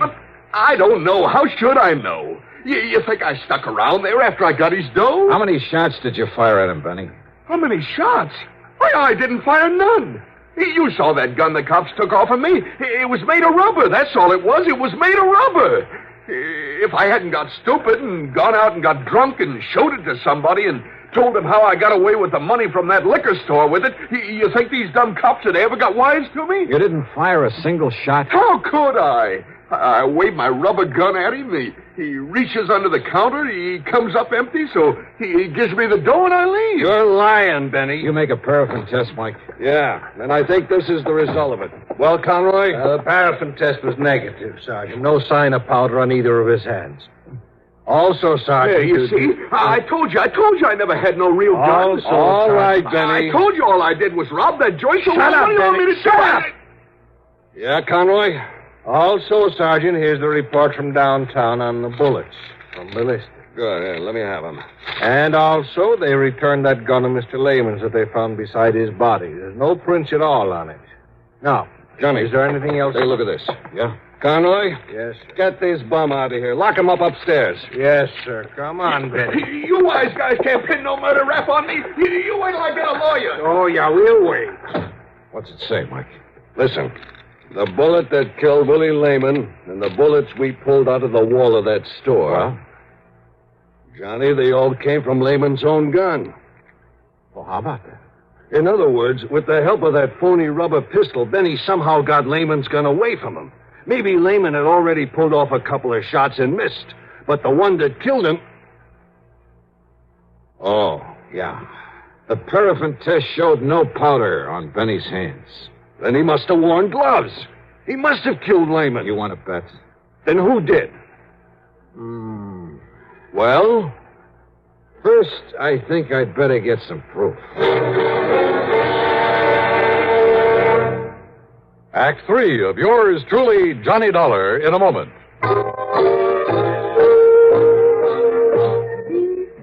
Look smart, keep up to date with Pepsi. Drink light, refreshing Pepsi. Stay young and fair and debonair. Be sociable, have a Pepsi. When friends drop in, let your hospitality show you're sociable in the modern manner. Pepsi, you know, is the favorite of the smart and young at heart.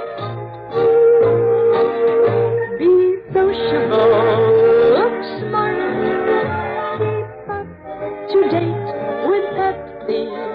Drink light, refreshing Pepsi. Stay young and fair and debonair. Be sociable, have a Pepsi. Have you tried a Pepsi lately? Now, Act 3 of yours truly, Johnny Dollar.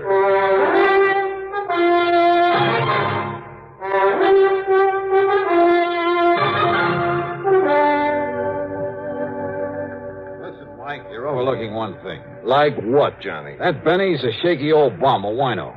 Suppose he'd gone into that liquor store with a real gun instead of that phony little rubber one you boys found on him. Well? You think for a minute he could have stood up against a crack shot like you say Lehman was? Well, now, that's Of course beside... not. Now, could he get Lehman's gun away from him and kill him with it? Ever since he kept the gun in that store, not a single hold-up man has got the better of him. He even killed one of them a month ago. That's very true. All right. Now, I think I can get your killer for you. Only you have to let me get her my own way. Her, that's right. You mean Lehman's wife, Gloria? That's right. Johnny, I thought of her, too. Motive, opportunity, everything. But proof. Let me handle it my own way. But if she didn't do it... If I'm wrong, it won't be any reflection on you, on your record. Oh. I see what you mean. Okay. We'll take my car.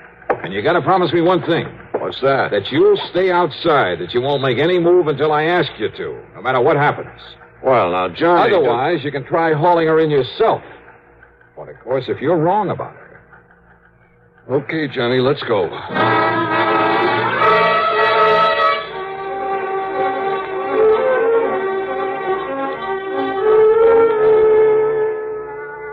I'm glad you came along, Johnny. I'm getting awful tired of having all those cops around here. All right, listen, Gloria. And you are going to get that $30,000 insurance money for me in a hurry, aren't you? You know how long it'll take for me to get the rest of his stuff here in this state. A guy dies, it's sometimes a couple of years before they... What's the matter, Johnny? 30,000, huh? What? I thought you didn't know the amount of that insurance. Well, Johnny... Gloria, the only recent attempts at a holdup were made between the times the cops had a stakeout here, right? Yes, that's right, Johnny. Then somebody must have passed the word around when everything was clear. You think so? Gee, that's... Yeah, and I also think that the only people who knew when the police weren't here were you and your husband. Well, you don't think he'd go around blabbing it? No, I don't. Well, then... Now, wait a minute, Johnny Dollar. Don't get your back hair up, Gloria. Not yet. What? Your husband was good enough with a gun to have thwarted 7 robbery attempts in a row. That's right. So I think he could have prevented his own murder if he'd had his gun last night. Well, of course he had it. They found it laying next to his body. Somebody was glad to see these holdups, these attempts anyway, because it provided a perfect excuse to kill him. Now, listen, He kept Johnny... the gun under the counter, didn't he? Sure. Right here, under the register. Okay. I'm going to put my gun there. What are you up to, Johnny? Get behind the counter a minute. About where he'd stand when a customer came in. Well, sure. Right about here. So last night, a man came in and he stood about here. He pulled a toy gun out of his pocket, demanded the money in the register. What is this? What would your husband have done? Well? He'd have grabbed the gun. Like this. You're pointing that right at me, you know. That's what he would have done. But there was no gun there last night. Because you had taken it. And when the bandits left, you were standing up on the stairs, there at the back. You'd come down from your apartment. What are you talking about? The bullet that killed him went from his right shoulder down to his heart, down to the lower ribs, because you were up on the stairs when you shot him. Then you fired a couple of shots into the wall and you called the police. To prove that, Johnny, enough for the cops? When I tell them, Gloria... But you won't, Johnny, because it happened just the way you said. But you're never going to tell. Gloria! Too late, Johnny. No. No! No! You took the bullets out! You tricked me! You tricked me! That's right, Gloria. Dirty, double-crossing! You lying cheat! You happy, Sergeant?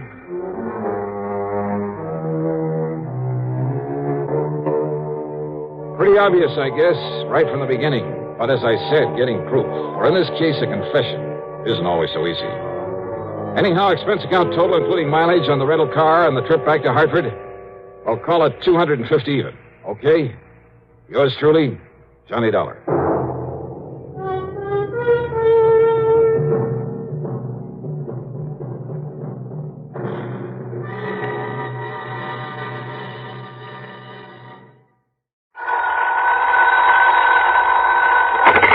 Johnny Dollar. George Reed here. Well, George, how's Floyd's of London? And how are you holding up in this hot weather? Johnny, all I can say is I wish I could make a trip to France at somebody else's expense. Now, what's that supposed to mean? I just received a transatlantic telephone call, collect, by the way, from that underworld friend of yours in Paris. De Marsac. Louis de Marsac. Yes. Calls himself Le Chagris. That's right, the gray cat. Well, why he ever chose to call himself that, Because at night all cats are gray. So he's hard to see in the dark. Well, free enough for yourself. Paris after dark. And de Marsac knows more about the dark alleys and sewers and back streets. But what did he call you about, George? He wants to talk to you about the Olney diamond. The what? $750,000 worth of diamonds, a necklace. That was stolen from the Earl of Olney during a recent visit to the United States. Le Chagris has a lead on him? He wouldn't say, but if he has, you can get them back. Well, believe me, we shan't quibble over your expense account. Including whatever may be necessary to grease the palm of de Marsac? His information usually comes pretty high, you know. I understand that. And a bit of an allowance, shall we say, for my own entertainment while I'm there? Well, now, don't go overboard, Johnny. George, I'll be in touch.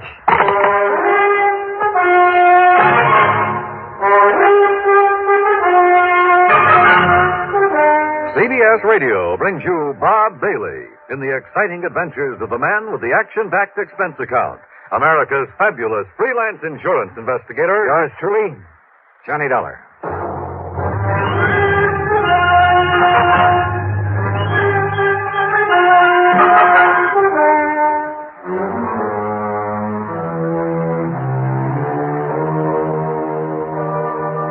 Expense account submitted by Special Investigator Johnny Dollar.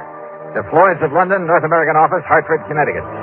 Following is an account of expenses incurred during my investigation of the night in Paris matter.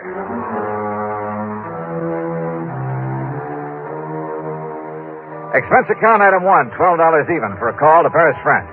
To a man I wouldn't trust any further than you could throw the Louis de Marsac. Oui, Monsieur Dollar. This is your oldest, your dearest friend, the Chagris. Oldest and dearest friend, huh? What of course. One of the crookedest, chiselingest connivers I ever met. Oh, but no. George Reed says you have some information about the Olney diamond, which means you've got your hand out, as usual. Oh, believe me, mon ami. I only told him that I wished to speak to you about something. You didn't hint around about those diamonds? Mm-hmm. Well, perhaps I did make some very slight reference about them. Yeah. When he objected to my phoning him what you call collect. You know where those diamonds are, de Marsac? Well? Okay, how much do you want this time? Monsieur, you are speaking of money? What else? Mon ami, you hurt me. You touched me to the quick. Oh, sure. How much? Well, one might think that I slave and suffer and risk my life on your behalf only for money. How much, de Marsac? Say, $10,000 American. Yeah, well, it was nice to talk to you. See you around sometime. No. Wait. The only diamonds are worth millions. Millions of francs, not dollars.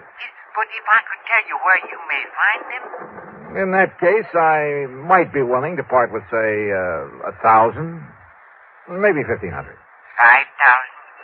If I actually get my hands on them, I'll give you 2. 4, 3,000, that's final. 3,500. Goodbye, Namasak. No, 2,500. I said I... Huh? 2,000. 2? Okay, $2,000. Yeah, then I think what you say crossed myself up. I'm sure you did. But do not to worry, mon ami. Do not to worry. I will do the same for you. Yeah, I'm sure you will. Now listen, if I take a plane out of New York a little after 9 tonight, I should get there tomorrow at 5:45 p.m. Paris time. Maybe. I'll hang my hat at the Hotel of Bois. You know where that is?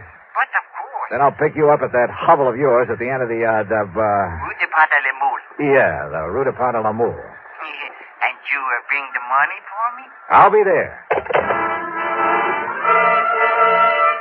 Expense account item 2, $1,000 worth of American Express traveler's checks. 428 of it went for plane fare, Hartford to New York to Paris. The flight was uneventful, except for the person who occupied the seat next to me.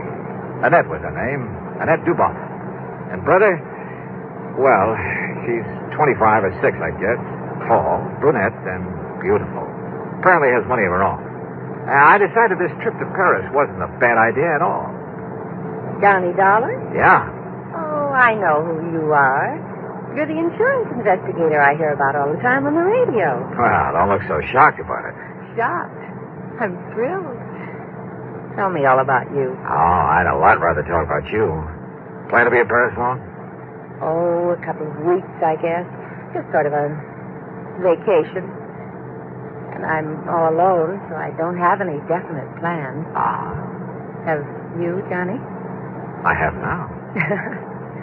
You certainly don't beat around the bush, do you? You know something? I like that. Well, good. Where'll you be staying? The Joy Song. All right, then as soon as I get things cleared away, I'll call you. Are you over here to work on some kind of a case? No, just to see an old friend of mine. Are you by any chance staying at the Joy Song? The Lavoie. It's over on... I know where it is. And as soon as you're free, you'll call me. Are you kidding? Well, about that time, the stewardess, bless her heart, came around with a champagne. So, what with one thing and another, the time passed quickly. Then, at exactly 5:45 p.m. Paris time, we landed at Orly. Item 3, 5:20 American for a taxi to my hotel, after dropping Annette off along the way. I shaved and showered, then took another cab to the dingy little apartment of Louis de Massac at the far end of the Rue de Pas de l'Amour. You ask me, it's one of the most disreputable-looking apartments in the whole city. Dirty, squalid, ramshackle. And, of course, LeCharge Gris had to live at the top of 4 long flights of stairs. When I finally got up there, feeling slightly winded, I noticed that his door at the end of the gaslit hallway was standing wide open. What? De Marsac. Louis. Louis de Marsac. Hold.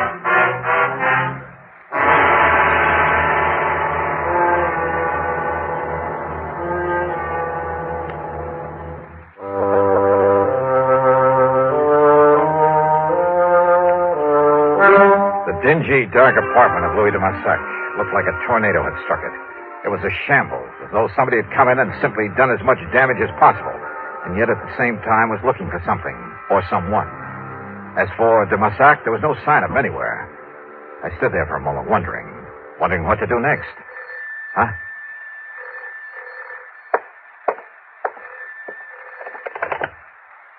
Hello? Yeah? Monsieur Dollar? Who are you? Your faithful friend, LeCharge Gris. Now listen. Oh, do you mind telling me what under the sun happened to this joint of yours? Listen, please. You have turned on the light? No, but there's enough light coming up from the street. Yeah.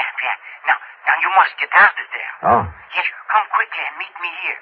Now, please, you will do that? Well, where are you? You're alone? Yes, I'm alone. Then you must leave before somebody finds you there. Like who? There is no time to talk, mon ami.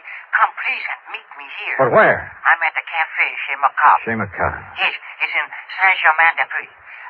What you call beatnik. Okay, I'll find it. Do not delay now. You may be in danger. Yeah, sure. I'll grab a taxi. Huh? Who are you? Au revoir, cochon. Oh, no, you don't. Bonjour. No. Hello. C'est bien, pig.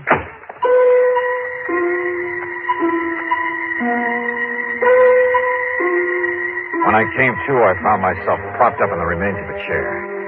A bottle of cognac and a glass had been placed on a table beside me. I helped myself. And next to it, a piece of paper. Scribbled on it were the words, Je regrette. I'm sorry. Though believe me, if I ever catch up with him, he's going to be a lot sorrier.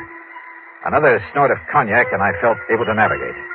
I went downstairs, grabbed a taxi, that's item 4, a couple of bucks, and had him take me to the place Tomasak had mentioned over the phone, the Chez Macabre. And what a joint. I've seen a few beatnik pads that were pretty crazy back in the States, but nothing to compare with this. It was a smoky, dark, and dirty place. The beatniks backed into it were dirty, too. Characters who made a business of being characters, including a gaunt chick chanting some poetry in a corner. Then a wormy little man sidled up to my table out of the shadows and proceeded to help himself to my drink. Yeah, it was de Marsac, the Chagrin. Do not seem to know me at first, mon ami.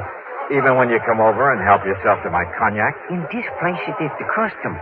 But what happened to you when you hang up the telephone on me? Well, somebody sneaked in and worked me over to Marsac. Any idea who it might have been? No. I hope he did not hurt you too badly. No, he did all right. But why?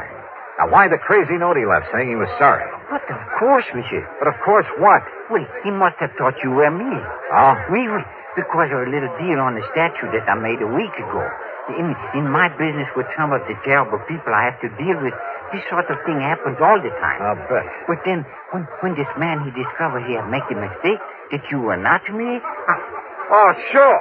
What can you, the American, know of the art, the poetry of today? Huh? Now, what brought that on? Yeah, I will translate for you then my lovely, my beautiful ode to nothing. Ode to nothing? Listen to my every magnificent word. Oh, now, wait a minute. Nothing. Huh? Nothing. Oh, now, look, de Marsac, come on down to earth. Wait. It is all right now. Huh? All right, what do you mean? It was for the benefit of the man who came by the table, who looked at us. Oh, yeah, I noticed him. He was very curious about us, like a spy. A spy? Yes, of course. He may have been from my dear friend, Monsieur Francois Dubuisson. Wait a minute. Francois Dubuisson. Isn't he the fence who got hold of that painting that was stolen from Vincent Price a while back? That I helped you to recover for a slight fee. And it was through him that you located the Blue Madonna that was taken from the gallery in Philadelphia. Oui, the same. And now it is Dubuisson who has the only diamond. You're sure of that? I am sure. Also, it was Dubuisson who arranged to have them stolen back in your United States. Your good friend, huh? But of course. But you're perfectly willing to double-cross him. Why? Because you will pay me so well. If I get my hands on those diamonds. Oh, I have it all arranged. So, if you would like to pay me now, the $5,000 American... When I get my hands on them. And it's only $2,000, remember? Oui. I cheated myself. Okay, now, how do I get them? I have told him that you're here, that you are very rich, that you will pay him 15 million francs. 15? Well, that's close to $30,000. It is better there remain lost to your company. All right. Where'll I find him, this Francois Dubuisson? He will come to you. With the diamond? Yes, at your hotel. Tonight at midnight. He knows my name? Well, I've told him that you are Mr. Robert Matthews from Texas. Yeah, good. Then I'll have to take another room under that name. But of course. And you're sure he doesn't know who I really am? My business? No, because only I could tell him that. All right, now look, Tomasak. If you have any idea double-crossing me... You? Oh, my oldest, my dearest. And yet, if you were to find out that 3,000... Wait. Okay, Tomasak. If it all goes off without a hitch. But if it doesn't... Oh, have no fear, mon ami.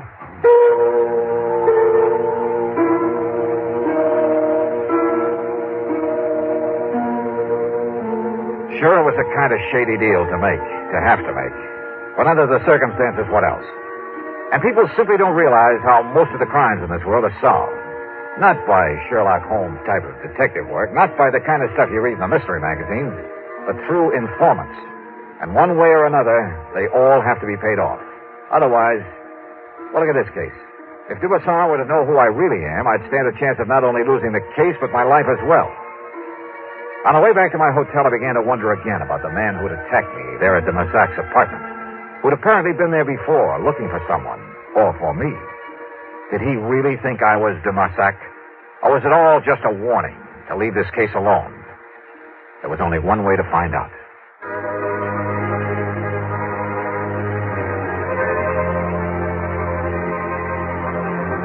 Back in my hotel, I arranged for another room under the name of Robert Matthews from Texas, USA. It was a room adjoining my own with a connecting door. In it, using my best Texas drawl, I'd meet Francois Dubuisson when he came at midnight with the Olney diamonds. 15 million francs, de Massac had told him. Little enough for a necklace worth $750,000. But I've never yet paid a thief for the return of stolen goods, and I had no intention of doing so this time. I settled down to wait for midnight. And then I suddenly realized why I'd felt only half-dressed ever since I was attacked over in de Massac's apartment. Sure, my gun was missing. Without it, and if Dubuisson was wise to me, was the phone in the other room, the one where I'd act out the part of the rich Texan, if there was any point of it.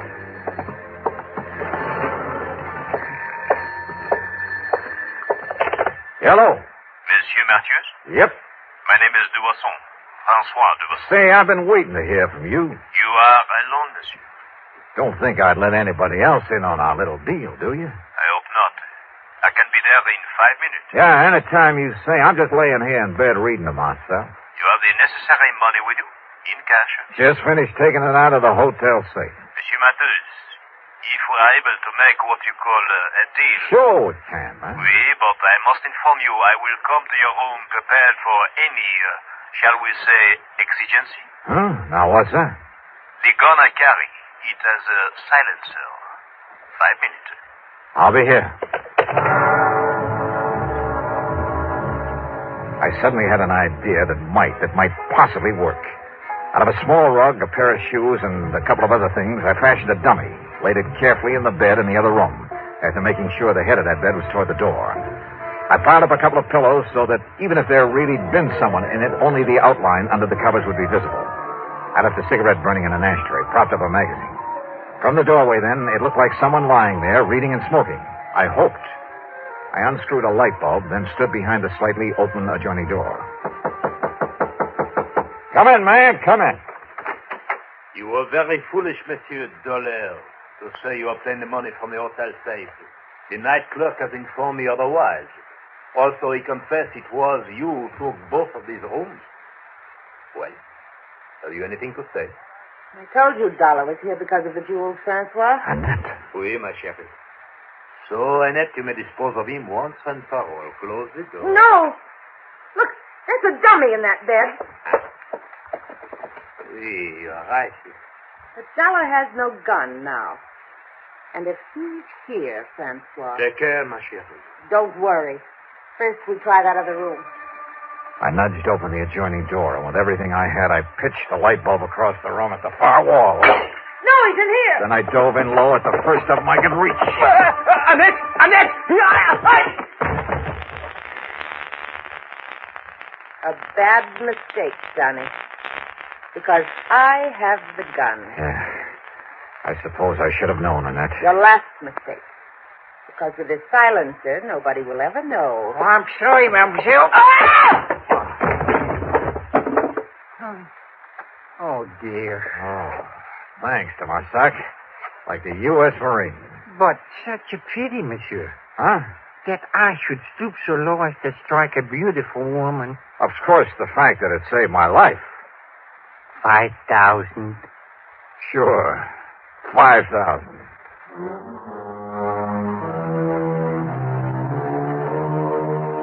Of course, there'll be some fancy international legal procedure necessary, but I'm sure the company can arrange for return of the necklace to the United States. As for Dubuisson and the lovely but treacherous Annette, well, the Paris police are making the arrangements for them, and I'm sure they won't be very pleasant ones. Expense account total, including a couple of nights on the town, $5,000 for de Massac and deluxe transportation back home, $5,878 even. Wow. Oh, incidentally, I met a luscious little blonde on that return trip who, well, she... Now, let's not go into that. Yours truly, Johnny Dollar.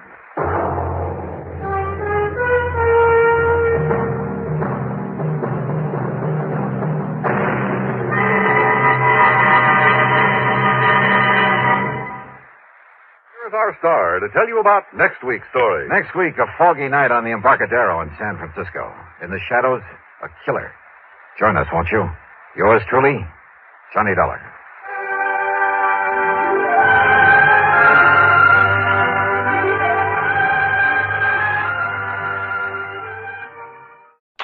Johnny Dollar. Well, here I am. I'm home. Huh? Who, I said I'm home from my vacation. Wow, great. Good for you. So, when are you going to come over and ask me to marry you? Oh, it's you. Who else? Well, I don't know. How about if I pop the question right now? Well, go ahead. Will you marry me, Paula? You bet your life. What, Paula? Who else? Why, you two-timing. This is Betty Lewis. Yeah, I know. Come clean with me, Johnny. Who's Paula? Oh, now, does it make any difference? Paula who, Johnny? Johnny? Oh, Smith, Jones, Brown, you pick one. You rascal, I could... You were kidding me, weren't you? Weren't you kidding me? Oh, yeah, sure, I guess so. Oh, sure, honey. With this crazy business of mine getting slugged and shot at all the time, well, you know as well as I do it wouldn't be conducive to a happy married life. Not for either of us. Yes, I know, honey, but someday... Yeah, someday. Anyhow, I'm home again for my extended vacation, so... So, how about dinner and a show and a big night all around? I'd love it. Say 7 o'clock? Make it 6:30 and I'll have cocktails ready and waiting, right here at 11325. Eddie, my love, it's a deal. Good. I'll see you in exactly 7 hours and 31 minutes. On the nose. Bye, honey. Yeah. Well, let's see now. Yeah, honey. Huh?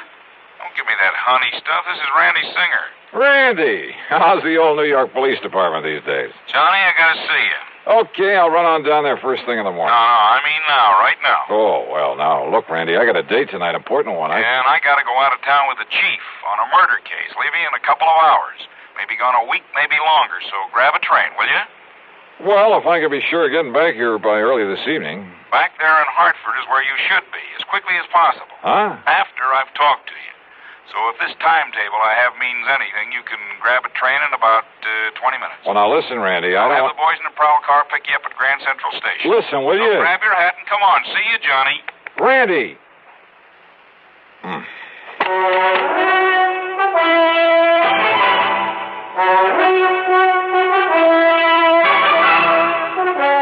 CBS Radio brings you Bob Bailey in the exciting adventures of the man with the action-packed expense account, America's fabulous freelance insurance investigator. Yours truly, Johnny Dollar.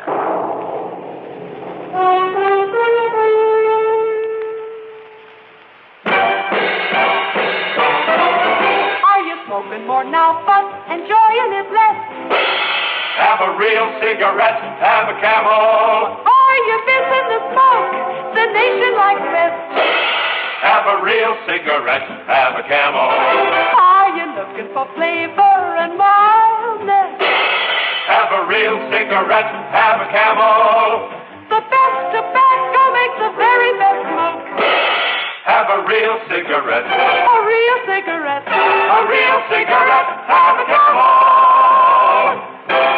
If you're smoking more today, but enjoying it less, try Camels. More people smoke Camels than any other cigarette. Any filter, any king, any regular. The Camel blend of caustic tobaccos has never been equal for rich flavor and easygoing mildness. The best tobacco makes the best smoke. Have a real cigarette. A real cigarette. A real cigarette, have a Camel. And now, Act One of yours truly, Johnny Dollar.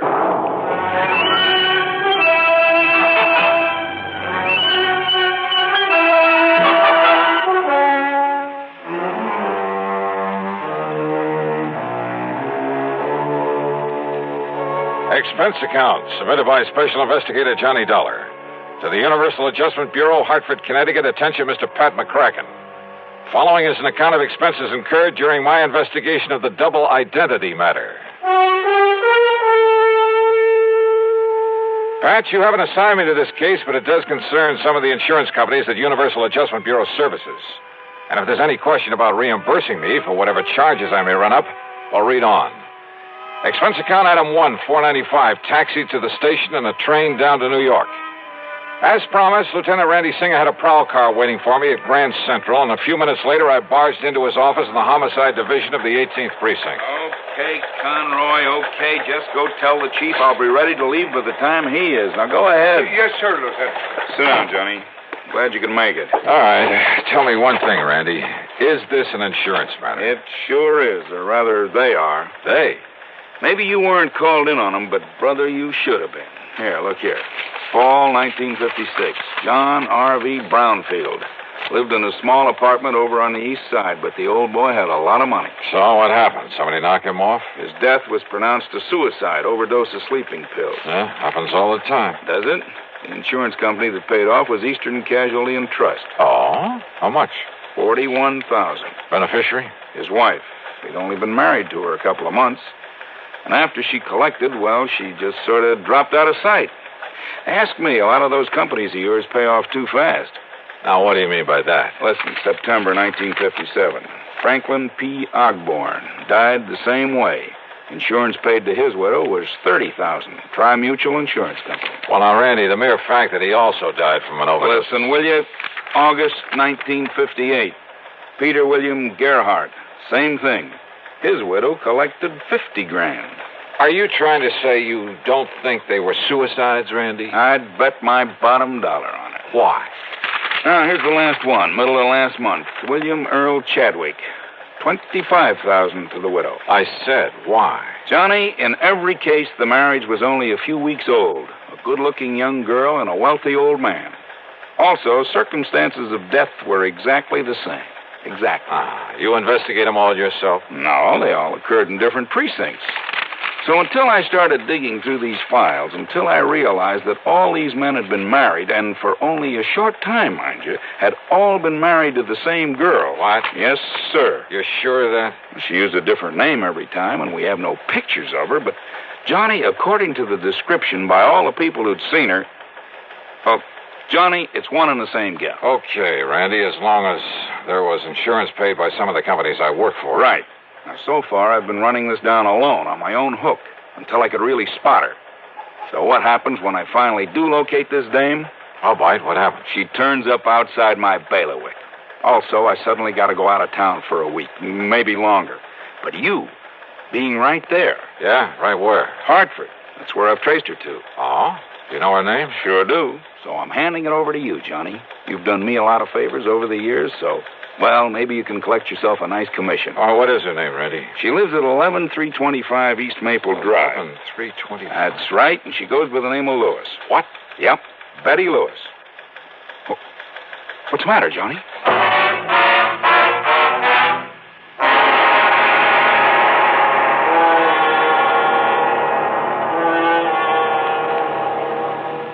Act two of yours truly, Johnny Dollar, in a moment. Are you looking for a career with a lot of bright job opportunities and a chance to be someone? Then by all means, look into professional nursing. Young women between 18 and 35 who are high school graduates in good physical condition can qualify for nurses training. There are many fascinating outlets for nurses' talents. They can work in hospitals, private homes, doctors' offices, in research, industry, or the armed forces. There's a great need for women to teach nursing, too. Women under 50 are also needed as practical nurses. Practical nurses require less training than professional nurses. They assist in hospitals and perform countless valuable services in private practice. This message is also addressed to men, because there's an increasing number of men going into both professional and practical nursing. So, find out if you can qualify for a nurse's career. Inquire at your nearest hospital or inquire at your nearest school of nursing. And now, Act Two of yours truly, Johnny Dollar and the Double Identity Matter.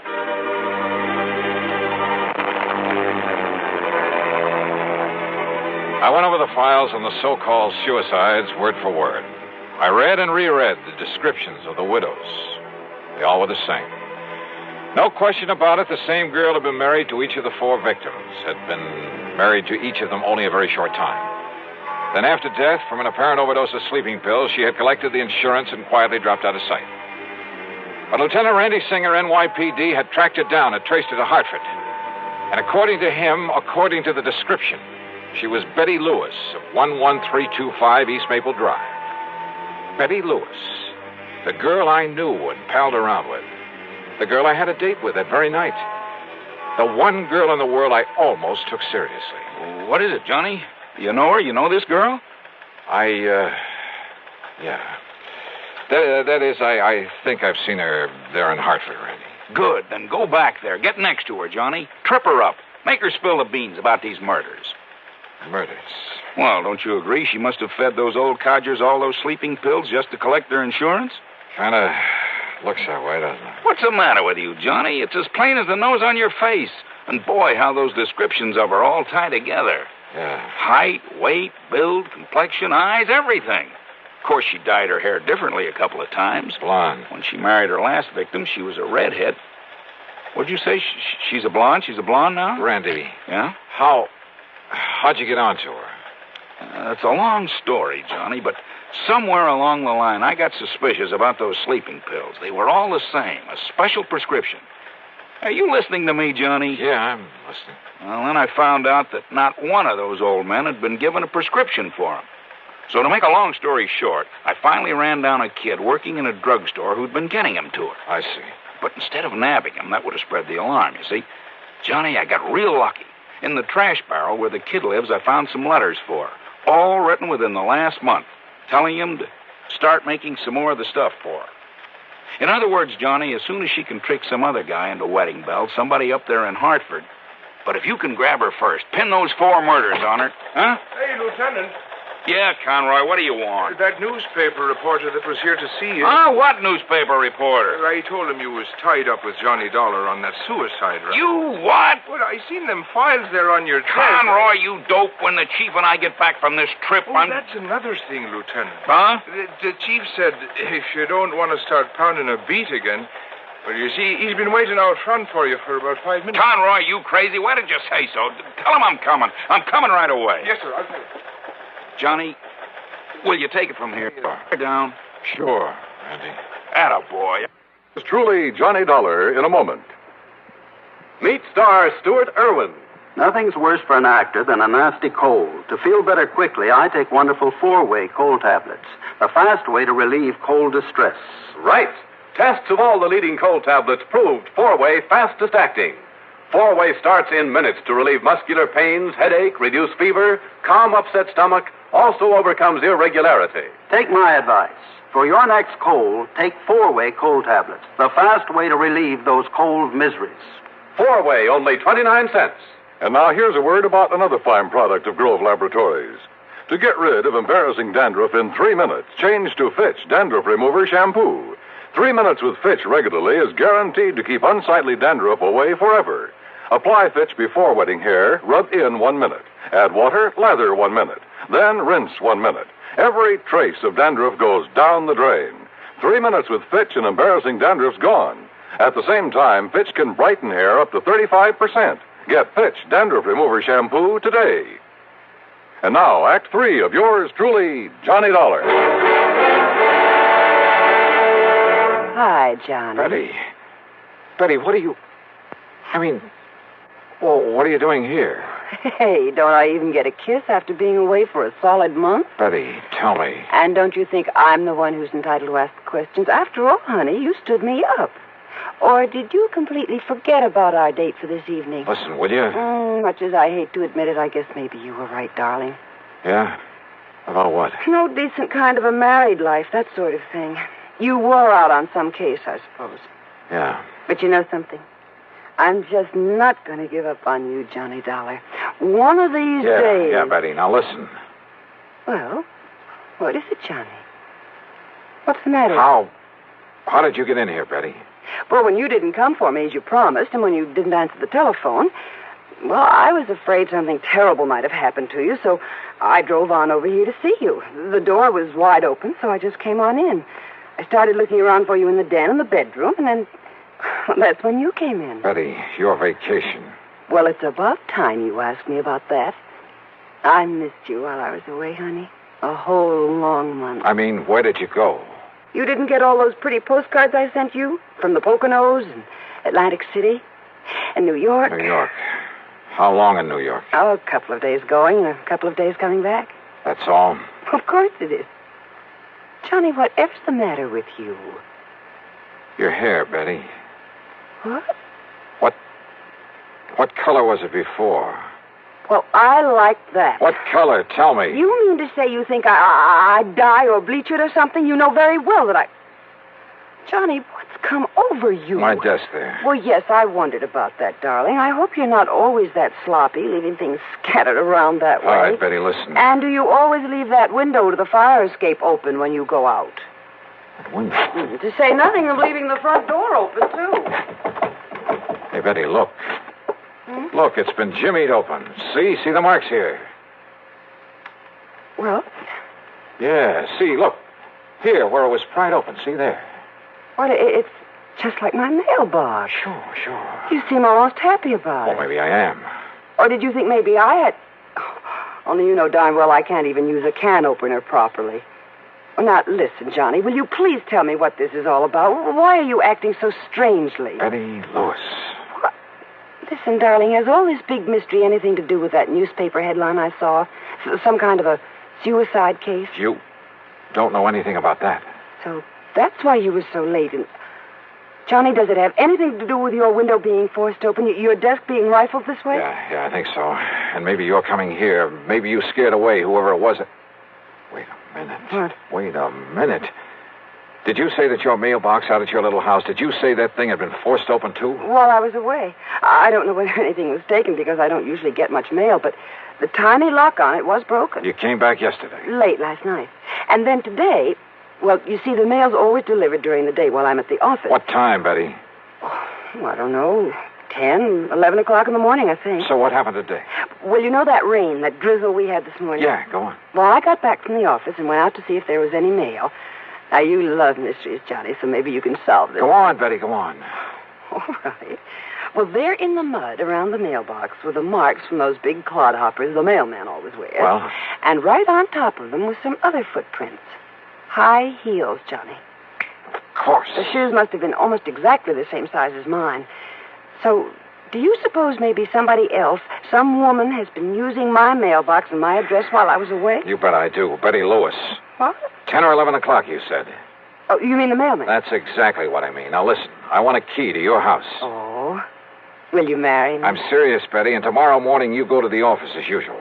Don't you mean if I feel up to it after we finish celebrating my homecoming tonight? That party's going to be tomorrow night. Tomorrow? Because I have a sneaking suspicion that by then we're going to have something to really celebrate. Oh, like what, dear? The solution of 4 murders. Oh, Johnny. Shortly after Betty left for the office the next morning, I established myself in a little house on East Maple Drive. I parked myself behind the filmy curtains at one of the front windows. Then I waited. At 10:31, the mailman walked up. In addition to a couple of letters, he left a small package in the mailbox. It didn't take much to guess what was in it. I waited some more. An hour and a half. Did whoever that package was intended for, and I was sure it wasn't Betty, did they know the mailbox was being watched? After all, they knew from the newspapers that I was on the case. But unless they appeared to collect this package, I had no case. Then it suddenly occurred to me, the important thing was to be sure of having that package myself as evidence. So after making sure the street was clear both ways, I slipped out the front door, walked casually out to the mailbox.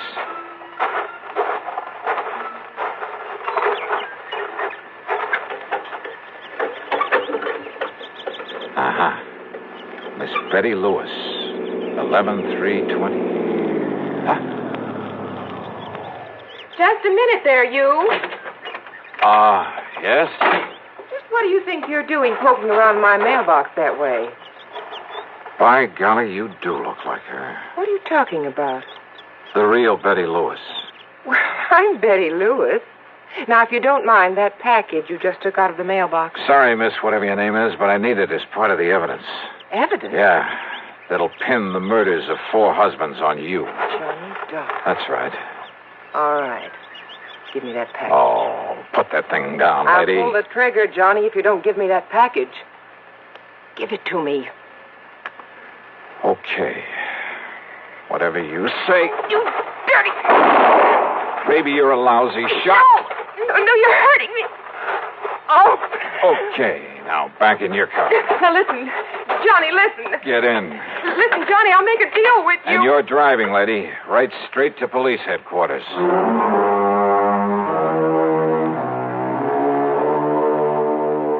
Sure, there's a lot more to be done, only by the police, both in Hartford and down in New York. But there's not much doubt about the outcome, especially since the kid who supplied the drugs broke down and said plenty.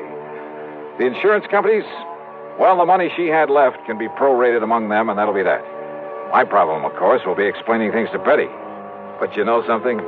That may have its pleasant aspects, too. So expense account total, well, call it $20. Provided there's also a fee on this one. Yours truly, Johnny Dollar.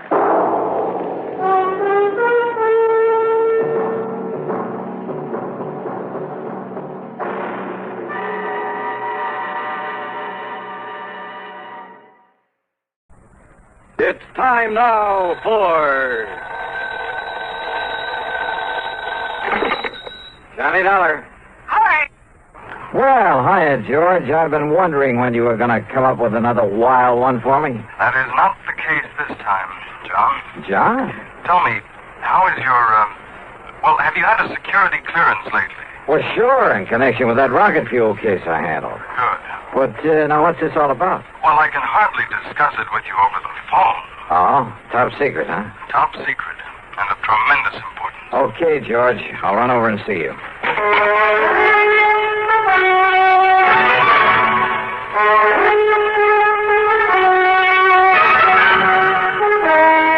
CBS Radio brings you Bob Bailey in the exciting adventures of the man with the action-packed expense account, America's fabulous freelance insurance investigator. Yours truly, Johnny Dollar.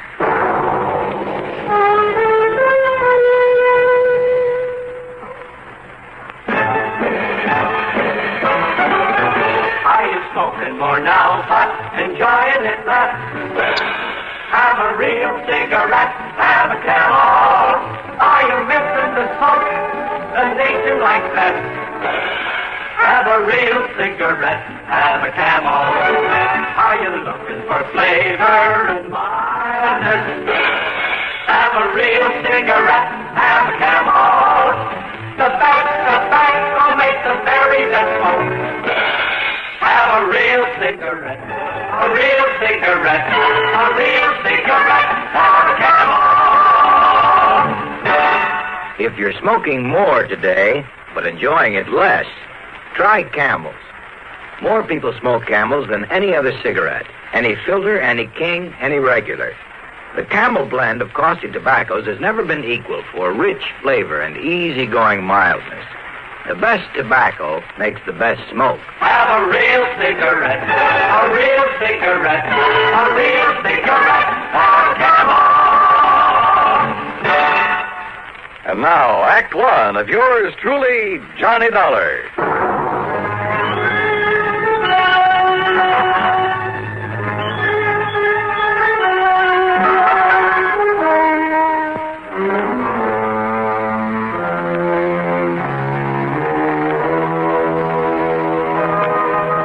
Expense account submitted by Special Investigator Johnny Dollar to Floyd's of England, North American Office, Hartford, Connecticut. Following is an account of expenses incurred during my investigation of the missing missile matter.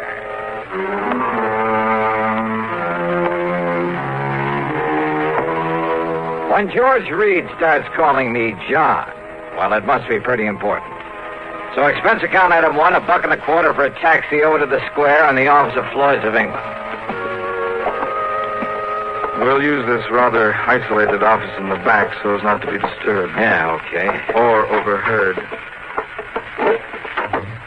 Now, if I seem to be somewhat vague about this whole thing, I assure you it's only because of my own rather limited knowledge of...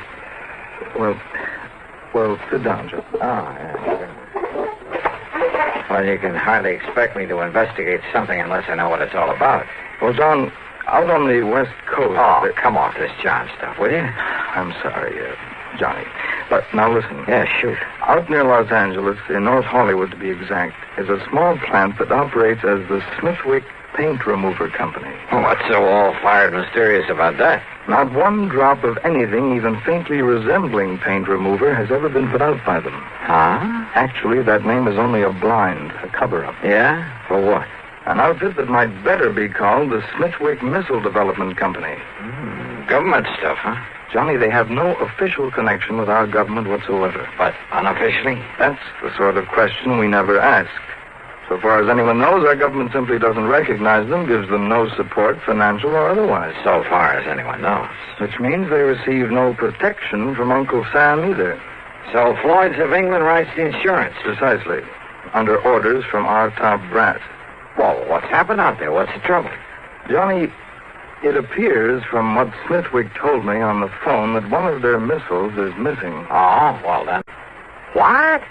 Yes. Oh, now look, George, I heard of a guy who mislaid a bass drum once and somebody who had an elephant stolen. Johnny. Oh, one of those missiles? Oh, wait. Hey, maybe he was talking about one that got lost in outer space. But then why send for me? They have nothing whatsoever to do with the firing of those things. But don't you... A small plant out there, did you say? Yes. Oh, then it simply doesn't make sense. Now, George, Johnny, all I know is what Dr. Smithwick told me over the phone. I agreed to have you go out there immediately. He'll be waiting for you there whenever you get there. Well? Okay, George, whatever you say.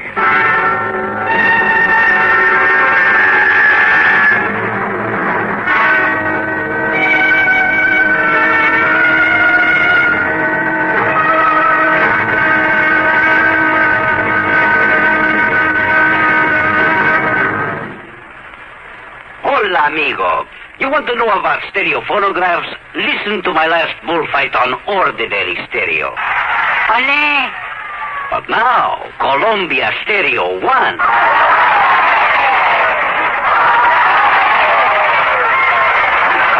There is a corrida de toros. Real lifelike, magnifica. There is such a big difference in stereo phonographs. With most, all you get is a couple of speakers shooting in different directions. But with Columbia, hombre, you get fantastic stereo projection. What it does is to send circles of sound sweeping through every inch of a room. You are surrounded with live sound, live feeling, live passion. Ole! Ole! How they cheered me. Ask your Columbia phonograph dealer to demonstrate Stereo 1 by Columbia. Prices start as low as $39.95 for portables, $129.95 for consoles. El picador! Who let that bull out? And now, Act Two of yours truly, Johnny Dollar and the Missing Missile Matter. Expense account item 2, $8 for a plane to New York. Item 3, $176 and a quarter for a 707 to Los Angeles. I arrived about 6 p.m. Pacific time. Item 4, $50 deposit on a rental car, and I drove to North Hollywood, to the so-called Smithwick Paint Remover Company. As I walked into the reception room at the front, a good-looking blonde hurriedly closed the door in back of her that led to a huge room full of desks and drawing boards, but no people. Yes, sir. Oh, my name is Dollar, Johnny Dollar, and I'm here. Johnny Dollar, the insurance investigator. Gee. My name's Gloria, Johnny. Gloria Snowden. Snowden? Will you just call me Gloria, huh? Why not? But look, I've come to see Dr. Smithwick. He... Oh, that's too bad, Johnny. He isn't here. Is what? Well, he left very suddenly late this morning for Washington or someplace, I guess. Oh, now that's funny. After asking He for me to asked be me sent... to be sure and stay here until you came, and... Gee, I didn't was really going to be you, Johnny. He just said Mr. Dollar would be arriving, and But anyhow, when he makes these sudden trips, he's always back here first thing in the morning, and I'm sure he wants to see you. So my. Funny, though. What? What, Johnny? Well, I suppose I'd better get something to eat and find myself a place to sleep. Oh, gee, I'm hungry, too. And it's all your fault, Johnny, because I had to wait around for you. Well, then the least I can do is take you out to dinner, okay? Oh, gee, yeah. And I'm free all evening, too, John. Great. We'll do the town. Now, is there a hotel or a motel around here where I can hang my hat? Oh, gee, I don't... Well, there's the Paradise Motel over on North Sherman Way. It's kind of a smallish place. On North Sherman Way. 1131. Then just let me drop off my luggage, shower and shave, and I'll pick you up. Where do you live, Gloria? Oh, I'll just wait here for you. I have a couple of things I ought to do before I leave. Okay, whatever you say. And you don't mind taking me to dinner, I mean? Are you kidding?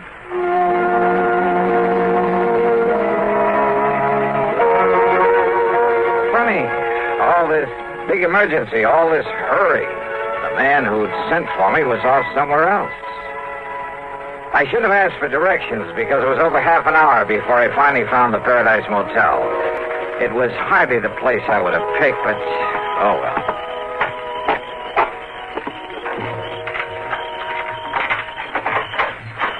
Yeah, here you are, Mr. Dollar, number 7. Okay.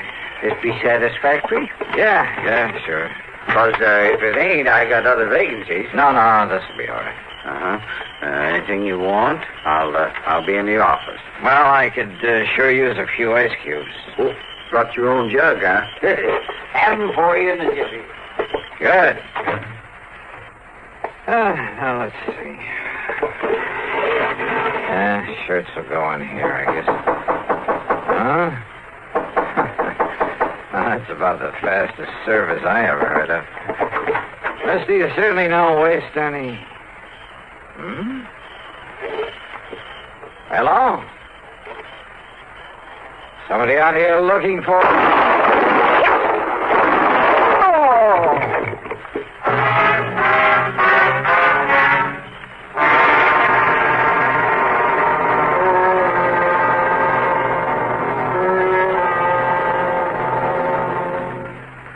Act 3 of yours truly, Johnny Dollar, in a moment.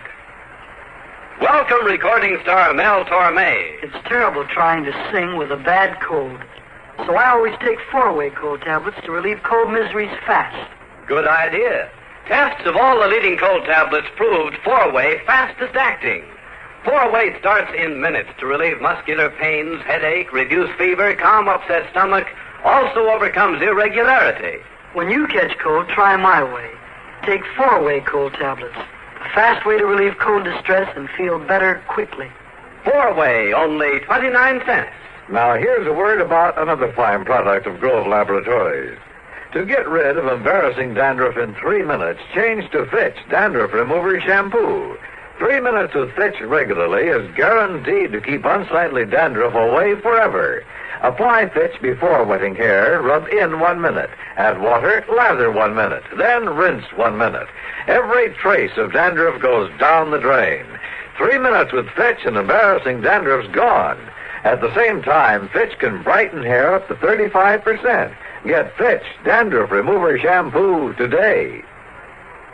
And now, Act 3 of yours truly, Johnny Dollar.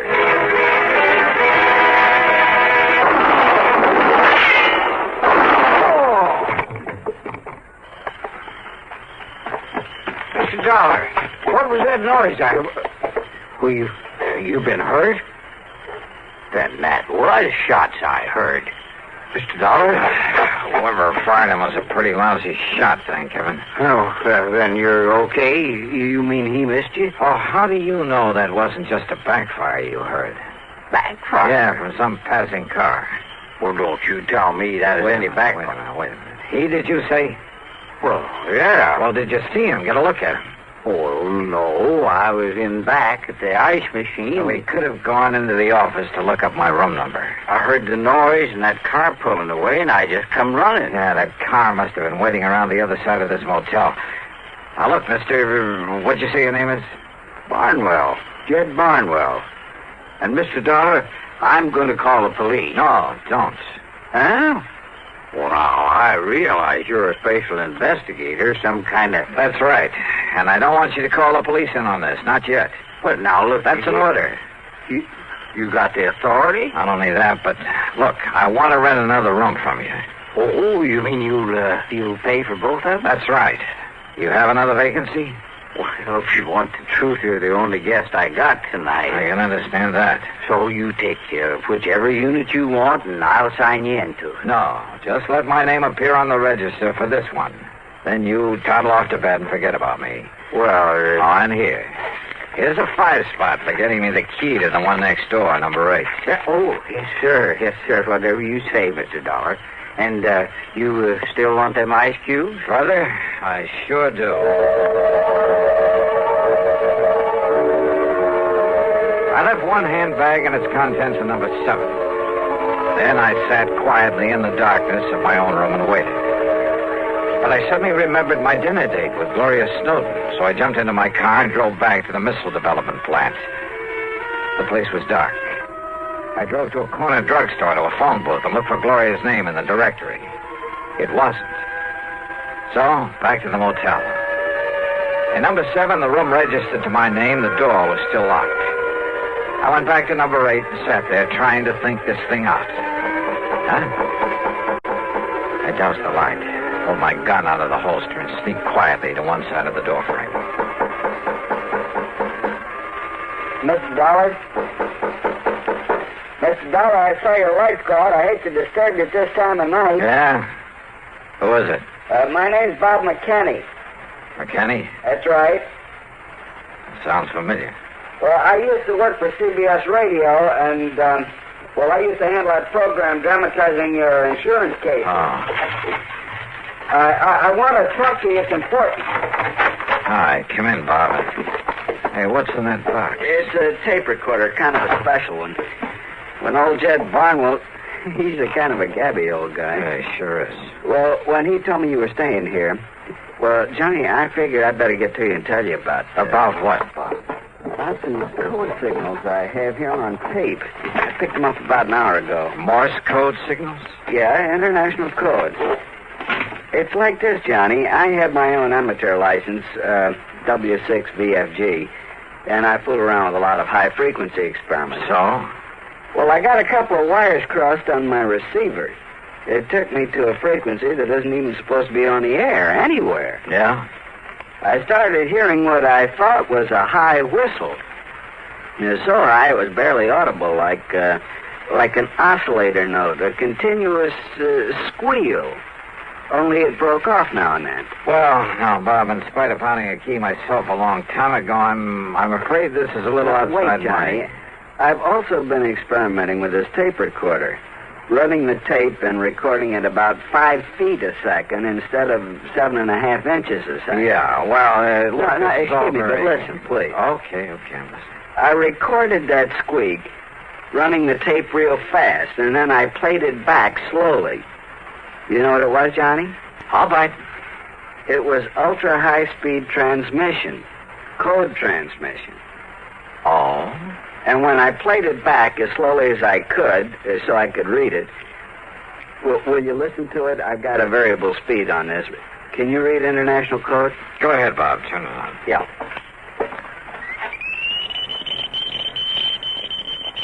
Oh, can't you slow it down a bit? Maybe if I hold it back on the reel. Wait a minute. Listen to that. That's what I mean, Johnny. It's legitimate code, all right, only... Well, have you any idea what language that is? I certainly have. Well, what? Whatever that message is. Well, it wasn't intended for anybody this side of the Iron Curtain. And did you understand just, maybe a couple of words? Yeah. Now, look, have you any way of telling where that signal comes from? Well, it was mighty powerful, like it was real nearby. Ultra-high-speed transmission. And on a frequency that nobody in the world's supposed to be using. Bob, if there was some way to spot that transmitter, if we could only... Kenny McManus. What? If I can rig that direction finder at Kenny's to my receiver, when it's rigged to catch a signal... Then do it. Get hold of McManus and his direction finder and trace down the source of that signal. Meantime, leave this tape recorder with me. I'm going to round me up an interpreter. Then you caught those 2 familiar words in that message. My name. That's right, they were. Johnny Dollar.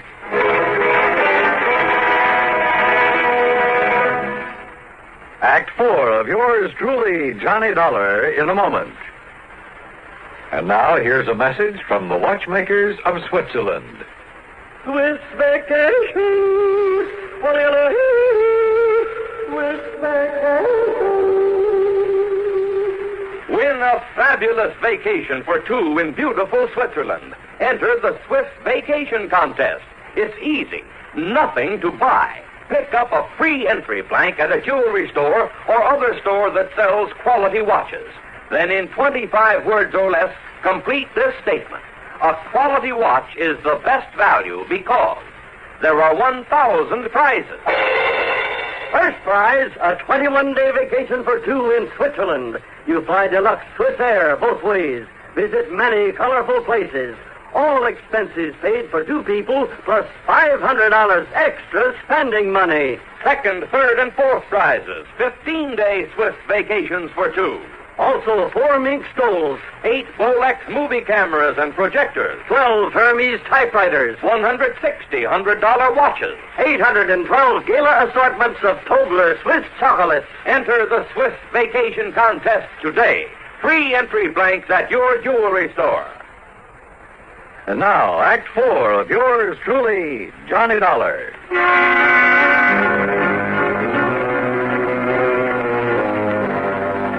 Two familiar words and that high-speed code message that Bob McKinney had intercepted. So high-speed it sounded like a continuous squeal until we played back the recording slowly and recognized it for what it really was. A secret message in that foreign language. Those 2 words were my own name, Johnny Dollar. My one good police contact there on the West Coast was Lieutenant Harry Golden of the Homicide Squad. Sure, it was out of his line. It was the middle of the night. But he rounded up Alan Orloff, an interpreter, sent him over to see me. It was nearly 8 a.m. by the time I transcribed the code message. And then when Orloff finished translating it... Mr. Dollar, do you see what this means? I certainly do, Orloff. But not only the threat against you, sir, because you are working on this very case. I know. But the sender of this message has somehow got hold of secret plans for a missile, a space rocket. Orloff. Has copied those plans, is holding them for an agent of this other government to pick them up later on today. Which means that somehow I've got to locate the sender of that message. But how? And it must be done immediately before the contact with this other agent. I know. Then don't you see, Mr. Dollar? Wait. Yeah? Who is it? Bob McKinney. Oh, Bob. What'd you find out? Johnny, that secret transmitter's right here in North Hollywood. It's been working ever since I talked with you, up until just about an hour ago. Here's the address and the name of the person who owns the house. Good. Only the antenna must be set up in the attic or something. What do you mean? There's no outside antenna to show there's a transmitter working there. And, of course, using that frequency that nobody would ordinarily be able to pick up. If it hadn't been for my dumb luck in receiving an ultra-high-speed transmission. Did you record any further messages? I got them right here on tape, on this recorder. Good. Then while you transcribe them so Mr. Orloff can translate them, I'm going to the address you have on this... Huh? Kind of figured the name of that sender might surprise you. Surprise, huh? That is the understatement of the week. I'm going over to that missile development outfit. And I hope and pray Dr. Smithwick is there now.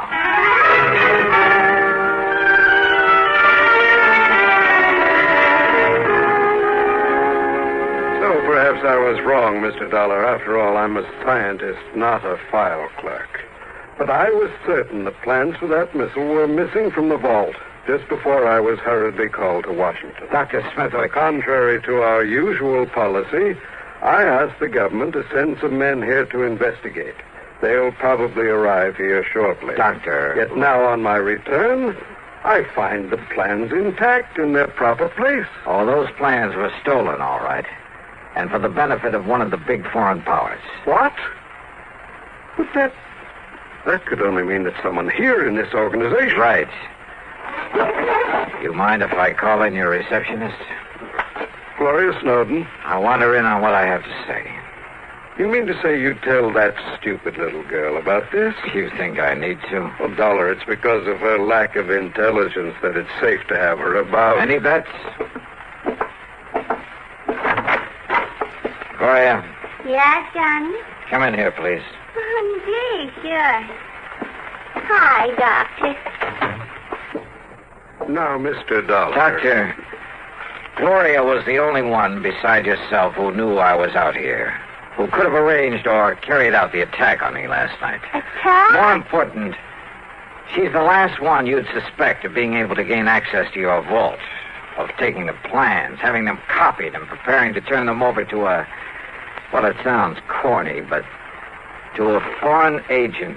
Are you serious? Whatever you mean by that. However, having intercepted a radio message sent out from a transmitter hidden away in her home. Well, this, Doctor, is a slowed-down, intelligible tape recording of that message. Well, I don't know what... Well, Gloria, or whatever your real name is. Very well, Dollar. And of course, neither of you gentlemen can be allowed to leave this office. Gloria, that gun. That's right. Any famous last words, Dollar? You know, Gloria, this tape recording is the only real evidence I have against you. What? So what? So here. Maybe you'd like to have it. Oh, no, you...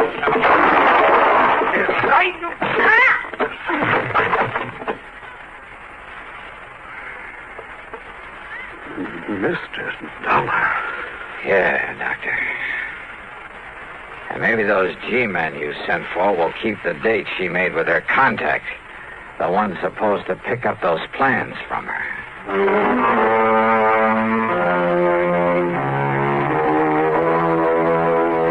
The government boys were more than glad to take over, and I hope they can find some way to reward Bob McKinney, who really solved this case. Expense account total, including the trip back to... wait a minute. Forget it. In so good a cause, it was the least I could do. Yours truly, Johnny Dollar.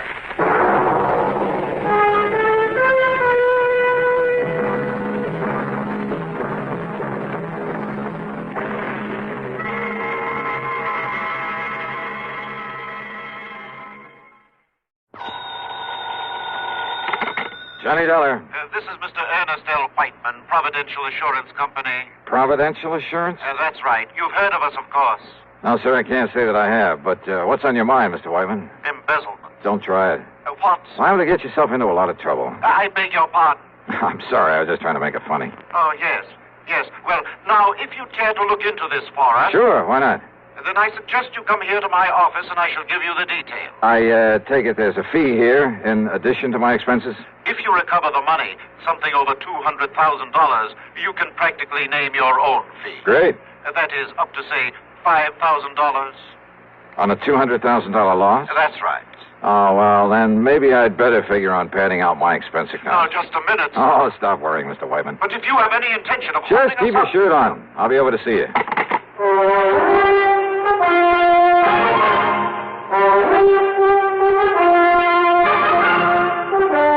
CBS Radio brings you Bob Bailey in the exciting adventures of the man with the action-packed expense account, America's fabulous freelance insurance investigator. Yours truly, Johnny Dollar.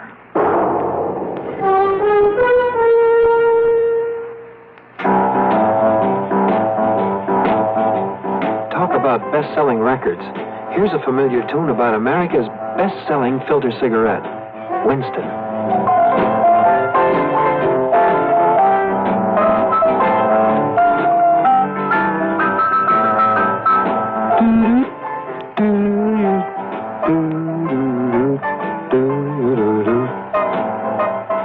Winston gives you real flavor, full, rich tobacco flavor. And you know, that's because only Winston has filter blend up front. Choice, flavorful tobaccos, specially selected and specially processed for filter smoking. No wonder Winston tastes good, like a cigarette should. Smoke Winston. And now, Act One of yours truly, Johnny Dollar.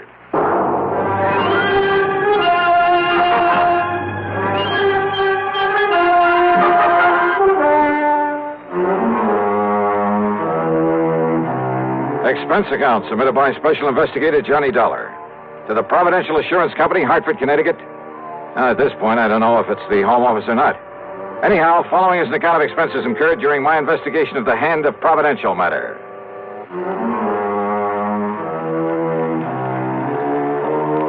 For some reason or other, dealing with a new company usually spells trouble for me. But expense account item one, $1.25 for a taxi to the offices of Providential down in the square.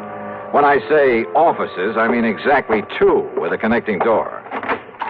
I'm very glad to see you, Mr. Dollar. I'm Ernest L. Whiteman. Mr. Whiteman?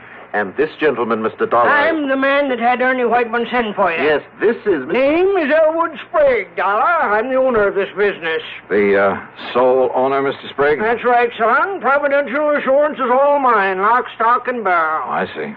Made a lot of money in oil down in Texas. Couldn't find any way to spend it all, so I started this here.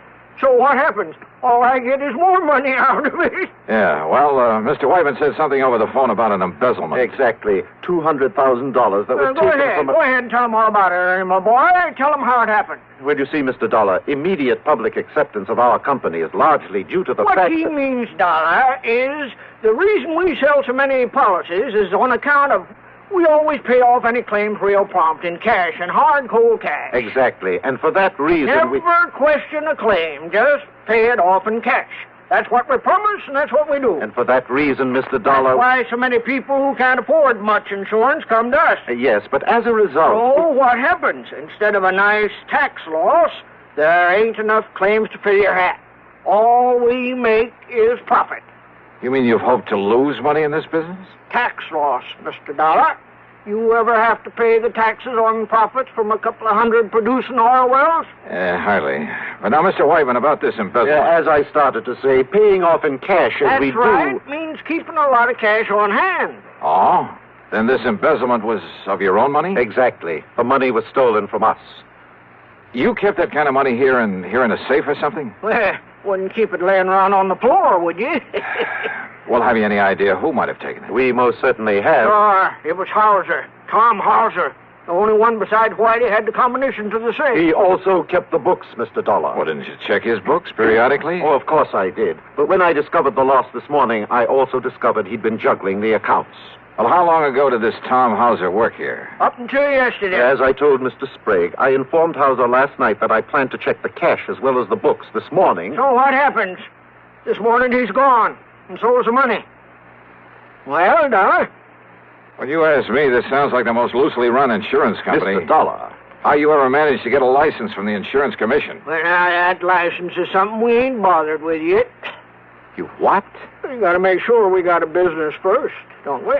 Are you kidding? Do you realize what the commission will do when they find out about this? Don't give it a thought, son. To say nothing of the police? Your job is to catch that Tom Now, Hauser. look here, Mr. Sprague. Then, if the insurance commission or the government or anybody says we're doing wrong... And you can bet they will. Why, then I'll pay them and get out of this business. Believe me, it'll cost you a lot more than this $200,000. Well, sure, maybe a couple million. It'll make a nice tax loss. Yeah, and you'll probably end up in jail. Well, now, you let me worry about that. Your job is to get this embezzler. And don't forget, we're paying you $5,000 to do it. Look, you say it may cost you millions to get out of this mess. That's right. And yet you're worried about a couple of $100,000? Well, now, that's different. Huh? That was stolen, son. That was illegal. Trying to make sense with this man was like trying to reason with a hitching post. I told him I didn't want the case and that I could understand why he'd hesitate about calling in the police. Sure, they'd probably start asking questions. With the only answers he could give them, he'd really be in trouble. I told him that my only duty, as far as I could see, was to notify the commission of this whole operation. Sure, son. If your conscience hurts you, go ahead and notify him. After you got this money back first. After? Well, I don't know much about investigation, but seems to me that with him gone only a few hours, well, if I was you, I wouldn't be wasting any time. You got a point there. Sure. And don't you forget that $5,000 that's waiting for you when you bring that money back. Well, I ask you, what would you have done? and with a fee of $5,000 dangling in front of your eyes. Yeah, that's what I did. I took the case.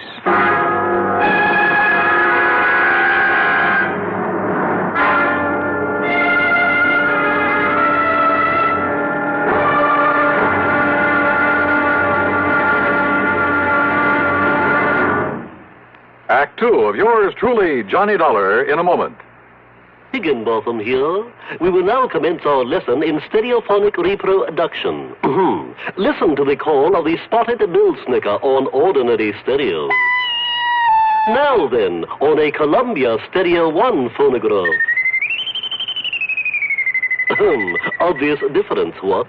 The Columbia stereophonic system really causes all others to blush, for it is not composed of just a few separated speakers.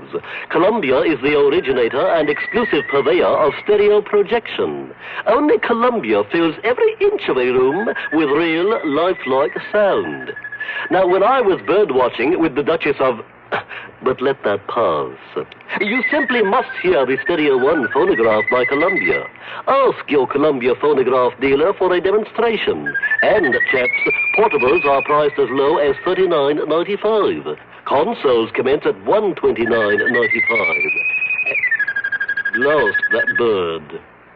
And now, Act two of yours truly, Johnny Dollar, and the hand of Providential matter.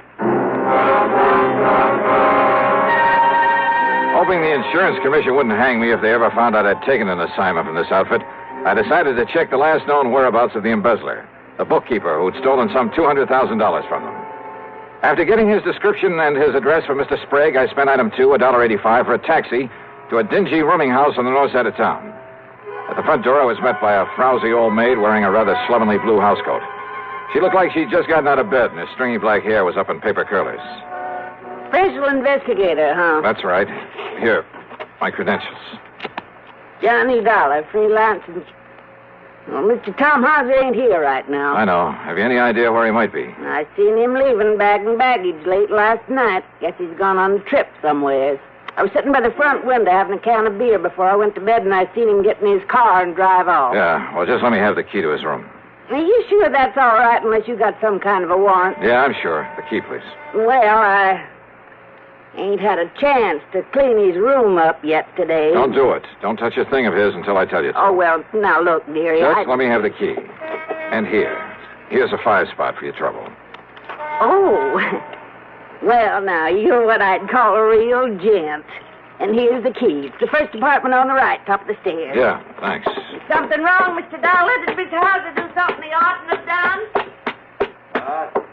What do you mean? What are you talking about? Hey, I had to come back here and pick up my stuff. So he isn't here. Yeah, don't worry about the split. I'll meet you like I said. Yeah, then we'll take care of it. All right. I'm leaving it right away. Neither Johnny Dollar nor anybody else will ever... He what? Well, if he does, I'll be ready for him. So come on now, hang up. Let me get out of here. Stop worrying, pal. I can take care of him and anybody else. Quietly as possible, I slipped the key into the door. I had some difficulty turning it, but finally heard the lock slip. Then I started slowly turning the knob. And then, well, I'm not quite sure exactly what did happen, except the door was suddenly pulled open so quickly that... Okay, baby. Oh! Hey, you want some more? What's the idea, hanging around outside? Wait a minute. You must be Dollar. Yeah, Johnny Dollar. Then, baby, I'm gonna make sure you never get up again. Never! Never!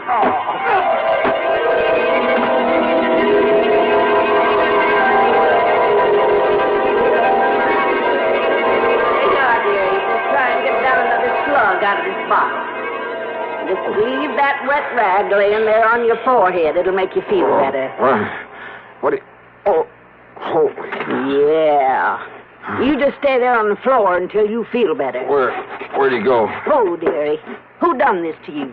You didn't you see him? I heard a big noise up here, and when I run up the stairs, he must have heard me and run away. You was just a-laying here bleeding this way. That window. What's outside that window? Only the fire escape. Look, dearie. Yeah?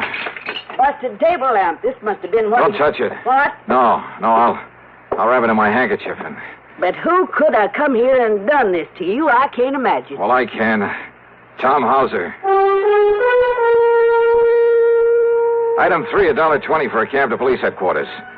Anybody but Sergeant Ed Wilson would have asked a lot of questions that I didn't feel like answering. Ed simply took the lamp, told one of the boys in the lab to check, and if he found any prints on it, to classify them, then send a teletype to Washington. Item 4, $1 even for a cab to my apartment. After a long, cool shower, I felt somewhat better. I just got back into my clothes when the phone rang. Johnny Dollar. Ed Wilson, Johnny. Those prints on that lamp. Yeah, Ed. Thomas Harker, alias Tim Hosker, alias Tommy Hauser, alias just about everything else you can think of. Johnny, that boy is one of the 10 most wanted. No kidding. And for everything from safe-cracking to murder. You got any kind of a lead on him? Only that rooming house where he slugged me. Then he may be 100 miles away by now. I wouldn't bank on it. So, Ed. Yeah? You'd better put out that good old dragnet. Oh, don't worry, Johnny. But listen, just remember one thing about him. Like what? If that boy thinks you recognize him... I didn't even get a look at him. Maybe he doesn't know that. And if he finds out he didn't kill you, Johnny... Well? He'll be back to finish the job.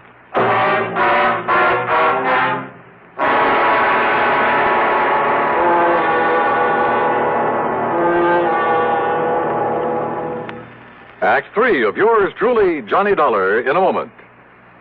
Here's Hollywood star Mona Freeman. Who feels like acting with a miserable cold? I relieve cold distress the fast way with 4-way cold tablets. Yes, tests of all the leading cold tablets proved 4-way fastest acting. Amazing 4-way starts in minutes to relieve muscular pains and headache, reduce fever, calm upset stomach, also overcomes irregularity. When a cold strikes, do what I do. Take 4-way cold tablets. It's the fast way to relieve nasty cold distress and feel better quickly. 4-way, only 29 cents. Now, here's a word about another fine product of Grove Laboratories. Does dandruff dull your hair, leave scalp itchy? Get Fitch Dandruff Remover Shampoo and get rid of unsightly dandruff in 3 minutes. 3 minutes with Fitch regularly is guaranteed to keep embarrassing dandruff away forever. Apply Fitch before wetting hair, rub in 1 minute. Add water, lather 1 minute. Rinse 1 minute. Every trace of dandruff goes down the drain. 3 minutes with Fitch, unsightly dandruff's gone. Fitch can also leave your hair up to 35% brighter. Fitch Dandruff Remover Shampoo. And now, Act 3 of yours truly, Johnny Dollar.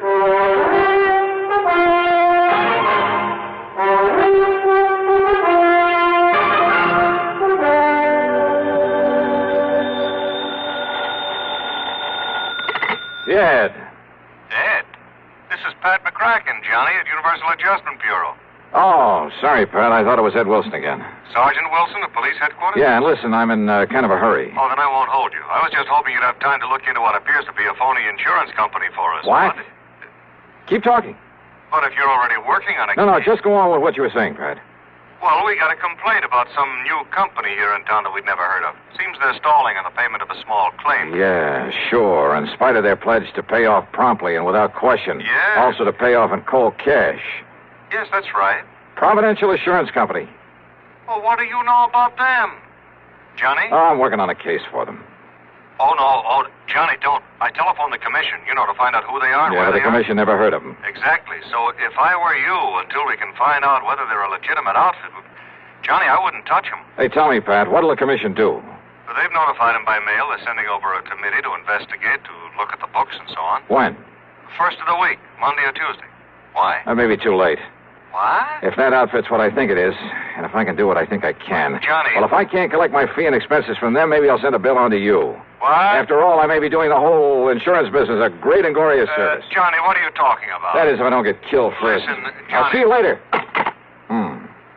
Now the question is, but wait a minute. If Providential is what I think it is, where does Tommy Hauser's theft of $200,000 come in? If he was working for them. Well, why did they call me in? Johnny Dollar. Hello. This here is Elwood Sprague. Oh, yeah, Mr. Sprague. I wasn't sure I'd find you in. Yeah, I think I can understand that. Or maybe you weren't sure you'd find me around at all anymore. No, listen, don't get me wrong, Dollar. I want to see you. I got to see you right now. Yeah, why not? They're at your office? No. Well? My room, here at Guilford. And you'll come alone? Are you alone, Mr. Sprague? Yes, Mr. Dollar. Will you come right away? Yeah, as soon as I can. Thank you. That's funny. If he wants to see me, if he is alone. Or is this some kind of a trap? No, there was absolute sincerity in his voice. I was sure of it. Yeah, and there was something else, too. Fear. Maybe that was it, fear. Hello? Johnny, listen, you said you'd been working with the police. So? Well, I knew I'd never get anything out of you, so I called them. Listen, if this Elwood Sprague of Providential has anything to do with the beating you took, has he? Pat, I'm on my way over to see Sprague right now. Well, I tried calling Providential. He isn't there. I know. But if he and that gangster, that Tommy Hauser... Sorry, Pat, he's waiting for me over at the Guilford. Johnny... There was no time to waste. Maybe Hauser was still gunning for me, but if so, well, maybe I wasn't the only one. Item 5, a couple of bucks for a cab to the Guilford Hotel. And there in his room, I found a very different Elwood Sprague than I talked to earlier. And the story that he slowly, nervously unfolded proved to be very interesting. So maybe I didn't ever make no oil fortune there in Texas. It ain't so easy down there as you might think. But I learned to use my wits and my brains to get along by outsmarting the next man. You see what I mean, Mr. Dollar? Then those 200 oil wells you were talking about? Well, it made a good line. It fooled you, didn't it? It even fooled Ernie Whiteman for a while. That's what gave him the idea.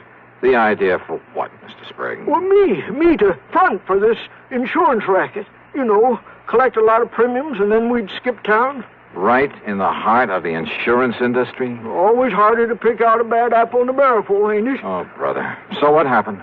That Ernie's a salesman, Johnny. When he got started on the country people around here, the money come rolling in. And when somebody made a claim, we stalled him on it. How long did you think you could get away with this? Until the commission got wise to us. Then we'd move out. The commission was planning to investigate you next week. I know. Only by that time we'd be out of here. You and Whiteman and this Tommy Hauser. Hauser. Ernie brought him in. He said because he had a record, the police would know about him, so he would take the rap if anything went wrong. But then he walks out with all the money last night. And then you sent for me. Why? Because Ernie and me go after Hauser, he might have killed us. Ernie didn't want to send for you, but I made him. I held a gun on him. Oh, real nice people. Because maybe Hauser didn't know you. Maybe you could nab him and get the money for us. So what if you did get wise to us? What if we should have to cut you in to keep you from blabbing to the law? You rotten. Do you think everybody in this world is a crook? Well, at least it was better than leaving Hauser get away with all of it. It looks to me like he has so far. But, Johnny, now listen. Oh, I'm listening. Now, Ernie didn't know it, but I heard him on the phone. He was talking to Hauser. He was double-crossing me. They're meeting somewhere to split the money. Yeah? Well, what else could you expect? Now listen, Johnny. Then they're coming over here to kill me so that I can't talk, you see. That's when I phoned you to come over here. And you think for 1 minute I'm going to stick my neck out to save that lousy hide of yours? Oh, you got to, Johnny. You got to. All I got to do is turn you over to the police. The police? Or would you rather just sit here and wait for Hauser and Whiteman? Well? Oh, all right, Johnny. All right, come on. At least it may keep you from getting shot, which is better than you deserve it. Well? Ernie. Back inside, please. Ernie, both of you. That gun. That's right. The one that killed Hauser when he tried to hold out on me. The one that's going to kill you, Elwood, for what I heard just now through this door. Oh, no, Ernie, please. Johnny. And, of course, that means you'll have to go with him, Dollar. Now, get inside that room. Pat, Both of you. I kind of thought you might be coming over here. What are you talking about? After I told you where I was headed. You too, Sergeant. Sergeant. The police! That's right. So you'd better drop Look that. out! You think you're going...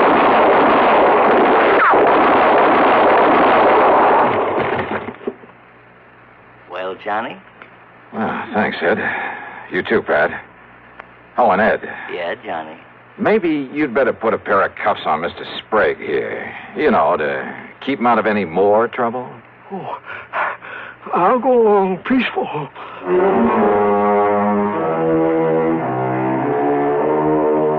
So the big fat fee that was promised doesn't get paid to me after all. And I'm sure I may as well forget the expense account for a change. But you know something? It doesn't matter.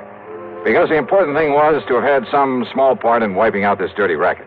Me? I feel good. Yours truly, Johnny Dollar.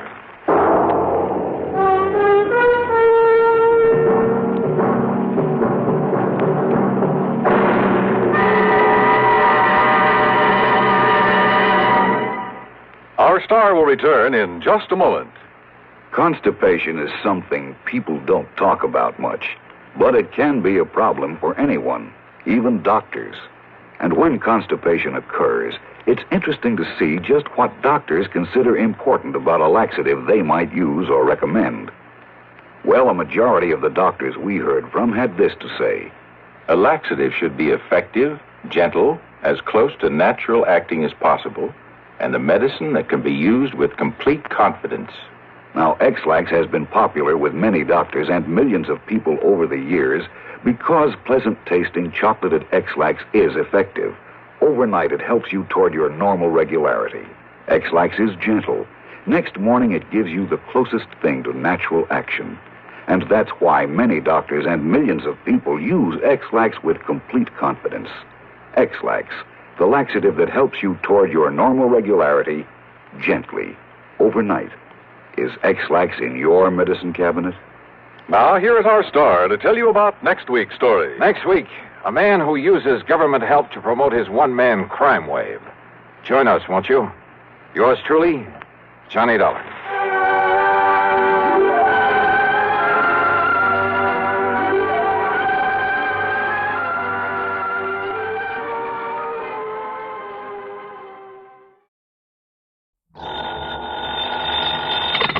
Johnny Dollar.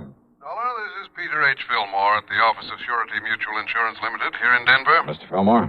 Dollar, I want you out here. I've just uncovered a racket that has been costing our company a lot of money. What kind of a racket?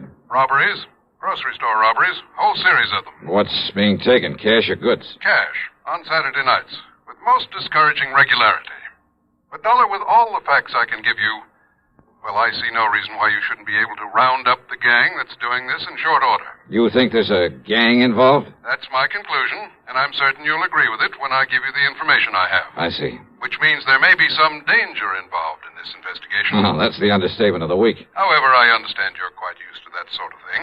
Oh? And in view of the importance to our company of putting a stop to these robberies, of bringing the criminals to justice... Now, Mr. Fillmore... Well, we shan't quibble over your expense account, or even any extraordinary expenses you may incur. Now, look. And, Dollar, there will also be the customary fee.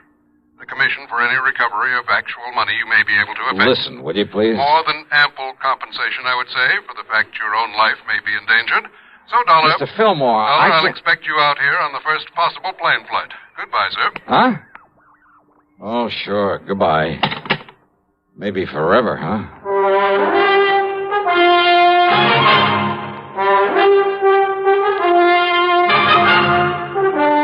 CBS Radio brings you Bob Bailey in the exciting adventures of the man with the action-packed expense account, America's fabulous freelance insurance investigator. Yours truly, Johnny Dollar.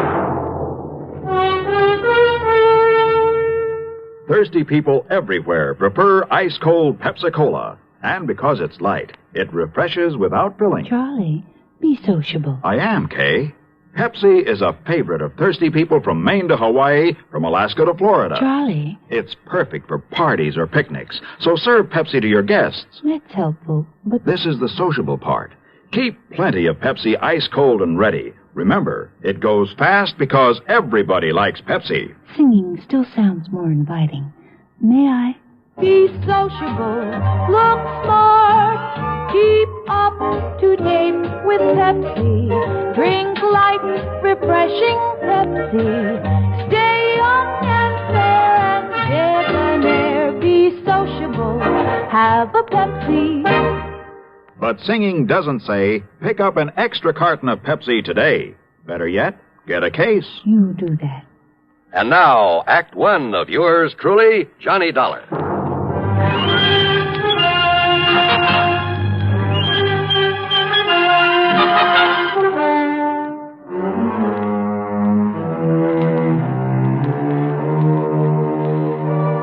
Expense account submitted by Special Investigator Johnny Dollar to Surety Mutual Insurance Limited, Denver office.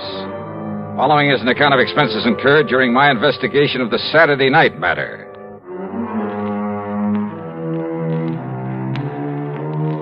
After including an extra box of 38 shells in my luggage, I spent item 1, $77, plane fare, Hartford to Denver, Colorado. Item 2 is $1.95 for a cab to the office of Surety Mutual and Mr. Peter H. Fillmore. Here in Denver? No, Dollar. All over the state. In a regular pattern. pattern that has finally, today, enabled me to realize there's a connection between these robberies. Well, you better tell me all about it, Mr. Fillmore. Well, in the first place, you must understand that insurance against loss of actual cash, well, not many companies issue it. Without limit, that is. So I understand. However, since virtually all of our accounts are the commercial type, you understand what I mean by that? Yeah, I think so. Instead of individual life and home policies, endowments, that sort of thing. Exactly. Manufacturing plants, merchandising organizations, that sort of thing. Including a great many stores, both large and small, including 50 or more grocery stores, supermarkets. I see. Dollar, it was my own idea to insure them against unlimited loss by robbery. And I must say it's increased our number of clients considerably. Yeah, I think so. But don't the premiums for that kind of protection have to come pretty high? Oh, very high. As a result, the company has shown a very nice profit over the past couple of years. But, of course, if these robberies continue... Yeah, you say there's been a definite pattern to them. Yes. To begin with, Dollar, every one of them has occurred on a Saturday night. When the markets are likely to have more cash on hand than usual, huh? Exactly. How many robberies have there been? So far, 8. Well, that's about time you were catching up with them. Exactly. So, on with the pattern. The robbers have forced their way in at gunpoint, just as the owner, alone, was about to lock up and leave. In each case, there have been 2 of them, wearing nylon stockings over their faces by way of disguise. One of them, tall and husky, the other one, short and thin. That's about as much description as we've been able to learn from the store owners. And don't forget, Dollar, there's been no real coordination of police effort in these robberies. Because they've all occurred in different towns. Exactly. And that brings us to the important part of the pattern, which I only realized this morning. Whereupon I called you immediately. Well? The first was right here in Denver. The next in Pueblo, then Colorado Springs, Aurora, Lakewood, Englewood, Greeley. Last Saturday, a week ago tonight, the Casey Market over in Boulder was robbed. True to pattern. I'm afraid I don't quite see it. Denver, the largest city in the state. Then Pueblo, the next largest. I'll take your word for it. Then Colorado Springs, next in size to Pueblo. Then Aurora. And so on down the line? Exactly, Dollar. Exactly. And the last robbery was in Boulder? Just a week ago. So there may be another one tonight. All right. If you know the population of the various towns in the state as well as you seem to, you ought to be able to tell me where they'll go next, whether it's tonight or next Saturday or whenever. That's just the trouble. What? Until I get the latest population figures, well, I don't know. It'll be either in Wheat Ridge, barely northwest of Denver here, or in Grand Junction. How far away is that? Some 260 miles. Oh, great. Now, the last figures I have show 18,014 in Wheat Ridge, 18,021 in Grand Junction. But that may have changed by now. And there's no way of checking? Not before tonight, when there may be another robbery. Yet somehow you must decide on one of those towns and be there to prevent it. I must decide. Of course. And I'm certain you realize how important your decision is. Oh, sure. Very well, then, Dollar. Which is it? Wheat Ridge or Grand Junction? Well, come on, man. There isn't much time. Well, let me see if I have a quarter in my pocket. Yeah, here we are. I'm afraid I don't understand. Pretty important decision, huh? It certainly is. Okay, then. Heads, I go to Wheat Ridge. Tails, I go to Grand Junction. What? Can you think of a better way?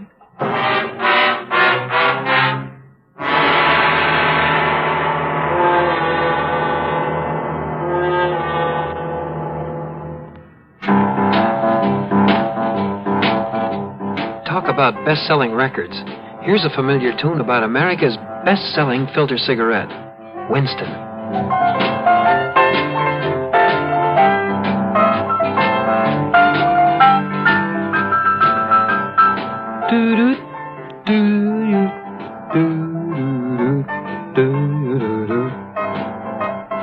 Winston gives you real flavor, full, rich tobacco flavor.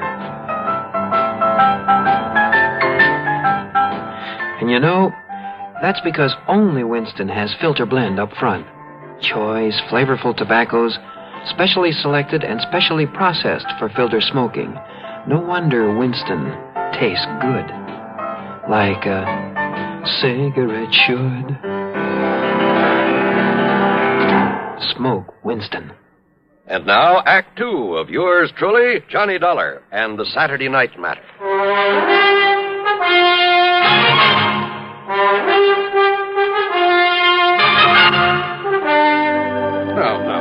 you mean to say you think you can determine which city this gang of grocery store robbers will hit by the flip of a coin? This is ridiculous. I asked you, can you think of a better way?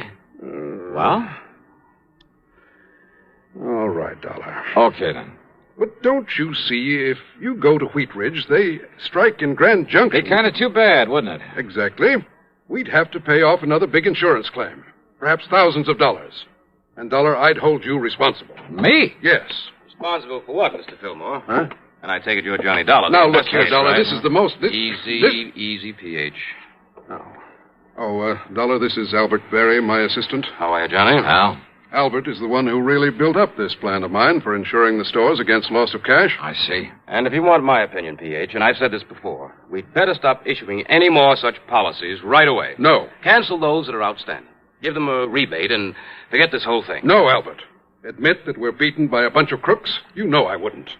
Yes, I know you wouldn't. But I still think you should. If we have to face any more of these losses... Let me worry about the losses. You just keep running up your nice big commissions on those policies and be glad you're getting them. No, sir. What do you mean by that? I mean that I won't let you. P.H. Well? P.H., I'd rather leave the company than have to continue feeling responsible as I do. Responsible? For what? Don't you understand, sir? I'm the one who sold the policies. And if any more of these robberies occur... Oh, don't worry, my boy. They won't. Thanks to my perceptive mind, a little ingenuity, my own deductions, Dollar here is going to put a stop to them. Well, I knew you were sending for Mr. Dollar, but how will he know where the gang plans to operate next? Well, of course he will. At least, well... Very easy, Al. Look here. What? Tails. Okay, that means that I'm about to head for, Yes? Where? Dollar, good heavens, Just man. keep your shirt on, Mr. Fillmore. What if these criminals... If they hit the other town on the list, they won't stand a chance of getting away with it there either. How can you be sure? Just leave it to me, huh? Dollar. Now, I'll see you later. I gotta get busy. The coin had come up tails. That meant I was to head for Grand Junction. Yeah, I know it's crazy, but that's the way it was. Since it was afternoon, I'd have to make good time to get there before dark. So, expense account item $350 deposit on a rental car. But first I drove to Wheat Ridge, to the police headquarters there. I talked with a Sergeant Keesley. Oh, sure. The supermarket's just a couple of blocks south of here. You must have passed it. Yeah, I did. Well, don't worry, Dollar. If they hit again tonight and that's their target, they won't stand a chance. We'll have that place so well covered. Good. Well, now, wait. What if they pick Grand Junction? You want me to phone the boys in the department over there? No, that won't be necessary. I'm heading on over there right now. Good. That's better than me trying to explain this complicated pattern you've stumbled on. Yeah. Your man there in Grand Junction is Lieutenant Dick Speidel. Okay. You tell him you've talked to me, and he'll do anything you want. Good. He's a nice, cooperative guy, and he knows his way around. First, we can't be sure they'll operate again tonight. Maybe they'll skip a week. We'll still be ready for them if they follow their pattern. So will the boys in Grand Junction. Okay. Thanks, Sergeant. I'll be in touch. I picked up Route 6 and headed on west. Fortunately, the traffic was light, and I made good time over the broad winding highway. And I'll say this, it's a mighty beautiful drive through that country. More than once I spotted clear, cold streams where I knew darn well there were plenty of fighting trout to be taken during the season. And maybe with luck, I'll be able to go back someday and wet a line, there in the shadow of one of the imposing mountain peaks. I stopped at Glenwood Springs long enough to gas up and grab a sandwich. That's item 4, 5 1/4. Then drove on, hoping an early sunset wouldn't spoil the view of the scenery. But you know something? Keeping at that scenery was my undoing. Yeah, too much attention to it had caused me to disregard another car on the road following me. And it finally caught up with me at the beginning of a short detour only a few miles from Grand Junction, about where Asbury Creek joins the Colorado River. The highway was wet from the melted snow. It slowed down to cross a narrow temporary wooden bridge when the other car pulled up to me, then swung into my left rear and threw me into a skid. Hey, what the devil?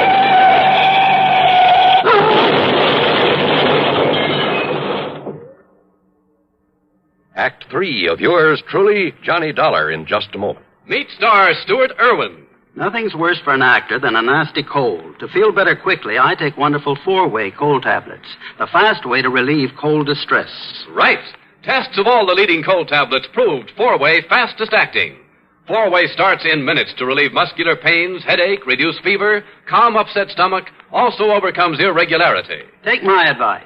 For your next cold, take 4-way cold tablets. The fast way to relieve those cold miseries.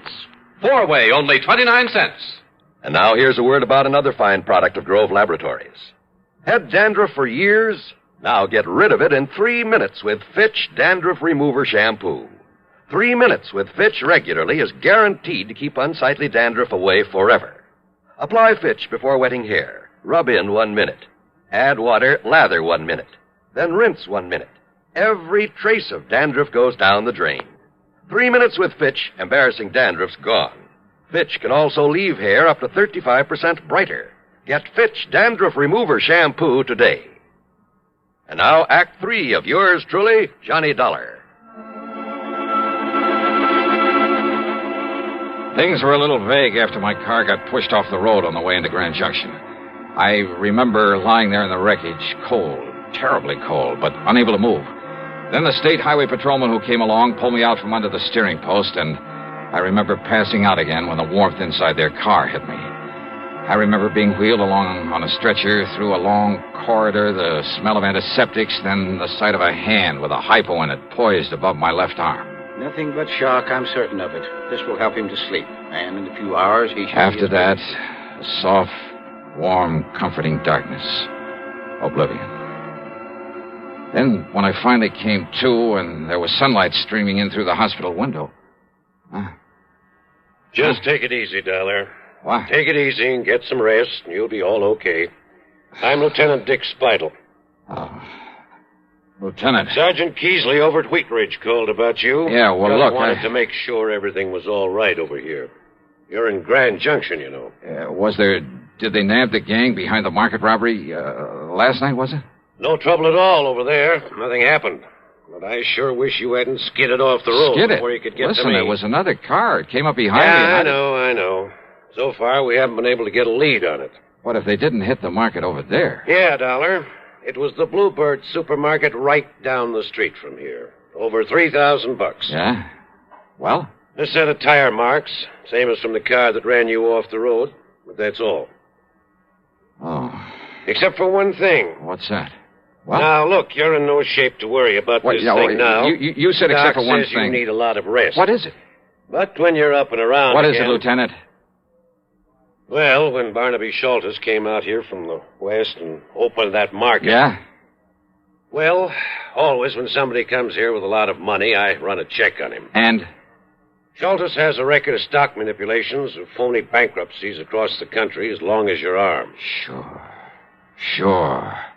So when his market gets robbed after he's made sure of collecting a lot of insurance for it... Worth thinking about, isn't it? Oh, you bet your sweet So life. you lie here quietly and think about it, Dollar. Oh, wait a minute, and Lieutenant. in case you're thinking about getting out of here and doing something about it before Now, you're okay again... listen, will you... Well, it just happens I have a man outside the door to see that you don't.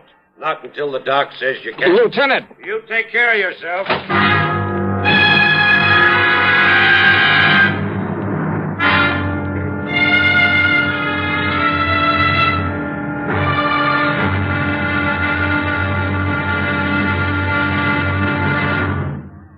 Munch, munch, munch a bunch of Fritos, corn chips. It's not polite to smack your lips, but you can't help it with Fritos, corn chips. Munch, munch, munch a bunch of Fritos, corn chips. Fritos are the perfect after-school or between-meal snack. Golden chips of corn just made to munch. A nutritious treat for children and grown-ups alike. Fritos corn chips are full of such good, crisp flavor, such good-for-you nourishment. There's contentment in every munch. Munch, munch, munch a bunch of Fritos, corn chips. Whenever you want good munching, get Fritos corn chips. Whenever you want to add zip to a lunchbox, to salad, soup, or sandwiches, serve Fritos corn chips. They're America's favorite. Golden chips of corn just made to munch. Fritos, Fritos corn chips. Munch, munch, munch a bunch of Fritos, corn chips. Now, Act 4 of yours truly, Johnny Dollar.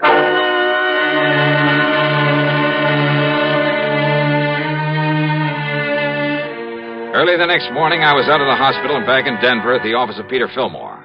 I was sure I had a lot of the answers to this case and told him so. Yes, go on, Dollar. Well, sure, it's an open invitation to robbery. Well, don't you see, the market owners could arrange these robberies themselves. Not only collect the insurance, but get a cut on whatever was taken. Good heavens. Yeah, sure. And look, didn't you tell me the owners couldn't seem to come up with a very good description of the crooks?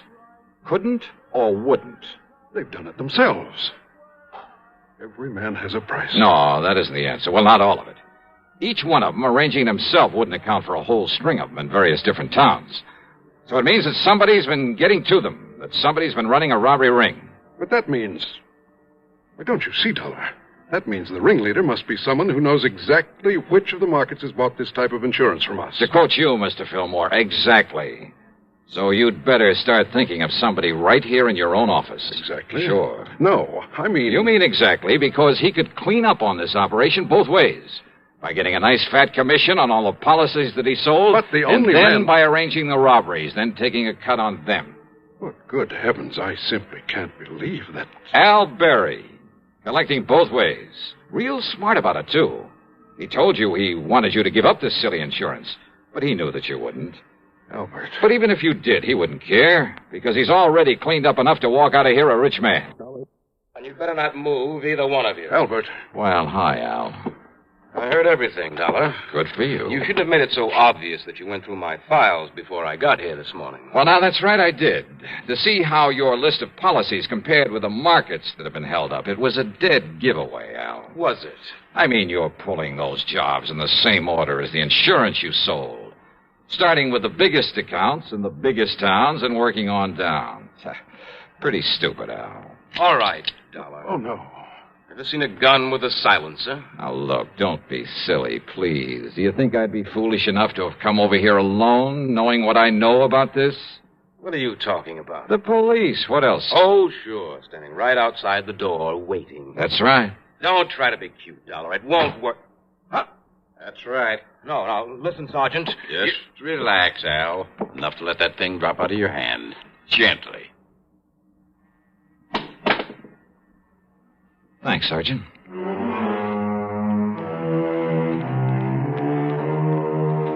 Sure. In the hope it might make things easier for him, Al produced the punks who'd been working with him, who'd actually pulled the jobs. And then he came up with most of the dough from the robberies.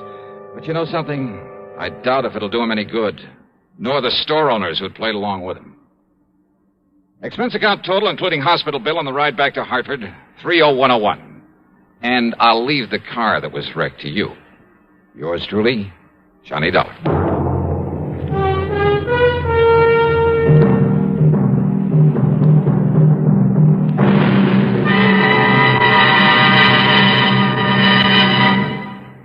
Our star will return in just a moment. Constipation is something people don't talk much about, but it can be a problem for anyone, even doctors. And when constipation occurs, it's interesting to see just what doctors consider important about a laxative they might use or recommend. Now, a majority of the doctors we heard from had this to say. A laxative should be effective, gentle, close to natural acting. A medicine that can be used with complete confidence. Well, pleasant-tasting chocolated X-Lax is effective. Overnight, it helps you toward your normal regularity. X-Lax is so gentle, so close to natural acting, there's no upset. That's why many doctors and millions of people use X-Lax with complete confidence. X-Lax, the laxative that helps you toward your normal regularity gently, overnight. Now, here is our star to tell you about next week's program. Next week, down to Sarasota, Florida, to a case of the almost perfect crime. Join us, won't you? Yours truly, Johnny Dollar.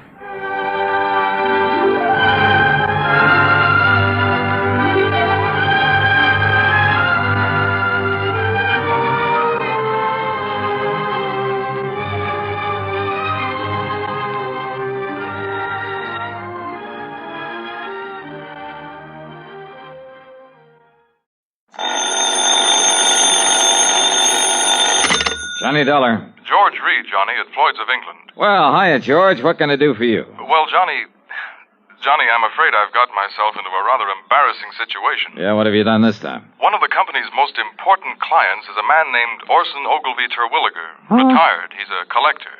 He lives down near the little town of Bethel, New York. Where's that? Across the Hudson, east of Poughkeepsie, between Monticello and Coshecton in the Mongauk Valley. Yo, hold it. I'd better look it up on the map. Yes, I wish you would, Johnny. Then go on down there right away. Oh, why not? But what for? Terwilliger insists that someone from the company, preferably I, call on him immediately. Immediately, Johnny, regarding some change he wants to make in his life insurance policy. What kind of a change?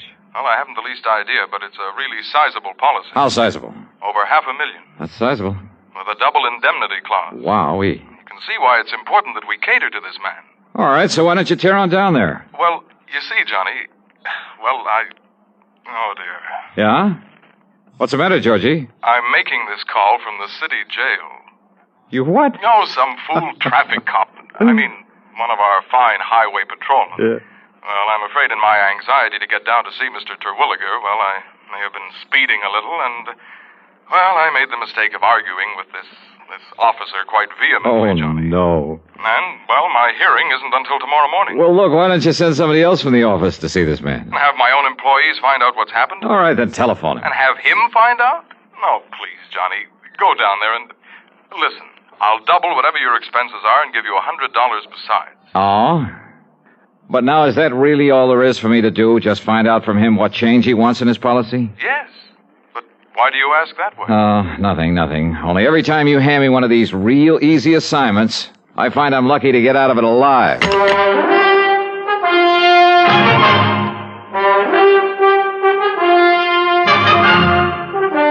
CBS Radio brings you Bob Bailey in the exciting adventures of the man with the action-packed expense account, America's fabulous freelance insurance investigator. Yours truly, Johnny Dollar.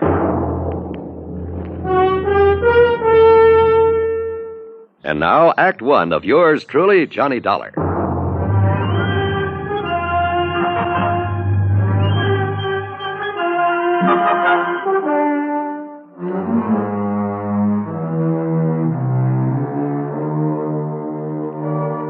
Expense account submitted by Special Investigator Johnny Dollar to Floyd's of England, North American Office, Hartford, Connecticut. Following is an account of expenses incurred during my investigation of the collector's matter.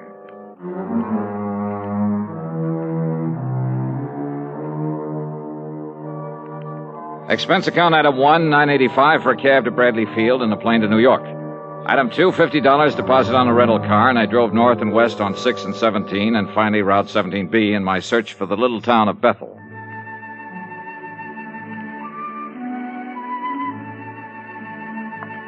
The foot of the Catskills country is mighty beautiful this time of year. No wonder it's a famous vacation spot for thousands who spend most of their lives in the noise and dirt of the big cities. Lots of mountains, trees, fresh air, and flowers. The so-called town of Bethel was little more than a crossroads with a couple of general stores and gas stations and Emma's Hotel. At Emma's, I asked directions to the Terwilliger place. Oh, you mean the big place over the lake? Well, I don't know, is it? Yeah, it's a beautiful place. And if they do decide to sell it, well, you know the rumors about it. Yeah, well, how do I get there? Well, you see that road right across the highway? Yeah, I see it. Well, first you pass Lake Superior, the Scott place. Yeah. About a mile and a half, maybe 2 miles, you see a turn to the left. Uh-huh. It takes you up the side of the little mountain to the big house. Okay, thanks. Such a narrow, twisting road, though, so be careful when you drive. Oh, sure, and I'm but much such a beautiful view it gives of Mr. Terwilliger's private lake. Oh, that's fine. I'll give it a good look. And maybe he'll show you his wonderful collection of guns and weapons that he has. Yeah, beautiful guns. Yes, I'll ask him about them, and thanks and again. And when you come back, if you feel like a nice cool beer on this hot weather. Yes, I'll stop by again. Thanks.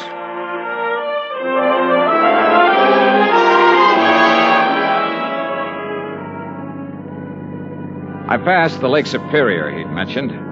Then a couple of miles beyond, made a left turn that put me on the narrow, winding road up the side of a hill above another, a smaller lake. I wondered why Terwilliger, with all his money, hadn't improved this road, and thought of what might happen to someone trying to negotiate it too fast. Well, I didn't have time to think about it for long. Huh?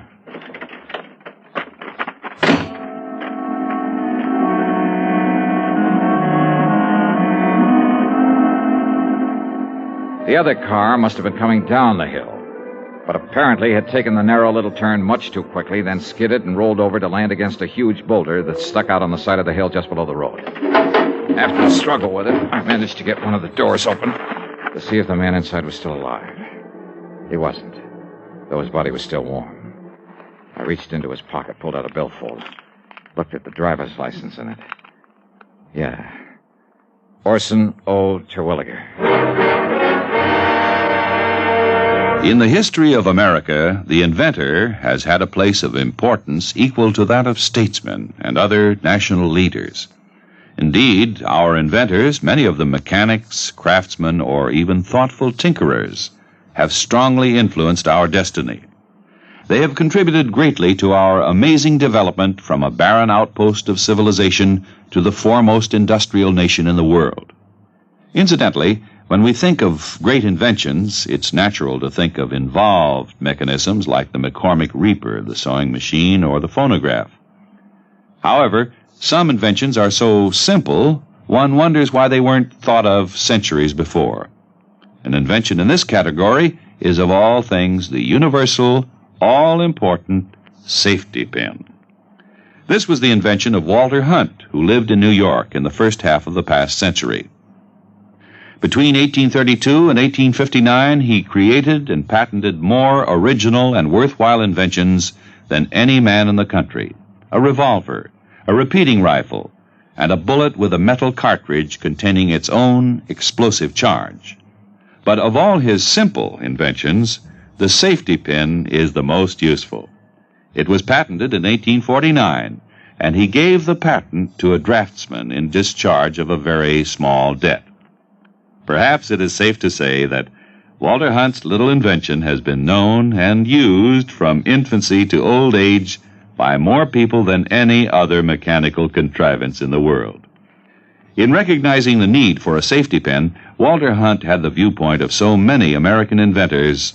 Somehow there must be a way. Let's find it. Now, Act Two of yours truly, Johnny Dollar, and the Collector's Matter.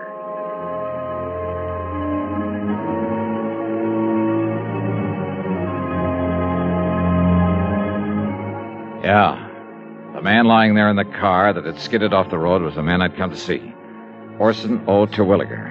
And he was very dead. Not knowing what sort of police or medical facilities the town of Bethel had to offer, I decided to poke around a bit. But before I could lift the body out of this car, another one came down the narrow road from the direction of the big house on top of the hill.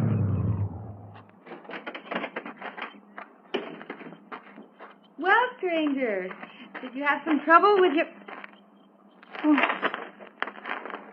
Oh, no, that's Orson's car. This gal was a doll, maybe 5'2", with blonde hair and, for a moment, sparkling blue eyes. And a figure inside her tight blue capris and yellow silk shirt that would have made any man turn his head. She stood there a moment, staring at the body, a look of utter disbelief on her lovely face. Then I caught her as she started to slump to the ground, hands covering her face, her whole body shuddering with her sobs. I'm sorry. I'm terribly sorry. Why did a thing like this have to happen? Just when Orson and I were... Easy now. Easy. Just take it easy. If it makes you feel better, go ahead and... No. What good is it to cry over him? It won't bring him back to life. No, I'm afraid nothing will now. Why does it have to happen to people like... I'm terribly sorry. I didn't mean to throw myself into your arms. That's perfectly all right. The shock of suddenly... I'm Blanche Terwilliger, his wife. Who are you? My name is Johnny Dollar. Johnny Dollar? The insurance investigator? Yes, that's right, Mrs. Terwilliger. Your husband had asked that someone for the office. Sounds like a terrible thing to say, Johnny. Yeah? But I'm glad it was you who found him there. Oh? After all the awful things that people... Only they aren't true at all. They never were. Well, we'd better... I suppose we'd better call Dr. Parker and the police and... Shall we go up to the house, Johnny? Yeah. Sure.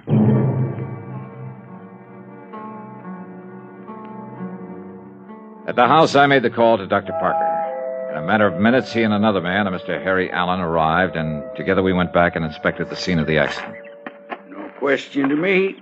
No question at all. Ah, yes, Mr. Dollar, I'm the whole police force here in Bethel. Somebody's got to do it. I see, Mr. Allen. Chief. Don't you agree, Doctor? Plain as day, isn't it? Yeah, Chief. Mr. Dollar, it's just an unfortunate accident. Those marks on his head and body are simply a result of the car rolling over. All of them, Doctor? Doctor? Why Orson didn't know better than to take this turn too fast is... What'd you say, Mr. Dollar? Well, this bruise on his forehead when he struck the windshield. That's right. Killed him instantly. And here, on his chest, from the steering wheel. Uh-huh.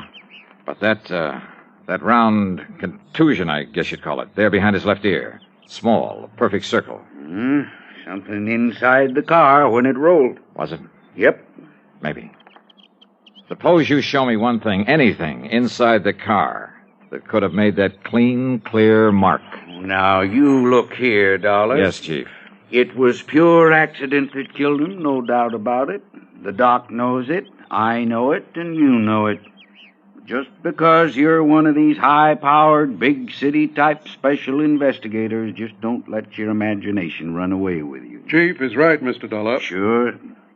Now, come on. Let's haul the body up to the house and help Mrs. Terwilliger make arrangements with that funeral home down to Monticello. Anything else we can do? Very good idea, Chief. And, say, Dollar, you're a healthy young buck with a sharp eye. Now, what's that supposed to mean? Well, now you tell me the truth. Don't you think Terwilliger's wife is one of the prettiest girls you ever did see? Yeah, she is. Such a shame that she and him never really... Rumor, Chief. That's just a lot of idle gossip. Yeah, Doc. I guess you're right. Is he, Chief? Huh? I wonder.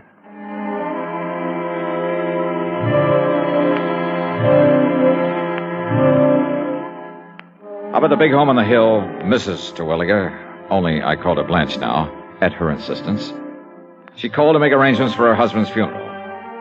Considering her obvious shock over the whole affair, she was doing very well. She'd also call one of the local garages to remove the wreck of the car. It would be so horrible to have to see it there day after day. That car, the thing that killed him. Yes, I know what you mean. You're very understanding, Johnny, and I like you for it. Yeah, well, Yeah, I guess there's nothing further that we can do now. I've made out the death certificate and, Blanche, my dear. Yes, Doctor. You sure you wouldn't like to come down the hill, stay with Mrs. Parker and me until this is all over? Oh, no, Doctor, but thank you very much. You've all been wonderful to me, and I appreciate it. That means you too, Chief Allen. Oh, now, it's a real pleasure, Miss Blanche. Well... Yeah, I suppose we... Oh, but Johnny... Yes? Would you stay and help me make out the insurance? Oh, it sounds terrible to talk about it at a time like this. Yeah, but all those things have to be done, my dear. So, Mr. Dollar, if you'd like to stay here... No, I'd better run on down to Emmer's Hotel and arrange for a place to stay overnight. A hotel when we have this nice big house with plenty of... I'm sorry. I forgot that I'm alone now. You really shouldn't be, my dear. Johnny, maybe you'd come back to tell me what I must do about the insurance. And maybe have dinner with me? Well, that would be a good idea. Yeah, maybe it is.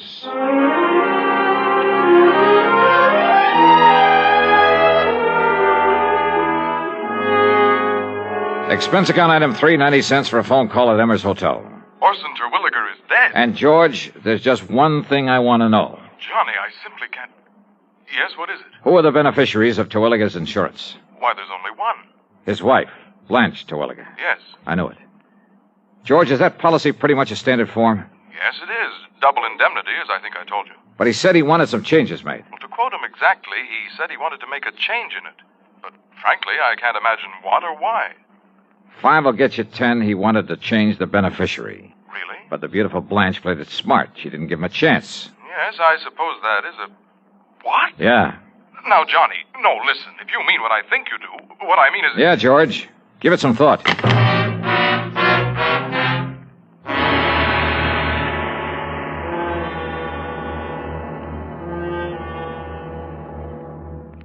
Who administers the oath of office to the President of the United States? And for that matter, what is the oath of office? You may not know the answer to the first question. You should know the answer to the second. Because Before a man can become president, he must pledge himself to do two things. First, he must pledge that he will in fact perform the duties of the president, and second, that he will perform them in accordance with our Constitution. This pledge is called the oath of office. It is very short and reads as follows. I do solemnly swear, or affirm, that I will faithfully execute the office of President of the United States, and will to the best of my ability preserve, protect, and defend the Constitution of the United States. That is the oath of office. The President takes it. But who administers it? The answer is that the Constitution does not say. Washington was sworn in by an official of New York City. Calvin Coolidge took the oath of office before his own father in the family homestead in Vermont. Frequently, it's administered by the Chief Justice of the Supreme Court. But the important point is not who administers the oath, but that the President, before he becomes President, shall swear to preserve, protect, and defend the Constitution. Because it is the Constitution which ensures that your country and mine shall be our country under God. Now, Act 3 of yours truly, Johnny Dollar.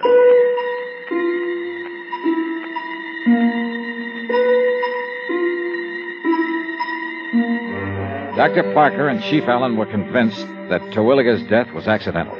Well, I wasn't. Yet, all I had to go on, some talk the Terwilliger place might be put up for sale, meant nothing in itself unless I could find out why. Or perhaps the reason might tie in with the rumors, the gossip that had been mentioned to me. Rumors of what? That Blanche and her husband weren't getting along? As for actual evidence that he was murdered, all I had to go on was that funny little mark behind his ear. I borrowed a flashlight there at the hotel and drove back to the scene of the so-called accident. I went over the ground with a fine-tooth comb. Nothing. Then I went up to the place where the car must have started its skid. I searched the bushes all around, and then... Wait a minute.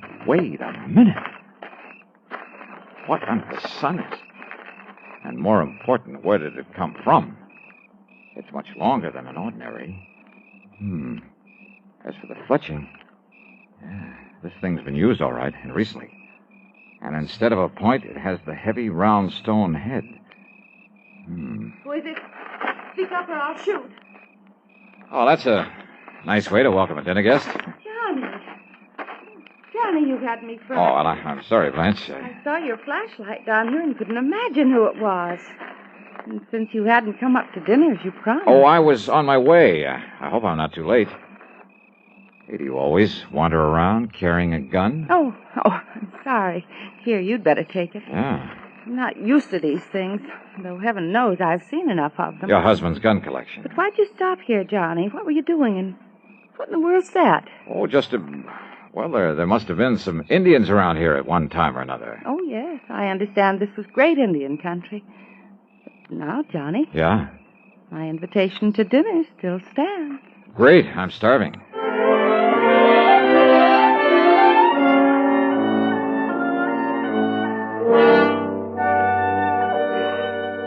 Oh, mighty fine dinner, Blanche. More coffee? I'm almost embarrassed, though. Now, why do you say that? But a chance to be close to someone is, well... More coffee? Oh, no, it's not another thing. Well, then, let's go in by the fire in the library and talk. Johnny. Yeah? It's a great comfort to have you here, and I... Thanks. You don't mind if I hold your hand? Kid stuff, huh? No, it isn't. Now, this collection of weapons you were going to show me. No, you have to look at it. Well, I'd kind of like to. All right. It's in the library, too. Okay. You know, Blanche, with your figure... Well, what I meant was you must have been quite the athlete when you were in college. Now, what brought that on? Swimming? Tennis? That sort of thing? Sure, everything. Blanche Ransom, girl athlete. Pistol team? The way you handled this gun a while ago. Only a person who knows guns has the proper respect for them. Well, I still don't like them.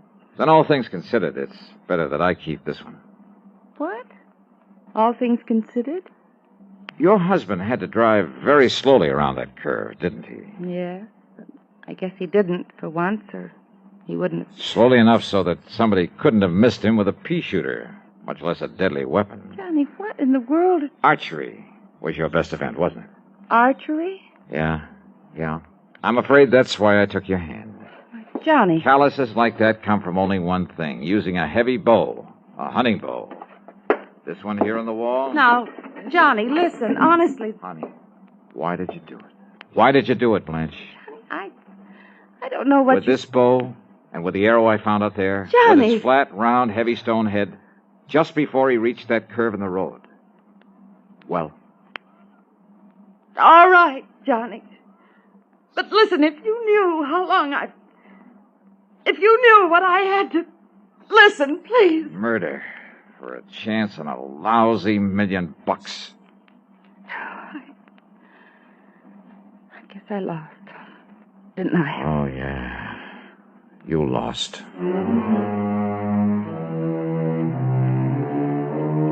And according to the law, no person convicted of the murder of the decedent shall be entitled to any portion of the estate, including the insurance. But just don't forget my commission on that amount. Expense account total, including room and board at Emmer's and the trip back to Hartford, $185.60. Doubled. Yours truly, Johnny Dollar.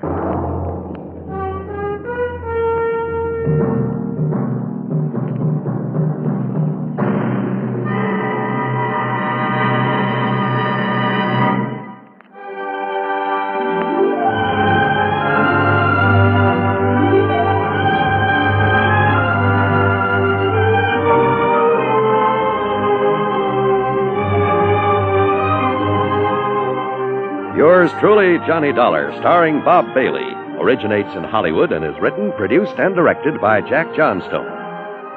Heard in our cast were Virginia Gregg, G. Stanley Jones, Forrest Lewis, Vic Perrin, and Bart Robinson. Be sure to join us next week, same time and station, for another exciting story of yours truly, Johnny Dollar.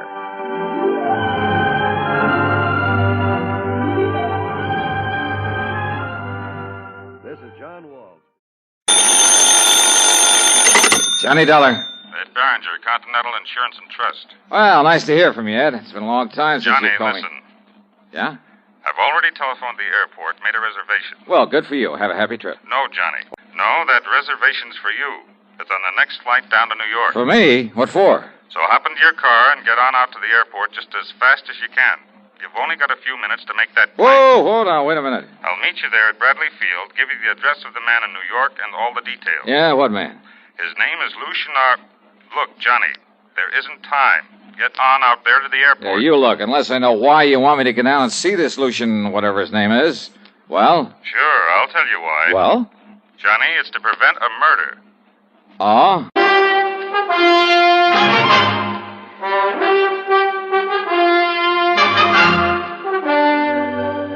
CBS Radio brings you Bob Bailey in the exciting adventures of the man with the action-packed expense account, America's fabulous freelance insurance investigator. Yours truly, Johnny Dollar.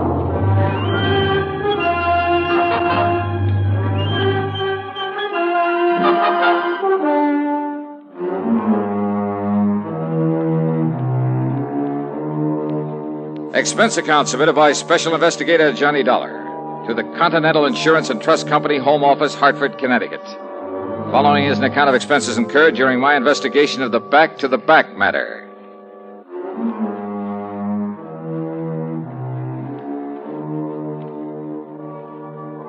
The gas tank of my car was dry as a bone, so expense account item 1 is $5.30 to fill it up. Then I tore on out to Bradley Field, and sure enough, Ed Barringer was waiting for me. Over here, Johnny. Oh, yeah. It's this plane over here. Hi, Ed. How are you? Here now.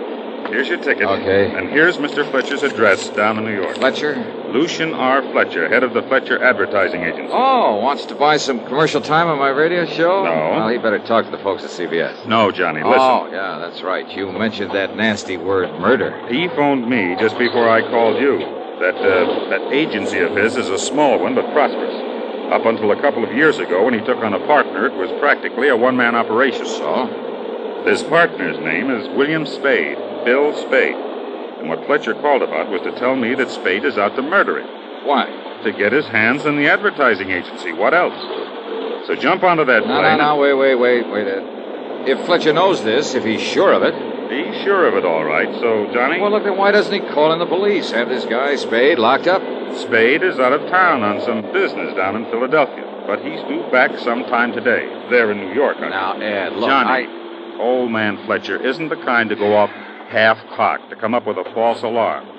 So go on down there, find out exactly what's up, do whatever's necessary to nail down his partner, and... Well, go on, Johnny. Your plane's about ready for takeoff. Okay. As long as you're paying the freight. But now listen. Johnny, you haven't any time. Oh, I'll make it all right. Relax.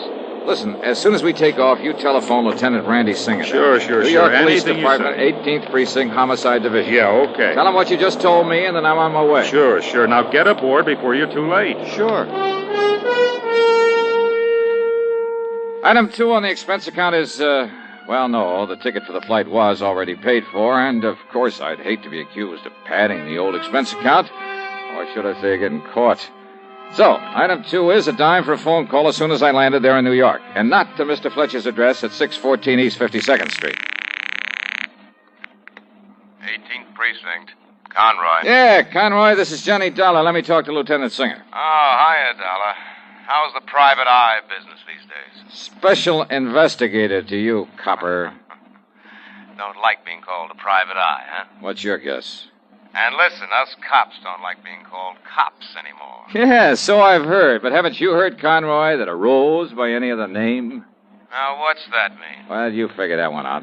Now, will you switch me over to Randy Singer? Afraid I can't do that. What? The lieutenant pulled out here about 20 minutes ago in one of the squad cars. Oh. Big emergency or something, like aren't they all? But he'll be back. Well, look, do you know if he got a call from up in Hartford, Connecticut a while ago? No, not that I know of.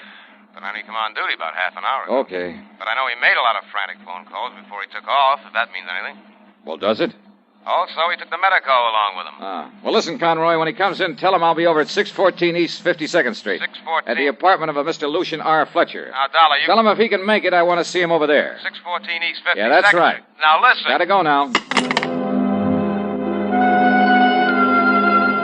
Item 3 is 640 for a taxi into 614. For some silly reason or other, the doorman at that snooty address hesitated about steering me up to Mr. Fletcher's apartment. That is, until I flashed my credentials at him and mumbled the magic word, emergency. Then I took the elevator up to the 9th floor.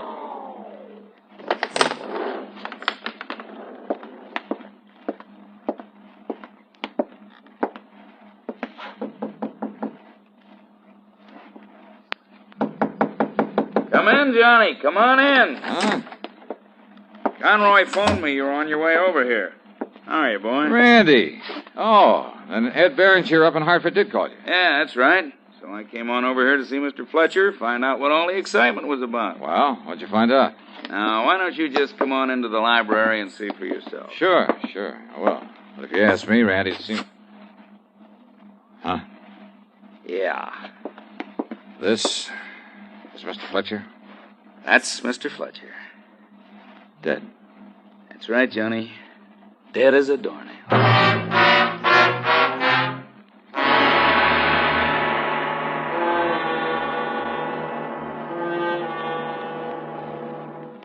Who'd you vote for in the last general election? You may not realize it, but you voted for someone you probably never heard of and whose name may not have appeared on your ballot. And who was this stranger? He was the elector appointed by your state to decide who was to be our president.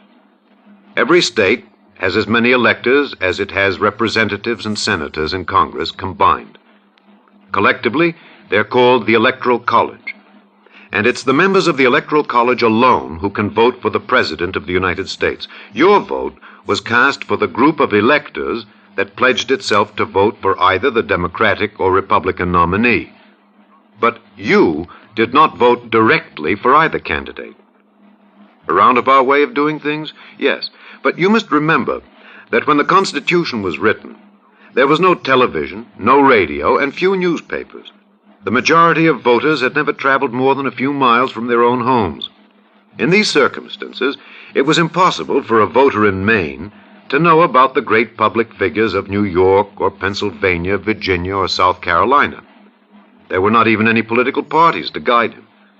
And so the voter in Maine didn't try to do the impossible.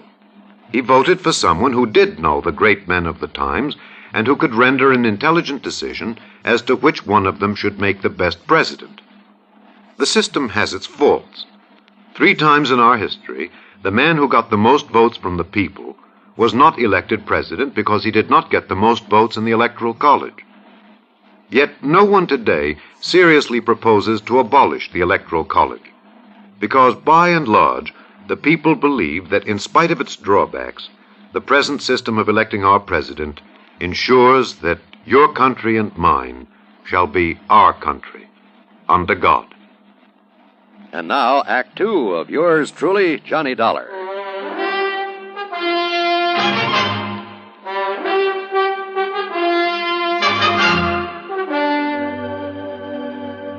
Yeah, Johnny, somebody came in here and finished him off with just exactly one nice, clean shot through the heart. Uh-huh.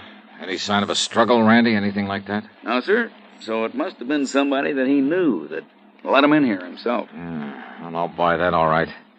And it kind of proves the old man was right in his fears after all. Huh? When, Randy? Any idea when Mr. Fletcher was murdered? Well, I got that call from your insurance agent up in Hartford early this morning. I tried calling Mr. Fletcher at his office, but they told me he hadn't come in yet. Yeah? So I tried calling him here. No answer. So I grabbed Doc Snyder, and he was sure that Fletcher hadn't left the place. Well, I borrowed the key, and the Doc and I came up here. Randy, you haven't answered my question. Oh, according to the Doc, it happened sometime very early this morning, right after midnight. Uh-huh, I see. Doc and a couple of boys from the lab just left. Oh, did they find anything, Randy? Any clues? Not a thing to work on. All they know is that he was shot through the heart and what he was shot with. And believe me, Johnny, that bullet was placed just exactly right. Well, now, what do you mean by that? Well, just take a good look at it right there. Well, now, what under the sun is that? Some kind of a bulletproof vest? Yeah, that's what I thought until Doc Snyder looked at it. No, Johnny, it's a kind of a corset. Corset? Yeah, that's right, a kind of a back support that was made for him especially, on account of some kind of sacro lumbar trouble or something. Oh, yeah, sacro-lumbar support. Yeah, that's it. Well, I've never seen one quite like this. Now, this thing's almost like a suit of armor. Sure. That's why I say it was a lucky shot. I mean, the shot had to be placed exactly right.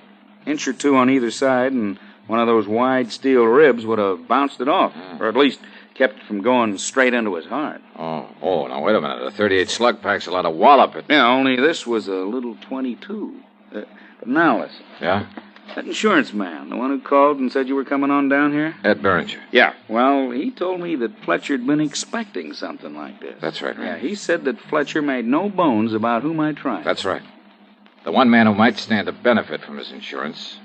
And somehow we have to find him. Yeah, well, who's that? Randy, in his advertising business, he had a partner. Oh? And it seems this partner, a man named William Spade... Oh, wait a minute. That's probably the boys with the meat wagon. And come on to pick them up. Okay, I'll let him in. Okay, boys, you can come. I beg your pardon? Who are you? Why, my name's Spade, Bill Spade. I'm Mr. Fletcher's partner. What's that? So you're Bill Spade, huh? Yes. Well, my name is Dollar, Johnny Dollar. The insurance investigator? That's right. And is that a policeman I see in there in the library? Mr. Dollar, is something wrong here? Where have you been, Mr. Spade? Why, I just got in from Philadelphia. I was down there on some important agency business. Just got back, huh? When? Well, my plane got in about half an hour ago, maybe 45 minutes. Well, here. Here's my ticket. You can check on it. Yeah, maybe I will.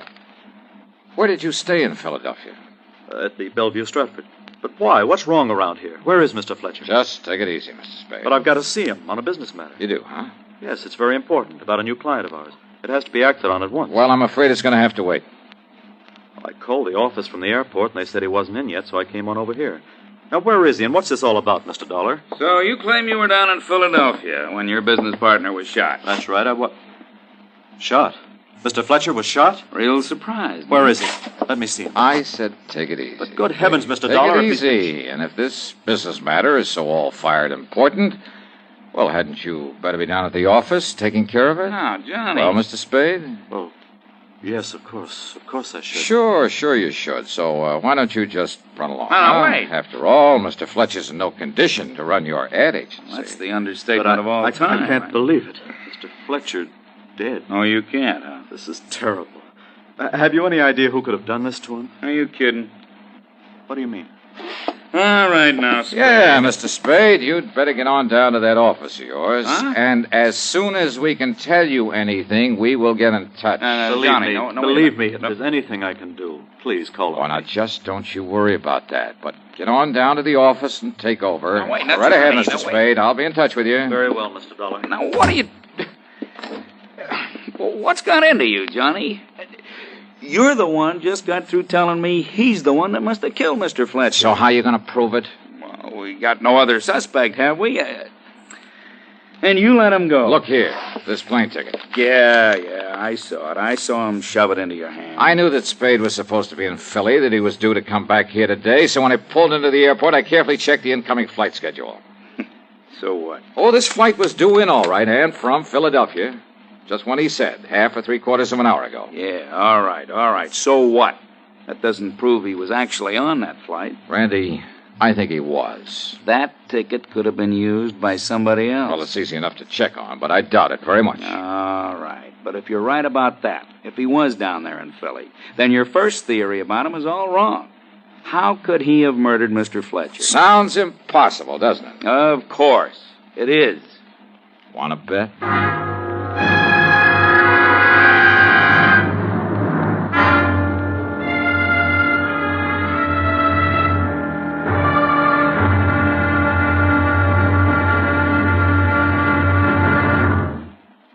He looks just like his father.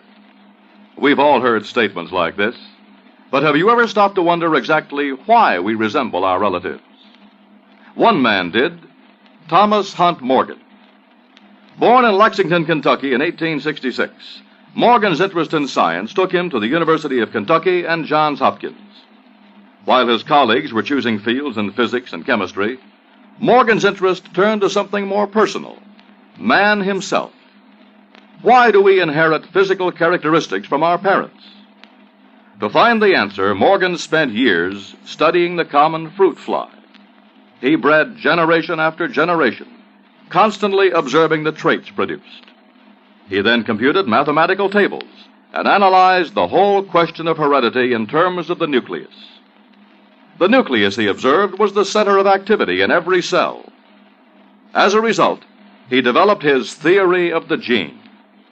This theory, simplified, holds that each human cell contains hundreds of units called genes, and each gene carries a physical characteristic from its parents. For this outstanding work, Morgan was awarded the Nobel Prize for Physiology and Medicine in 1933. Thomas Hunt Morgan, an American scientist with the philosophy that somewhere there must be an answer. Let's find it. Now, Act 3 of yours truly, Johnny Dollar, and the Back to...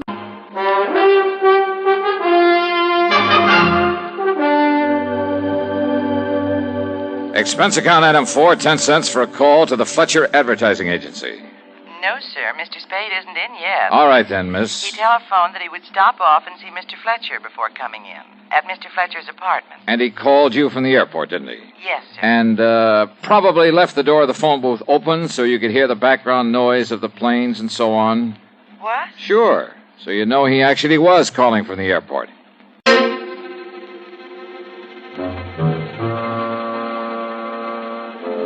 Item 5, 60 cents for half a dozen calls to various departments of the airline company. And finally, I managed to get hold of the gal who'd been stewardess on the flight in from Philadelphia. Yes, kind of light sandy hair and blue eyes. Uh-huh. And he wore a dark brown tweed suit. Oh, and his briefcase had the initials WS on it. Yeah, then it must have been Bill Spade, all right. But how come you remembered him so well out of your whole list of passengers? Oh, how could I forget him? What do you mean by that? Oh, Mr. Dollar, from takeoff to landing, that whole flight was perfect. But Mr. William Spade insisted he was airsick, or on the verge of it. Oh? He must have pushed the call button a dozen times. Mary and I were busier with him than with all the other passengers put together. I see. Mary swore he was perfectly all right. that didn't keep him from pushing that button. Yeah, almost as though he was deliberately calling attention to himself. Yes, certainly looked that way. But why? I think I have a pretty good idea. Thanks a lot.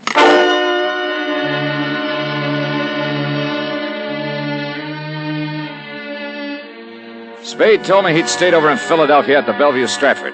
Item 6 is $1.30 for a call down there. Oh, that's right, sir. Mr. Spade got his key from me and went up to his room at about, 10 o'clock last night. You mean he said he was going to his room? That's right. Then he checked out about 8 o'clock this morning. I see. If it means anything, he mentioned the importance of catching a plane to New York. He mentioned it several times to both me and the cashier. I'm sure he did. Almost like a kid about to take his first airplane ride. Oh, maybe it was just to impress you with the time he left your hotel. Oh? Well, what do you mean by that, sir? Nothing. Forget it. Thanks. From the minute Spade handed me that plane ticket as an alibi, I felt sure he had murdered Mr. Fletcher.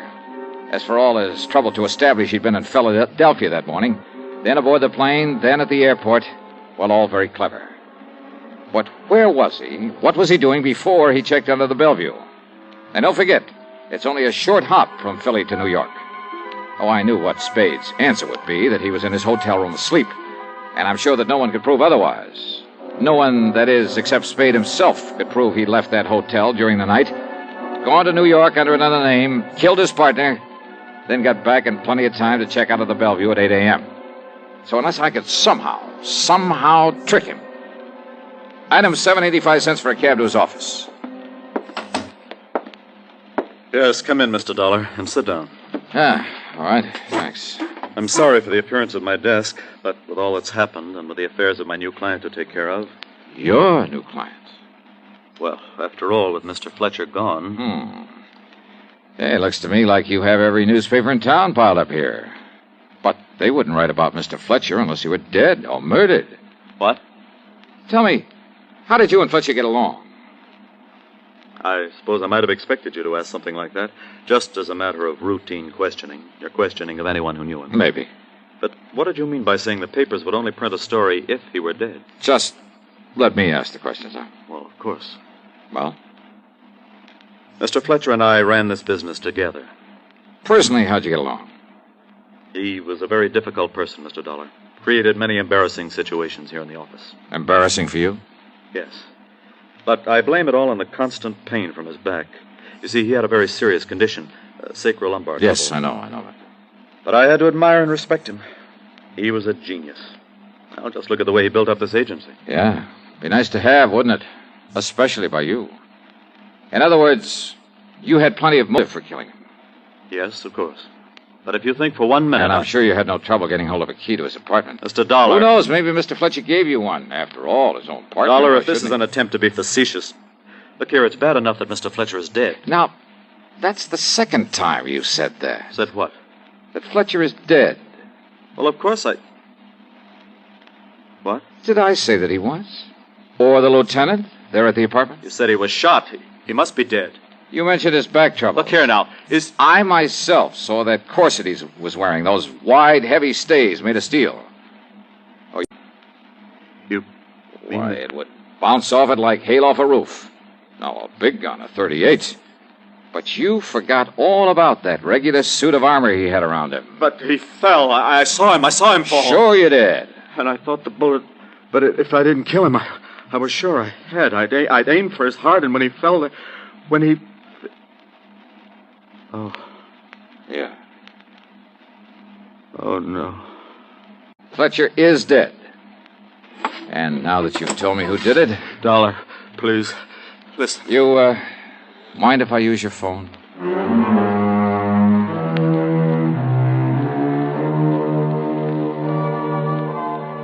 It's funny how a man like that can plan a thing so carefully, carry it out so carefully, and then when he's caught, lose his head and blab all over the place. Spade even made a grab for the little .22 pistol he'd used and had right there in his desk. Well, it'll be good as evidence. Expense account total, including a good meal on the fare back to dear old Hartford? $25.80.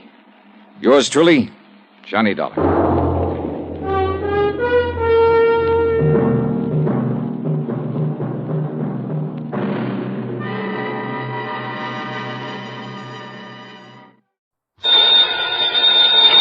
Johnny Dollar. This is Fred Porter, Johnny. Miniatures. Miniatures? You know those tiny paintings, portraits usually done on porcelain? Oh, yeah, I know what you mean. But I don't think I ever heard of any Reimer collection. There are half a dozen of them stolen from the Reimer galleries in Philadelphia.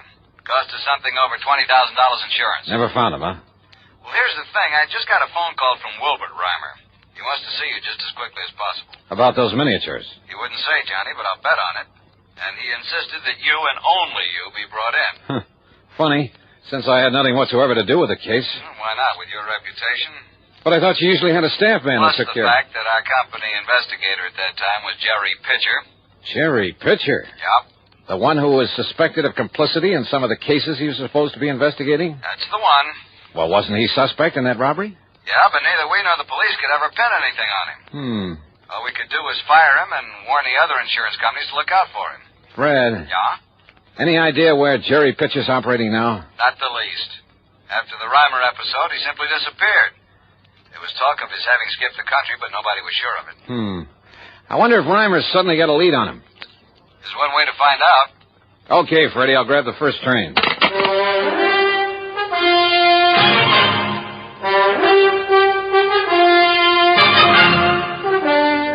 CBS Radio brings you Bob Bailey in the exciting adventures of the man with the action-packed expense account, America's fabulous freelance insurance investigator. Yours truly, Johnny Dollar.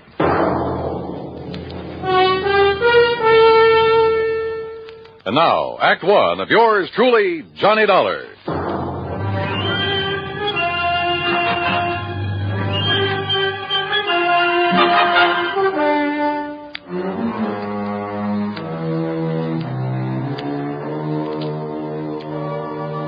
Expense account submitted by Special Investigator Johnny Dollar to the Mono Guarantee Insurance Company, Philadelphia office.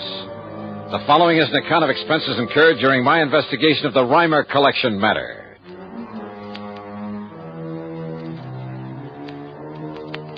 Expense account item 1, $8.25 train fare and incidentals, Hartford to Philadelphia, PA. Item 2, 70 cents for a taxi to the Reimer galleries over on Walnut Street. Mr. Reimer turned out to be short, slightly gray, and very, very British.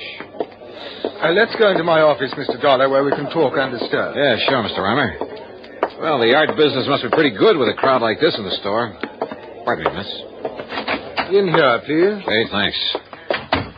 Well, the gallery is rather well patronized this morning, isn't it? Will you sit down, please? Thank you. I must say, Mr. Dollar, that I many times wished that you had been assigned to the case when these priceless miniatures that I brought to me from Europe were stolen a year ago. Oh, how so? Well, they were so vastly uninsured, sir. A man of your capabilities would have been able to find them for me. Yeah? Maybe. You, instead of that Jerry Pitcher. I understand that, although nobody could prove anything, you suspected him of somehow being involved in that loss. Oh, yes. If only because of his failure to investigate it properly. But now look here, son. This check has a direct relationship with the unusual number of people visiting the gallery this morning. Uh-huh. This check was made out by you? Yes. I intend to put it in the mails before the day is over. To the Mono Guarantee Insurance Company. $4,050? The exact amount I received for the loss of one of the miniatures, a genuine Pellegrini. But you collected something like $20,000 in all. On the 6th it was stolen, yes. But now, suddenly, and most mysteriously, the Pellegrini has been returned to me. What? And, of course, the people out there in the gallery, most of them connoisseurs, would be interested in seeing it again, wouldn't they? Yeah, I should think so. As a matter of fact, I've already found a buyer for it. Who? Mr. Charles Cunningham, one of my regular clients. Well, just how did you happen to get this one back? 2 days ago, when I opened the place, I found it lying inside the door, on the floor, under the letter slot for the morning mail. Just lying there? But it was wrapped in a bit of coarse wrapping paper, the sort a greengrocer might use, and it was tied up with a piece of dirty string. No note or anything with it? Nothing. They're very mysterious. But why was it returned? Who knows? Would you call it a pretty well-known piece, one that might easily be recognized? Oh, definitely. And of course, there were pictures of it in the papers and of the others at the time that they were stolen. In other words, anybody having it stood a pretty good chance of being caught if he tried to sell it. But that does seem to be a logical conclusion, doesn't it? Yet there's always the black market. I mean, abroad, in Paris. A lot of fine art that was stolen during the war has suddenly shown up over there. Yes, and I understand that otherwise perfectly honest collectors haven't hesitated to purchase it. Things taken from the Louvre, from various museums in Germany, and... Hello, but Mr. Dollar, if the thief were caught smuggling the miniatures out of this country... Yeah, I know what you mean. But now, why return these to you? One of them, Mr. Dollar. Okay, one of them, but why? Well, there is, of course, one possibility. Yeah? Like what? If the thief himself were a connoisseur, one who would fully appreciate the value of the miniatures, well, I'm certain that he would never bring himself to simply destroy them. That is, after realizing that he couldn't very well dispose of them without being caught. So rather than destroy them, he decided to give up and return them to you? Well, it is a possibility, isn't it? But he returned only one of them. And, of course, this theory of yours rules out Jerry Pitcher. Well, yes. But it's puzzling, isn't it? Yeah. Wait now, the paper and the string you found wrapped around it. What? Where are they? I'd like to see them. Well? Oh, how utterly stupid of me. What do you mean? I'm afraid I threw them out with the trash, Mr. Dollar. It was taken away yesterday. Oh, great. You might have found fingerprints on them, mightn't you? Yeah, and they might have given us a lead on whoever stole those things in the first place. I'm terribly sorry. It was terribly stupid of me. My reason for sending them for you, I hoped that by finding who returned this one, you might find the rest of them. Sure. In which case, your insurance company, well, needless to say, I would gladly return all of the money they paid to me. Make them pretty happy, wouldn't it? But no. Yeah, they might even feel like handing me a nice big fat commission. How I destroyed the one possible clue. Well, there must be others, if I can dig them up. Oh, I hope so, Mr. Dollar. Or, of course, we could just sit here and wait for the other 5 to be returned to you. I presume you're jesting, sir. Yeah, I'm afraid so. Yes. So how will you proceed? Well, I'll tell you something, Mr. Reimer. Yes? Yes, Mr. Dollar? I haven't the least idea.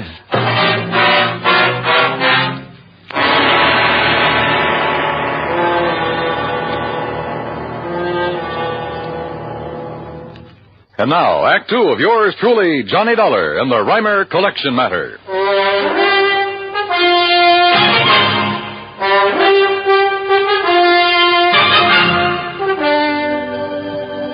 Expense account item 2, 60 cents for a cab to Fred Porter's office at Mono Guarantee Insurance. And it was about the stolen miniatures that Mr. Reimer sent for you. That it was, Freddie. Over $20,000 worth, Johnny. Well, has he some idea now about who might have taken them? Fred, one of them, a Pellegrini, has just been returned to him. What? Yeah. Reimer's sending you a check in the amount your company paid him for that particular one. Well, who returned it to him? I don't know. He doesn't know. It was simply pushed through the letter slot in the door of the gallery. No clues, no nothing. Johnny, whoever returned it must have been the thief. Or someone who knows the thief has contact with him. So if you can find this person, whoever brought it back, we may be able to recover the other miniatures. Yeah. Did the police really do a job when they were stolen a year ago? Yes, and the only suspect was that so-called investigator we'd mistakenly assigned to Reimer because he seemed to know something about art.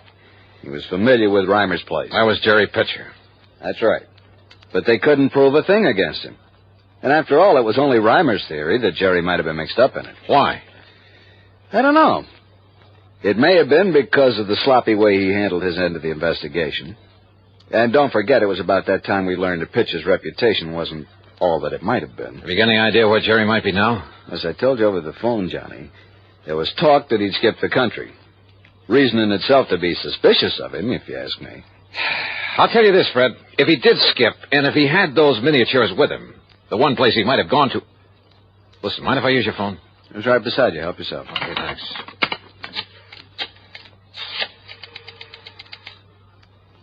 Hello, operator. I want to put through a call to Paris, France. Paris? Johnny... Just take it easy, Freddie, and stay close to this phone so that you can hear.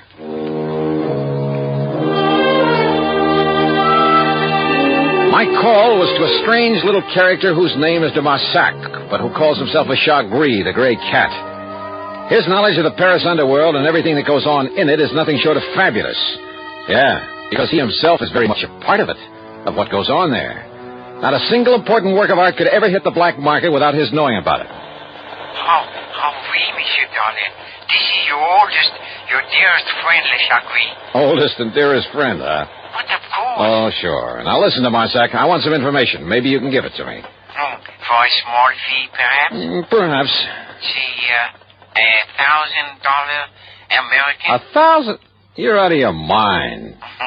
Oh, 500? Maybe a couple of hundred, if it's worth anything. Now, take it easy, Johnny. Let me handle this. Now, listen to my sack. Well, speak, monsieur. Well, I'm looking for a man named Jerry Pitcher.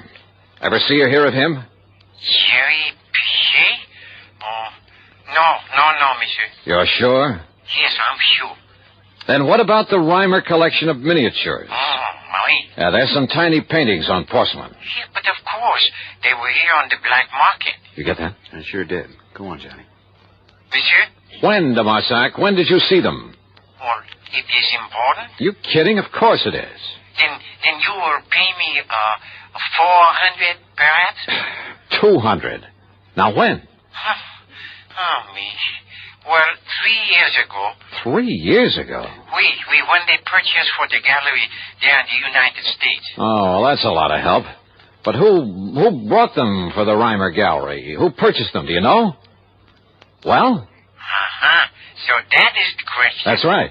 Well, then 300 perhaps? Oh, it's worth it, monsieur. Okay, 250. Now tell me who. What, it was Monsieur Reimer himself. What? Reimer himself bought them there in the black market? Oui, monsieur. Ah, I see. Well, so perhaps it is really worth 400, monsieur? No, on second thought, de Marsac, I'm afraid it doesn't mean a thing. I'll mail you a check. Well, of course, the last time I saw it... What? What's that? Well? Okay, 400. Bien. It was 6 months ago, June. In June? Oui, June. At the shop of my very dear friend. Oh, that scoundrel, that terrible crook, Francois Dubesson, defense. But not for long. What do you mean? Because he could not sell them. They were what you call too hot. Huh? Because they were known to have been so recently stolen from the gallery there in America. Too hot, huh? So whoever had them brought them back here. You see, monsieur? All right, de Marsac. Who was that fence, that Dubosson? Who was he trying to sell them for? This man Pitcher? Oh, no, monsieur. I told you I never heard of him. Well, who then? Well, alas, I do not know. And with a clever man like Dubosson, well, perhaps for you, my oldest, my dearest friend, and it might take some time and expense. Then no bother, yet. Well, monsieur... Forget it. I'll send you a check. Only you can send it to him, Fred. Save putting it on my expense account. Oh, wait a minute, Johnny. If he can find out who was trying to peddle the miniatures over there... Oh, you underestimate Le Chagris. What? If he's seen them, he knows what they're worth. So what? By the time he got that information, you'd have to pay him 1,000, maybe 2. Well, even so, Johnny, if it leads us to the thief and the other miniatures that were stolen... Leads us to him or merely tells us who he is? What's the difference? And I thought you were convinced it's Jerry Pitcher. Well, who else? Why? I don't know. Ask the police. Ask Reimer. Maybe I will. Or maybe I got a better idea. Item 4, $1.50 for a taxi out to the Museum of Art, where I finally ran down one of the curators, a man by the name of Kingman. Well, of course I know the Reimer miniatures, Mr. Dollar. Priceless. And such a shame that they've been lost to the world of art. Stolen. Yeah. Stolen by a fool. How do you mean, sir? Well, I mean the thief would never dare to try to sell them, but such well-known pieces, anyone, anywhere would recognize them, would see that he was brought to justice. Maybe. How much would you say those 6 little paintings are worth? About? 2 or 3 years ago, not very much. But now that their history is known, well, this often happens with works of art, Mr. Dollar. How much, Mr. Kingman? Well, somewhere I would say... That is, if they're ever found. Yes? Somewhere in the neighborhood of $200,000. You're serious? Well, among them is a body, for instance, and a genuine Pellegrini, yes. A Pellegrini? Pellegrini the Elder. And one of our wealthy collectors, Mr. Charles Cunningham, would pay almost... Listen, do you know where I can find him? I believe I have his address and phone number in my office. Good. Come on. But why all this interest, Mr. Dollar? I'll tell you about it on the way to your office, Mr. Kingman. Item 5, 10 cents for a phone call, only to learn that Mr. Charles Cunningham was out of town for the day. So item 6, $14 even, is for a dinner, a room, and some breakfast at the Bellevue Stratford. Then early the next morning, item 7, another dime for another phone call. Insurance investigator, did you say? That's right, Mr. Cunningham. Well, what can I do for you, Mr. Dollar? Just answer one question, please. How much are you paying the Reimer Galleries for a Pellegrini miniature? You mean the one that was stolen a year ago that has been recently recovered? That's the one I mean. What's the price? Oh. Well, now, I'm afraid that's something. How much, sir? It was a private sale, Mr. Dollar, a confidential transaction, and, Well? I don't know whether you realize it or not, but only recently has the value of those miniatures become... Yeah, I know all about that. How much, Mr. Cunningham? Now, look Or here. would you rather be hauled in as accessory to a fraud? You mean the Pellegrini isn't genuine? Oh, it probably is. But you said I might be involved in a fraud. How much? I'm giving Reimer $20,500 for it. Maybe you'd better call your bank and have them stop the check. Stop the Thank you, Mr. check? Cunningham. It looks as though my hunch was right. What? Goodbye, sir.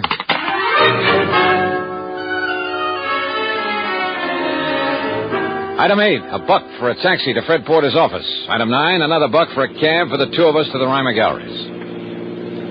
Will you please tell me what this is all about, Johnny? Have you got on the trail of Jerry Pitcher? No, Freddie, I haven't even bothered trying. Hey, listen, do you handle all of Reimer's insurance? When are his premiums due? Well, as a matter of fact, a rather large one, slightly overdue now. Holy. Why didn't you tell me that? What difference does it make? Well, if business were good for a man like that, wouldn't he keep up his insurance payments? Wonder how much else he owes. What are you getting at? Plenty. Looks like we've arrived, though. You know, you still haven't told me why we've come here to the gallery at the crack of dawn. Yeah, buddy. Now keep the change. Yeah, man. See, Mr. Reimer's already opened shop. Johnny? Come on, Fred.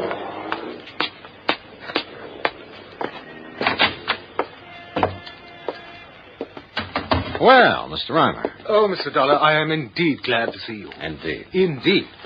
Good morning, Mr. Porter. Mr. Reimer? Look here, Mr. Dollar, here on this table. What? Another of the miniatures, a Lombardi. What? Yes, lying on the floor under the mail slot, just like the other that was returned. I can't believe it. Here, let me see. No, don't touch it. And you see, Mr. Dollar, this time I saved the string and wrapper for you. Oh? Why? Fingerprints? Yes, of course. Only I doubt if we'll find any. But you were most explicit. Matter of fact, if you didn't wear gloves in wrapping it up, you were pretty stupid. I beg your pardon. Asked that I be dragged in so that nobody would suspect you, huh?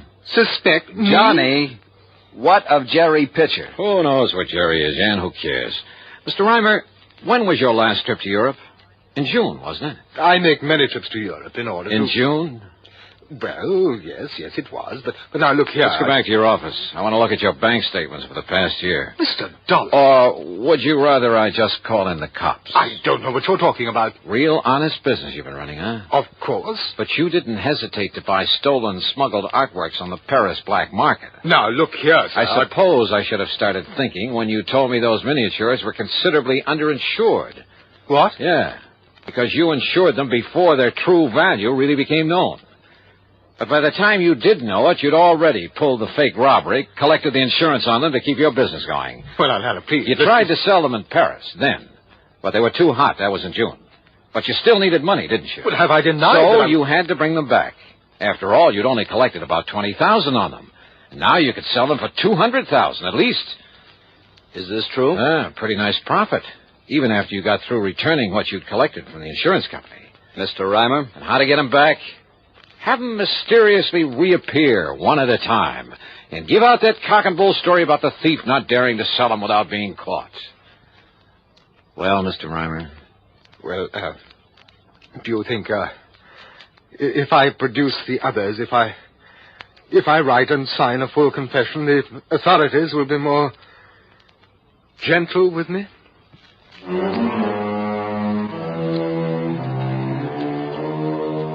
Son of a gun, why do they do it? Won't they ever learn? What's the matter with people, anyhow? Some people, that is. Oh, well, expense account total, including the trip back to Hartford, $35.50. And Freddie, don't forget, a nice fee on this one, as well as a check to La Chagris over there in Paris. Yours truly, Johnny Dollar.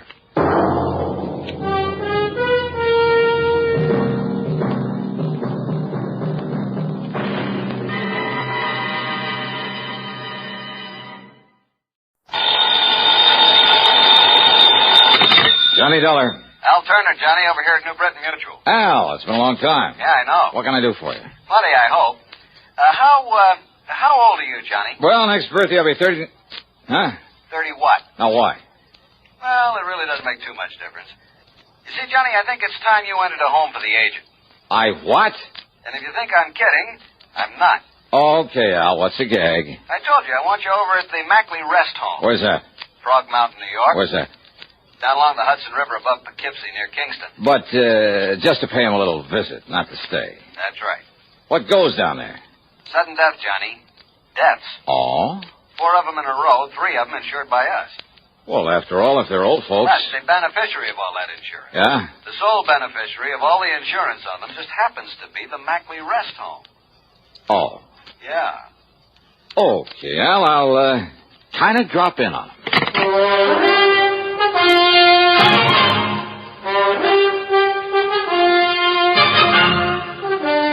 CBS Radio brings you Bob Bailey in the exciting adventures of the man with the action-packed expense account, America's fabulous freelance insurance investigator. Yours truly, Johnny Dollar.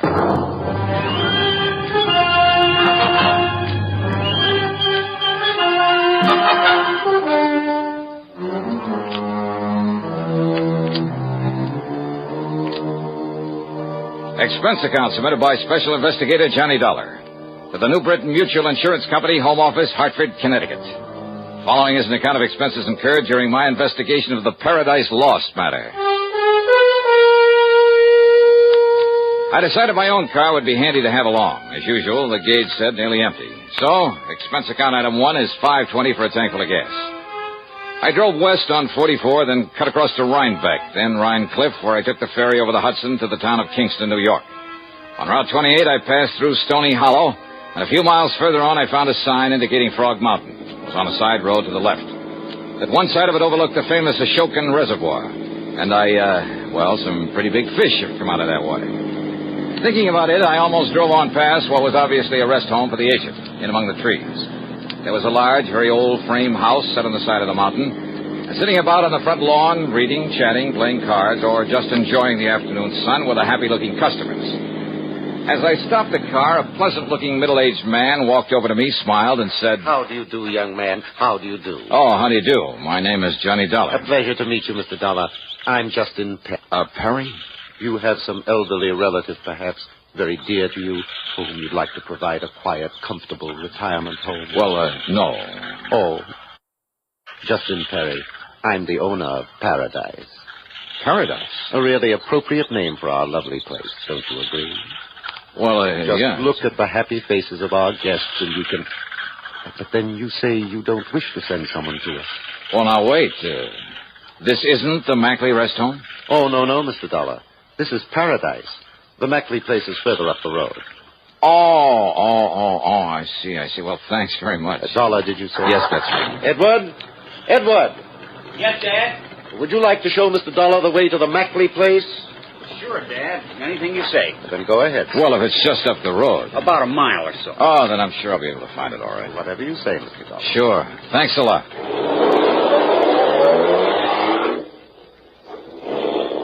A very nice spot. And some of the folks on the lawn waved cheerily as I drove on back up the road toward the mountain. I wondered if the Mackley place would be the same. It wasn't. At least, it was brand new, a modern ranch type of thing, built on a single level. A lot of native stone and glass, all very pretty and smart and practical, but lacking in warmth. The guests, the residents, though well-dressed and apparently wealthy, were sitting by themselves, for the most part, reading or just sitting. No one seemed to notice me as I parked my car, then walked in through the door at one side marked office. Yes. Something I can do for you? Mr. Mackley? Yes, that's right. Peter Mackley. And, who are you? My name is Johnny Dollar. Oh, yes, the insurance investigator. How are you? Hiya. Al Turner at the insurance company said you'd be coming along. Won't you sit down? Oh, he did? Yes. Just to be honest about it, I don't see why, though. You don't, huh? Well, now, what do you mean by that, Mr. Dollar? Well, it's quite a layout you have here, Mr. Mackley. Must have set you back a lot of money. Well, that's no secret. But I suppose it's all bought and paid for. Oh, far from it, Mr. Dollar. It'll be some years before we get our heads above water. Even with the help of 2 or 3 nice, fat insurance legacies? Now, look here, Dollar. Well? If you're referring to the fact that some people happened to die and just happened to leave some insurance to us... Just happened to, huh? Now, what's that mean? Just exactly what you think it does, Mackley. Are you trying to imply that I or anybody else... If the shoe fits where it... Now, if you're saying that you suspect we might have murdered those old Did people... I say that? Well, that's what you meant, isn't it? You've no right coming here accusing me of something like that. Now, look, And what's more, you're not the police, and you have no authority around here. So just go on, get out of here. Sorry, but I'm not leaving this place until I find out something more about how those people died. Dollar, you're going to be sorry for this. Is that a threat? You take it any way you like. Well, it may sound a bit corny, Mackley. Now, just get out of Just here. remember that anything you say now might be used against you. Why, you arrogant fool! And now, Act Two of yours truly, Johnny Dollar, and the Paradise Lost matter.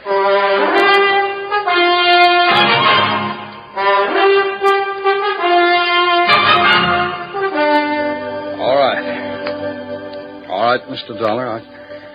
I freely admit it was too bad that 4 of the old people died here within a month and a half. It's most pathetic, most unexpected. What's more important to me is that it gives our place a black eye. Unexpected by whom, Mr. Mackley? By everyone, including the doctor who comes up here from Kingston to attend them and who is always on call in case of emergency. Who is this doctor? He's Dr. Nathan Way. He's from over in Kingston. Just how did these 4 people die? Well, according to their death certificates, the first one was an accident.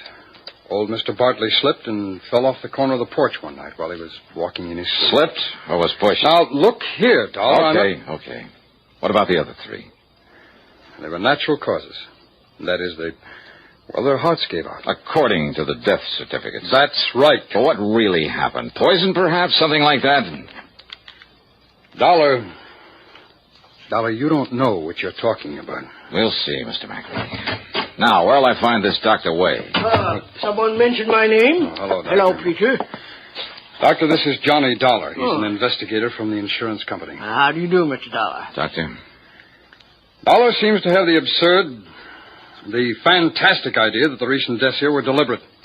Yes, What? yes. In order that we could benefit from the insurance, those fine old people were kind enough to leave us. Well, now, that is rather absurd, Mr. Dollar. Is it, Doctor? This place is up to its neck in debt. I told you that, Dollar. But isn't that to be expected when you consider the cost of building a fine new establishment like this? All right. After all, it's less than 2 years old. Now, what did you do before this, Mackley? In some business where you could go around making contacts that would assure you plenty of wealthy, gullible customers for this racket? Dollar. Well?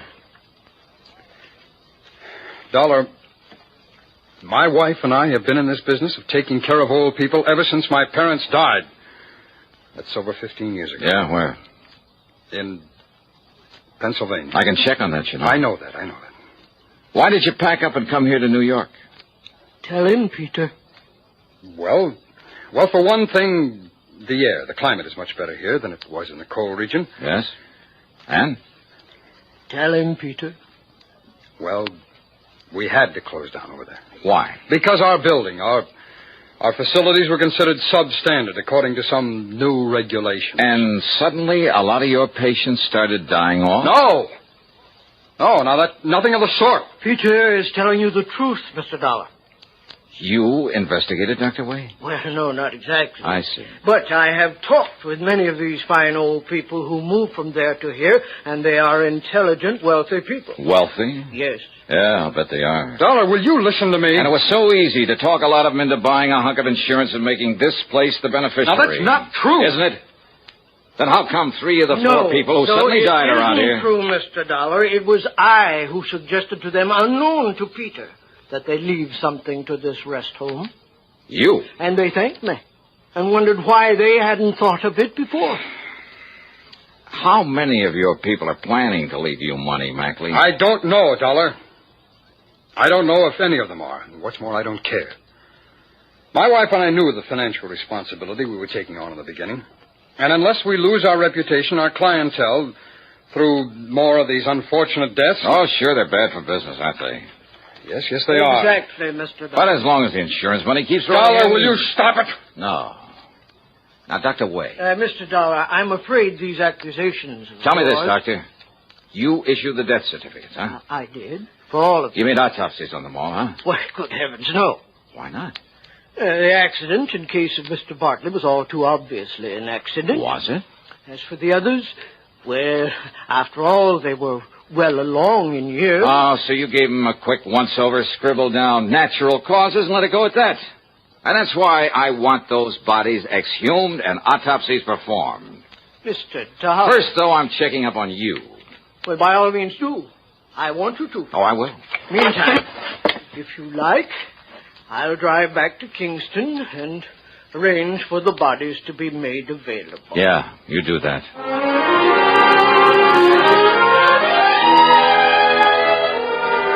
I followed the doctor into Kingston, parked my stuff at a hotel, and dropped in at police headquarters where I talked with Lieutenant Art Conley. Dollar, I'm glad you're looking into this. Frog Mountain's a bit out of our jurisdiction, officially, that is. But I've wondered about those deaths myself. Well, how much do you know about Peter Mackley, Lieutenant? Well, I've thought a lot of that man ever since he came to these parts. Oh? Yeah, he's not the kind you might expect to be running an old folks' home, but, well, he's okay. I see. How well do you know Dr. Way? Well, one of the finest people we have here in Kingston. And without a doubt, the best man to make those autopsies you want. He's connected with the department? Yeah. And if you ask me, he'll get you results so fast it'll... Oh, now, wait a minute, Dollar. You're not thinking that Dr. Wade... Mackley, huh? And I'll tell you this about Pete Mackley, Dollar. It took a lot of guts for him to go to that place of his. What do you mean by that? I mean, against some of the folks around town who were partial to Justin Perry, who runs the Paradise Home, who were afraid it might put him out of business. Mackley's place being so much nicer and modern and all. That still doesn't mean anything, Lieutenant. And you know, those old folks like things new and modern. And if Perry doesn't improve that place of his... Oh, yeah? Oh, hello, Doc. Lieutenant, Mr. Dollar, I'll be able to make those autopsies tonight. When I'm finished, I'll call you at your hotel. Sure, Doctor. You do that. I talked further with the lieutenant, but I'm afraid I didn't get much help from him. He was convinced, a little too convinced, that Peter Mackley was all right, and he spent all his time defending him. A late dinner at the hotel was item 2, $4.25. Item 3 was 35 cents for a magazine. I went up to my room, sprawled out in a big overstuffed chair, put my feet on the windowsill, and promptly went to sleep. Yeah, the combination of a big dinner and a quiet night had really got to me. Too much for my own good. He must have used a calling card to slip the lock on the door, because the first thing I remember was hearing the door close. And when the light switch went off... Huh? Who's that? What's the idea of turning off the... Oh, no, you...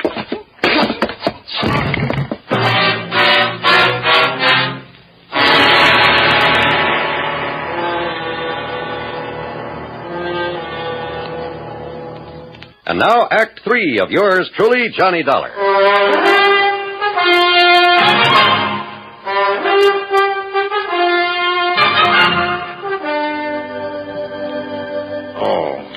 Easy now, easy. Another piece of tape to hold this bandage on your head. You'll be... Doctor. Yeah, there you are. That's Dr. right. Way. Now, don't tell me you fell asleep and fell out of your chair and did this. Oh, no. Listen, listen. And here. Perhaps a drop of this medicinal brandy? No, yeah. Oh, yeah, thanks. Hey. Hey, look, it's morning. Yes, and I've done the autopsies. Oh? I knocked on your door and didn't get any answer. Doc, listen. But it wasn't locked, so I came on in and, what happened? Oh, somebody sneaked in and slugged me. Who? Are you kidding? But come on, what about the autopsies? Yes. Well, no question about it. Mr. Bartley's death was an accident. But the others? Poison. A poison that made it look like heart failure. Okay, then. Hello. Your order, please? Lieutenant Art Conley at police headquarters. I'll call you right back, sir. Emergency, operator. This isn't... Okay. And now, Mr. Dollar. So, Doctor, somebody at Mackley's rest home gave them poison. So that's it. But the only medicines those people get are the ones that I myself prescribe. And I have never prescribed even the most minute dose of sodium Lieutenant Johnny Dollar. I'm glad you called, Dollar. Doc told me the result of his autopsy is on his way over to see you. Then you know. But I still refuse to believe that Peter Mackley... No? Then why did he come here and try to put me out of the picture? He What? I don't know what scared him off before he could finish the job, but I'm thankful something did. When? Last night I was asleep. Oh, well, then you're wrong. It wasn't Peter Mackley. No? Knowing that sometimes you have to suspect even your best friend on a case like this, I had Mackley here at headquarters all night. So, Dollar... Doctor. My prescriptions? Yes. I've been thinking about that. They're always made up at Pearson's drugstore by Mrs. Pearson herself. Then she is going to have some visitors. What? Come along, Doc.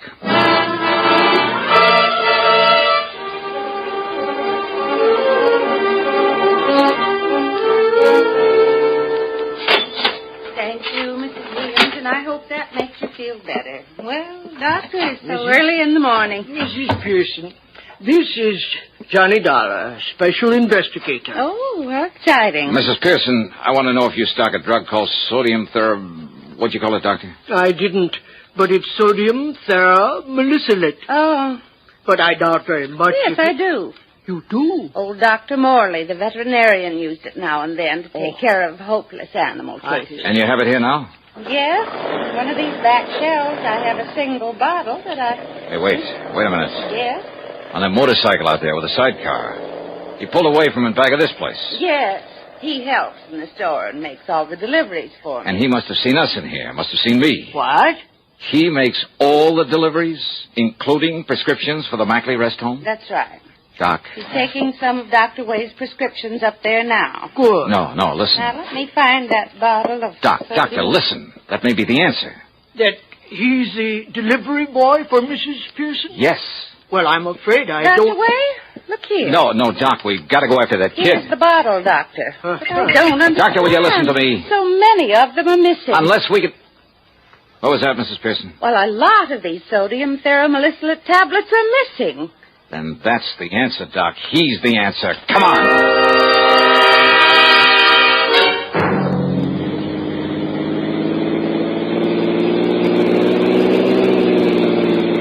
Have you ever tried to chase a motorcycle up a tortuous, treacherous mountain road? Well, I did. We did. And the sidecar was the only thing that kept him from running away from us. And the fact that he kept looking back, knowing we were chasing him. Dollar, he'll kill himself. Looking back at us. That was his big mistake. He'll never make that turn. That was young Edward Perry's fatal mistake.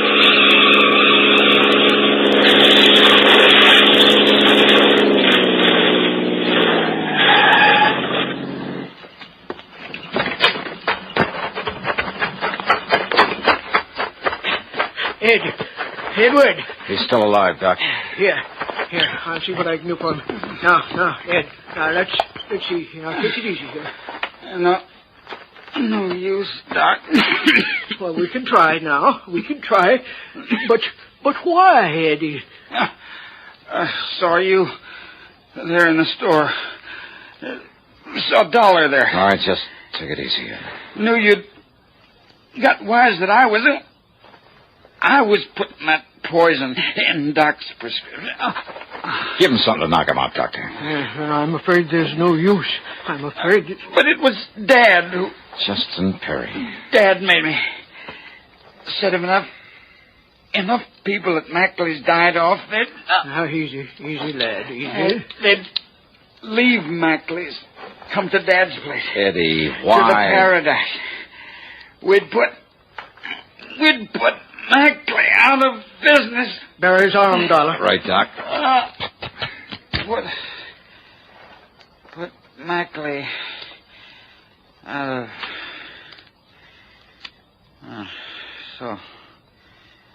So long, Doc. Doctor. It's all over.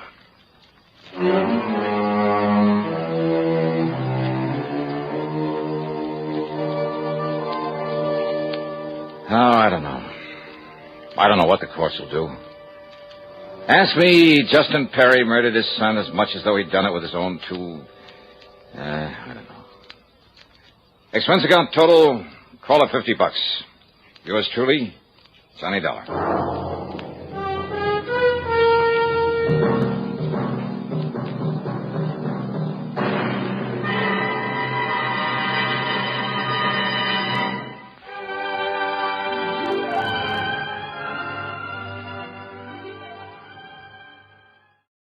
From Hollywood, it's time now for...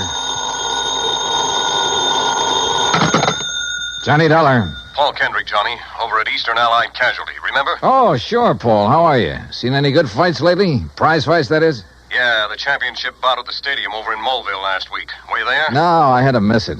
But it didn't miss me. Huh? The minute Georgie hit the canvas in that fourth round, it cost me $50. Johnny, do you remember Al Coronado? Are you kidding? I've watched that boy come up from the Golden Gloves. Well, he fought in one of the preliminary bouts. I know. I lost on him, too. $20.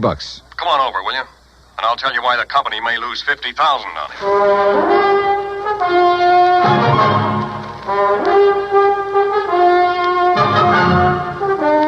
Bob Bailey in the exciting adventures of the man with the action-packed expense account. America's fabulous freelance insurance investigator. Yours truly, Johnny Dollar.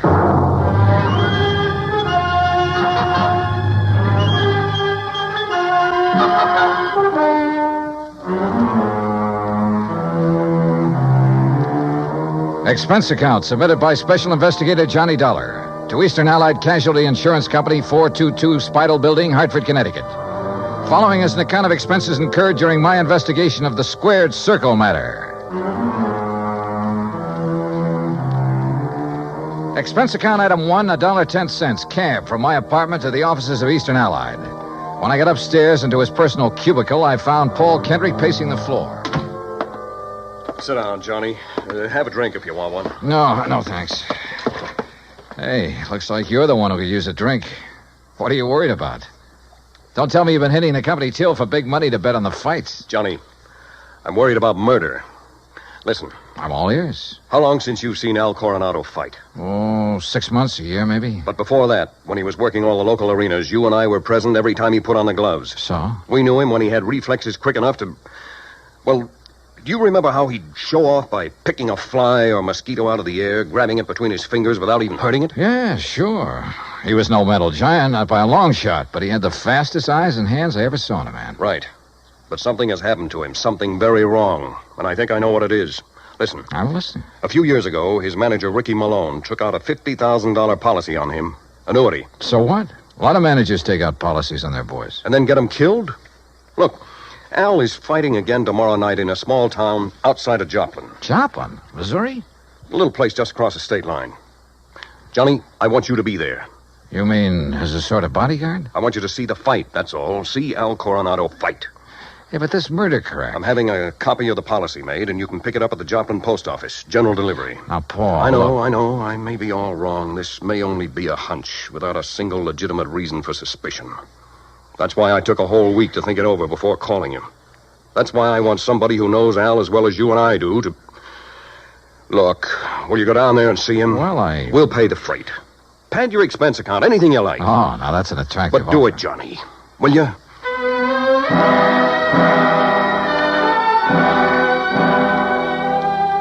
Item 2, another $1.10 back to my apartment to pack. Item 3, $124 even. Plane fare and incidentals to Joplin. By your leave, Paul, the incidentals included a new sports shirt loud enough to startle the whole state of Arizona, an extra pack of razor blades, and a new toothbrush. Also, item 4, $3, flowers for the stewardess, who managed to find me an extra bottle of champagne. I arrived at Joplin shortly before noon, and after checking into a hotel, found that by some miracle, a copy of Al's policy was waiting for me at the post office. A quick glance at it brings up item 5, $4.25 phone call. What do you mean, holding out on you? I thought you said Ricky Malone took out the policy. He did, and pays all the premiums. But the beneficiary named is Frankie Fortina. Now, who's he? I don't know yet. Well, his address is in New York City. You better look him up, will you? I've been trying to. But the last time Fortina was at the address on the policy, it was a racetrack bookie joint. Oh, so that's why you're worried. That's one reason. Well, if you learn anything about him, let me know, will you? I'm staying at the Beverly Arms. Okay, Johnny. Johnny. Yeah? Call me again, will you? After the fight tonight. Sure.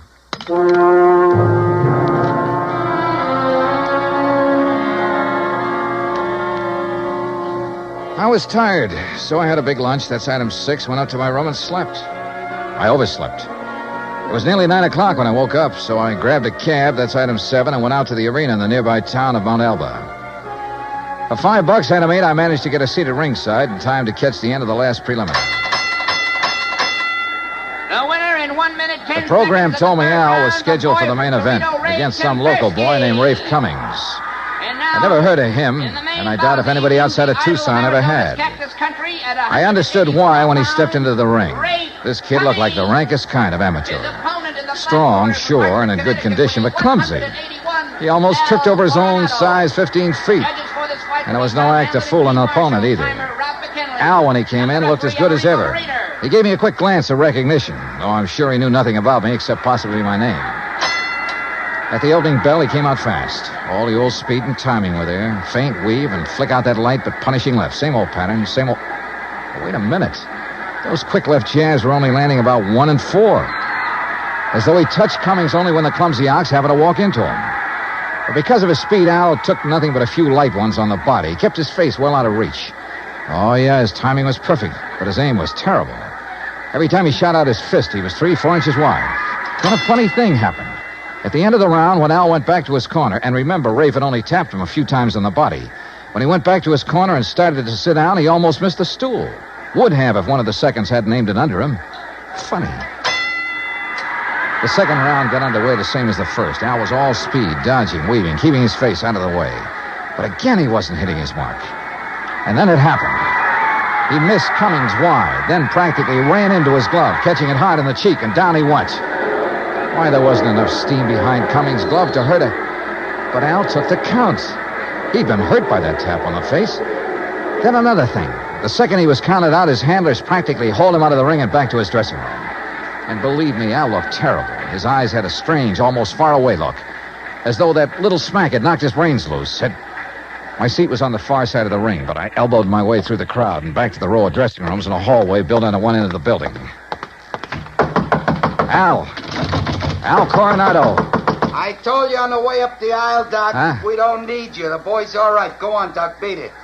You hear me, Doc? Listen, this is Johnny Dollar. Huh? Old fan of Al's from Hartford. I want to see him. Some other time. No, now, right away. Come on, open up.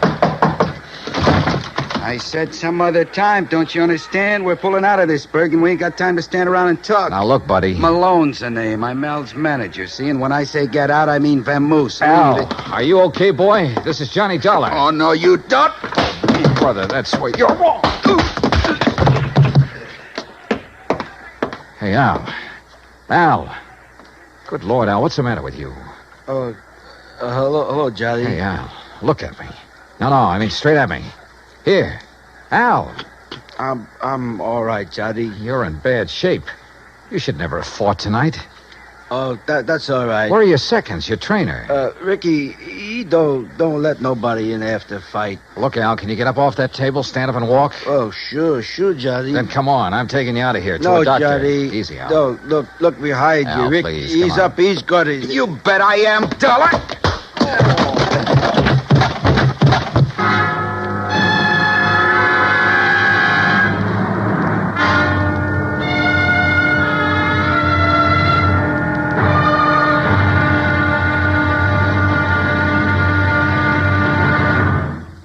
Act Two of yours truly, Johnny Dollar, in just a moment. Each Monday through Friday evening, most of these same stations bring you the Amos and Andy Music Hall. Variety entertainment at its best. For top songs, informal visits with top stars, and for a never-ending supply of fun. Turn your home into the Amos and Andy Music Hall 5 nights a week. Now, Act Two of yours truly, Johnny Dollar, and the Squared Circle Matter.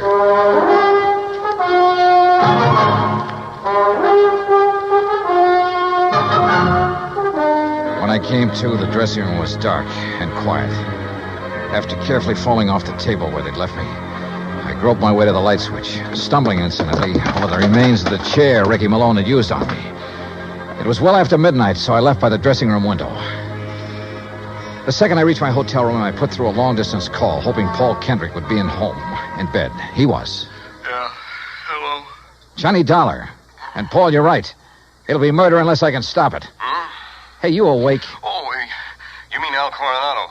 What's happened, Johnny? Plenty. And listen, that boy is more than punch-drunk. He's had a brain injury of some kind. I'll bet on it. That's what I was afraid of. The tap on the face that knocked him out tonight wasn't enough to hurt a kitten. But a good solid blow would probably kill him. That's why he kept protecting his face. But Ricky Malone is making him keep on? Who else? I just met the gentleman, by the way. Well, what'd he say? Did you question him? Before I could, he cracked me over the head with a chair. Where is he now? Oh, I don't know. What are you going to do? See if the police can track them down. Malone said something about leaving town right away. Keep after him. Did you read that policy carefully? You kidding? I haven't had time. It's an annuity. That much I saw. Beginning in 3 or 4 years, it'll pay Al a nice little income for the rest of his life, if he survives. But the beneficiary named. Yes, Frankie Fortina, who gets the full face value of the policy if Al dies. Johnny. Yeah? I got a rundown on Fortina. You said he was a bookie at one time. That was the least of his crimes. He has a record as long as your arm. As I see it, he owns Al Coronado. Then you're probably thinking what I am. Al hasn't been doing so well lately. He's taken a big drop in class. Isn't making the purses he used to. You know that? Yes. The ANBA keeps a complete record. So with this injury to his brain, the only way Fortina can clean up on him is by seeing him dead. That's right.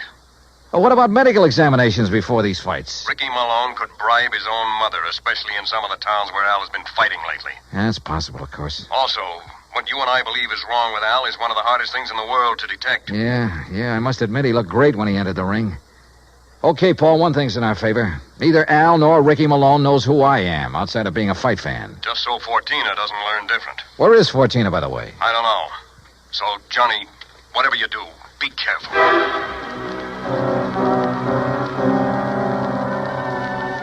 Expense account item 9, $370 for a couple of phone calls, some breakfast, and a taxi to police headquarters. I'll say this for the Joplin police. When they go into action, they really get things done. Within less than 2 hours, Sergeant Danny Ruskin dug up all the information I wanted. Well, that ties in with what Conroy found out at the airport. No, that does it, Herm. Thanks very much. Something? And I think it gives us the whole story, Johnny. Al and his manager, Ricky Malone, checked out of their hotel, the Rayberry, at 1 o'clock this morning. Just the two of them? Right. There was no third party by the name of Fortina or anything else, just the two of them. They caught the 140 plane for Oklahoma City. Oh. And there they bought tickets routing them to Monterey, Mexico. Mexico? How soon can I get a plane? You going down there, huh? I told you, I gotta save that guy's life. All right, look, in Monterey, look up Sergeant Romelia Garcia, Main Homicide Division. You mention my name, he'll give you anything you want. Good. Now, what about that plane?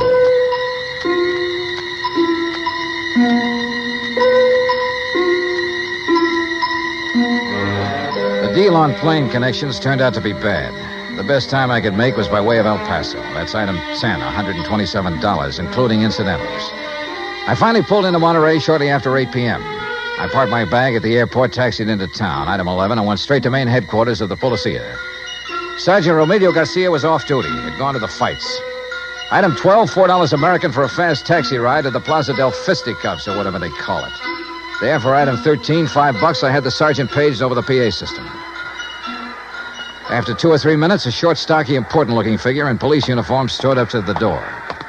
Senor Johnny Dollar? Yeah, that's right, Sergeant. How are you? You Americanos. Now, what is so important I must leave the excellent fights to talk with you, huh?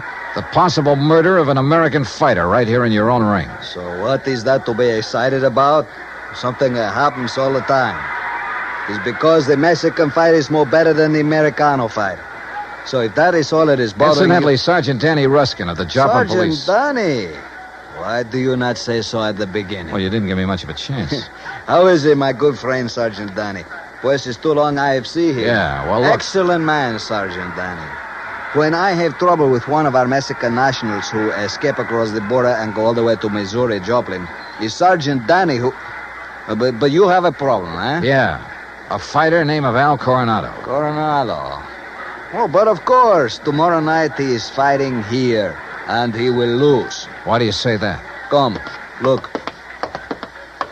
Here on the, what you call, a billboard, a picture of the man he is to fight. So, El Toro Negro. That sounds more like the name of a bull than a... Holy... See, big man, is he not? Is this picture real? 240 pounds, senor. But Al Coronado only weighs in at 181. See? El Toro, big man. And Senor Dollar, he is a killer. Our best. 3 men he's knocked out of the ring. But nobody hurts him, so no wonder you worried. Sergeant, unless you and I can stop it, that won't be a fight tomorrow night. It'll be a premeditated, cold-blooded killing. Oh? How so?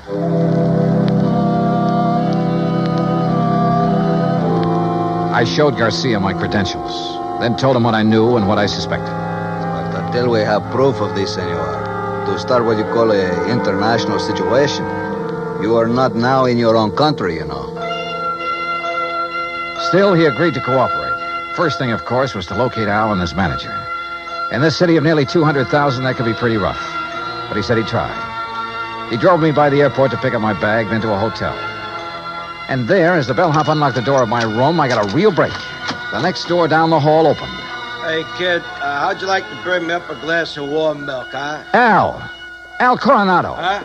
Oh, hi. Here, boy. Just put in my bags inside and leave the door open. Gracias, senor. Hey, Al, are you alone? Oh, sure. Hey, you're Johnny, ain't you? Yeah, that's right, Johnny, and I want to talk to you. I used to see your rig side all the time up in Hartford, huh? You saw me in Joplin, too. Only you don't remember. Where's Ricky Malone, your manager? Oh, he said he had to go meet somebody. He's always going out. Look, Al, I'm an insurance investigator. Oh? Oh, I got some insurance. Yeah. One more fight and somebody's going to collect it. Ah, no, Johnny, that's my retiring money. The only one who'll retire on it is Frankie Fortina. Hey, Frankie, he's my owner. You know him? Hey, who takes all the aspirin around here? Me. I get a lot of headaches all the time. But maybe that's why I ain't been hitting so good lately. Yeah. Here, catch this bottle. Hey, now...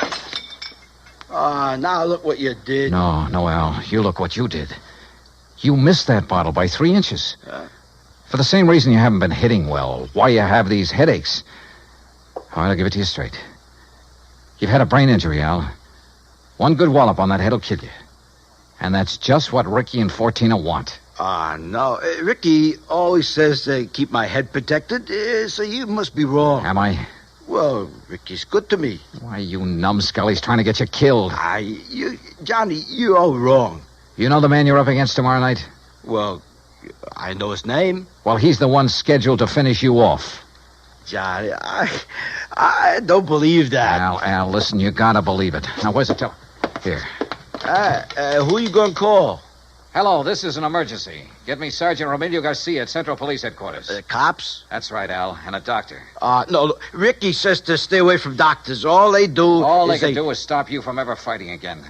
And that would make you worth just $50,000 less to Frankie Sergeant Johnny Dollar. I found Al. Hotel room right next to mine, room 915. Bring a doctor, a brain specialist if you can, even if you have to drag him out of bed. Oh, look, we'll fight the international situation when we come to it. You get a doctor up here, you hear me? You hang up or I'll blow your head off. Well, Mr. Fortina, I believe. Frisk him, Ricky. Sure, boss. He's clean. Huh? I hate to shoot an unarmed man, Dollar, but if you make one phony move... So you know who I am, huh? Well, Ricky here may be stupid in some ways, but he had sense enough to call me from Joplin after you broke in on him there. Finding out what you're up to wasn't difficult. Finding out what you're up to wasn't very tough either, Fortina. But it's all over. Not for me, Dollar. That's where you're wrong. That phone call I made was to the police. I know, to Central Headquarters. That's over 3 miles from here. By the time your sergeant finds a doctor and gets here, you will be dead. And I will be gone. Have you forgotten that you have a border to cross, You Fortina? think I'm stupid? Frankie Fortina has never been here. Has never been even in Mexico. Because my tourist card reads Charles Edward Smith. And since the next plane leaves for the States in about 20 minutes, Ricky... Yeah, boss? I think Mr. Dollar had better have an accident. Fall out of the window, perhaps. Oh, now, wait a minute, What? boss. I mean, Listen to me, Malone. I had 2 reasons for coming down here. To see if you were right about Dollar and to make sure of that fight tomorrow. You've been stalling with Al. You've taken too long. The heat is on up north. I need the dough. I told you, boss, that El Toro will do it tomorrow. Fellas, Shut up. And look, if you take care of Dollar, what about me? What? Maybe you can get back to the States, but me, with Dollar laying dead here, and if Al talks... Al won't talk. You won't either. Frankie. Dollar has given us a perfect setup. He came here to Al's room. You found him here. You had a fight. Dollar ends up in the street below. But what happens to me? Haven't then? I always taken care of you in the past when you were working for me? You know what will happen if you ever try to cross it. No, All right, listen, all right, Frankie. all right. I have contacts down here. I have plenty of them. I have lawyers, good ones. It's going to be self-defense, pure and simple. But what if Al talks? I told you before, Ricky. You've taken too long with him. Frankie, listen. While I hold this gun, you're going to take care of Al, too. The way you should have a long, long time ago in his fights. I don't No, understand. no, listen to me, Frankie. You listen. I can't You've been do in it. this whole thing just as deep as I have, and deeper. Because you're the one who's kept Al fighting. You've paid off all those phony medicos. You set him up for this El Toro tomorrow night. You'll do it, Ricky. No. Then I'll use the gun on all three of you. Frankie. You're out of your mind, Fortina. Am I? It'll still look like a fight between you and Ricky. Boss. Al just happened to get hit accidentally by the gun that will be found beside your body. Boss. Hmm? Boss, I'll do it. You bet you will. I'll do anything you say if you'll just help me get out of it. Okay. Go ahead.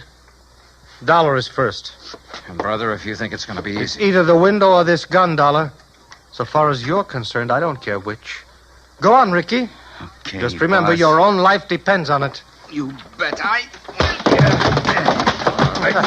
Play dirty, will you? The window, Ricky. The window, I said. Remember, it's your own life, Ricky.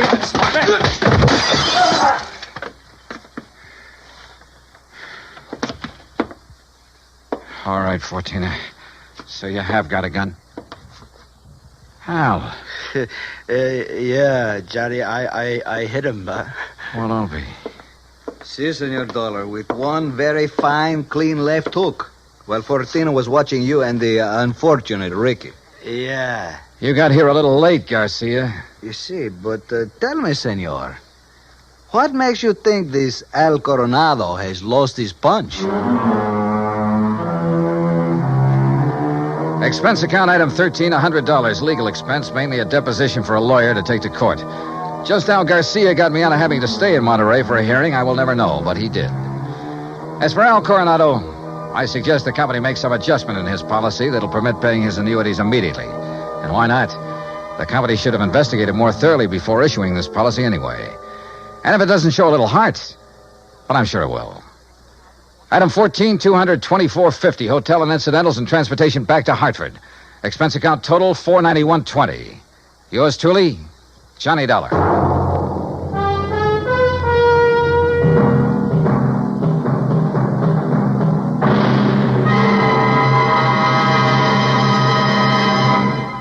Now, here is our star to tell you about next week's story. Next week, a fast trip to the West Coast to an impossible case involving an impossible man.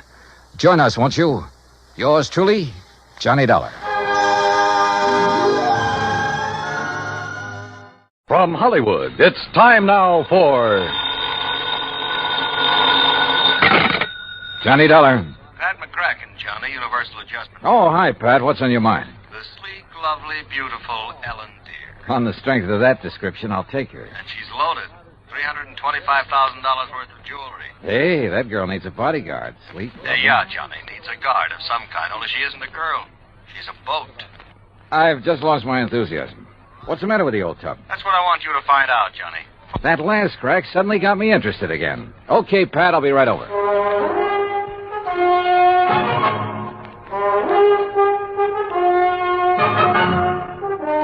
Bob Bailey in the exciting adventures of the man with the action-packed expense account. America's fabulous freelance insurance investigator. Yours truly, Johnny Dollar.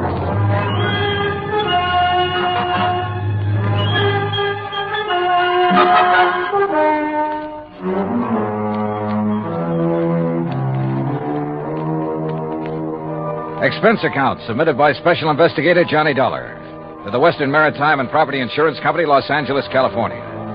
Following is an account of expenses incurred during my investigation of the Ellen Deere matter.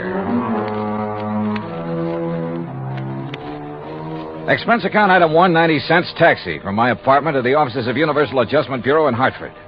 Pat McCracken's usual smile was noticeably missing when I walked in on him. Come in, Johnny, and sit down. Thanks.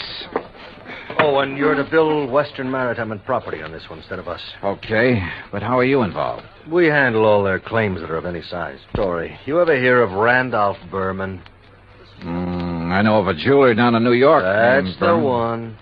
And if you know him, Johnny, You've been putting too much gravy in your expense account. I said no of him. Didn't he bring in the Star of Cape Town and the Kamandu Emerald? That's right. Everybody seems to think he's a crook, and yet somehow he manages to handle some of the finest jewels in the world. How can an honest man afford it? Yeah. This time it's the Bettenhaus collection. It's out of Hungary. Oh, yeah, I read about that. Only I thought somebody down in Mexico owned it. Yeah, a fellow named Rigo Mariani down in Guadalajara. He's the one who sold it to Randolph Berman. Okay, now. Is this Ellen dear you mentioned Berman's wife? No. Former wife. He's on about his 5th. All beautiful, dumb dolls. But more important, it's the name of his 72-foot motor cruiser. And the Bermans have been traveling around in it, down the coast, through the canal, along the coast of Central America, and so on. Anyhow, when he got word that the Bettenhaus collection could be had, he wasted no time in getting to Guadalajara. And that's where Western Maritime and Property comes in. Right. They had already written a policy on the boat for $52,000.